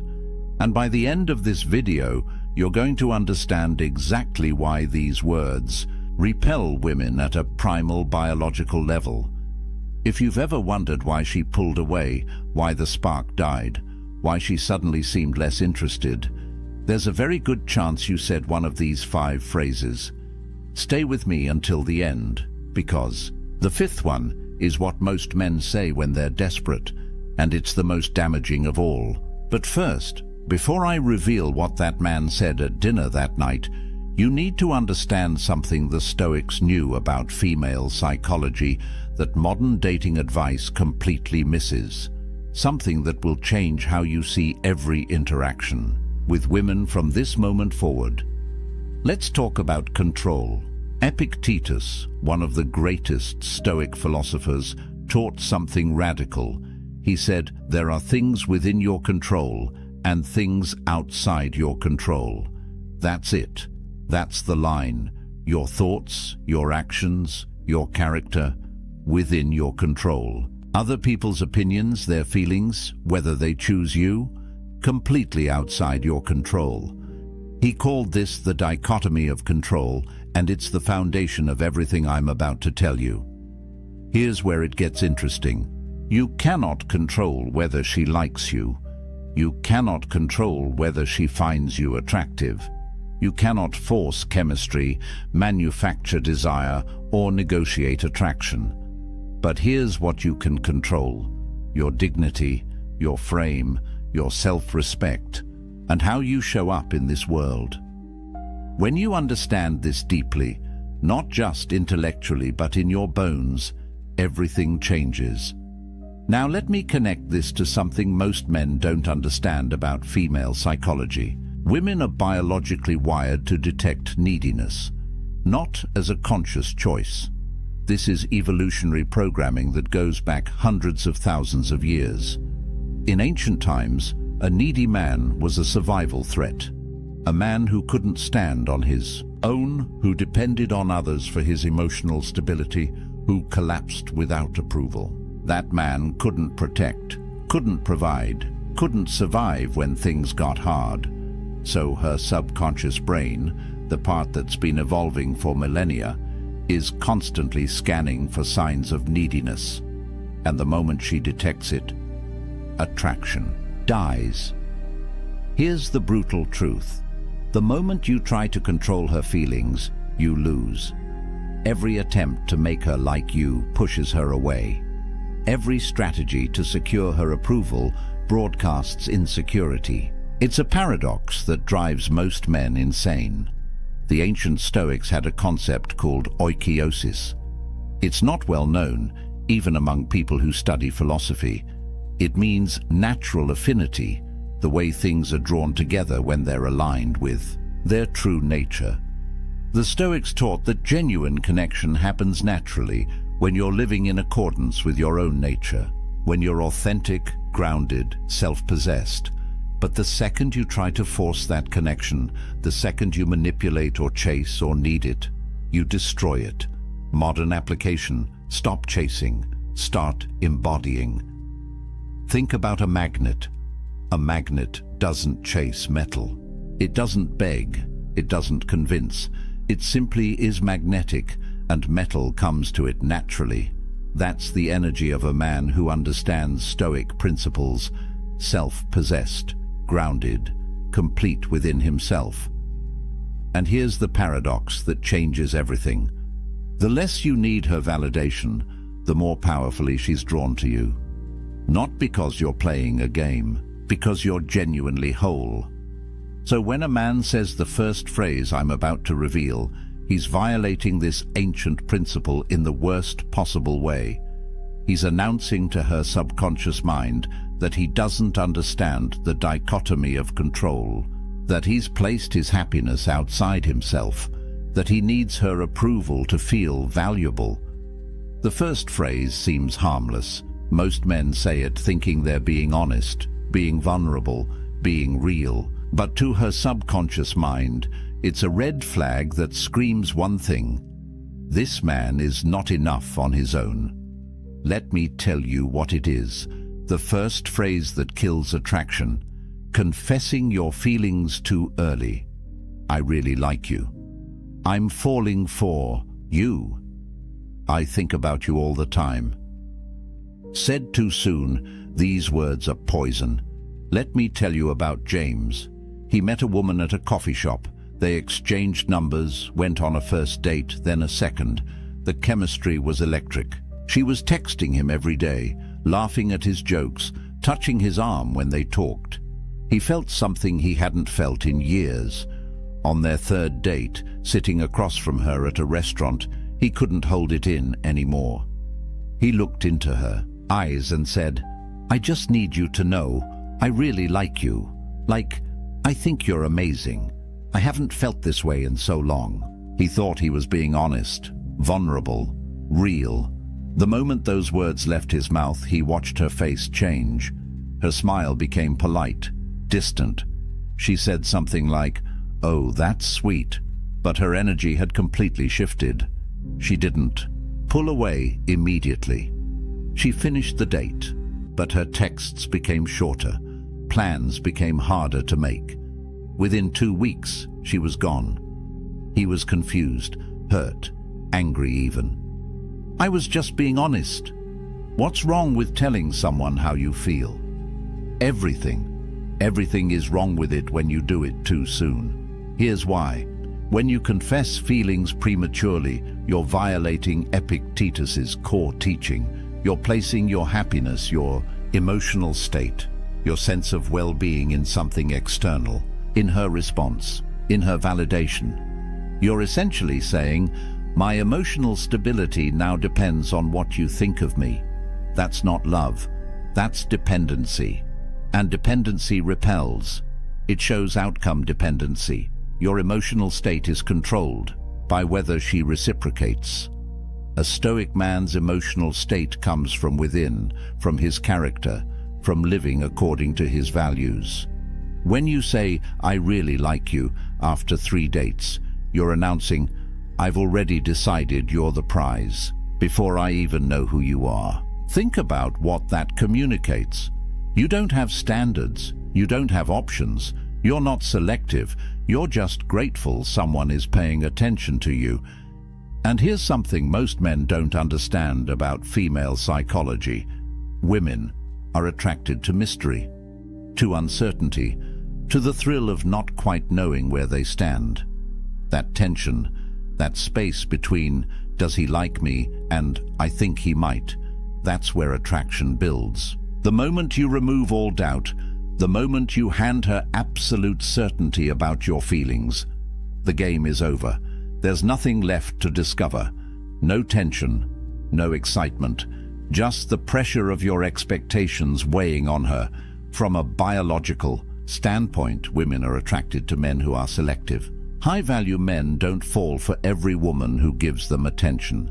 They're discerning. They have options. They take time to evaluate compatibility. When you confess deep feelings after barely knowing someone, her subconscious translates that as "this man doesn't have options. He's decided I'm his best chance. And if I'm his best chance, what does that say about his value?" Marcus Aurelius wrote, "The best revenge is not to be like your enemy." In the context of attraction, the enemy is desperation, neediness, the desperate chase for validation. Don't seek it. Don't announce your feelings, hoping she'll reciprocate and make you feel secure. That's weakness disguised as honesty. Let your actions show interest. Show up consistently. Invest time. Be present when you're together. Plan thoughtful dates. Listen. But don't hand over your power by verbally declaring your emotional investment before she's earned it, before enough time has passed, before genuine depth has developed between you. The Stoics had a practice called amor fati, love of fate. Love the process itself, not just the outcome. Enjoy getting to know her. Appreciate the uncertainty. Embrace the journey of discovering whether she's actually compatible with you, not just whether she'll validate your feelings. When you're outcome-focused, you're needy. When you're process-focused, you're grounded. One repels, one attracts. So if you're dating someone right now and you feel that urge to confess, to tell her how much you like her, to seek reassurance that she feels the same way, pause, breathe. Remember the dichotomy of control. You cannot control her feelings, but you can control your dignity. Keep it. But here's what's even worse than confessing too early. The second phrase actually makes you the problem in her eyes. It makes you a burden she has to carry. And that weight? It crushes whatever attraction existed. The second phrase that destroys attraction. You make me so happy. You complete me. I need you. Any variation of making her responsible for your emotional state. David had been with his girlfriend for 6 months. Things were good, really. Good. He was head over heels. Every morning he'd text her, "You make me so happy." During dates, he'd look into her eyes and say, "I don't know what I'd do without you. You're everything to me." He thought he was being romantic, thought he was showing her how much she meant to him. He'd seen it in movies, heard it in love songs. This is what you're supposed to say when you love someone, right? Wrong. She started pulling back around month 7, became less available, less affectionate. When he asked what was wrong, she'd say, "Nothing, I'm just tired." But he could feel her slipping away. Finally, she sat him down and said something that gutted him. "You're too much. I feel like I can't breathe. It's like your entire happiness depends on me, and that's not fair. I can't be responsible for that. I feel suffocated." He was devastated, confused. How could loving her too much be the problem? Here's what David didn't understand. Seneca, the Roman Stoic philosopher, wrote something profound. "The person who depends on another for happiness is a slave." Read that again. When you tell a woman, "You make me happy," you're not declaring love. You're announcing slavery. You're saying, "I'm incomplete without you. My emotional well-being is in your hands. If you leave, I collapse." That's not masculine energy. That's not strength. That's dependency. And dependency is the opposite of what creates attraction. Think about it from her perspective. Women are biologically attracted to the oak tree, not the ivy. The oak tree stands tall and strong on its own. Storms come, seasons change, but the oak remains. The ivy, on the other hand, needs something to cling to. It can't stand alone. It wraps around the tree, dependent on it for structure, for support, for survival. When you make a woman responsible for your happiness, you become the ivy. And no woman wants to be the oak tree in the relationship. She wants to rest against your strength, not carry the weight of yours. Here's the psychology that most men miss. Being someone's everything is exhausting. It's not flattering. It's not romantic. It's a burden. When your happiness depends on her, every interaction becomes high stakes. If she's tired and wants space, she's not just taking care of herself anymore. She's now responsible for your emotional collapse. If she's having a bad day and isn't warm and affectionate, she's not just dealing with her own stuff. She's also managing your need for reassurance. That pressure kills desire faster than almost anything else. She doesn't want to be your life. She wants to add to your life. She wants to enhance an already fulfilling existence, not be the only source of your joy.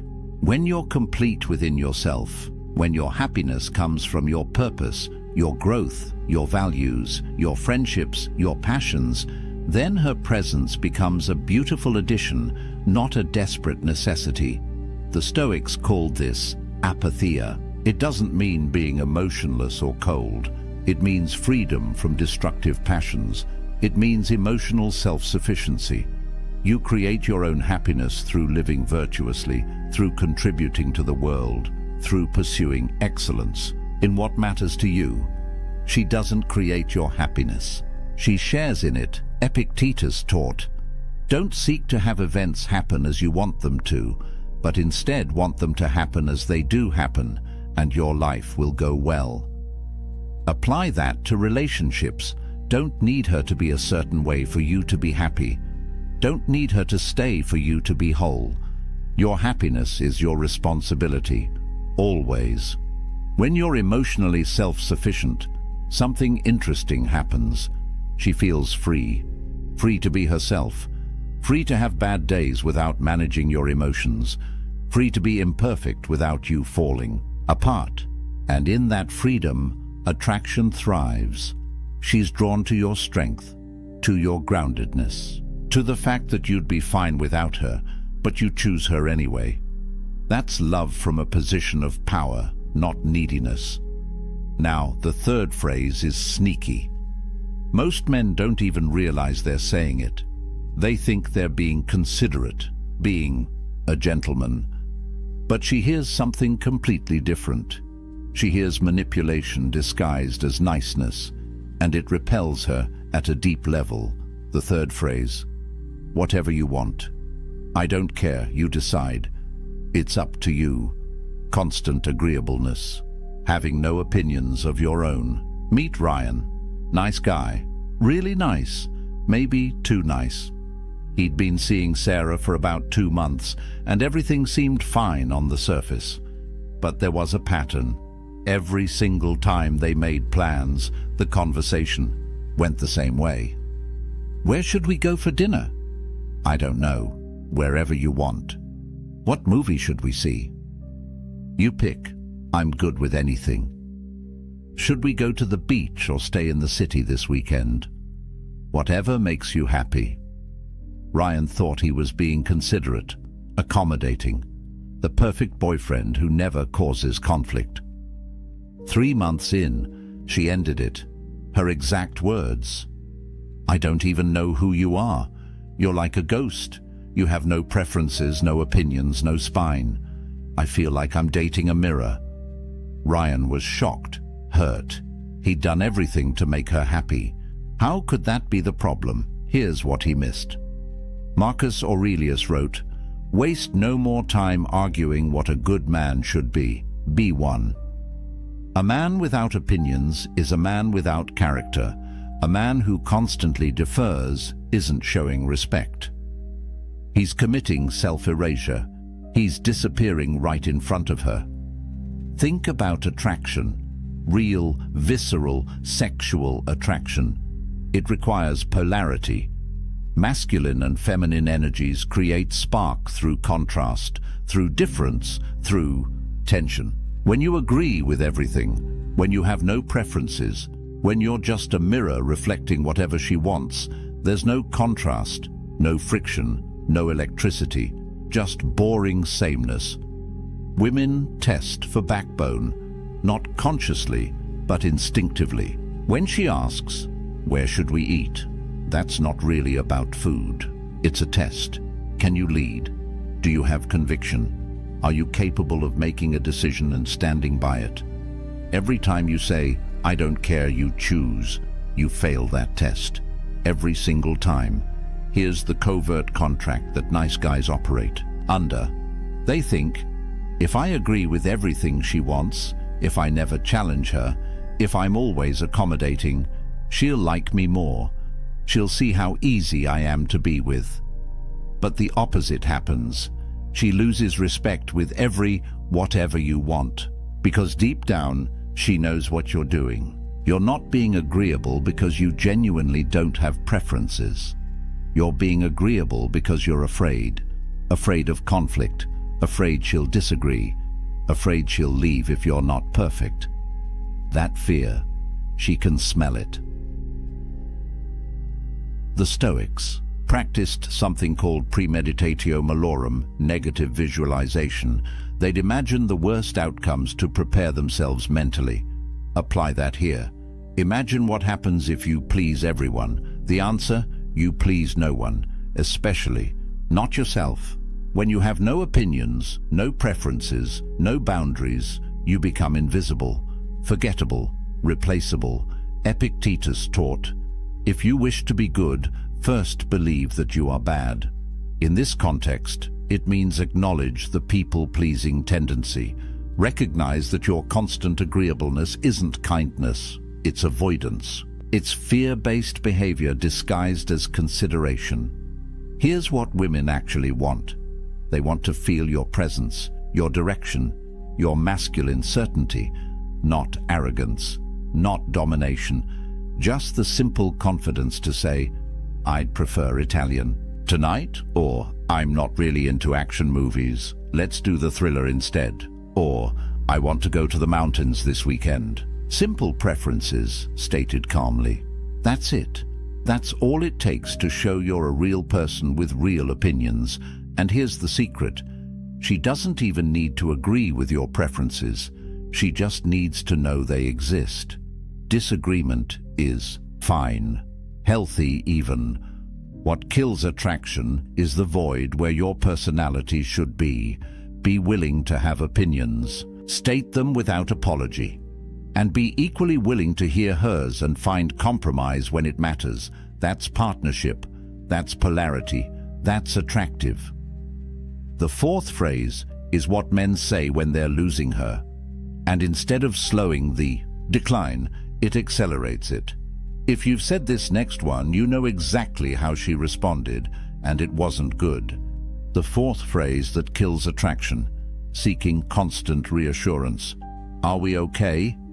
Do you still like me? Are you mad at me?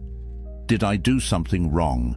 Michael couldn't handle silence, couldn't handle space, couldn't handle uncertainty. He'd been dating Lisa for about 4 months when the pattern started. Anytime she seemed quiet, anytime she didn't respond to a text within an hour, anytime her tone seemed even slightly different, he'd panic. Hey, are we good? You seem distant. Is everything okay? I feel like something's off. Did I do something? At first, Lisa would reassure him. No, babe, we're fine. I'm just tired. Everything's good, I promise. You didn't do anything wrong. I'm just busy at work. But the questions kept coming. Every week. Sometimes multiple times a week.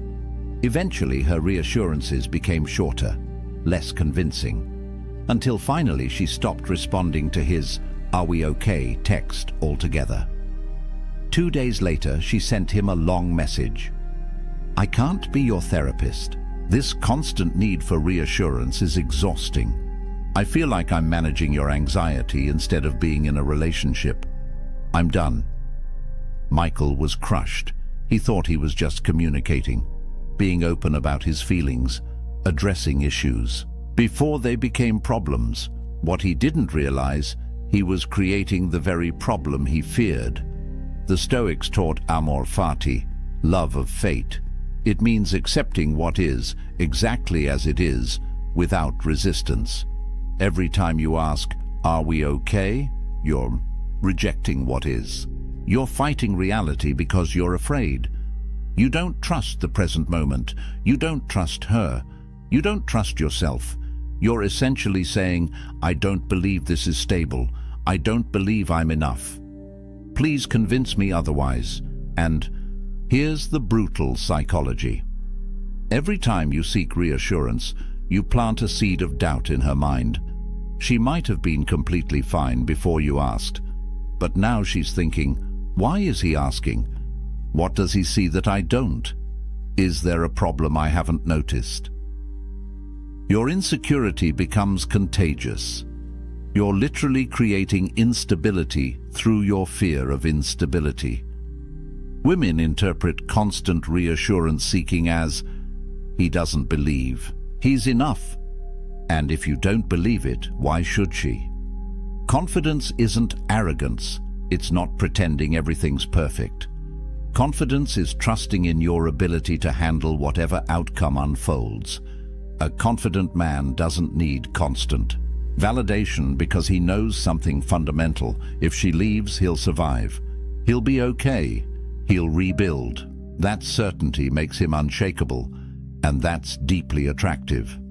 Marcus Aurelius wrote, "Today I escaped anxiety, or no, I discarded it because it was within me, in my own perceptions, not outside." Your need for reassurance isn't about her behavior.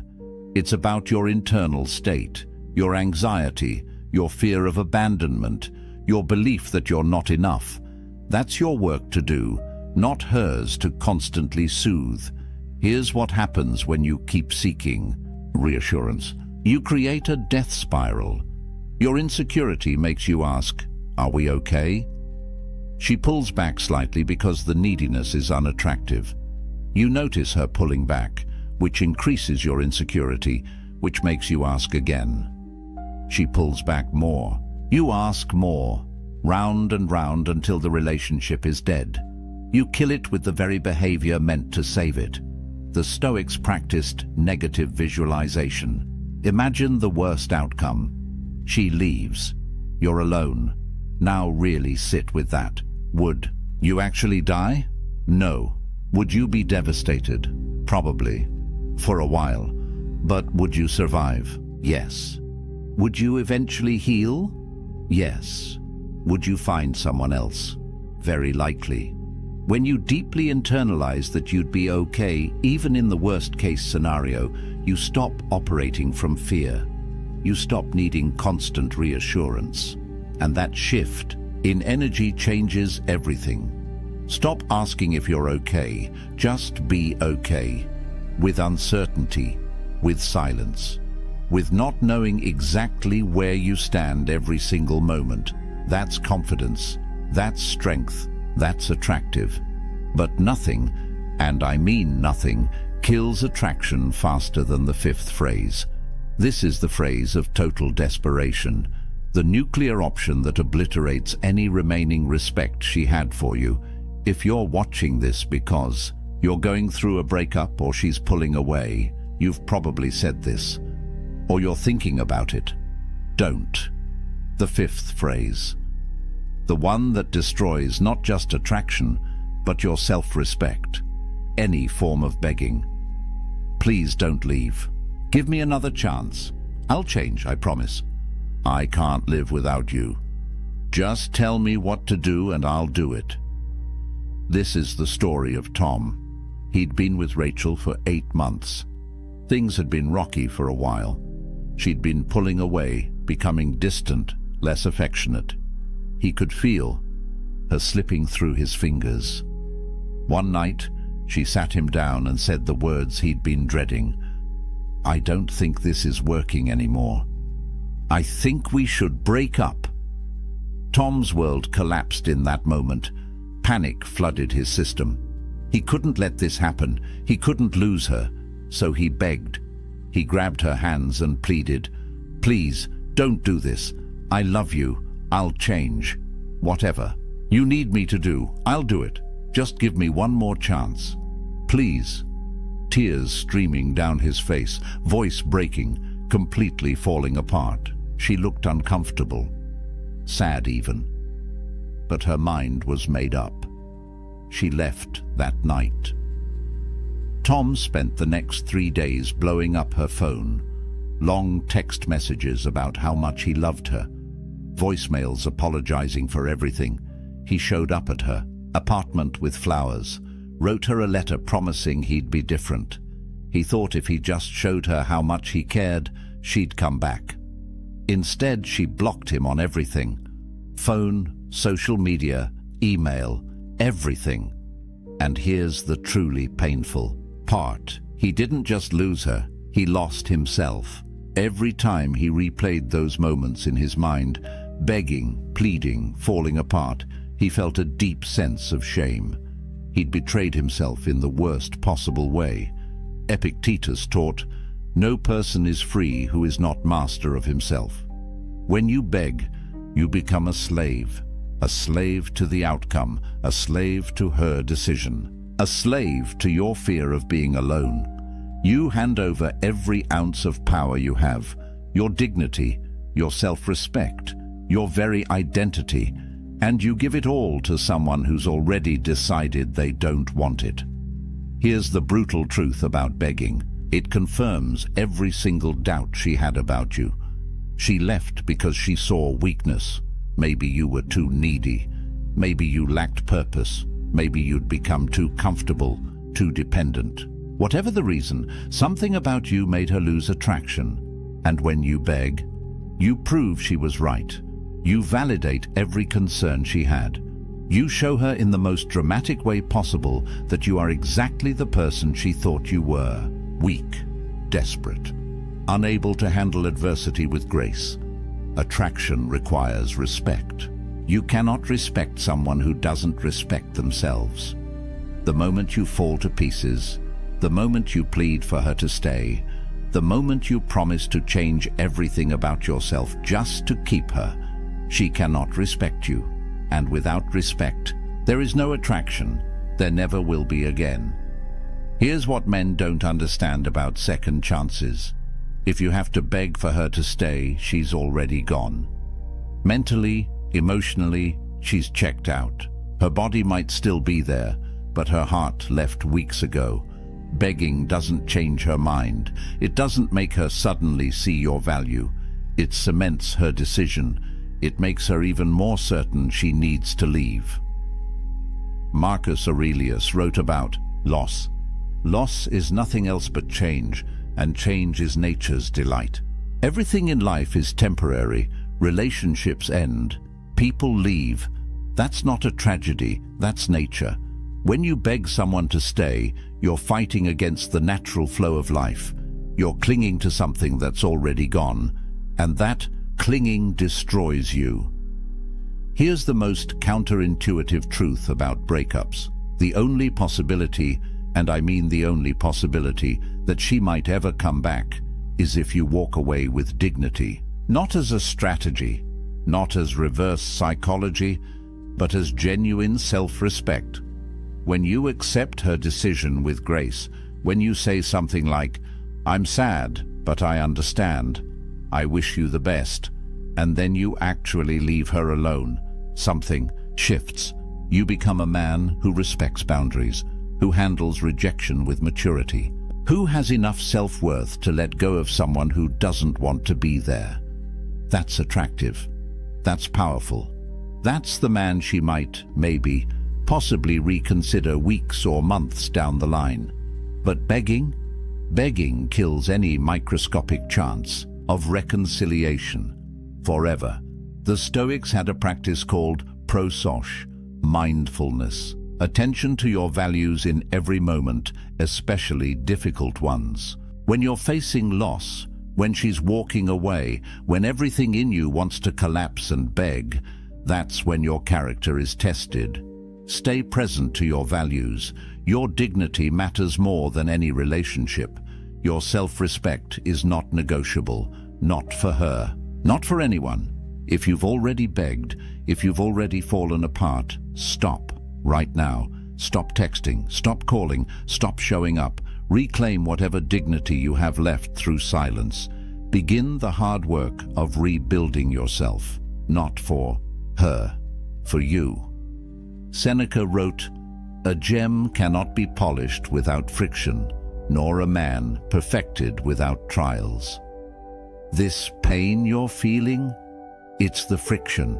It's polishing you into someone stronger, someone who will never beg again, someone who understands that his value doesn't come from her staying, it comes from within.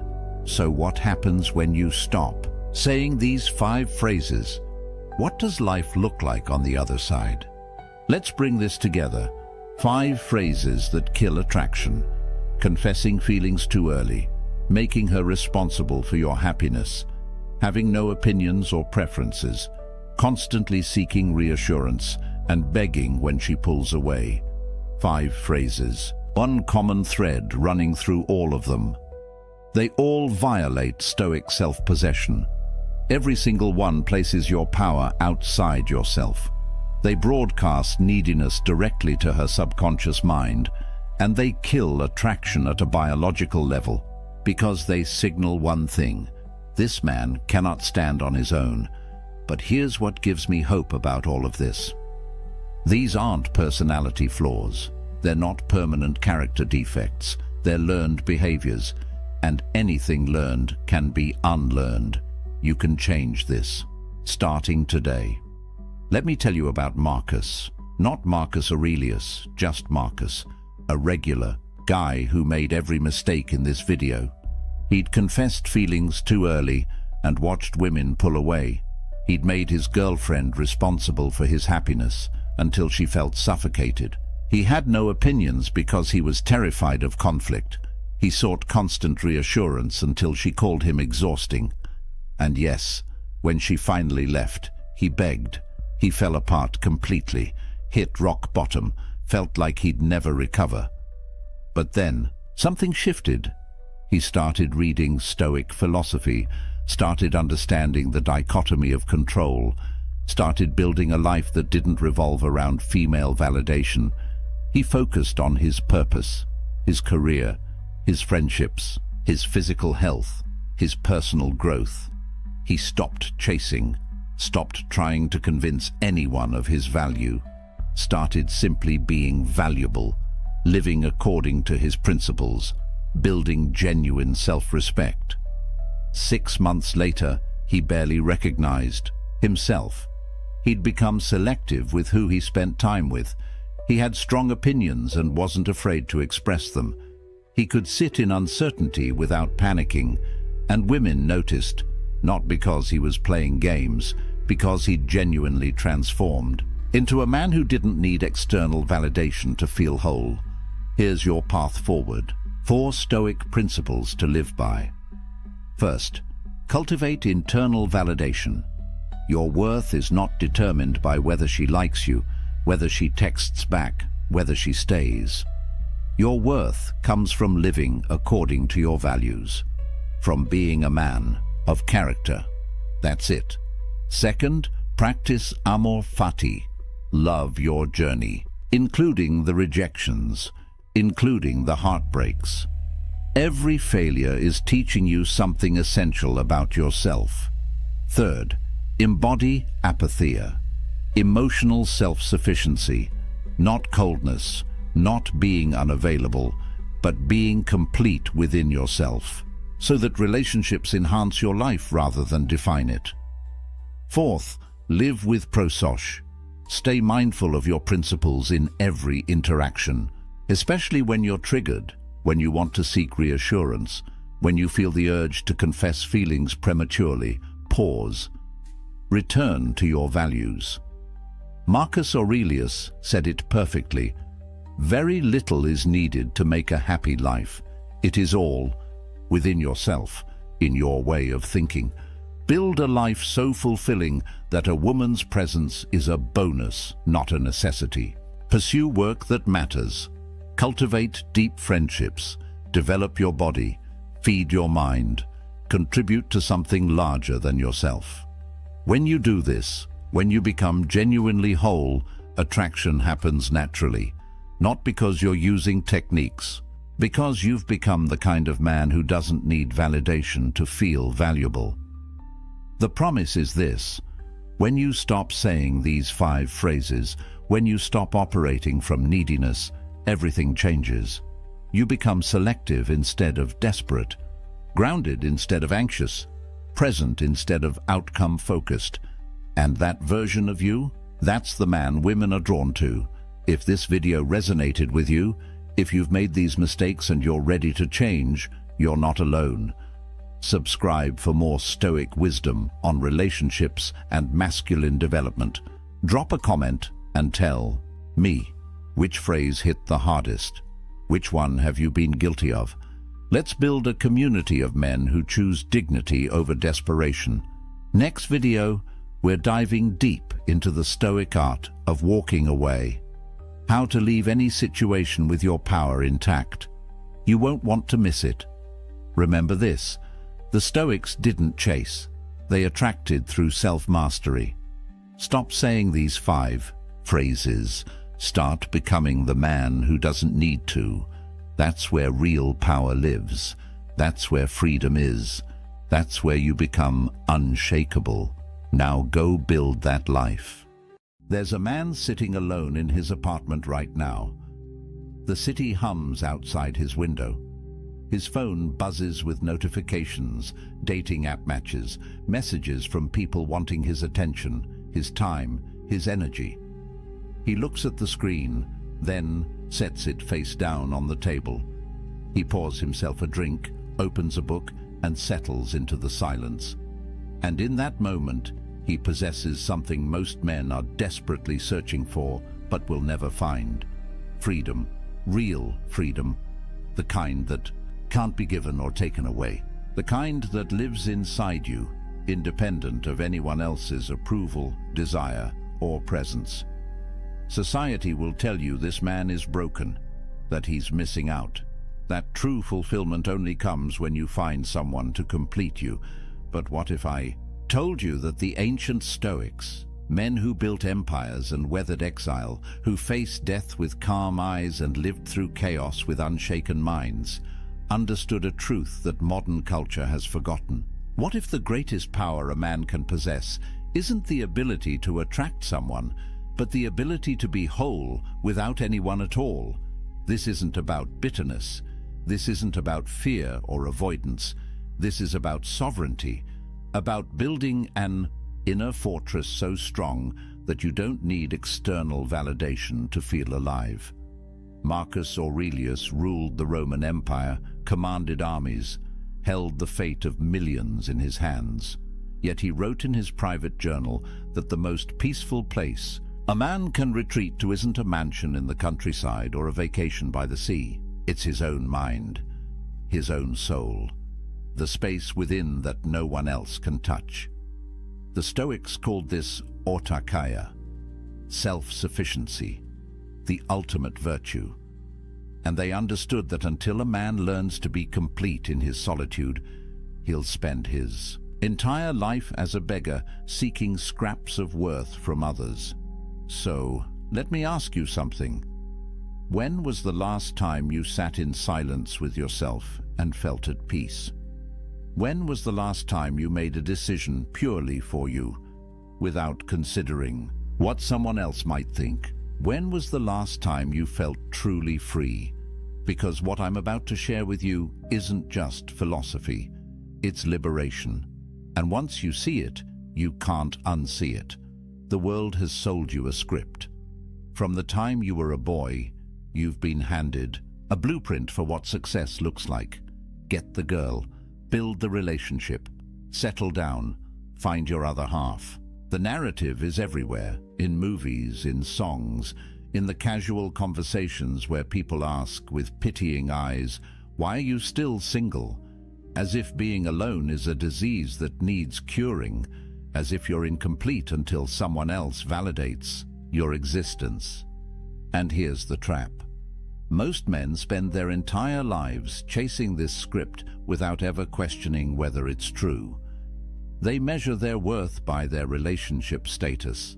They gauge their masculinity by how attractive their partner is, by how quickly they can lock someone down, by whether they can prove to the world that they're wanted. But the Stoics saw through this illusion 2,000 years ago. Epictetus, who spent years as a slave before becoming one of history's greatest philosophers, taught that true freedom has nothing to do with external circumstances. A man can be chained in a prison cell and be free. A man can live in a palace and be enslaved. The difference isn't what surrounds you, it's what lives within you. He wrote that when you attach your happiness to anything outside your control, you become a slave to that thing. The weather, your reputation, other people's opinions, and yes, whether or not you're in a relationship. Think about that for a moment. Every time you check your dating app, hoping for a match, you're giving away your power. Every time you change who you are to be more appealing to someone else, you're surrendering your sovereignty. Every time you measure your day by whether she texted back, you're living as a prisoner.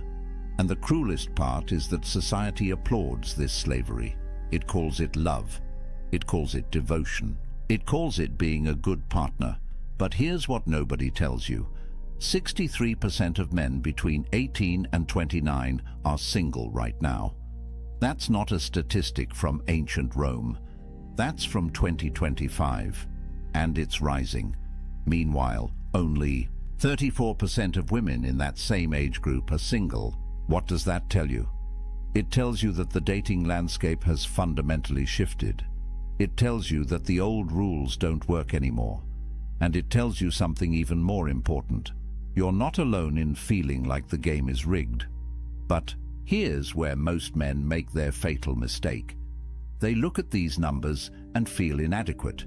They internalize the message that something is wrong with them, that they're not good enough, attractive enough, successful enough. They double down on the chase, working harder to prove their value in a marketplace that treats them as disposable. And with every rejection, every ghosting, every situation where they compromise their values just to keep someone interested, they lose a little more of themselves. The Stoics would look at this and see madness. They'd ask, why are you seeking your worth in the opinions of others? Why are you measuring your happiness by whether someone else chooses you? Why are you giving away the one thing that truly belongs to you, your inner peace, in exchange for scraps of external validation? Marcus Aurelius wrote, "You have power over your mind, not outside events. Realize this, and you will find strength." Read that again. You have power over your mind, not over whether she likes you back, not over whether your relationship works out, not over whether you end up alone. You have power over how you interpret these things, over what meaning you assign to them, over whether they disturb your peace or leave you untouched. And that, brother, is everything, because here's the truth that will set you free. Being single isn't a problem to solve, it's a power to harness. And the moment you understand that, the moment you stop seeing solitude as something to escape and start seeing it as something to embrace, everything changes. You stop being a man who needs someone. You become a man who chooses connection from a place of fullness, not emptiness. You stop being the beggar at the table. You become the king who decides if and when he shares his throne. But society doesn't want you to know this, because a man who is complete on his own is dangerous. He can't be controlled. He can't be manipulated. He doesn't need the validation that keeps the whole system running. He's free, and free men change the world. So let me show you what that freedom looks like. The ancient Stoics had a word that most people have never heard: autarkia. It's Greek, and it means self-sufficiency. Not in the sense that you live in the woods, chopping your own wood and filtering your own water, but in the deeper sense that your well-being, your peace, your sense of worth comes from within. It's the understanding that you need nothing outside yourself to be complete. That happiness isn't something you find in another person. It's something you cultivate in the fortress of your own mind. Marcus Aurelius understood this at the deepest level. Here was a man who had everything society says should make you happy: Emperor of Rome, immense wealth, beautiful family, power that stretched across the known world. Yet he wrote in his meditations, "Nowhere can man find a quieter or more untroubled retreat than in his own soul, not his palace, not his empire, his own soul." And he added, "It is in your power to retire into yourself whenever you choose." Think about what he's saying. The greatest sanctuary you'll ever know isn't a place. It's a practice. It's the ability to withdraw into your own mind, to find peace there regardless of what's happening around you, whether you're surrounded by chaos or sitting in silence, whether you're with someone or alone. The peace isn't circumstantial, it's constitutional. It's built into who you are. And once you develop this capacity, you become unstoppable. Epictetus, who went from slavery to philosophical mastery, taught his students that the key to this self-sufficiency is understanding what you control and what you don't. You don't control whether people love you. You don't control whether relationships last. You don't control the economic factors that make dating harder, the cultural shifts that change the rules, or the fact that modern technology has turned human connection into a swipe-based marketplace. None of that is in your control, but you do control your character, your response, your inner state, your decision about what kind of man you're going to be regardless of circumstance. And this is where it gets powerful. When Musonius Rufus, another Stoic philosopher, was exiled from Rome, sent away from his home, his friends, everything familiar, he didn't collapse into despair. He didn't spend his days mourning what he'd lost. Instead, he used his solitude to deepen his practice. He worked on his virtue. He refined his character. He became more himself, not less. And when people came from far away to learn from him, even in exile, they found a man who radiated peace, a man who proved that external circumstances have no power over an internally complete person. There's a story about Zeus, the king of the gods in Greek mythology, that the Stoics loved. During the cosmic conflagrations, when the universe would reset and everything would be destroyed, Zeus would sit alone. No other gods, no creation, just emptiness. And yet, he remained content, at peace, because his completeness didn't depend on what existed outside him. The Stoics used this image to teach that true self-sufficiency means you could lose everything, everyone, and still have yourself. And if you've built that self well, if you've made it a fortress of virtue and reason, then you have everything you need. Now, I know what you might be thinking. This sounds lonely. This sounds like isolation. But here's where the Stoics make a crucial distinction. There's a difference between loneliness and solitude. Loneliness is the pain of being disconnected. It's what happens when you're surrounded by people but feel empty inside. It's what happens when you're in a relationship but realize you don't actually know yourself anymore. Loneliness comes from lacking connection with others or with yourself. But solitude?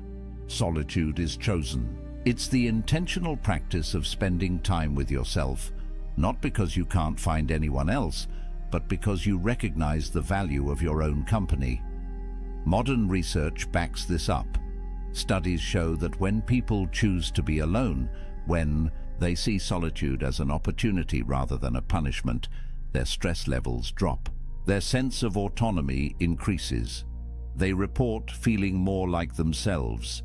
But when solitude is forced, when it comes from rejection or circumstance beyond their control, that's when the negative effects show up. The difference is agency, power, choice. A man who embraces solitude isn't running from connection. He's building the foundation that makes genuine connection possible. Because you can't share yourself with someone else if you don't know who you are. You can't build intimacy if you're empty inside. The strongest relationships don't happen between two incomplete people desperately trying to fill each other's voids. They happen between two whole people who choose to walk side by side, not because they need to, but because they want to. And this brings us to something crucial. Self-sufficiency doesn't mean you become cold or isolated. Seneca, one of the wealthiest and most influential men in Rome, wrote extensively about friendship. He said that a wise man doesn't need friends, but he still desires them, not because they complete him, not because he can't survive without them, but because friendship, real friendship built on virtue and mutual respect, enhances life. It's a preferred indifferent, as the Stoics would say. Nice to have, but not necessary for your peace. Think about how revolutionary that is. Most men approach relationships from need. They need validation, they need sex, they need emotional support, they need someone to make them feel valuable. But when you approach from self-sufficiency, everything shifts. You don't need anyone, you choose them. And that choice, made from abundance rather than scarcity, creates relationships that are powerful, genuine, and free. Because neither person is using the other to fill a hole. Both are whole already. They're just enjoying the experience of being whole together. But getting to this point requires practice. It requires you to spend time alone and actually work on yourself. Not just scroll social media or numb out with entertainment. Real inner work. And that's uncomfortable, because when you sit in silence with yourself, when you remove all the distractions and external validations, you're forced to confront who you actually are. The thoughts you've been avoiding, the patterns you've been running from, the ways you've been living someone else's script instead of your own. Marcus Aurelius faced this daily. In his journal, he wrote reminders to himself. Wake up in the morning and remember who you are. Remember your principles. Don't let the chaos of the day pull you away from yourself. He understood that the greatest battle isn't against external enemies. It's against the internal tendency to lose yourself in the noise, to give away your power piece by piece until you wake up one day and realize you don't recognize the person you've become. But when you build self-sufficiency, when you develop autarkia, something remarkable happens. You stop being reactive. You stop living at the mercy of circumstance. Whether someone texts you back or doesn't, whether people approve of your choices or judge them, whether you spend Friday night with someone or alone with a good book, none of it disturbs your peace. You're grounded, centered, free. And that freedom, brother, is more valuable than any relationship could ever be. Because here's the paradox. The man who needs no one is the man everyone wants to be around. Strength attracts. Completeness attracts. When you're not grasping, not needy, not performing for validation, people feel it. They sense that you're different, that you operate from a different place. And the connections you do form, when you're ready, if you choose them, will be deeper and more real than anything you could build from a place of need. So what does this actually give you? What changes when you embrace solitude instead of running from it? The Stoics believed that external goods come in two categories: things that are genuinely good, like virtue and wisdom and character, and things that are preferred indifference, wealth, health, relationships. Nice to have, but not essential to your well-being, not determinative of your worth. The moment you internalize this distinction, a weight lifts, because you stop attaching your happiness to things you can't control. Let's get practical. When you're single and you embrace it, you have financial sovereignty. No expensive dates where you're performing, trying to impress someone. No shared expenses where you have to negotiate every purchase. No compromise on how you spend your money. Every dollar you earn is yours to allocate as you see fit.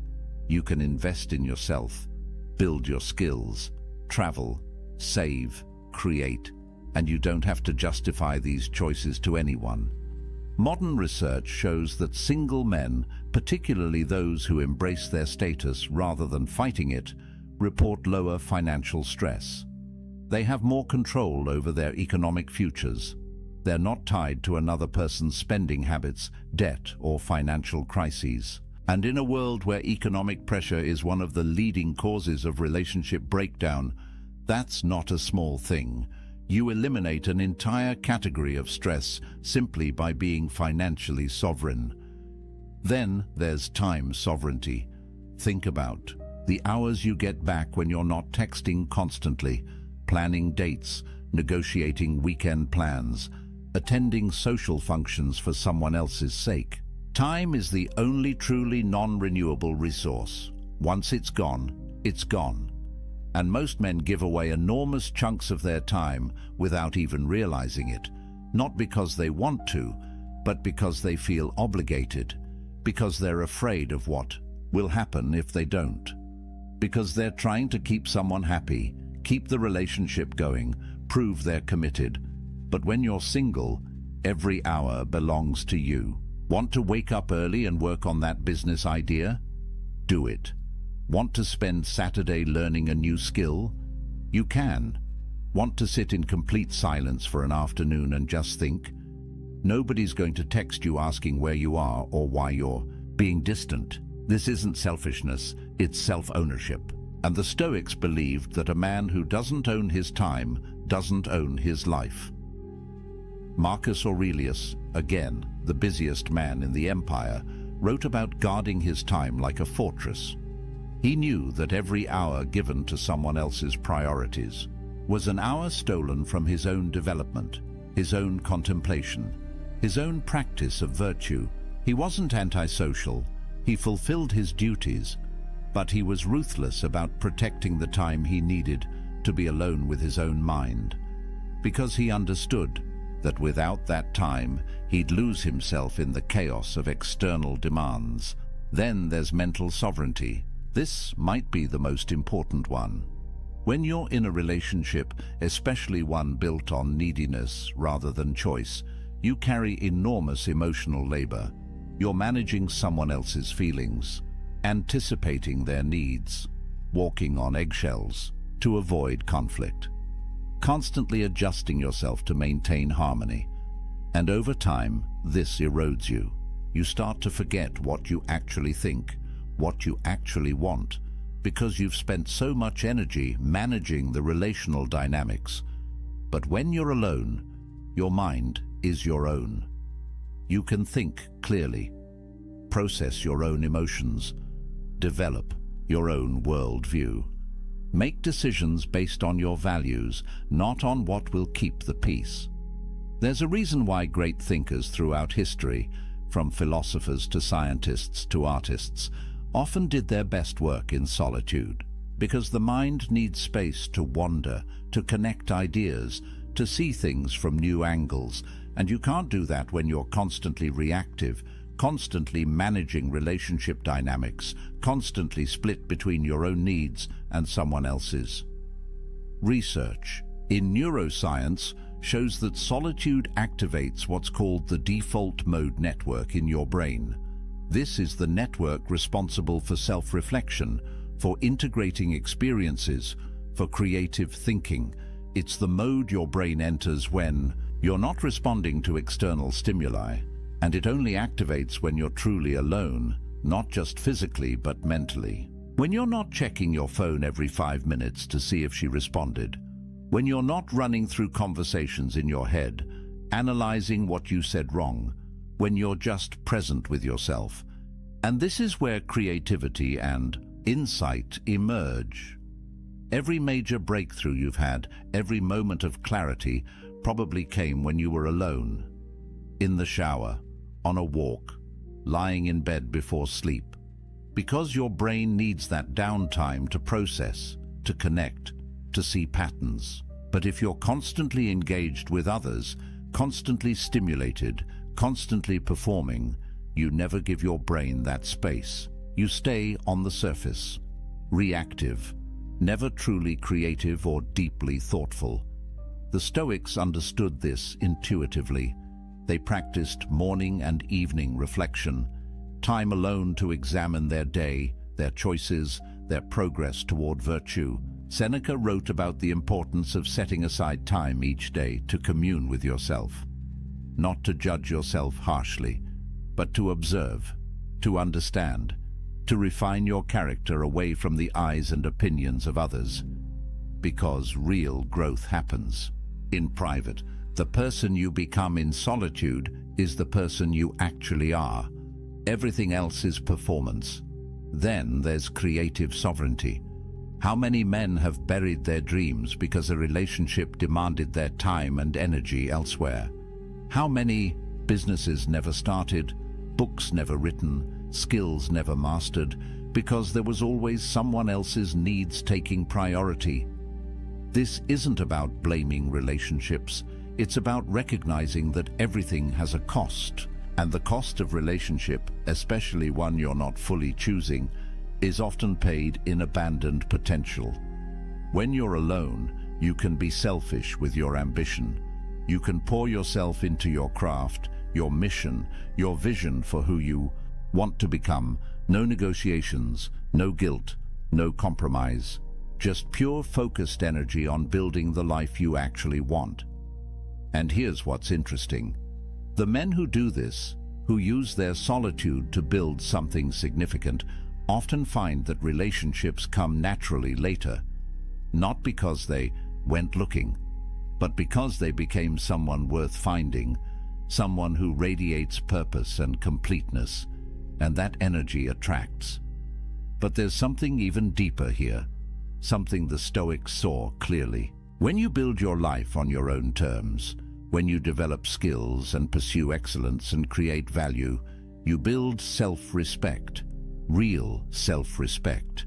Not the fake confidence you try to project to impress people, but the genuine, unshakable knowledge that you're living with integrity, that you're becoming who you're meant to be, that you're not wasting your life trying to meet someone else's expectations. And self-respect, true self-respect, is the foundation of everything else. You can't love yourself if you don't respect yourself, and you can't respect yourself if you're living a life of compromise and neediness. Epictetus taught his students that the only thing truly yours is your character. Everything else can be taken away. Your possessions, your relationships, your reputation, your health. But your character, the quality of your inner life, belongs only to you. And it's built in solitude, in the choices you make when nobody's watching, in the discipline you maintain when there's no external reward, in the integrity you hold when it would be easier to compromise. This is why the Stoics saw self-sufficiency as the ultimate virtue, not because they were antisocial, but because they understood that a man who can't be happy alone will never be truly happy with anyone else. He'll always be grasping, always be insecure, always be dependent on external validation to feel okay. And that's not freedom. That's slavery with extra steps. So when you hear that 63% of young men are single, don't see it as a crisis. See it as an opportunity to build yourself without distraction, to develop the kind of inner strength that most men never discover because they jump from relationship to relationship, never spending time alone, never doing the deep work. You have time, you have space, you have sovereignty. Use it, but let me be clear about something. This isn't about avoiding relationships forever. This isn't about becoming some isolated hermit who thinks he's better than everyone. The Stoics didn't advocate for that. Seneca had a wife and family. Marcus Aurelius had a wife and children. They participated fully in social life, but they did it from a place of inner completeness. They engaged with others not because they needed to, but because they chose to. And there's all the difference in the world between those two positions. The goal isn't to stay single forever. The goal is to become the kind of man who doesn't need to be in a relationship to feel complete. And once you're that man, if you choose to be with someone, it will be from a place of strength, not weakness, from abundance, not scarcity, from sovereignty, not desperation. And those kinds of relationships, rare as they are the only ones worth having. But here's what most men miss. They think being single means they're incomplete. They've internalized the message that they're only half a person until they find their other half. And this belief, more than anything else, keeps them trapped. Because when you believe you're incomplete, you'll do anything to feel whole. You'll compromise your values. You'll tolerate disrespect. You'll lose yourself piece by piece trying to hold on to someone, anyone, who makes you feel less empty. But the Stoics would tell you this is backward. You're not empty. You never were. You've just been taught to see yourself that way. Society profits from your insecurity. The entire dating industry, the relationship advice industry, the self-help industry depends on you believing you're broken and need fixing, that you're incomplete and need completing. But what if none of that is true? What if you're already whole, you've just forgotten how to feel it? Marcus Aurelius wrote about this constantly, the idea that we already possess everything we need. That virtue, the only true good, is already within our capacity. We don't need to acquire it from outside. We need to cultivate it from within. And the best place to do that cultivation is in solitude, away from the noise, away from the opinions, away from the endless pressure to be something other than what you are. In solitude, you can be honest. You can strip away the masks you wear for others and look at who you actually are. And that honesty, uncomfortable as it might be at first, is the beginning of real transformation. There's a concept in psychology called self-determination theory. It says that humans have 3 basic needs: autonomy, the sense that you control your own life; competence, the feeling that you're capable and growing, and relatedness, connection with others. Most people think relatedness is the most important, but research shows that autonomy is actually the foundation. Without it, without the sense that you're living your own life on your own terms, the other needs can't be truly satisfied. You might have relationships, but you'll feel trapped in them. You might be skilled, but you'll never feel like it's enough because you're measuring yourself by external standards. But when you build autonomy, when you develop true self-sufficiency, everything else flows naturally. You pursue competence for its own sake, not to impress anyone. And when you do connect with others, it's genuine, because you're not performing, you're not pretending, you're just being yourself, and you're okay if people accept that or don't. That's the power position, that's freedom. And here's something crucial.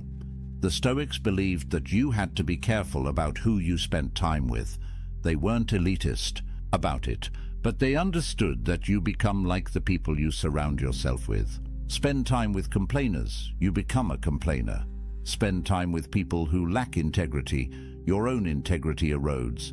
Spend time with people who see relationships as transactions, who manipulate and play games, and you start to see the world that way too.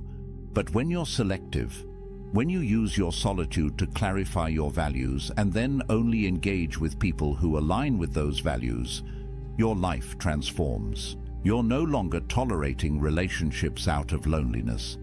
You're cultivating connections based on mutual respect and shared virtue.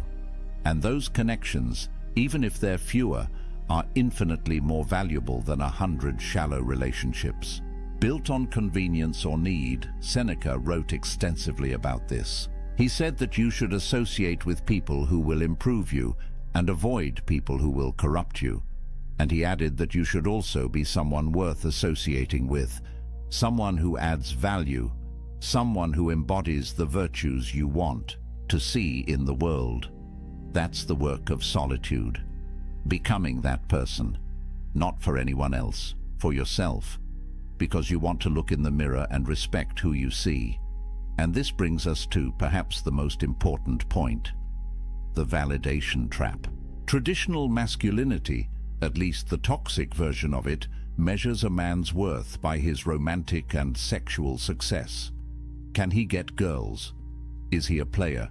Is his girlfriend hot? These are the metrics by which many men, consciously or unconsciously, judge themselves and each other. And it's poison, because it makes your self-worth dependent on factors largely outside your control.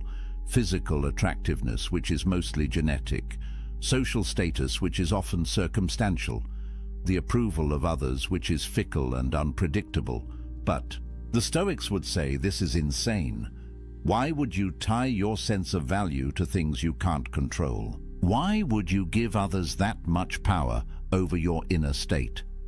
Epictetus taught that the only thing you truly control is your will, your capacity to choose your response, your commitment to virtue. That's it. Everything else is fortune, and fortune is unreliable. So when you measure yourself by relationship status, you're basically saying that your worth depends on luck, on being born with certain features, on meeting the right person at the right time, on 1,000 variables you have no control over. And that's a recipe for lifelong insecurity, because even if you do get into a relationship, you'll never feel secure. You'll always wonder if you're good enough. You'll always fear losing what you've tied your identity to. You'll be jealous, controlling, needy, because deep down, you know your worth isn't real. It's contingent on her staying. But when you build your worth on virtue, on character, on the man you're becoming, nobody can take that from you. Relationships come and go, circumstances change, but who you are, the integrity you've built, the self-respect you've earned through right action, that's permanent. That's unshakable. And paradoxically, when you stop seeking validation from relationships, when you develop genuine self-worth, you become more attractive, because people can sense desperation, they can feel neediness, and it repels them, but they can also sense strength, completeness, self-possession, and that draws them in. The Stoics weren't advocating for pride or arrogance. Marcus Aurelius constantly reminded himself that he was just a human, fallible and temporary. But he also knew that his worth came from his character, not from his circumstances. He could be emperor or exile, and his value as a person wouldn't change. Because value, true value, is internal. It's the quality of your thoughts, your choices, your virtue. And that's entirely within your control to develop. So here's what I want you to hear. If you're single right now, you're not broken, you're not incomplete, you're not less than. You have something precious: time, space, sovereignty. Use it. Build yourself. Develop your skills. Clarify your values. Strengthen your character. Read the books that expand your mind. Pursue the projects that ignite your passion. Train your body. Master your emotions. Become so complete in yourself that you don't need anyone else's validation to feel whole. And when you do that, one of two things will happen. Either you'll discover that you actually prefer solitude, that you've built a life so rich and meaningful on your own that adding a relationship would be a downgrade, and that's fine. That's a valid choice. The Stoics would respect it. Or you'll eventually meet someone and choose to build something with them, but it will be from a place of strength, from wholeness, from sovereignty, and that relationship, if it happens, will be powerful because it's not built on need. It's built on choice, on two complete people deciding to walk together, not because they have to, but because they want to. But either way, you win, because you'll have done the work. You'll have built the inner fortress. You'll have developed self-sufficiency, and nobody can take that from you. Not rejection, not loneliness, not societal pressure. You'll be free. And freedom, brother, is everything. Marcus Aurelius wrote late in his life, "Very little is needed to make a happy life. It is all within yourself, in your way of thinking." Read that again. Very little is needed. It's all within yourself, not in finding the right person, not in changing your circumstances, not in achieving some external milestone. Within yourself, in your way of thinking, in your capacity to find peace regardless of what's happening around you. That's the promise of Stoicism. That's the gift of solitude. Complete independence from external validation. Total sovereignty over your inner state. The ability to be happy, genuinely happy, in any circumstance, alone or with someone, wealthy or poor, praised or criticized. None of it touches you, because you're grounded in something deeper than circumstance. You're grounded in virtue, in character, in the kind of strength that can only be built in the forge of solitude. So use this time.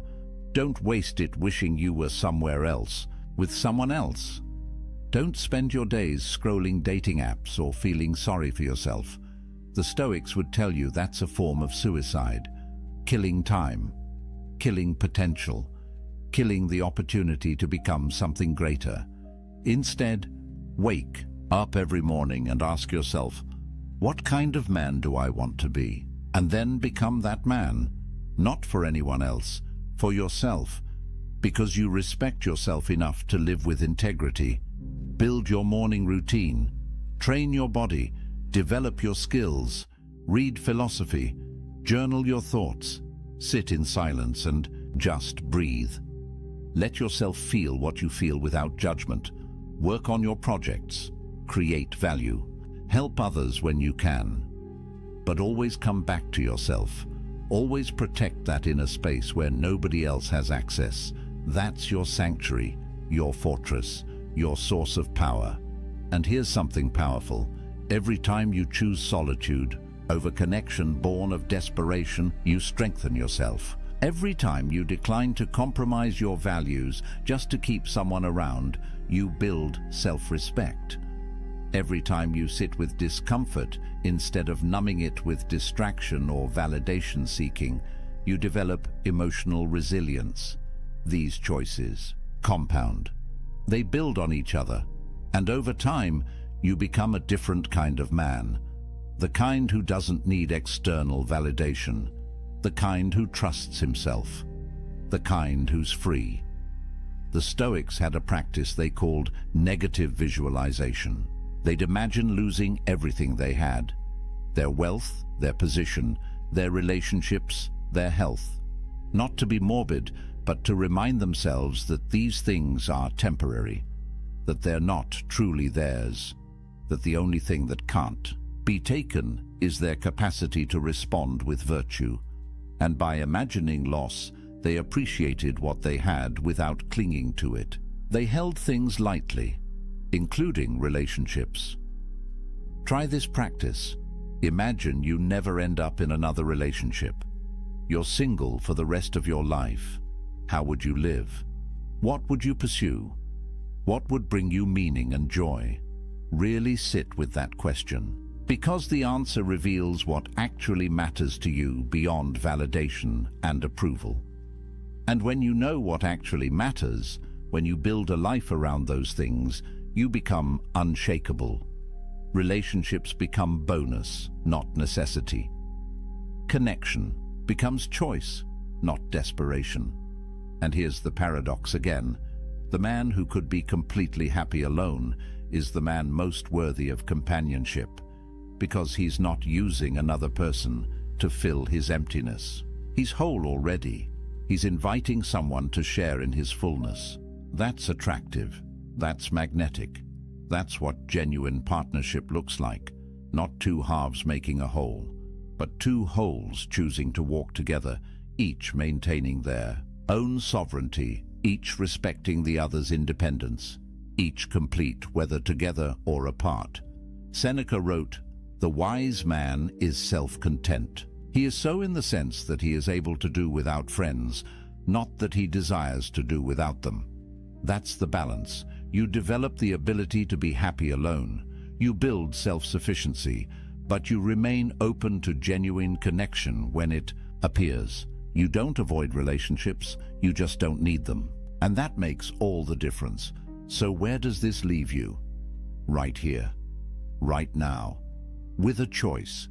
You can keep buying into the narrative that you're incomplete without someone, that your value depends on relationship status, that being single is something to escape as quickly as possible. And if you choose that path, you'll spend your life chasing, compromising, losing yourself piece by piece in the pursuit of external validation. Or you can embrace what the Stoics knew 2,000 years ago, that true power comes from within, that self-sufficiency is the highest virtue, that a man complete in solitude is free in every circumstance. And if you choose that path, if you do the work, you'll build something that nobody can take from you, an inner fortress, a sovereignty that transcends circumstance, a peace that doesn't depend on anyone else's approval or presence. Marcus Aurelius ruled an empire. He had wealth, power, family, everything society says should make you happy. Yet he spent his evenings writing in his journal, reminding himself of what actually mattered: virtue, character, inner peace. He knew that everything else was temporary, that the only lasting value was the kind of person he was becoming, and he did that work in solitude, away from the crowds, away from the demands, in the quiet space of his own mind. You don't need an empire to do this. You don't need perfect circumstances. You just need to make the choice, to use your solitude as a gift, not a curse, to see being single not as a deficit, but as an opportunity, to build yourself so completely that you don't need validation from anyone. And when you do that, you become dangerous, not to others, but to the systems that profit from your insecurity. You become a man who can't be controlled, can't be manipulated. can't be sold something he doesn't need. You become free. And freedom is what the Stoics were teaching all along. Not freedom from circumstances, those will always change, but freedom within circumstances. The ability to maintain your peace, your integrity, your sense of self, regardless of what's happening around you, alone or with someone, successful or struggling, praised or criticized. None of it touches your core, because you've built something unshakable inside. And that, brother, is power. Real power. The kind that transforms not just your life, but the lives of everyone you touch. Because strength is contagious. Completeness inspires. Freedom spreads. So let me leave you with this. A man who needs no one is free to choose everyone. A man who needs someone is slave to his need.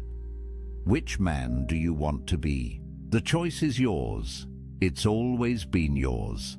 And it starts right now, in this moment, with this decision, to stop seeking yourself in others and start building yourself in solitude, to stop measuring your worth by external validation and start grounding it in internal virtue, to stop running from being alone and start embracing it as the ultimate gift, the space where you become who you're meant to be.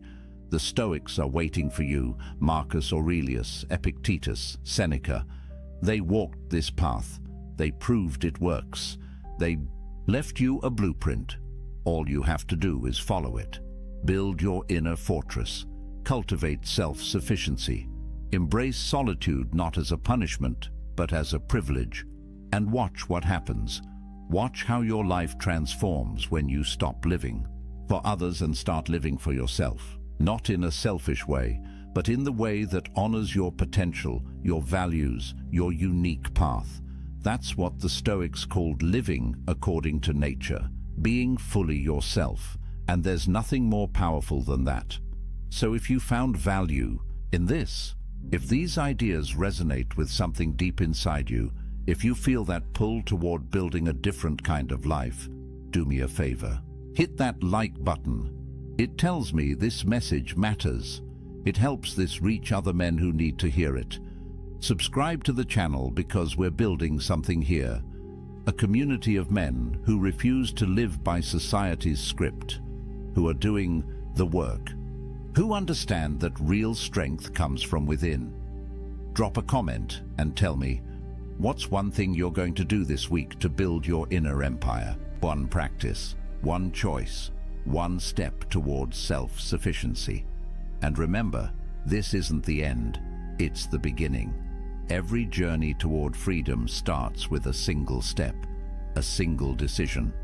The decision to stop seeking worth in external validation and start building it through internal virtue. You've taken that step by being here, by listening, by opening your mind to a different way. Now keep walking, keep building, keep becoming. The man you're meant to be is waiting in the silence. Go find him. Until next time, stay strong, stay sovereign, stay free. Studies show that 73% of women admit they've lost respect for a man they were once attracted to, not because he changed, but because he revealed who he was beneath the surface. And here's what most men will never understand. You're probably making these same mistakes right now, watching the respect drain from her eyes, and you have no idea why. Most relationship advice is garbage. It tells you to communicate more, be more vulnerable, show her you care. But the ancient Stoics understood something that modern psychology is only now confirming. Attraction isn't built on what you say. It's destroyed by what you do. And the 7 mistakes I'm about to reveal, they're silent killers. You won't see them coming, but she will. And by the time you notice, it's already too late. Marcus Aurelius commanded armies. Epictetus survived slavery and became one of history's most influential teachers. These men understood human nature at a level that makes modern dating coaches look like children playing dress-up. They knew that respect isn't given. It's commanded through your actions, your frame, and your absolute refusal to abandon yourself for anyone. Over the next 25 minutes, you're going to learn exactly why women lose respect for men. Not theories, not feel-good platitudes. Cold, hard truths backed by ancient philosophy and modern neuroscience. I'll be referencing statistics that will shock you, Stoic principles that have stood for 2 millennia, and the exact behavioral patterns that separate men who keep respect from men who lose it. But here's what you need to know before we go further. The 7th mistake on this list is so devastating, so completely fatal to attraction, that once you commit it, there's almost no coming back. It's the mistake that makes all the others inevitable, and I guarantee you're either doing it right now, or you're one decision away from falling into it. If you've ever felt her pull away and couldn't understand why, if you've watched attraction fade and blamed yourself without knowing what you actually did wrong, if you're tired of being the nice guy who finishes last while pretending you don't care, this video will change everything. Subscribe now, because 99% of men need this information, but most won't have the courage to watch until the end. Let's begin with the first mistake. It seems innocent. You probably think you're being reasonable when you do it, but it's already destroying how she sees you. The first mistake that kills respect is excessive explanation of your choices. And before you dismiss this as minor, understand that this single behavior signals something primal in her brain: uncertainty, weakness, a man seeking approval instead of living by conviction. Marcus Aurelius wrote extensively about self-justification. He observed that the moment you feel compelled to explain yourself beyond simple clarity, you've already surrendered your authority. Think about that. The most powerful man in the Roman Empire understood that over-explanation is the language of insecurity. When you justify your decisions to gain approval, you're teaching her that your choices require her permission to be valid. Here's what the research shows. Studies on leadership communication patterns reveal that people perceived as high status use 38% fewer justifying statements than those perceived as low status. That's not a small difference. That's the gap between a man who commands respect and a man who begs for it with every sentence. The mechanism is brutally simple. When you constantly explain why you made a choice, why you prefer something, why you did what you did, you're creating a power dynamic where her approval becomes the measuring stick for your decisions. Her brain registers this pattern, not consciously perhaps, but deep in the neurological circuitry that evaluates mate value, a signal fires. This man is uncertain. This man needs validation. This man is not secure in himself. Seneca understood this concept perfectly. He wrote about the power of brevity and conviction. A statement made with certainty requires no defense. A choice made with clarity needs no justification. When you speak your truth and move forward, you demonstrate something that triggers respect at a biological level: self-trust. And a man who trusts himself is a man worth following. But here's where men get confused. They think explaining is being considerate, thoughtful, communicative. And there's a difference between accountability and approval seeking that most men never learn. Accountability sounds like, I chose this because it aligns with my values. Approval seeking sounds like, I chose this because I thought you'd like it, and if you don't, I can change it. I just wanted to make sure you were okay with it. And see the difference. One is a statement. The other is a negotiation with reality itself. Epictetus taught his students about the dichotomy of control. Your judgments belong to you. Other people's opinions belong to them. When you explain yourself excessively, you're trying to control something that isn't yours to control. Her perception and that desperate reach for control reveals the exact opposite of what you want to project. Research in social psychology confirms this. People trust decisive communication. When you state your position without hedging, without qualifiers, without the endless parade of justifications, you activate trust responses in the listener's brain. But when you over-explain, you trigger suspicion. Because at a subconscious level, she's wondering, why does he need to convince me this much? What is he hiding? What is he uncertain about? The Stoics had a phrase for this: living according to nature. Not nature as in trees and rivers, but nature as in your essential character. A tree doesn't explain why it grows toward the sun. A river doesn't justify its path to the ocean. They simply are what they are. And when you live with that same unconflicted certainty, when you make choices and state them without the desperate need for approval, you embody something that respect cannot help but follow. So here's your first truth. Secure men state, insecure. Men explain.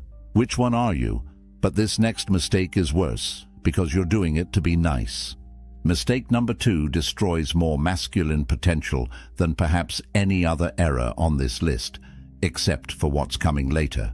And it's this: abandoning your mission for validation, sacrificing your purpose, your goals, your direction in life, because you think it will make her respect you more. It does the exact opposite. Musonius Rufus, a Stoic philosopher less known than Marcus Aurelius but equally profound, taught extensively about purpose and direction. He argued that a man without a mission is like a ship without a rudder, tossed by every wave, controlled by every wind. And here's what modern relationship research confirms. Studies show that women report significantly higher satisfaction, attraction, and respect in relationships where their partner demonstrates clear life direction independent of the relationship itself. Let me break down those numbers for you. In longitudinal studies tracking relationship satisfaction, couples where the male partner maintained strong personal goals and pursuits showed 42% higher reported respect levels from female partners compared to relationships where men primarily oriented their lives around the relationship. 42%. That's not a rounding error. That's the difference between keeping her or losing her. Marcus Aurelius wrote something that should be carved into every man's mind. You have power over your mind, not outside events. Realize this, and you will find strength. Apply that to relationships. You have power over your purpose, your mission, your direction.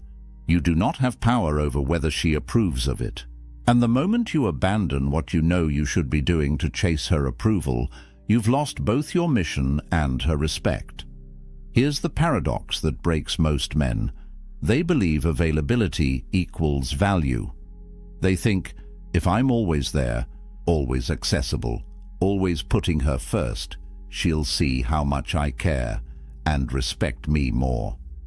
But the data reveals something completely different. Research on attraction patterns shows that women consistently report higher attraction to partners who demonstrate what psychologists call high investment in personal goals. Not high investment in chasing her, high investment in building themselves. The Stoic framework explains why. External validation is inherently unstable. Today she approves of your choices. Tomorrow she doesn't. Today she wants your attention. Tomorrow she wants space. If your mission changes based on her shifting moods, you're not a man with direction. You're a weather vane spinning with every breeze, and no woman respects a weather vane. Epictetus taught the dichotomy of control with surgical precision. There are things within your control: your choices, your values, your effort, your discipline. There are things outside your control: her moods, her approval, her attraction, her respect. When you sacrifice what you control, your mission, to chase what you don't control, her validation, you've committed the cardinal sin of Stoic philosophy. You've traded your power for powerlessness. But here's where it gets deeper. Neuroscience. Research on relationship dynamics shows something fascinating. When a man maintains strong personal direction, when he has goals and pursuits that exist independently of his partner, it triggers what researchers call mate value perception stability. In simple terms, she sees you as more valuable because your value doesn't depend on her. Your worth exists whether she's there or not. And that independence, that unwavering commitment to your path, activates attraction at a primal level. Think about what you're communicating when you drop your goals to spend more time with her, when you cancel your training to watch her TV shows, when you abandon your business plans because she needs attention. You're saying, my mission is negotiable. My purpose is flexible. I don't actually have a core that cannot be moved. And she registers that message perfectly. The statistical correlation is brutal and clear. Studies tracking long-term relationship outcomes show that men who maintain consistent personal pursuits, who have what researchers call identity sovereignty, experience respect levels in their relationships that are 61% higher than men who merge their identity entirely into the partnership. Your mission protects your respect. Your purpose guards your attraction. The moment you trade them for her validation, you've guaranteed losing both. Here's the Stoic truth that will save you. Your mission is your domain, not up for debate, not negotiable, not subject to her approval or disapproval. When you live from that unshakable center, when your purpose is as unmovable as a mountain, you become the kind of man that respect follows naturally, because she sees what most men never demonstrate. A man who knows who he is and where he's going, regardless of who's watching. The third mistake is subtle. Most men don't even realize they're committing it daily. This one separates boys from men in her eyes, instantly. And it's this: emotional reactivity to tests. The moment you let her emotions control your emotions, the moment you react instead of respond, you've handed her the keys to your inner world. And once she has those keys, respect walks out the door. Seneca wrote about anger with a clarity that modern psychology is only now catching up to. He called it temporary madness, a state where reason abandons you and impulse takes control. And here's what the research shows. Psychological studies on emotional regulation reveal that individuals perceived as high status demonstrate significantly lower reactivity to emotional provocation. They measured this. People who maintain composure under pressure are automatically assigned higher social value by observers. It's not conscious. It's hardwired into how we evaluate strength. But let's talk about what's actually happening when she tests you, because she will test you.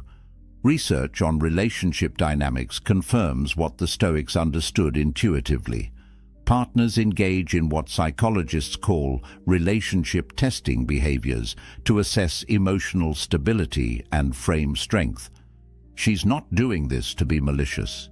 She's doing it because her neurology demands to know, is this man solid or does he crumble when challenged?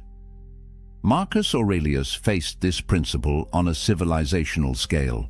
He wrote, "The impediment to action advances action. What stands in the way becomes the way." Apply that to her tests, that moment when she questions your decision, that time when she pushes back on your choice, that instance when she throws emotion at you to see if you'll catch it and throw it back. That's not an attack, that's an opportunity to demonstrate the one quality that triggers respect more reliably than anything else: emotional mastery. Here's the mechanism. When you react emotionally to her emotional state, when you meet anger with anger, when you match her intensity, you've entered her frame. You're now playing her game by her rules. And in that game, you've already lost. Because the moment you needed to react, you proved you're not the rock she's looking for. You're just another wave. Studies in neuroscience reveal something critical about emotional contagion in relationships. When one partner displays high emotional reactivity, it creates a feedback loop that escalates conflict and erodes perceived stability. But when one partner maintains what researchers call emotional sovereignty, when they can witness the other's emotional state without becoming it, the dynamic stabilizes. And here's the key finding. The partner who maintains composure is consistently rated as more trustworthy, more competent, and more attractive. The Stoic practice of premeditatio malorum, negative visualization, was designed exactly for this. You imagine the worst that could happen. You rehearse your response to chaos. So when it actually arrives, you're not surprised, you're prepared. Epictetus taught his students to expect resistance, to anticipate challenges, to train for difficulty. Because when you're surprised by her test, you react. But when you expected it, you respond. And there's a universe of difference between those two words. Reaction is automatic, emotional, controlled by external circumstances. Response is chosen, deliberate, controlled by internal discipline. When she says something designed to provoke you, and you pause, breathe, and respond from a place of centered calm, you've just demonstrated something her biology is screening for: strength under pressure. Research data on relationship respect levels tied to emotional stability is staggering. Partners who demonstrate consistent emotional regulation receive respect ratings that are 54% higher than partners with high reactivity patterns. That's more than half. Over half the difference between respect and contempt comes down to whether you can control your emotional state when tested. But here's what most men miss. They think emotional mastery means suppression, becoming stone, showing nothing. That's not stoicism, that's avoidance. Marcus Aurelius felt deeply. Seneca wrote about grief with profound emotion. The difference is they felt their emotions without being controlled by them. They experienced the wave without becoming the wave. And that's what she needs to see. Not that you don't feel, but that what you feel doesn't dictate what you do. The statistics on this are clear. Relationship studies show that emotional reactivity is one of the top 3 predictors of long-term respect loss. When you consistently react to her emotional state with your own emotional chaos, you're training her to see you as unstable, unreliable, not the foundation she thought you were. And once that perception sets in, reversing it is almost impossible. So here's your third truth. Your reaction reveals everything about your character. She doesn't remember what you said when you were calm. She remembers what you did when you were tested. And if what you did was lose control of yourself, you've shown her exactly who you are beneath the surface. Mistake number 4 is where good men unknowingly sabotage themselves. Most relationship advice tells you to do this, but the Stoics knew it kills attraction, and it's this: seeking permission instead of leading. Asking, "Is this okay?" when you should be stating, "This is what we're doing." Turning every decision into a negotiation when leadership requires conviction. Heracles, a Stoic philosopher less celebrated than Marcus Aurelius, but deeply insightful, wrote about natural hierarchy and roles within partnerships. He understood something that modern egalitarian thinking tries to erase, but biology refuses to forget. Certain dynamics create attraction, and certain dynamics destroy it. And one of the fastest ways to destroy it is to transform yourself from a leader into a permission seeker. Statistical data on this is remarkably consistent. Relationship satisfaction studies show that partnerships where decision-making follows clear leadership patterns report 29% higher satisfaction ratings than relationships characterized by constant negotiation and approval seeking. 29%. That's the difference between a relationship that flows and one that stagnates in endless discussions about what to have for dinner. But let's be precise about what we mean. This isn't about domination. It's not about ignoring her input or steamrolling her preferences. The Stoics understood the difference between tyranny and leadership, and so should you. Epictetus taught about taking ownership of choices, making decisions from clarity, and then executing them with confidence. That's not the same as asking permission for your every move. Here's what happens in her mind when you constantly seek approval. Research on decisiveness and perceived competence shows that individuals who demonstrate what psychologists call decision-making confidence are rated as significantly more competent, more trustworthy, and more attractive than those who display hesitation patterns. When you ask, "Is this okay?" before making simple choices, you're communicating uncertainty. And uncertainty in a man triggers doubt in a woman's mind about whether you can handle larger challenges. Think about the message embedded in permission seeking. Is it okay if I go to the gym? Do you mind if I see my friends? Are you fine with this restaurant choice? Every one of these questions carries a subtext. I need your approval to know if my choice is valid. I'm not confident enough in my own judgment to simply act. I require your permission to exist in the way I want to exist. And that subtext kills polarity. Marcus Aurelius commanded legions. Do you think he asked his soldiers if they minded marching north? No. He assessed the situation, made the decision, and communicated it with clarity. That's leadership. And while a relationship isn't a military campaign, the principle of decisive action remains the same. Consideration is valuable. Seeking permission is weak. The neuropsychology of leadership and attraction reveals something fascinating. Brain imaging studies show that when people observe decisive behavior, it activates neural pathways associated with trust and security. When they observe hesitation and approval seeking, it activates pathways associated with uncertainty and anxiety. Your indecision makes her anxious. Your confidence makes her secure. Which state do you think triggers respect? Research tracking decision-making speed and respect levels found a direct correlation. Partners who make decisions efficiently, who assess options and commit without endless deliberation, receive respect ratings 33% higher than partners who agonize over every choice and seek constant validation, 1/3 higher. That's the tax you pay for weakness disguised as consideration. But here's where men get confused.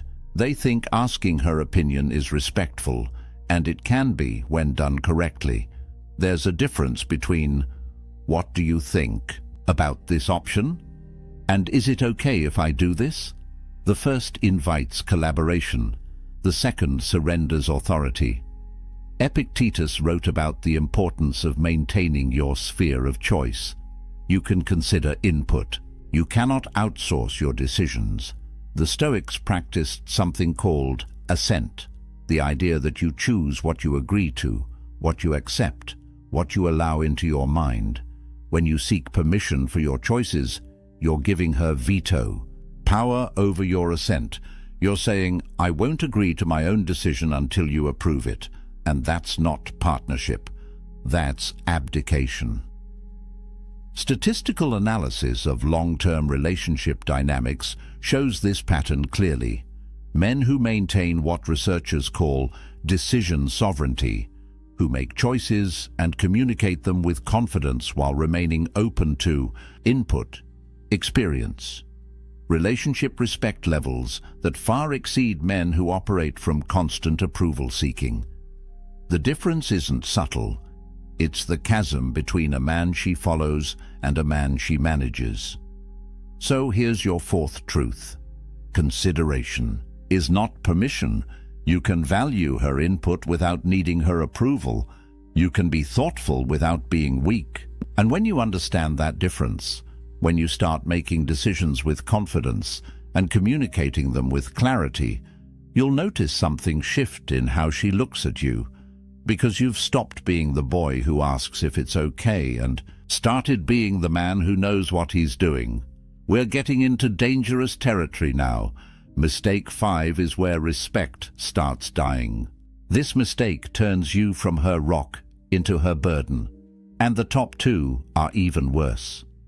But this one, defending yourself against her emotions, this is where most men lose the battle without understanding they were even fighting. Seneca wrote extensively about distinguishing your peace from others' chaos. He understood that the moment you allow another person's emotional state to determine your own, you've surrendered the only real power you have, sovereignty over your inner world. And in relationships, this principle becomes critical, because when she's emotional, when she's upset, when she's projecting her internal chaos onto you, your instinct will be to defend yourself, and that instinct will destroy you. Relationship. Studies on emotional regulation and partnership dynamics reveal something most men never learn. Research shows that in conflict situations, when one partner responds to emotional accusations with logical defense, it escalates the conflict 84% of the time. 84%. You're not solving the problem by defending yourself. You're feeding it. You're validating the premise that you need to defend against her emotional state, which means you've accepted that her emotional state has power over you. Here's the mechanism. She says something emotionally charged. Maybe it's an accusation. Maybe it's blame. Maybe it's just emotional venting that happens to be directed at you. And your immediate response is to defend. That's not what I meant. You're misunderstanding me. I didn't do that. Every single one of those statements is an attempt to logically dismantle her emotional experience, and every single one of them makes it worse. Epictetus taught something revolutionary. Men are disturbed not by things, but by their opinions about things. Apply that here. She's not disturbed by what you did. She's disturbed by her opinion about what you did. And when you defend against her opinion, when you try to logic your way out of her emotional state, you're attempting to control something that isn't yours to control. You're trying to change her perception by arguing with it. And arguments don't change perceptions, they entrench them.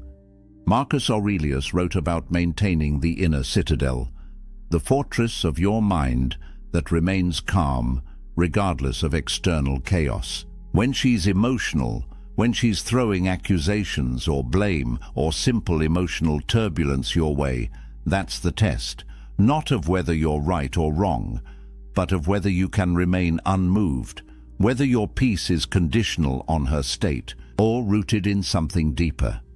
Research on conflict resolution styles and long-term respect is devastating to the defending strategy. Studies tracking couples over 5-year periods found that men who consistently engaged with emotional accusations, who defended themselves against emotional attacks, experienced respect erosion at rates 57% higher than men who maintained emotional non-reactivity. More than half. The defense itself creates the disrespect you're trying to prevent. Here's what's actually happening at a neurological level. Studies in emotional projection and response show that when you defend against someone's emotional state, you're confirming that their emotional state is a valid threat. You're treating it as real, as dangerous, as something requiring defense. And that treatment validates it. Her brain registers. He's defending himself, which means my emotional accusation has merit, which means I should trust this feeling, which means he probably did what I'm accusing him of. The defense creates the conviction. But when you remain still, when you hear her emotional state without becoming it, without defending against it, without engaging with it as if it's a logical argument requiring rebuttal, something different happens. You demonstrate what Stoic philosophy calls apatheia, not apathy in the modern sense of not caring, but freedom from being controlled by passions, hers or yours.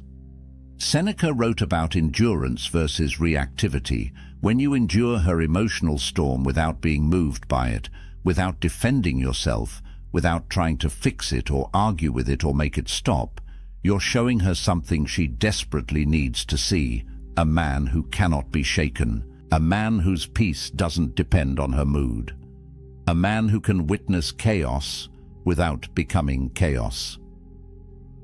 The data on this is clear.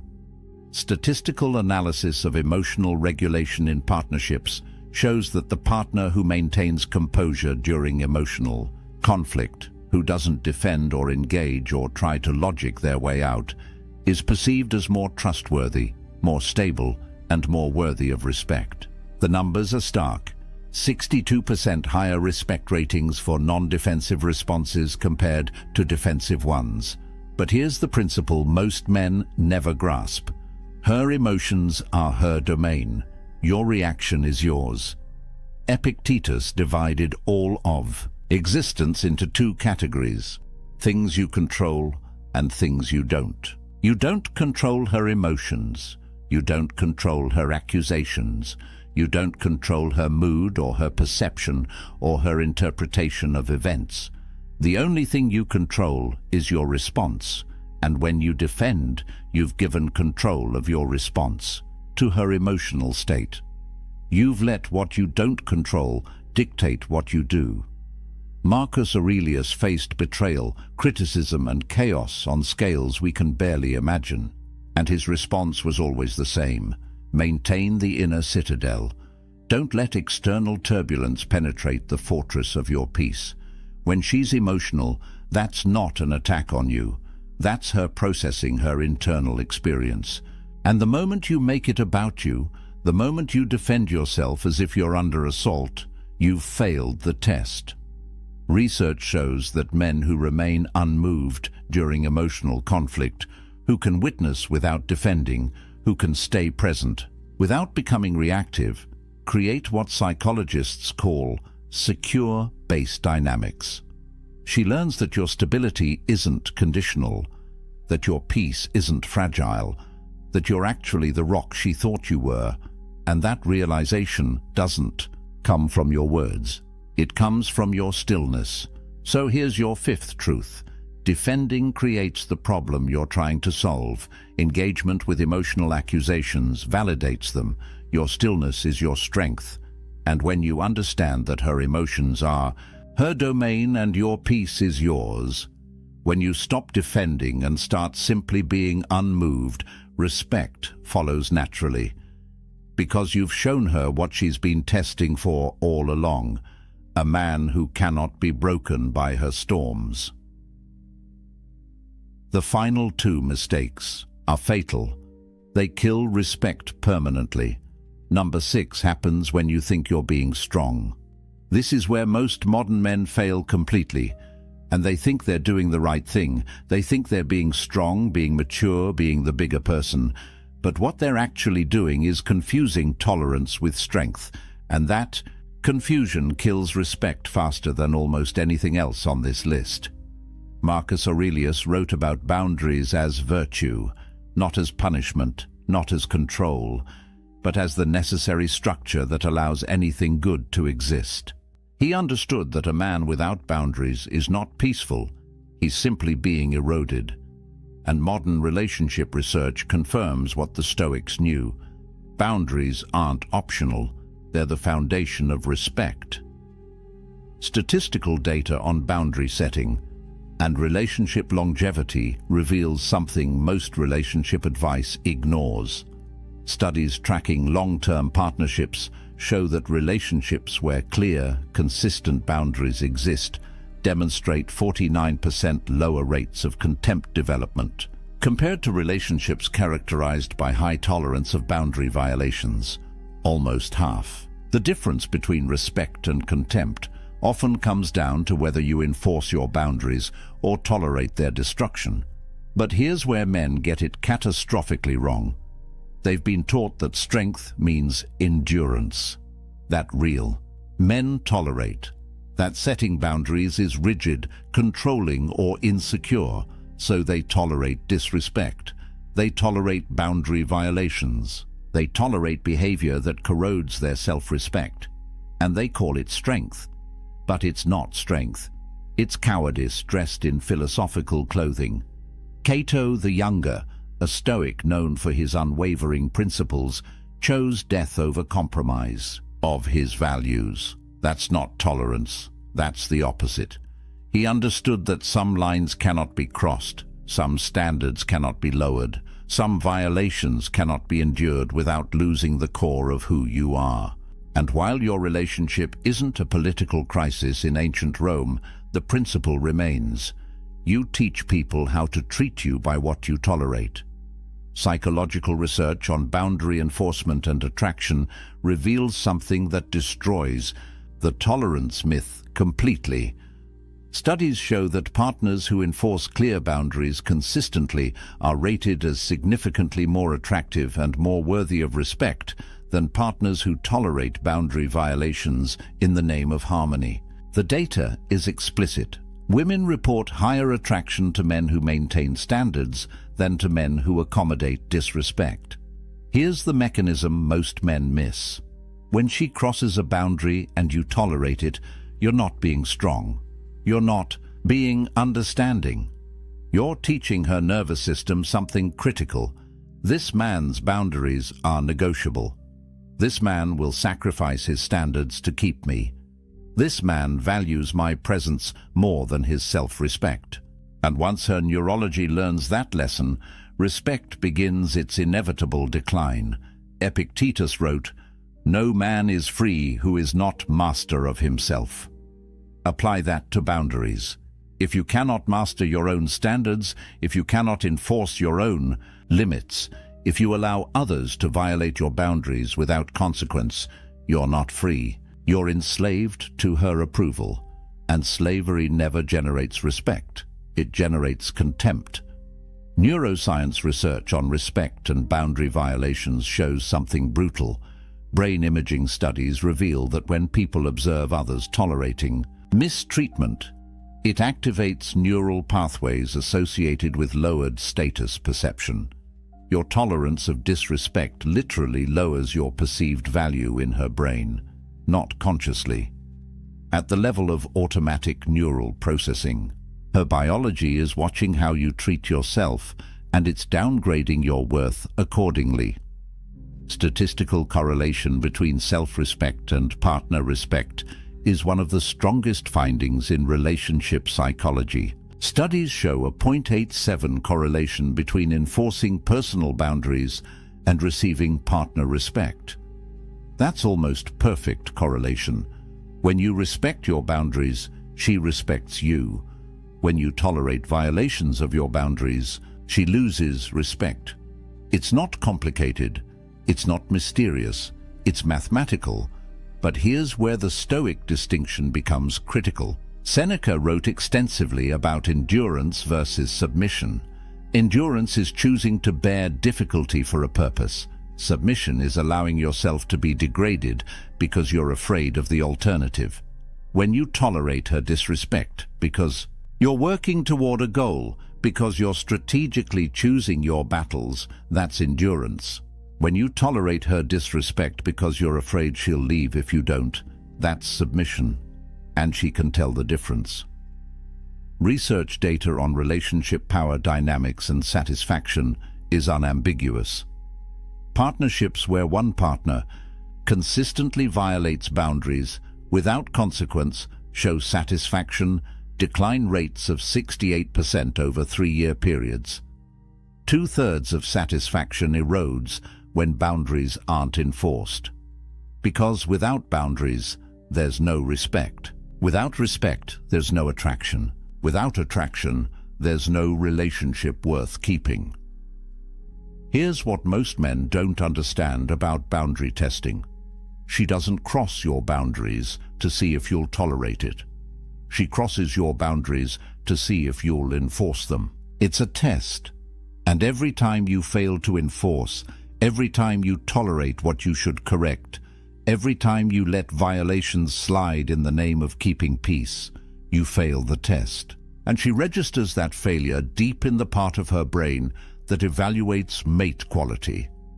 Marcus Aurelius faced constant challenges to his authority, his principles, his boundaries, and his response was never tolerance of violations. It was enforcement of standards, not through anger, not through punishment, through unwavering consistency. When a boundary was crossed, there were consequences, not because he was controlling, but because he understood that boundaries without enforcement aren't boundaries. They're suggestions, and suggestions don't command respect. The critical distinction is this: Stoic acceptance applies to things outside your control. Her actions are outside your control, but your boundaries, your standards, your requirements for how you're treated, those are entirely within your control. And when you confuse accepting what you cannot control with tolerating violations of what you can, you've misunderstood Stoicism completely. Statistical analysis shows that men who maintain firm boundaries while remaining emotionally calm experience relationship respect levels 71% higher than men who either explode when boundaries are crossed or tolerate violations to keep peace. The key is unwavering enforcement without emotional reactivity. The boundary is maintained not through anger, but through certainty. So here's your sixth truth. Tolerance of disrespect is not strength. It's self-abandonment. She doesn't respect men who endure her worst behavior. She respects men who won't tolerate it.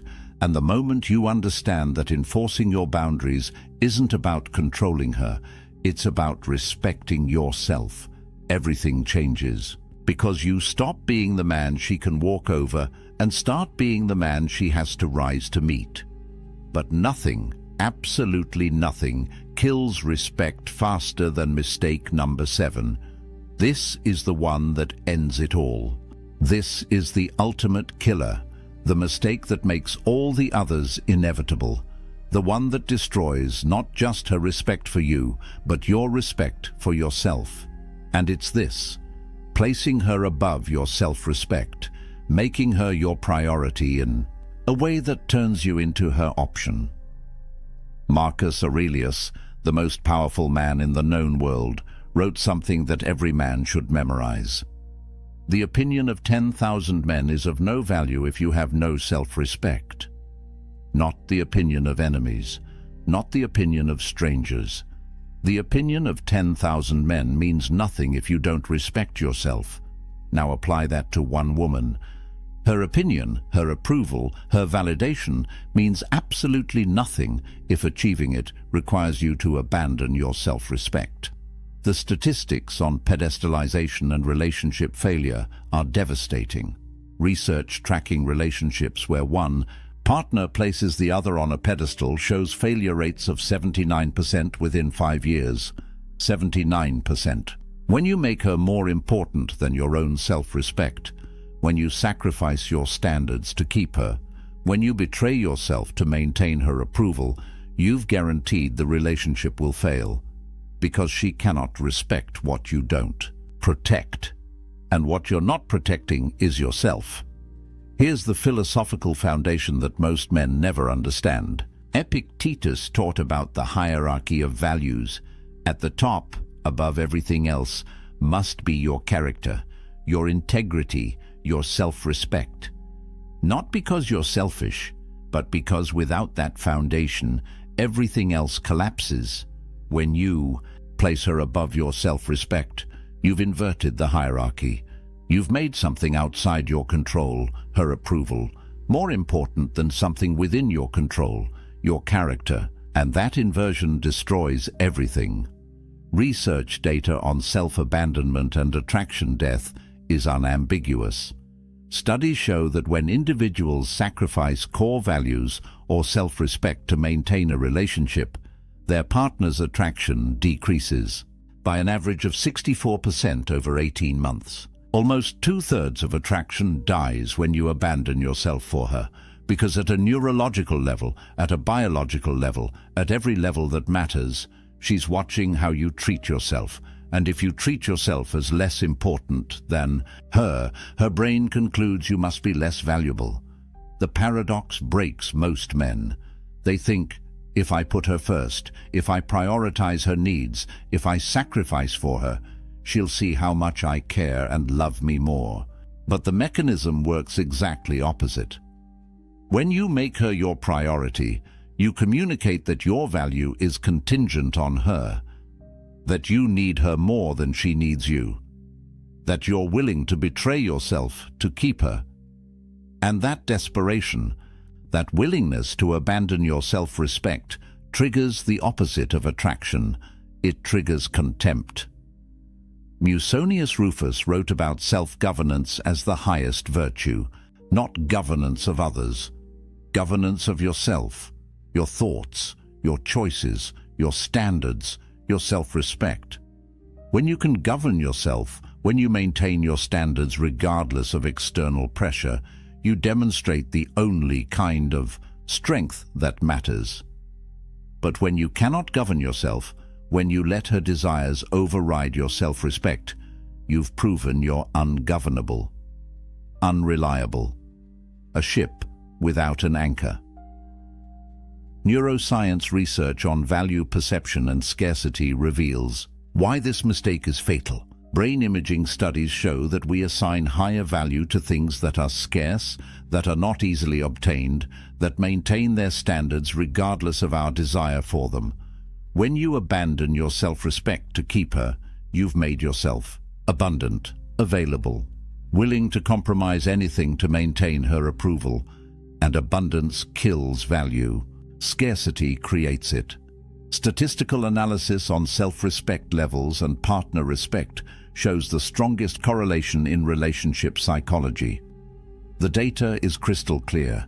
Men who maintain unwavering self-respect, who refuse to compromise their core values regardless of relationship pressure, receive respect ratings 93% higher than men who sacrifice self-respect for relationship maintenance. 93%. This isn't a minor factor. This is the entire game. But here's where it gets deeper. Seneca wrote, "A man who does not respect himself cannot respect others." Think about what that means. When you abandon your self-respect for her, you're not just harming yourself, you're harming your ability to genuinely respect her.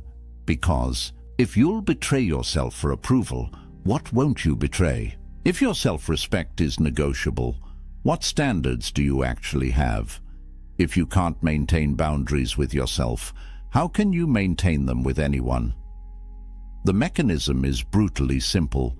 She watches how you treat yourself because that's the preview of how you'll eventually treat her.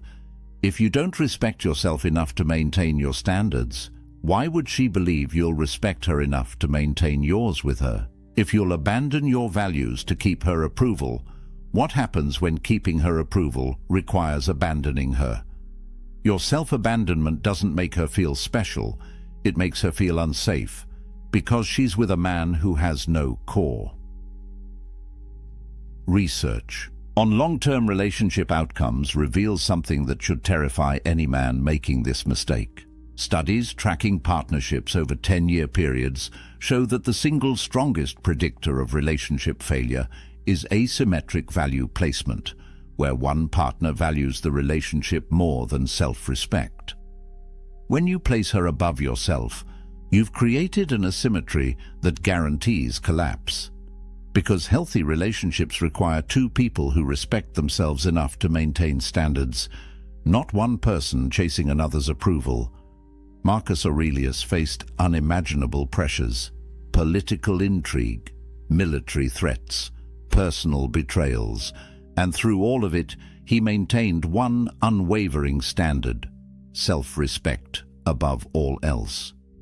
Not because he was arrogant, but because he understood that the moment you sacrifice your self-respect for any external goal, no matter how valuable that goal seems, you've lost the only thing that makes achieving any goal meaningful.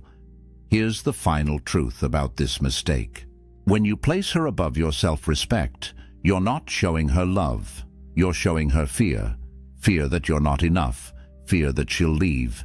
Fear that without her approval you have no value. And fear kills attraction at a cellular level. Research confirms this. Displays of fear-based behavior in relationships correlate with attraction decline rates of 86%. When she sees you afraid of losing her enough to abandon yourself, she's already gone. The Stoic principle is absolute. Your self-respect is non-negotiable, not because you're selfish, but because without it, you have nothing of value to offer anyone. When you maintain unwavering self-respect, when you refuse to place anyone above your own character and integrity, when you demonstrate that your standards are unmovable regardless of who's watching, you become the kind of man that respect follows. Naturally, she cannot respect what you don't protect. And if you won't protect your self-respect, if you'll sacrifice it to keep her, you've shown her exactly what you are, a man without a core, a man who can be moved, a man whose value is determined by her approval. And that man, no matter how nice, how caring, how available he is, will never command her respect. Because respect isn't given to men who abandon themselves, it's given to men who remain unmovable in who they are, regardless of the cost. So there they are, 7 fatal mistakes that kill respect. Excessive explanation, abandoning your mission, emotional reactivity, seeking permission, defending against her emotions, tolerating disrespect, and the ultimate killer, placing her above your self-respect. But here's what you need to understand. All 7 of these mistakes stem from one source, one fundamental error that creates all the others. And it's this: seeking external validation instead of living from internal conviction. Every mistake on this list happens when you make her approval more important than your own standards, when you let her perception control your actions, when you abandon the Stoic principle that Marcus Aurelius lived and died by. You have power over your mind, not outside events. The ancient Stoics understood something that modern men have forgotten. Your value doesn't come from her approval. Your worth isn't determined by whether she respects you. Your strength isn't measured by whether she stays or leaves. All of that is outside your control. And when you chase what you cannot control, when you sacrifice what you can control to obtain it, you've guaranteed losing both.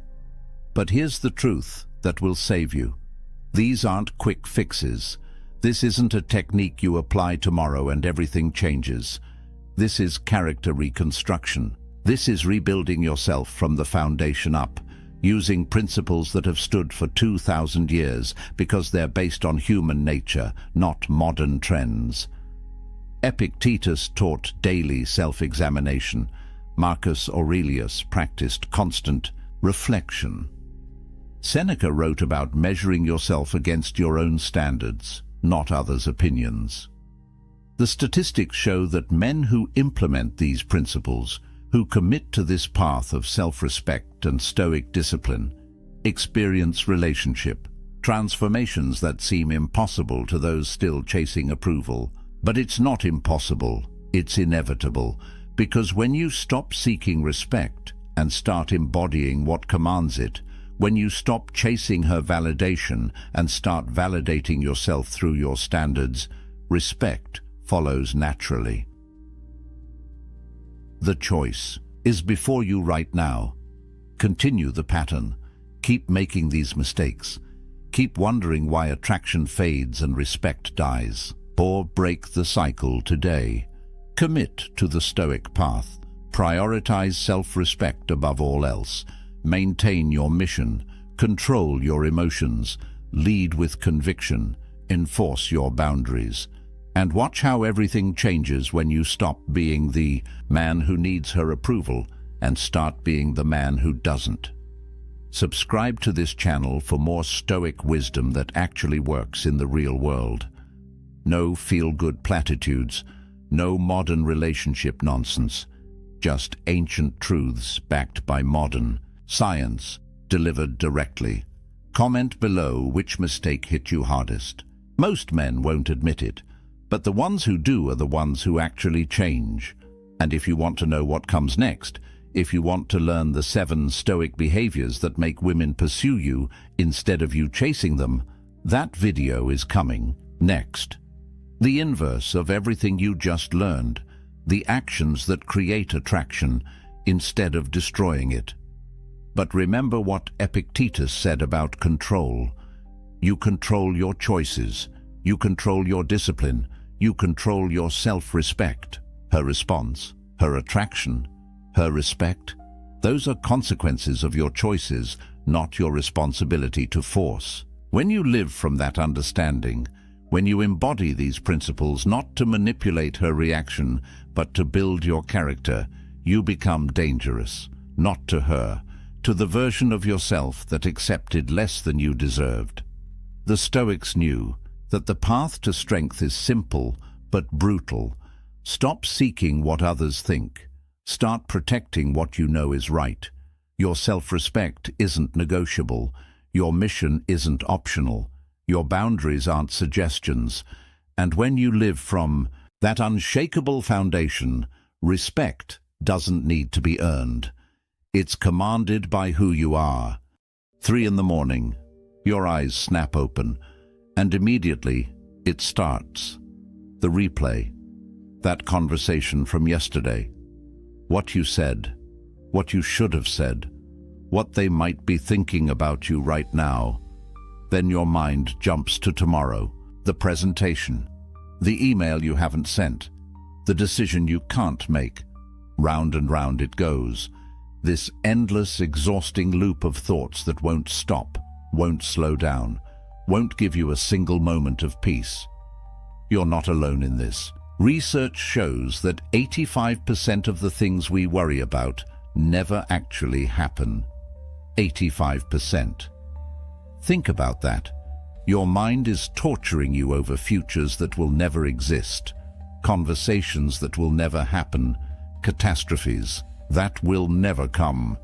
But here's what makes this even more painful. While you're lying there, trapped in your racing thoughts, somewhere out there is a man sleeping soundly, not because his life is easier than yours, not because he has fewer problems, but because he discovered something that emperors and slaves, warriors and philosophers have known for 2,000 years. A set of ancient techniques so powerful that they can silence the loudest mind, calm the most chaotic thoughts, and transform overthinking from your greatest weakness into your greatest strength. In the next 20 minutes, you're going to learn 12 paths that the Stoics used to master their minds.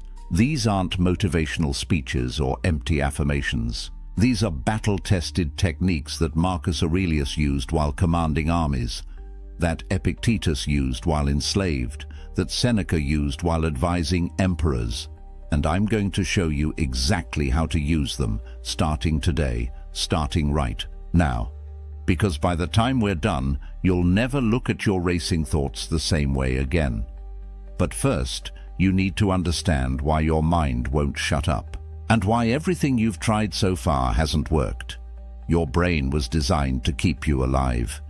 10,000 years ago, that meant constantly scanning for threats, the rustling in the bushes, the stranger from the rival tribe, the food that might be poisoned. Overthinking wasn't a problem back then. It was survival. Your ancestors who worried the most, who thought through every possibility, who stayed up at night mentally preparing for danger, they were the ones who lived long enough to pass on their genes to you. But here's what changed. The threats your brain evolved to protect you from, they're mostly gone. No saber-toothed tigers, no warring tribes, no immediate danger lurking around every corner. But your brain, it hasn't gotten the memo. It's still scanning, still searching, still trying to find the threat, and in the absence of real danger, it creates imaginary ones. That text message you sent 3 hours ago that hasn't been answered yet. Your brain treats it like a threat. That mistake you made at work last month. Threat. That upcoming conversation you're dreading. Threat, threat, threat. And then we added gasoline to this fire. Social media showing you everyone's highlight reel while you're living your behind the scenes. A culture that tells you you're supposed to have it all figured out by 30. Endless options for everything from what to eat, to where to live, to who to become, creating a paralysis of choice. Your brain isn't just scanning for threats anymore, it's drowning in them. Seneca, the great Roman philosopher, said something nearly 2,000 years ago that sounds like it was written yesterday. We suffer more often in imagination than in reality. Read that again. Most of your suffering isn't happening to you. You're doing it to yourself, in your mind, right now. And the cost of this? It's not just a few sleepless nights. Chronic overthinking rewires your brain. It floods your system with stress hormones. It paralyzes your decision-making. It damages your relationships because you're never fully present, always half somewhere else, lost in your thoughts. It drains your energy, leaving you exhausted from battles that only exist in your head. And here's the cruelest part. The more you try to stop overthinking by thinking about it, the worse it gets. It's like trying to escape quicksand by struggling. Every effort pulls you deeper. You can't think your way out of overthinking, but you can train your way out. And that's exactly what the Stoics discovered. The first path begins with a question that will change everything. A question so simple, so obvious, yet so rarely asked that when you finally understand it, your entire relationship with worry transforms in an instant. Epictetus, a philosopher who spent his early life as a slave, understood something that most free men never grasp. He said, "Some things are up to us, and some things are not." That's it. That's the foundation. But don't mistake simplicity for weakness. This single distinction, this one clear line, is the most powerful mental tool you'll ever possess. Because right now, your mind is wasting enormous energy trying to control things that cannot be controlled. And that's not just futile. It's the source of almost all your overthinking. So let's get specific. What's actually in your control? Your thoughts. How you interpret what happens to you. Your actions. The choices you make right now, in this moment. Your responses to whatever life throws at you. That's it. That's the list. Everything else? Your body and what it does or doesn't do. Your reputation and what people think or say about you. The past, which is already written. The future, which hasn't happened yet. Other people and their choices, their moods, their opinions. The weather, the economy, traffic. Whether that email gets a response, whether that job offer comes through, whether that relationship works out. None of it, not a single piece of it, is in your control. Imagine you have a job interview tomorrow. Right now, your mind is probably spinning through 100 scenarios. What if they ask me that question I can't answer? What if I say something stupid? What if they've already decided on someone else? What if I blow my one chance? But here's what's actually in your control. You can prepare. You can practice your answers. You can get a good night's sleep. You can show up on time. You can be honest and present during the interview. That's it. Whether they hire you, not in your control. Whether they like you, not in your control. Whether another candidate is more qualified, not in your control. Whether they even read your resume carefully, not in your control. And here's where it gets liberating. Once you truly see this distinction, once you genuinely accept it, something remarkable happens. You stop wasting energy on the 90% of things you can't influence and pour everything into the 10% you can. Your overthinking doesn't just decrease, it targets correctly. Because real thinking, Productive thinking, strategic thinking, it only works on things you can actually affect. Try this right now. Take whatever's been keeping you up at night, whatever worry has been looping through your mind, and ask yourself honestly, is this within my control? Not partially. Not maybe if I try hard enough. Actually, truly, in my control. And if it's not, your job isn't to figure it out. Your job is to let it go. Not because you don't care, but because caring about things you can't control is just another word for suffering. That's the first path, the foundation. But now we're going to do something that seems completely backward, something that will make you question everything you've been told about positive thinking. Most people run from their fears. They avoid thinking about what could go wrong. They distract themselves. They try to stay positive. And then, when something bad actually happens, they're devastated, blindsided, unprepared. The Stoics did the opposite. They had a practice called premeditatio malorum, the premeditation of evils. Deliberately, systematically, they would imagine everything that could go wrong. And this wasn't pessimism. This was preparation. Marcus Aurelius, the most powerful man in the world, would sit each morning and imagine his empire crumbling, his armies defeated, his loved ones dead, not to torture himself, but to prepare his mind, so that if these things happened, he wouldn't be destroyed by surprise. He would be ready. And here's what's fascinating. Modern psychology has discovered that this actually works. When you deliberately visualize a worst-case scenario in a controlled way, something changes in your brain. The fear loses its power, because fear feeds on the unknown, on the what-if. But when you look directly at the worst possible outcome, when you play it out fully in your mind, you realize something profound. You could handle it. You'd survive. Let's say you're terrified of that difficult conversation you need to have. Your boss, your partner, your parent. Your mind keeps spinning, avoiding it, building it up into something catastrophic. Here's what a Stoic would do. Sit down, close your eyes, and imagine it going as badly as possible. They yell at you, they reject you, they end the relationship. Play it all the way through. Don't stop at the fear. Go past it. What happens next? You'd be hurt. You'd feel pain. And then, you'd pick yourself up. You'd move forward. You'd survive. You'd maybe even grow stronger. This isn't catastrophizing.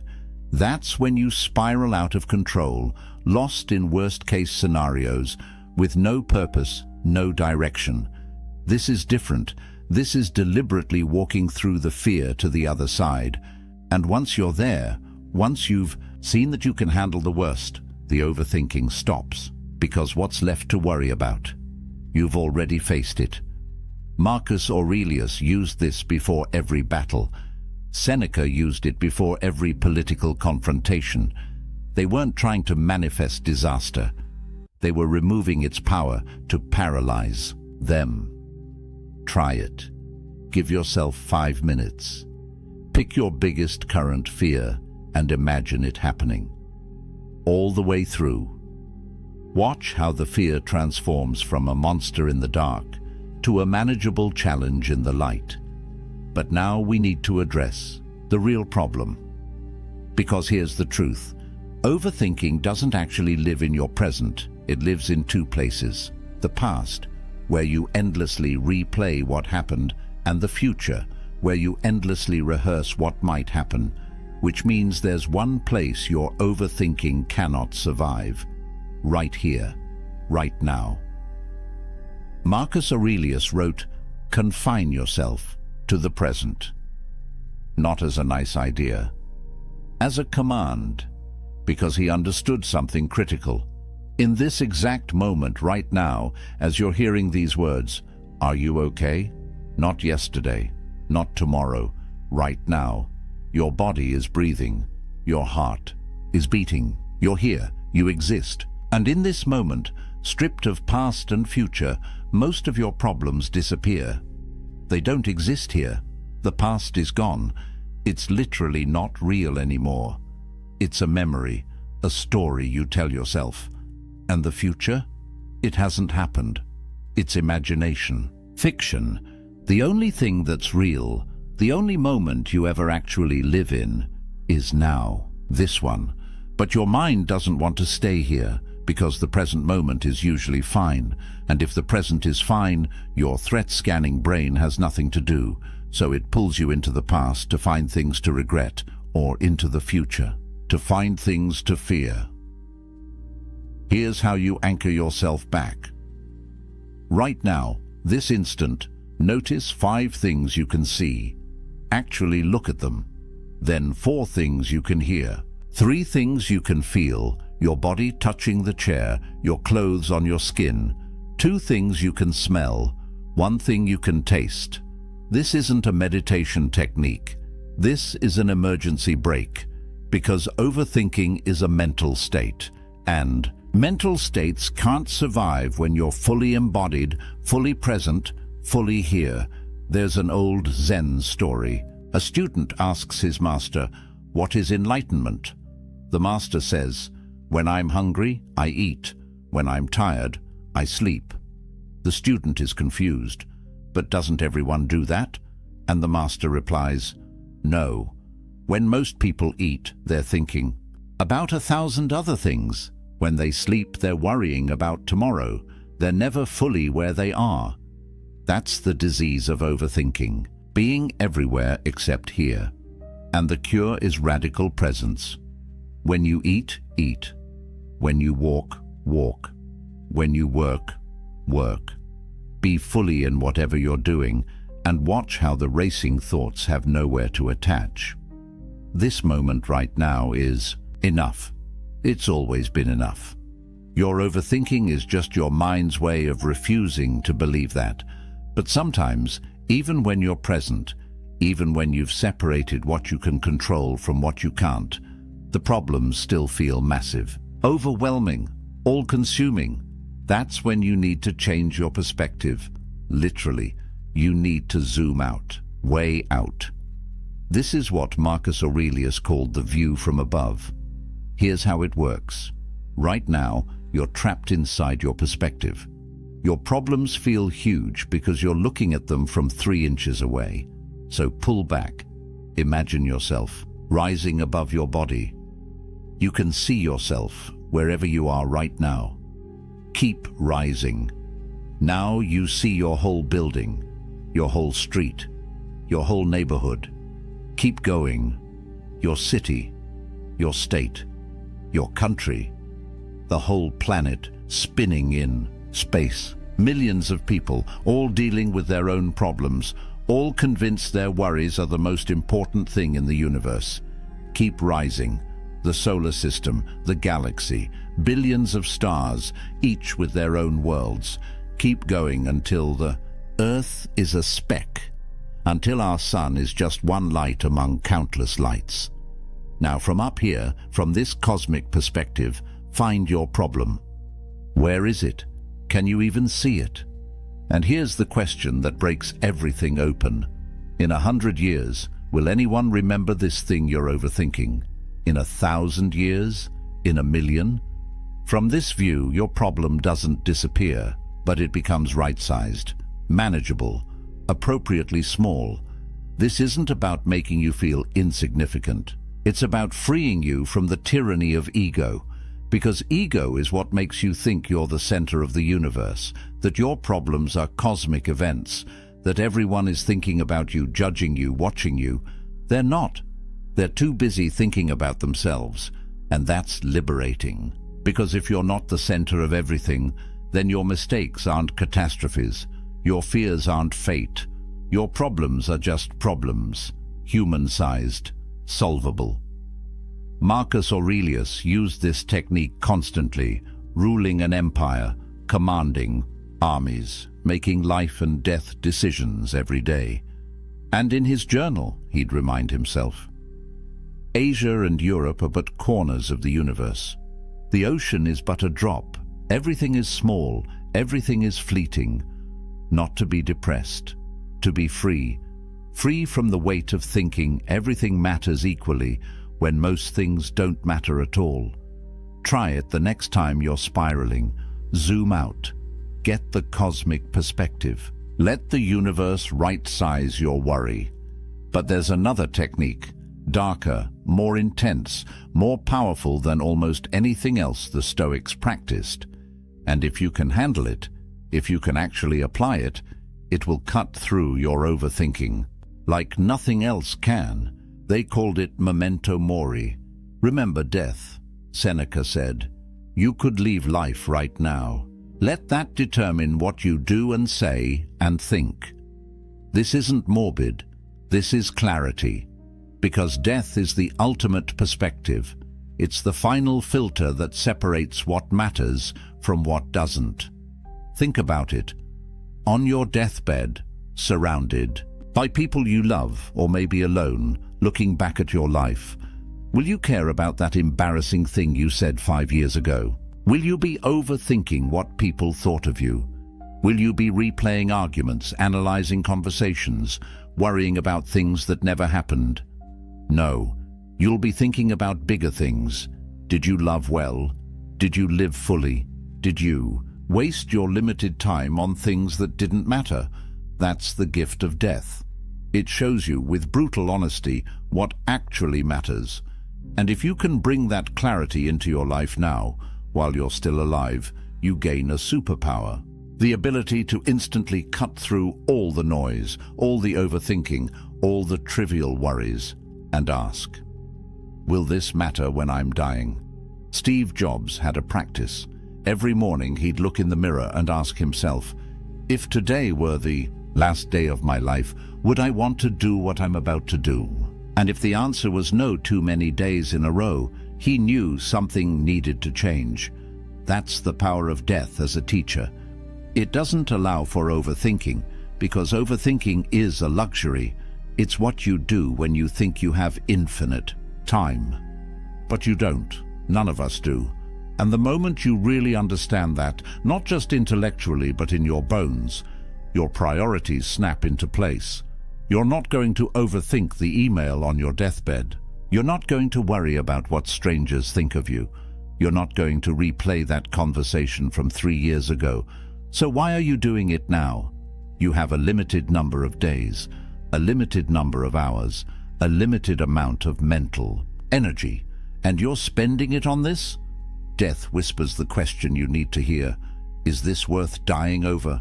And if it's not, maybe it's not worth overthinking over either. The Stoics kept skulls on their desks. They meditated in graveyards, not because they were depressed, because they refused to forget. Life is short, time is limited, and every moment you spend lost in your head is a moment you're not actually living. Memento mori. Remember death, not to fear it, but to let it wake you up. Now, let's talk about something that sounds completely wrong, something that goes against every modern message about self-care and comfort and taking it easy. The Stoics believed that you should deliberately make yourself uncomfortable. They called it voluntary discomfort, and it might be the most misunderstood practice they taught. Seneca was rich, unbelievably wealthy. He could have had every luxury. Instead, he would deliberately sleep on a hard floor, eat simple bread and water, wear rough clothes, go without heat in winter. Why? Because he was training, not his body, his mind. He was teaching himself a critical lesson. I can handle hard things, and that lesson, that bone-deep knowledge that you can endure discomfort, that you're tougher than you think, it's the antidote to fear. And fear is what drives most overthinking. Here's what happens when you live a life of constant comfort. You become fragile, soft. Your tolerance for difficulty shrinks. And then when something actually hard happens, something you can't avoid or fix or make comfortable, you break, you panic, you spiral, because you've never trained for it. But when you voluntarily expose yourself to difficulty, when you choose temporary discomfort, you build a different relationship with hardship. You prove to yourself, over and over that you're resilient, that you can handle it. Modern applications. Take a cold shower. Let yourself be hungry. Have that difficult conversation you've been avoiding. Do the hard workout. Sit with boredom instead of reaching for your phone. Each time you choose discomfort, each time you lean into something hard, you're sending your brain a message. I'm not fragile. I'm not weak. I can do difficult things. And that message, repeated enough times, changes everything. Because now, when your mind starts to spiral about some future difficulty, you have evidence. You've been uncomfortable before. You survived. You even grew stronger. This is the opposite of how most people live. They avoid discomfort at all costs. They optimize for ease. And then they wonder why every little challenge feels overwhelming. Why they overthink every decision, every risk, every potential difficulty. It's because they've never proven to themselves that they can handle hard things. But you can. And voluntary discomfort is how you prove it. Start small. Tomorrow morning, end your shower with 30 seconds of cold water. Just 30 seconds. Watch what it does to your mind. Watch how you feel afterward. Stronger, more alert, more capable. That's not just physical, that's psychological. You did something hard, on purpose. And you're fine. Better than fine. The Stoics knew this. They knew that comfort is a trap, that ease makes you weak, that the path to mental strength runs directly through voluntary difficulty. So stop running from discomfort. Start running toward it, and watch your overthinking lose its grip. But here's something you can do that almost no one does anymore. Something so simple, so accessible, yet so powerful that when you actually do it consistently, your entire inner world transforms. The Stoics wrote. Every day. Not blog posts, not social media, private journals, personal reflections. Marcus Aurelius's Meditations wasn't a book he intended to publish. It was his private journal, his way of working through his thoughts, of talking to himself, of gaining clarity. And you need to do the same thing. Here's why journaling is different from just thinking. When thoughts stay in your head, they loop, they repeat, they get tangled with other thoughts, they spiral endlessly with no resolution. But when you write them down, when you force them out of your mind and onto paper, something shifts. They become external. You can see them, examine them, challenge them, complete them. There's a psychological phenomenon called the Zeigarnik effect. It means your brain obsesses over unfinished tasks. And overthinking, it's your brain trying to complete thoughts that never get completed. They just loop and loop and loop. Journaling completes them. It gives them closure. Here's a simple practice. Every evening before bed, answer 3 questions. What worried me today? What was actually within my control about those worries? And what did I learn? That's it. 5 minutes. But in those 5 minutes, you're doing something profound. You're processing your day. You're applying the dichotomy of control. You're extracting wisdom from experience. And most importantly, you're telling your brain, we dealt with this. It's done. You can stop spinning now. Marcus Aurelius would do this in his tent during military campaigns, surrounded by war, by death, by constant pressure, and writing gave him clarity, distance, perspective. You don't need to be eloquent. You don't need to write beautifully. You just need to get the thoughts out, because as long as they're bouncing around in your skull, they own you. But once they're on paper, you own them. You can see them for what they are, often smaller than you thought, sometimes silly, occasionally important. But now they're external, manageable, finished. Stop trying to think your way to clarity. Start writing your way there. Let the page hold the weight your mind can't carry. Now we come to one of the most famous Stoic ideas, and it's probably the most misunderstood, because when people hear the obstacle is the way, they think it's some motivational cliché, some empty phrase about turning lemons into lemonade. But that's not what Marcus Aurelius meant at all. He was teaching something much more radical. He was saying that the obstacle isn't just something you overcome. It is the path forward. The impediment becomes the advantage. The problem contains its own solution. Here's what this actually means.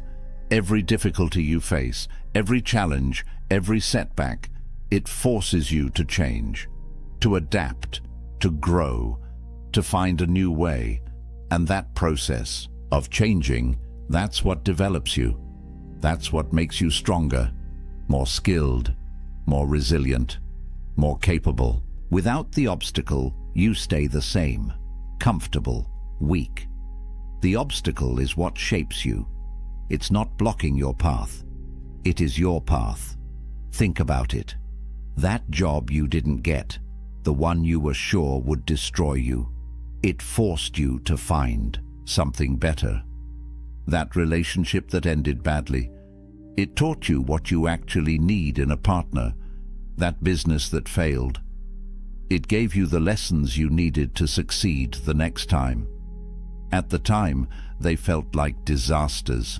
But looking back, you can see how they redirected you toward something better, something you wouldn't have found without them.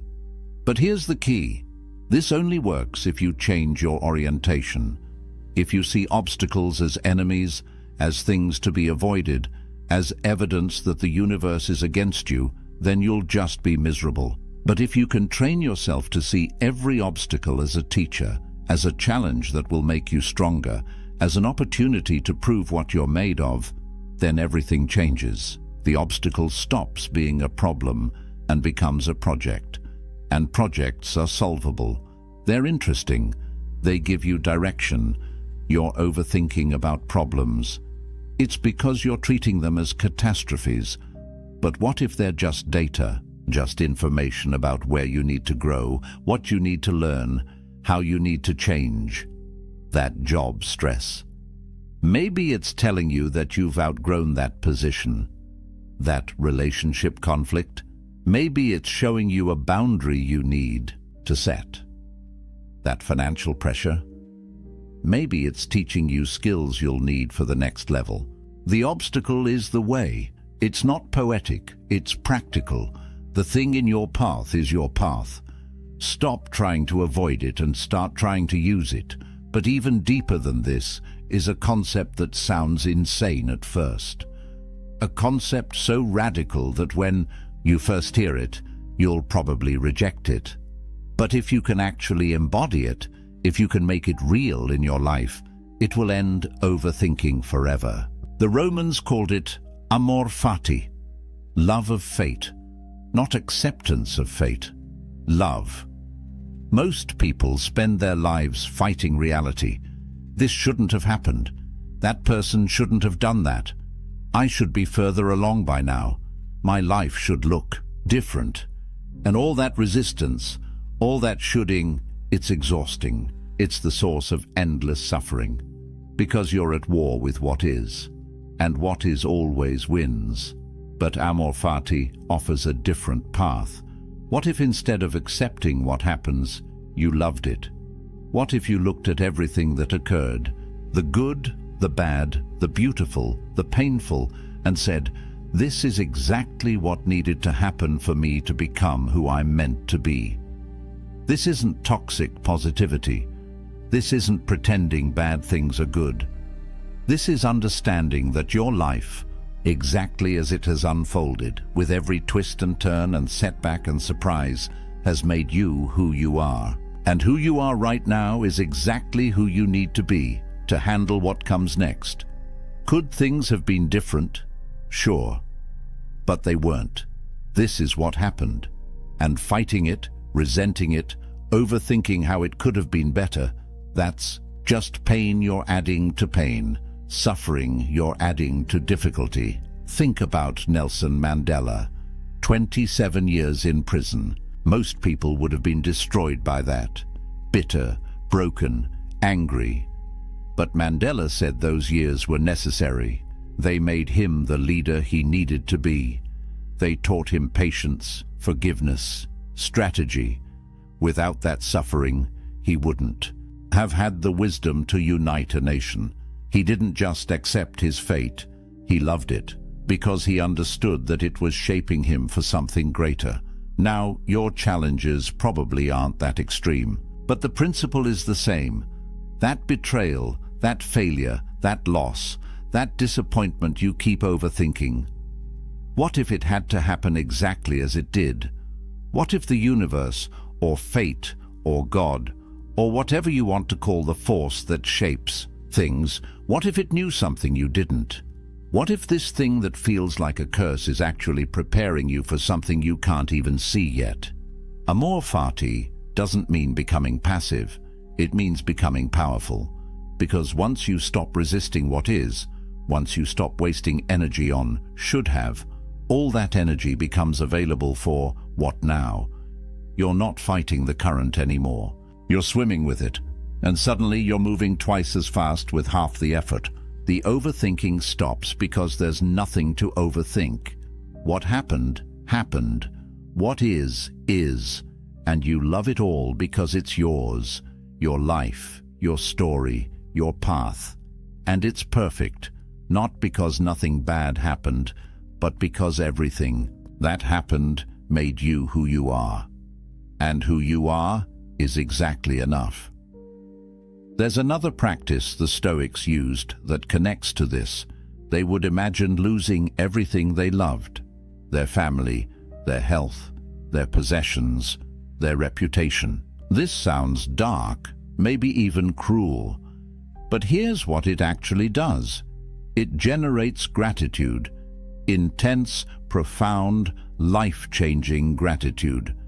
Because when you imagine losing something, when you really play out what life would be like without it, you suddenly see what you have, really see it, not take it for granted, not overlook it, see it with clear eyes.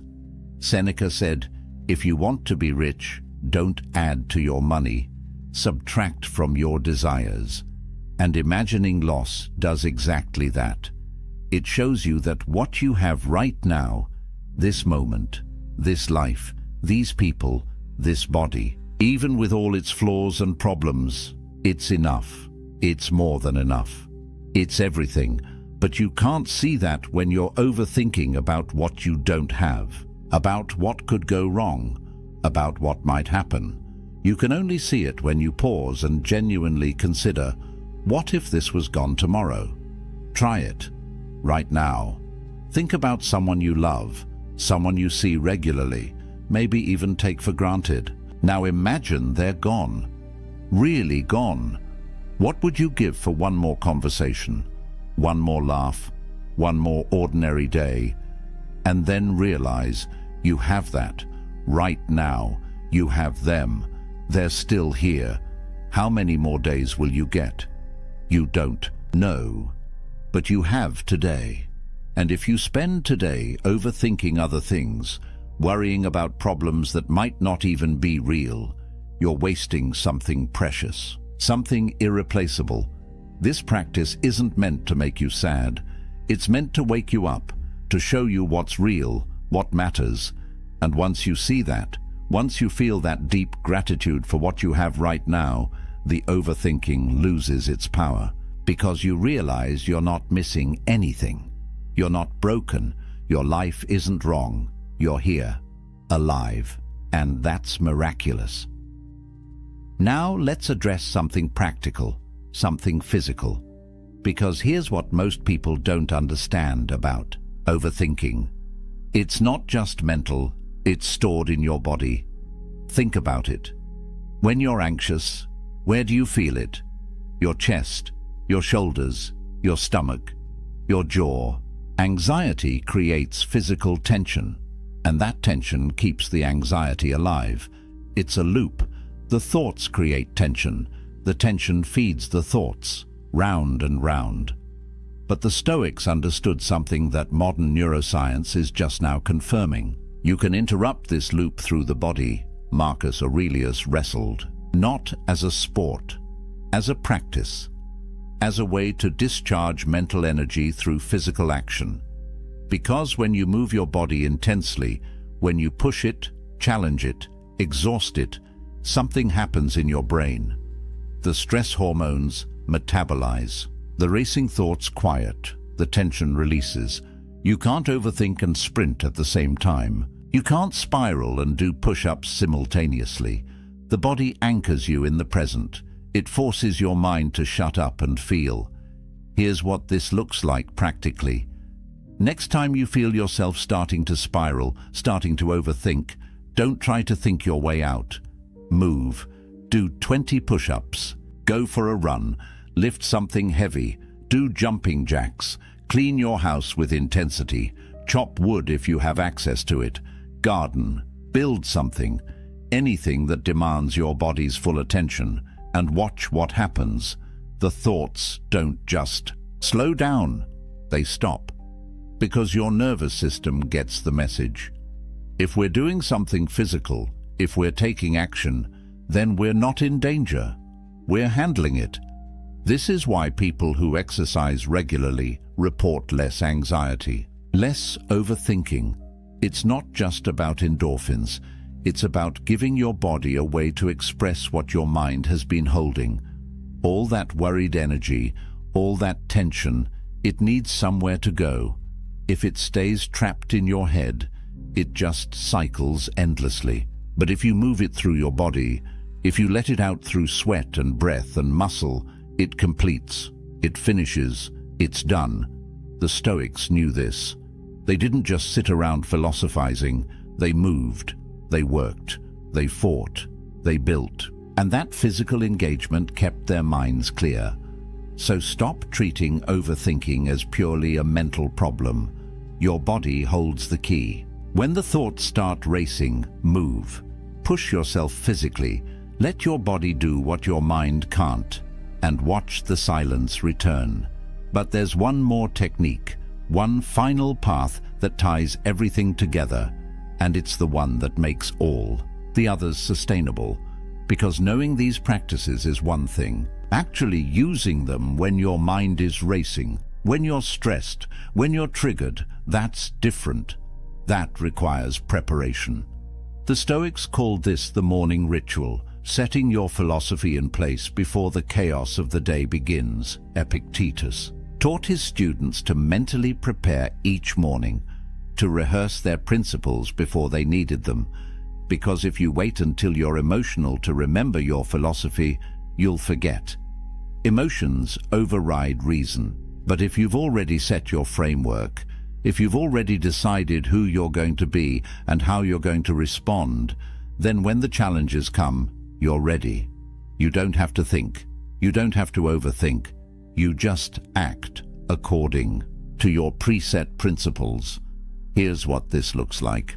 Every morning, before you check your phone, before you start your day, spend 5 minutes. Just 5. Review your principles. Today, I will focus only on what's in my control. Today, I will see obstacles as opportunities. Today, I will be present. Today, I will remember that I'm mortal and will act accordingly. Today, I will be grateful for what I have. Pick your principles, the ones that matter most to you, and remind yourself, this is how I'm going to show up. This is who I'm going to be. This is my standard. And when something goes wrong, when someone disappoints you, when you're tempted to spiral, you won't. Because you already decided this morning, before it happened, you set your philosophy in place. Plato was famous for this. No matter what happened, no matter the pressure, the temptation, the threat, he responded according to his principles. People said you always knew what Plato would do, because he'd already decided years before. He didn't need to think about it in the moment. He'd already thought about it. He'd already chosen. And that's the power of the morning ritual. It removes the need to overthink. You're not making 100 small decisions throughout the day. You made one big decision this morning, and you're just following it. Try it tomorrow. Wake up. Don't grab your phone. Just sit for 5 minutes, set your mind, decide who you're going to be, and then watch how much easier the day becomes. Because you're not overthinking anymore, you're just executing a plan you already made. Now, let's bring this all together. These 12 paths, they're not separate techniques you use, one at a time. They're a system. They reinforce each other. They build on each other. They create a complete transformation in how you relate to your mind. Start with the dichotomy of control. That's the foundation. Separate what you can control from what you can't. Then use premeditatio malorum to prepare for difficulties without being paralyzed by them. Anchor yourself in the present moment, because that's where overthinking dies. Take the view from above when problems feel overwhelming. Remember death to clarify what actually matters. Embrace voluntary discomfort to prove your resilience. Journal to complete your thoughts. See obstacles as the path. Love your fate. Practice imagining loss to generate gratitude. Move your body to discharge mental energy. And set your philosophy each morning so you're prepared before challenges arise. This isn't theory. This is practice. And if you practice, if you actually do these things, not just once but consistently, you'll notice something. The racing thoughts slow down. The anxiety lessens. The paralysis breaks. You start to feel like you're in control of your mind instead of your mind controlling you. And that feeling, that sense of internal mastery, it changes everything. Because a man who masters his mind can master his life. Let me give you a real example. There's a guy named James, 32 years old, spent most of his 20s crippled by overthinking, couldn't make decisions, couldn't sleep, constantly worried about what people thought of him, what could go wrong, what he should do. It affected his career, his relationships, his health. Then he discovered Stoicism, and he started with just one practice, the dichotomy of control. Every time he caught himself worrying, he'd ask, "Is this in my control?" If it wasn't, he'd consciously let it go. Just that one practice, repeated daily, started to change things. Then he added journaling, then the morning ritual, then voluntary discomfort, one practice at a time, and over the course of a year he completely transformed. Not because his life got easier, it didn't, but because he learned to respond differently. His mind quieted. He stopped overthinking. He started living. And now, 3 years later, he describes himself as unrecognizable from who he was. Same life challenges, different mental state, all because he trained his mind using Stoic principles. That can be your story. But it requires commitment.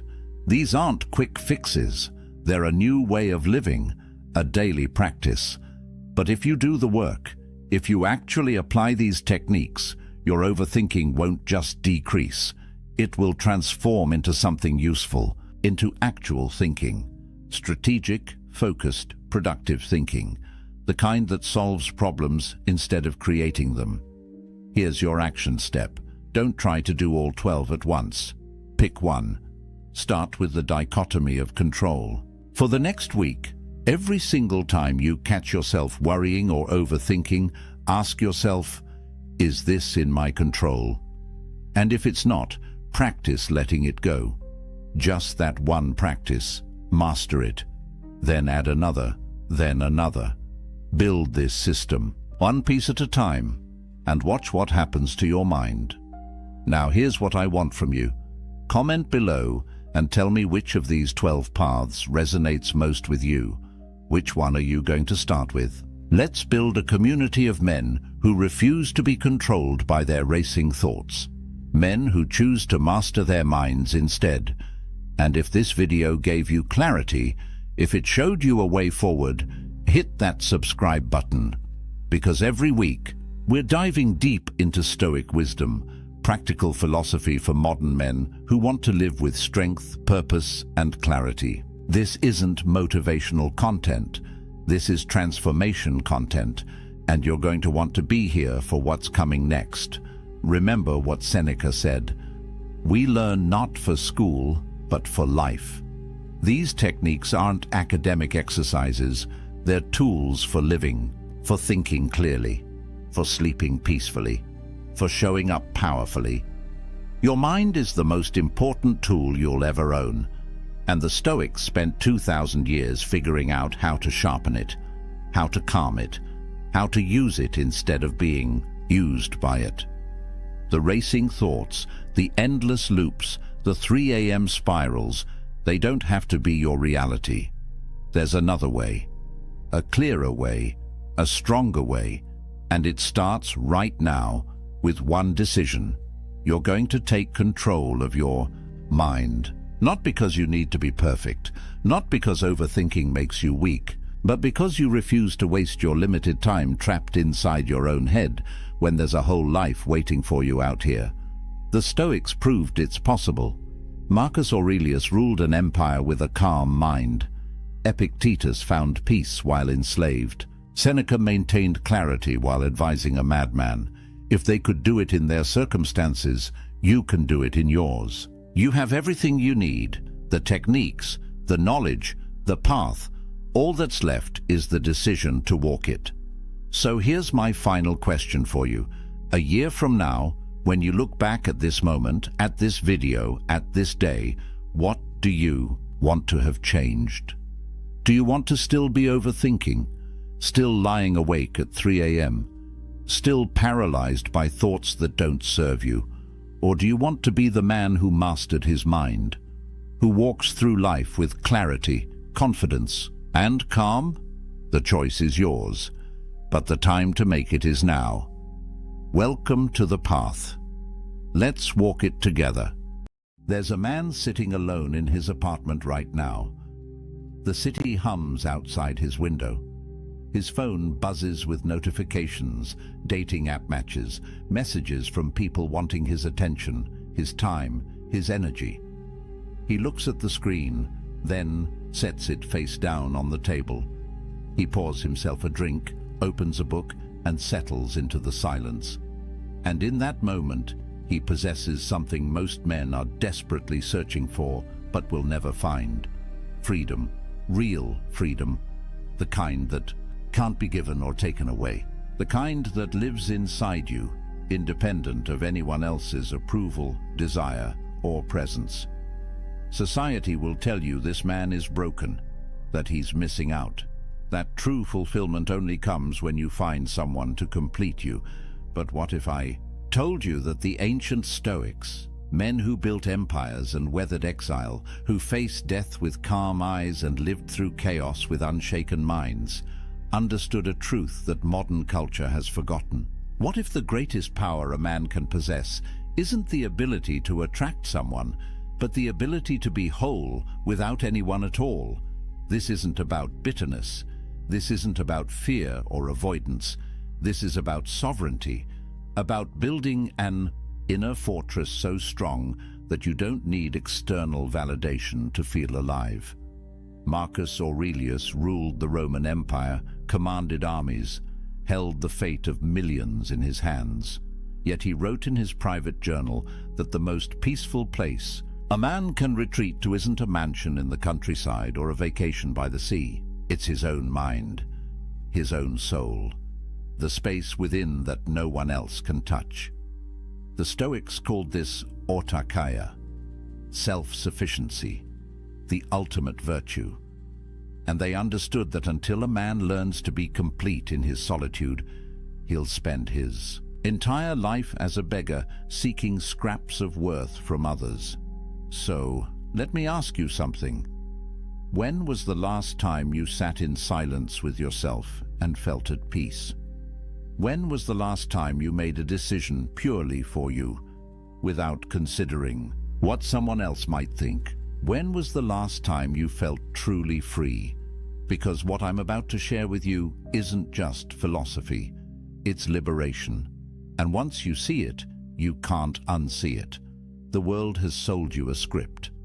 From the time you were a boy, you've been handed a blueprint for what success looks like. Get the girl, Build the relationship. Settle down. Find your other half. The narrative is everywhere, in movies, in songs, in the casual conversations where people ask with pitying eyes, "Why are you still single?" As if being alone is a disease that needs curing, as if you're incomplete until someone else validates your existence. And here's the trap. Most men spend their entire lives chasing this script without ever questioning whether it's true. They measure their worth by their relationship status. They gauge their masculinity by how attractive their partner is, by how quickly they can lock someone down, by whether they can prove to the world that they're wanted. But the Stoics saw through this illusion 2,000 years ago. Epictetus, who spent years as a slave before becoming one of history's greatest philosophers, taught that true freedom has nothing to do with external circumstances. A man can be chained in a prison cell and be free. A man can live in a palace and be enslaved. The difference isn't what surrounds you, it's what lives within you. He wrote that when you attach your happiness to anything outside your control, you become a slave to that thing. The weather, your reputation, other people's opinions, and yes, whether or not you're in a relationship. Think about that for a moment. Every time you check your dating app, hoping for a match, you're giving away your power. Every time you change who you are to be more appealing to someone else, you're surrendering your sovereignty. Every time you measure your day by whether she texted back, you're living as a prisoner. And the cruelest part is that society applauds this slavery. It calls it love. It calls it devotion. It calls it being a good partner. But here's what nobody tells you. 63% of men between 18 and 29 are single right now. That's not a statistic from ancient Rome. That's from 2025, and it's rising.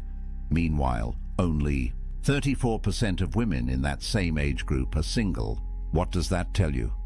It tells you that the dating landscape has fundamentally shifted. It tells you that the old rules don't work anymore.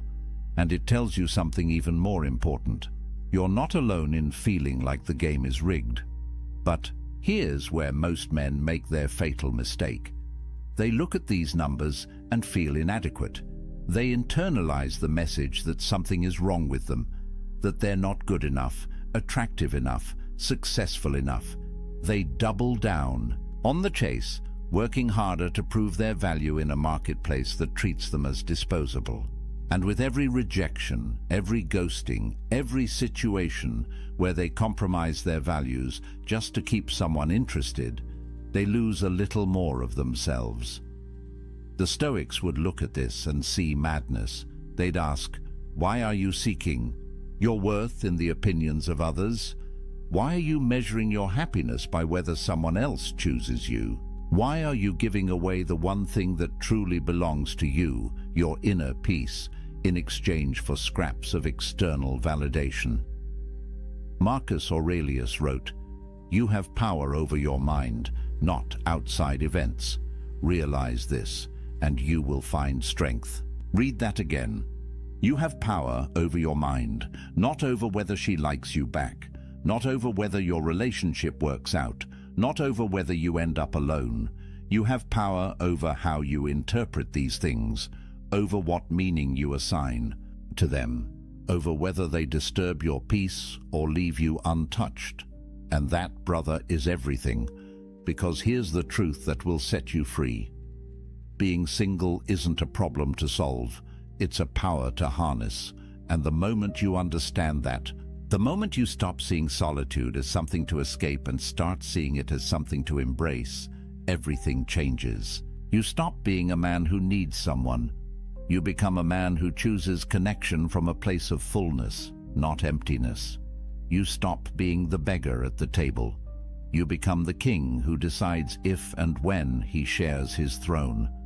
But society doesn't want you to know this, because a man who is complete on his own is dangerous. He can't be controlled. He can't be manipulated. He doesn't need the validation that keeps the whole system running.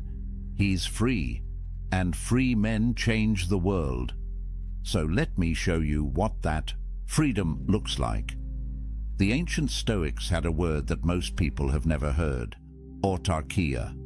It's Greek, and it means self-sufficiency. Not in the sense that you live in the woods, chopping your own wood and filtering your own water, but in the deeper sense that your well-being, your peace, your sense of worth comes from within.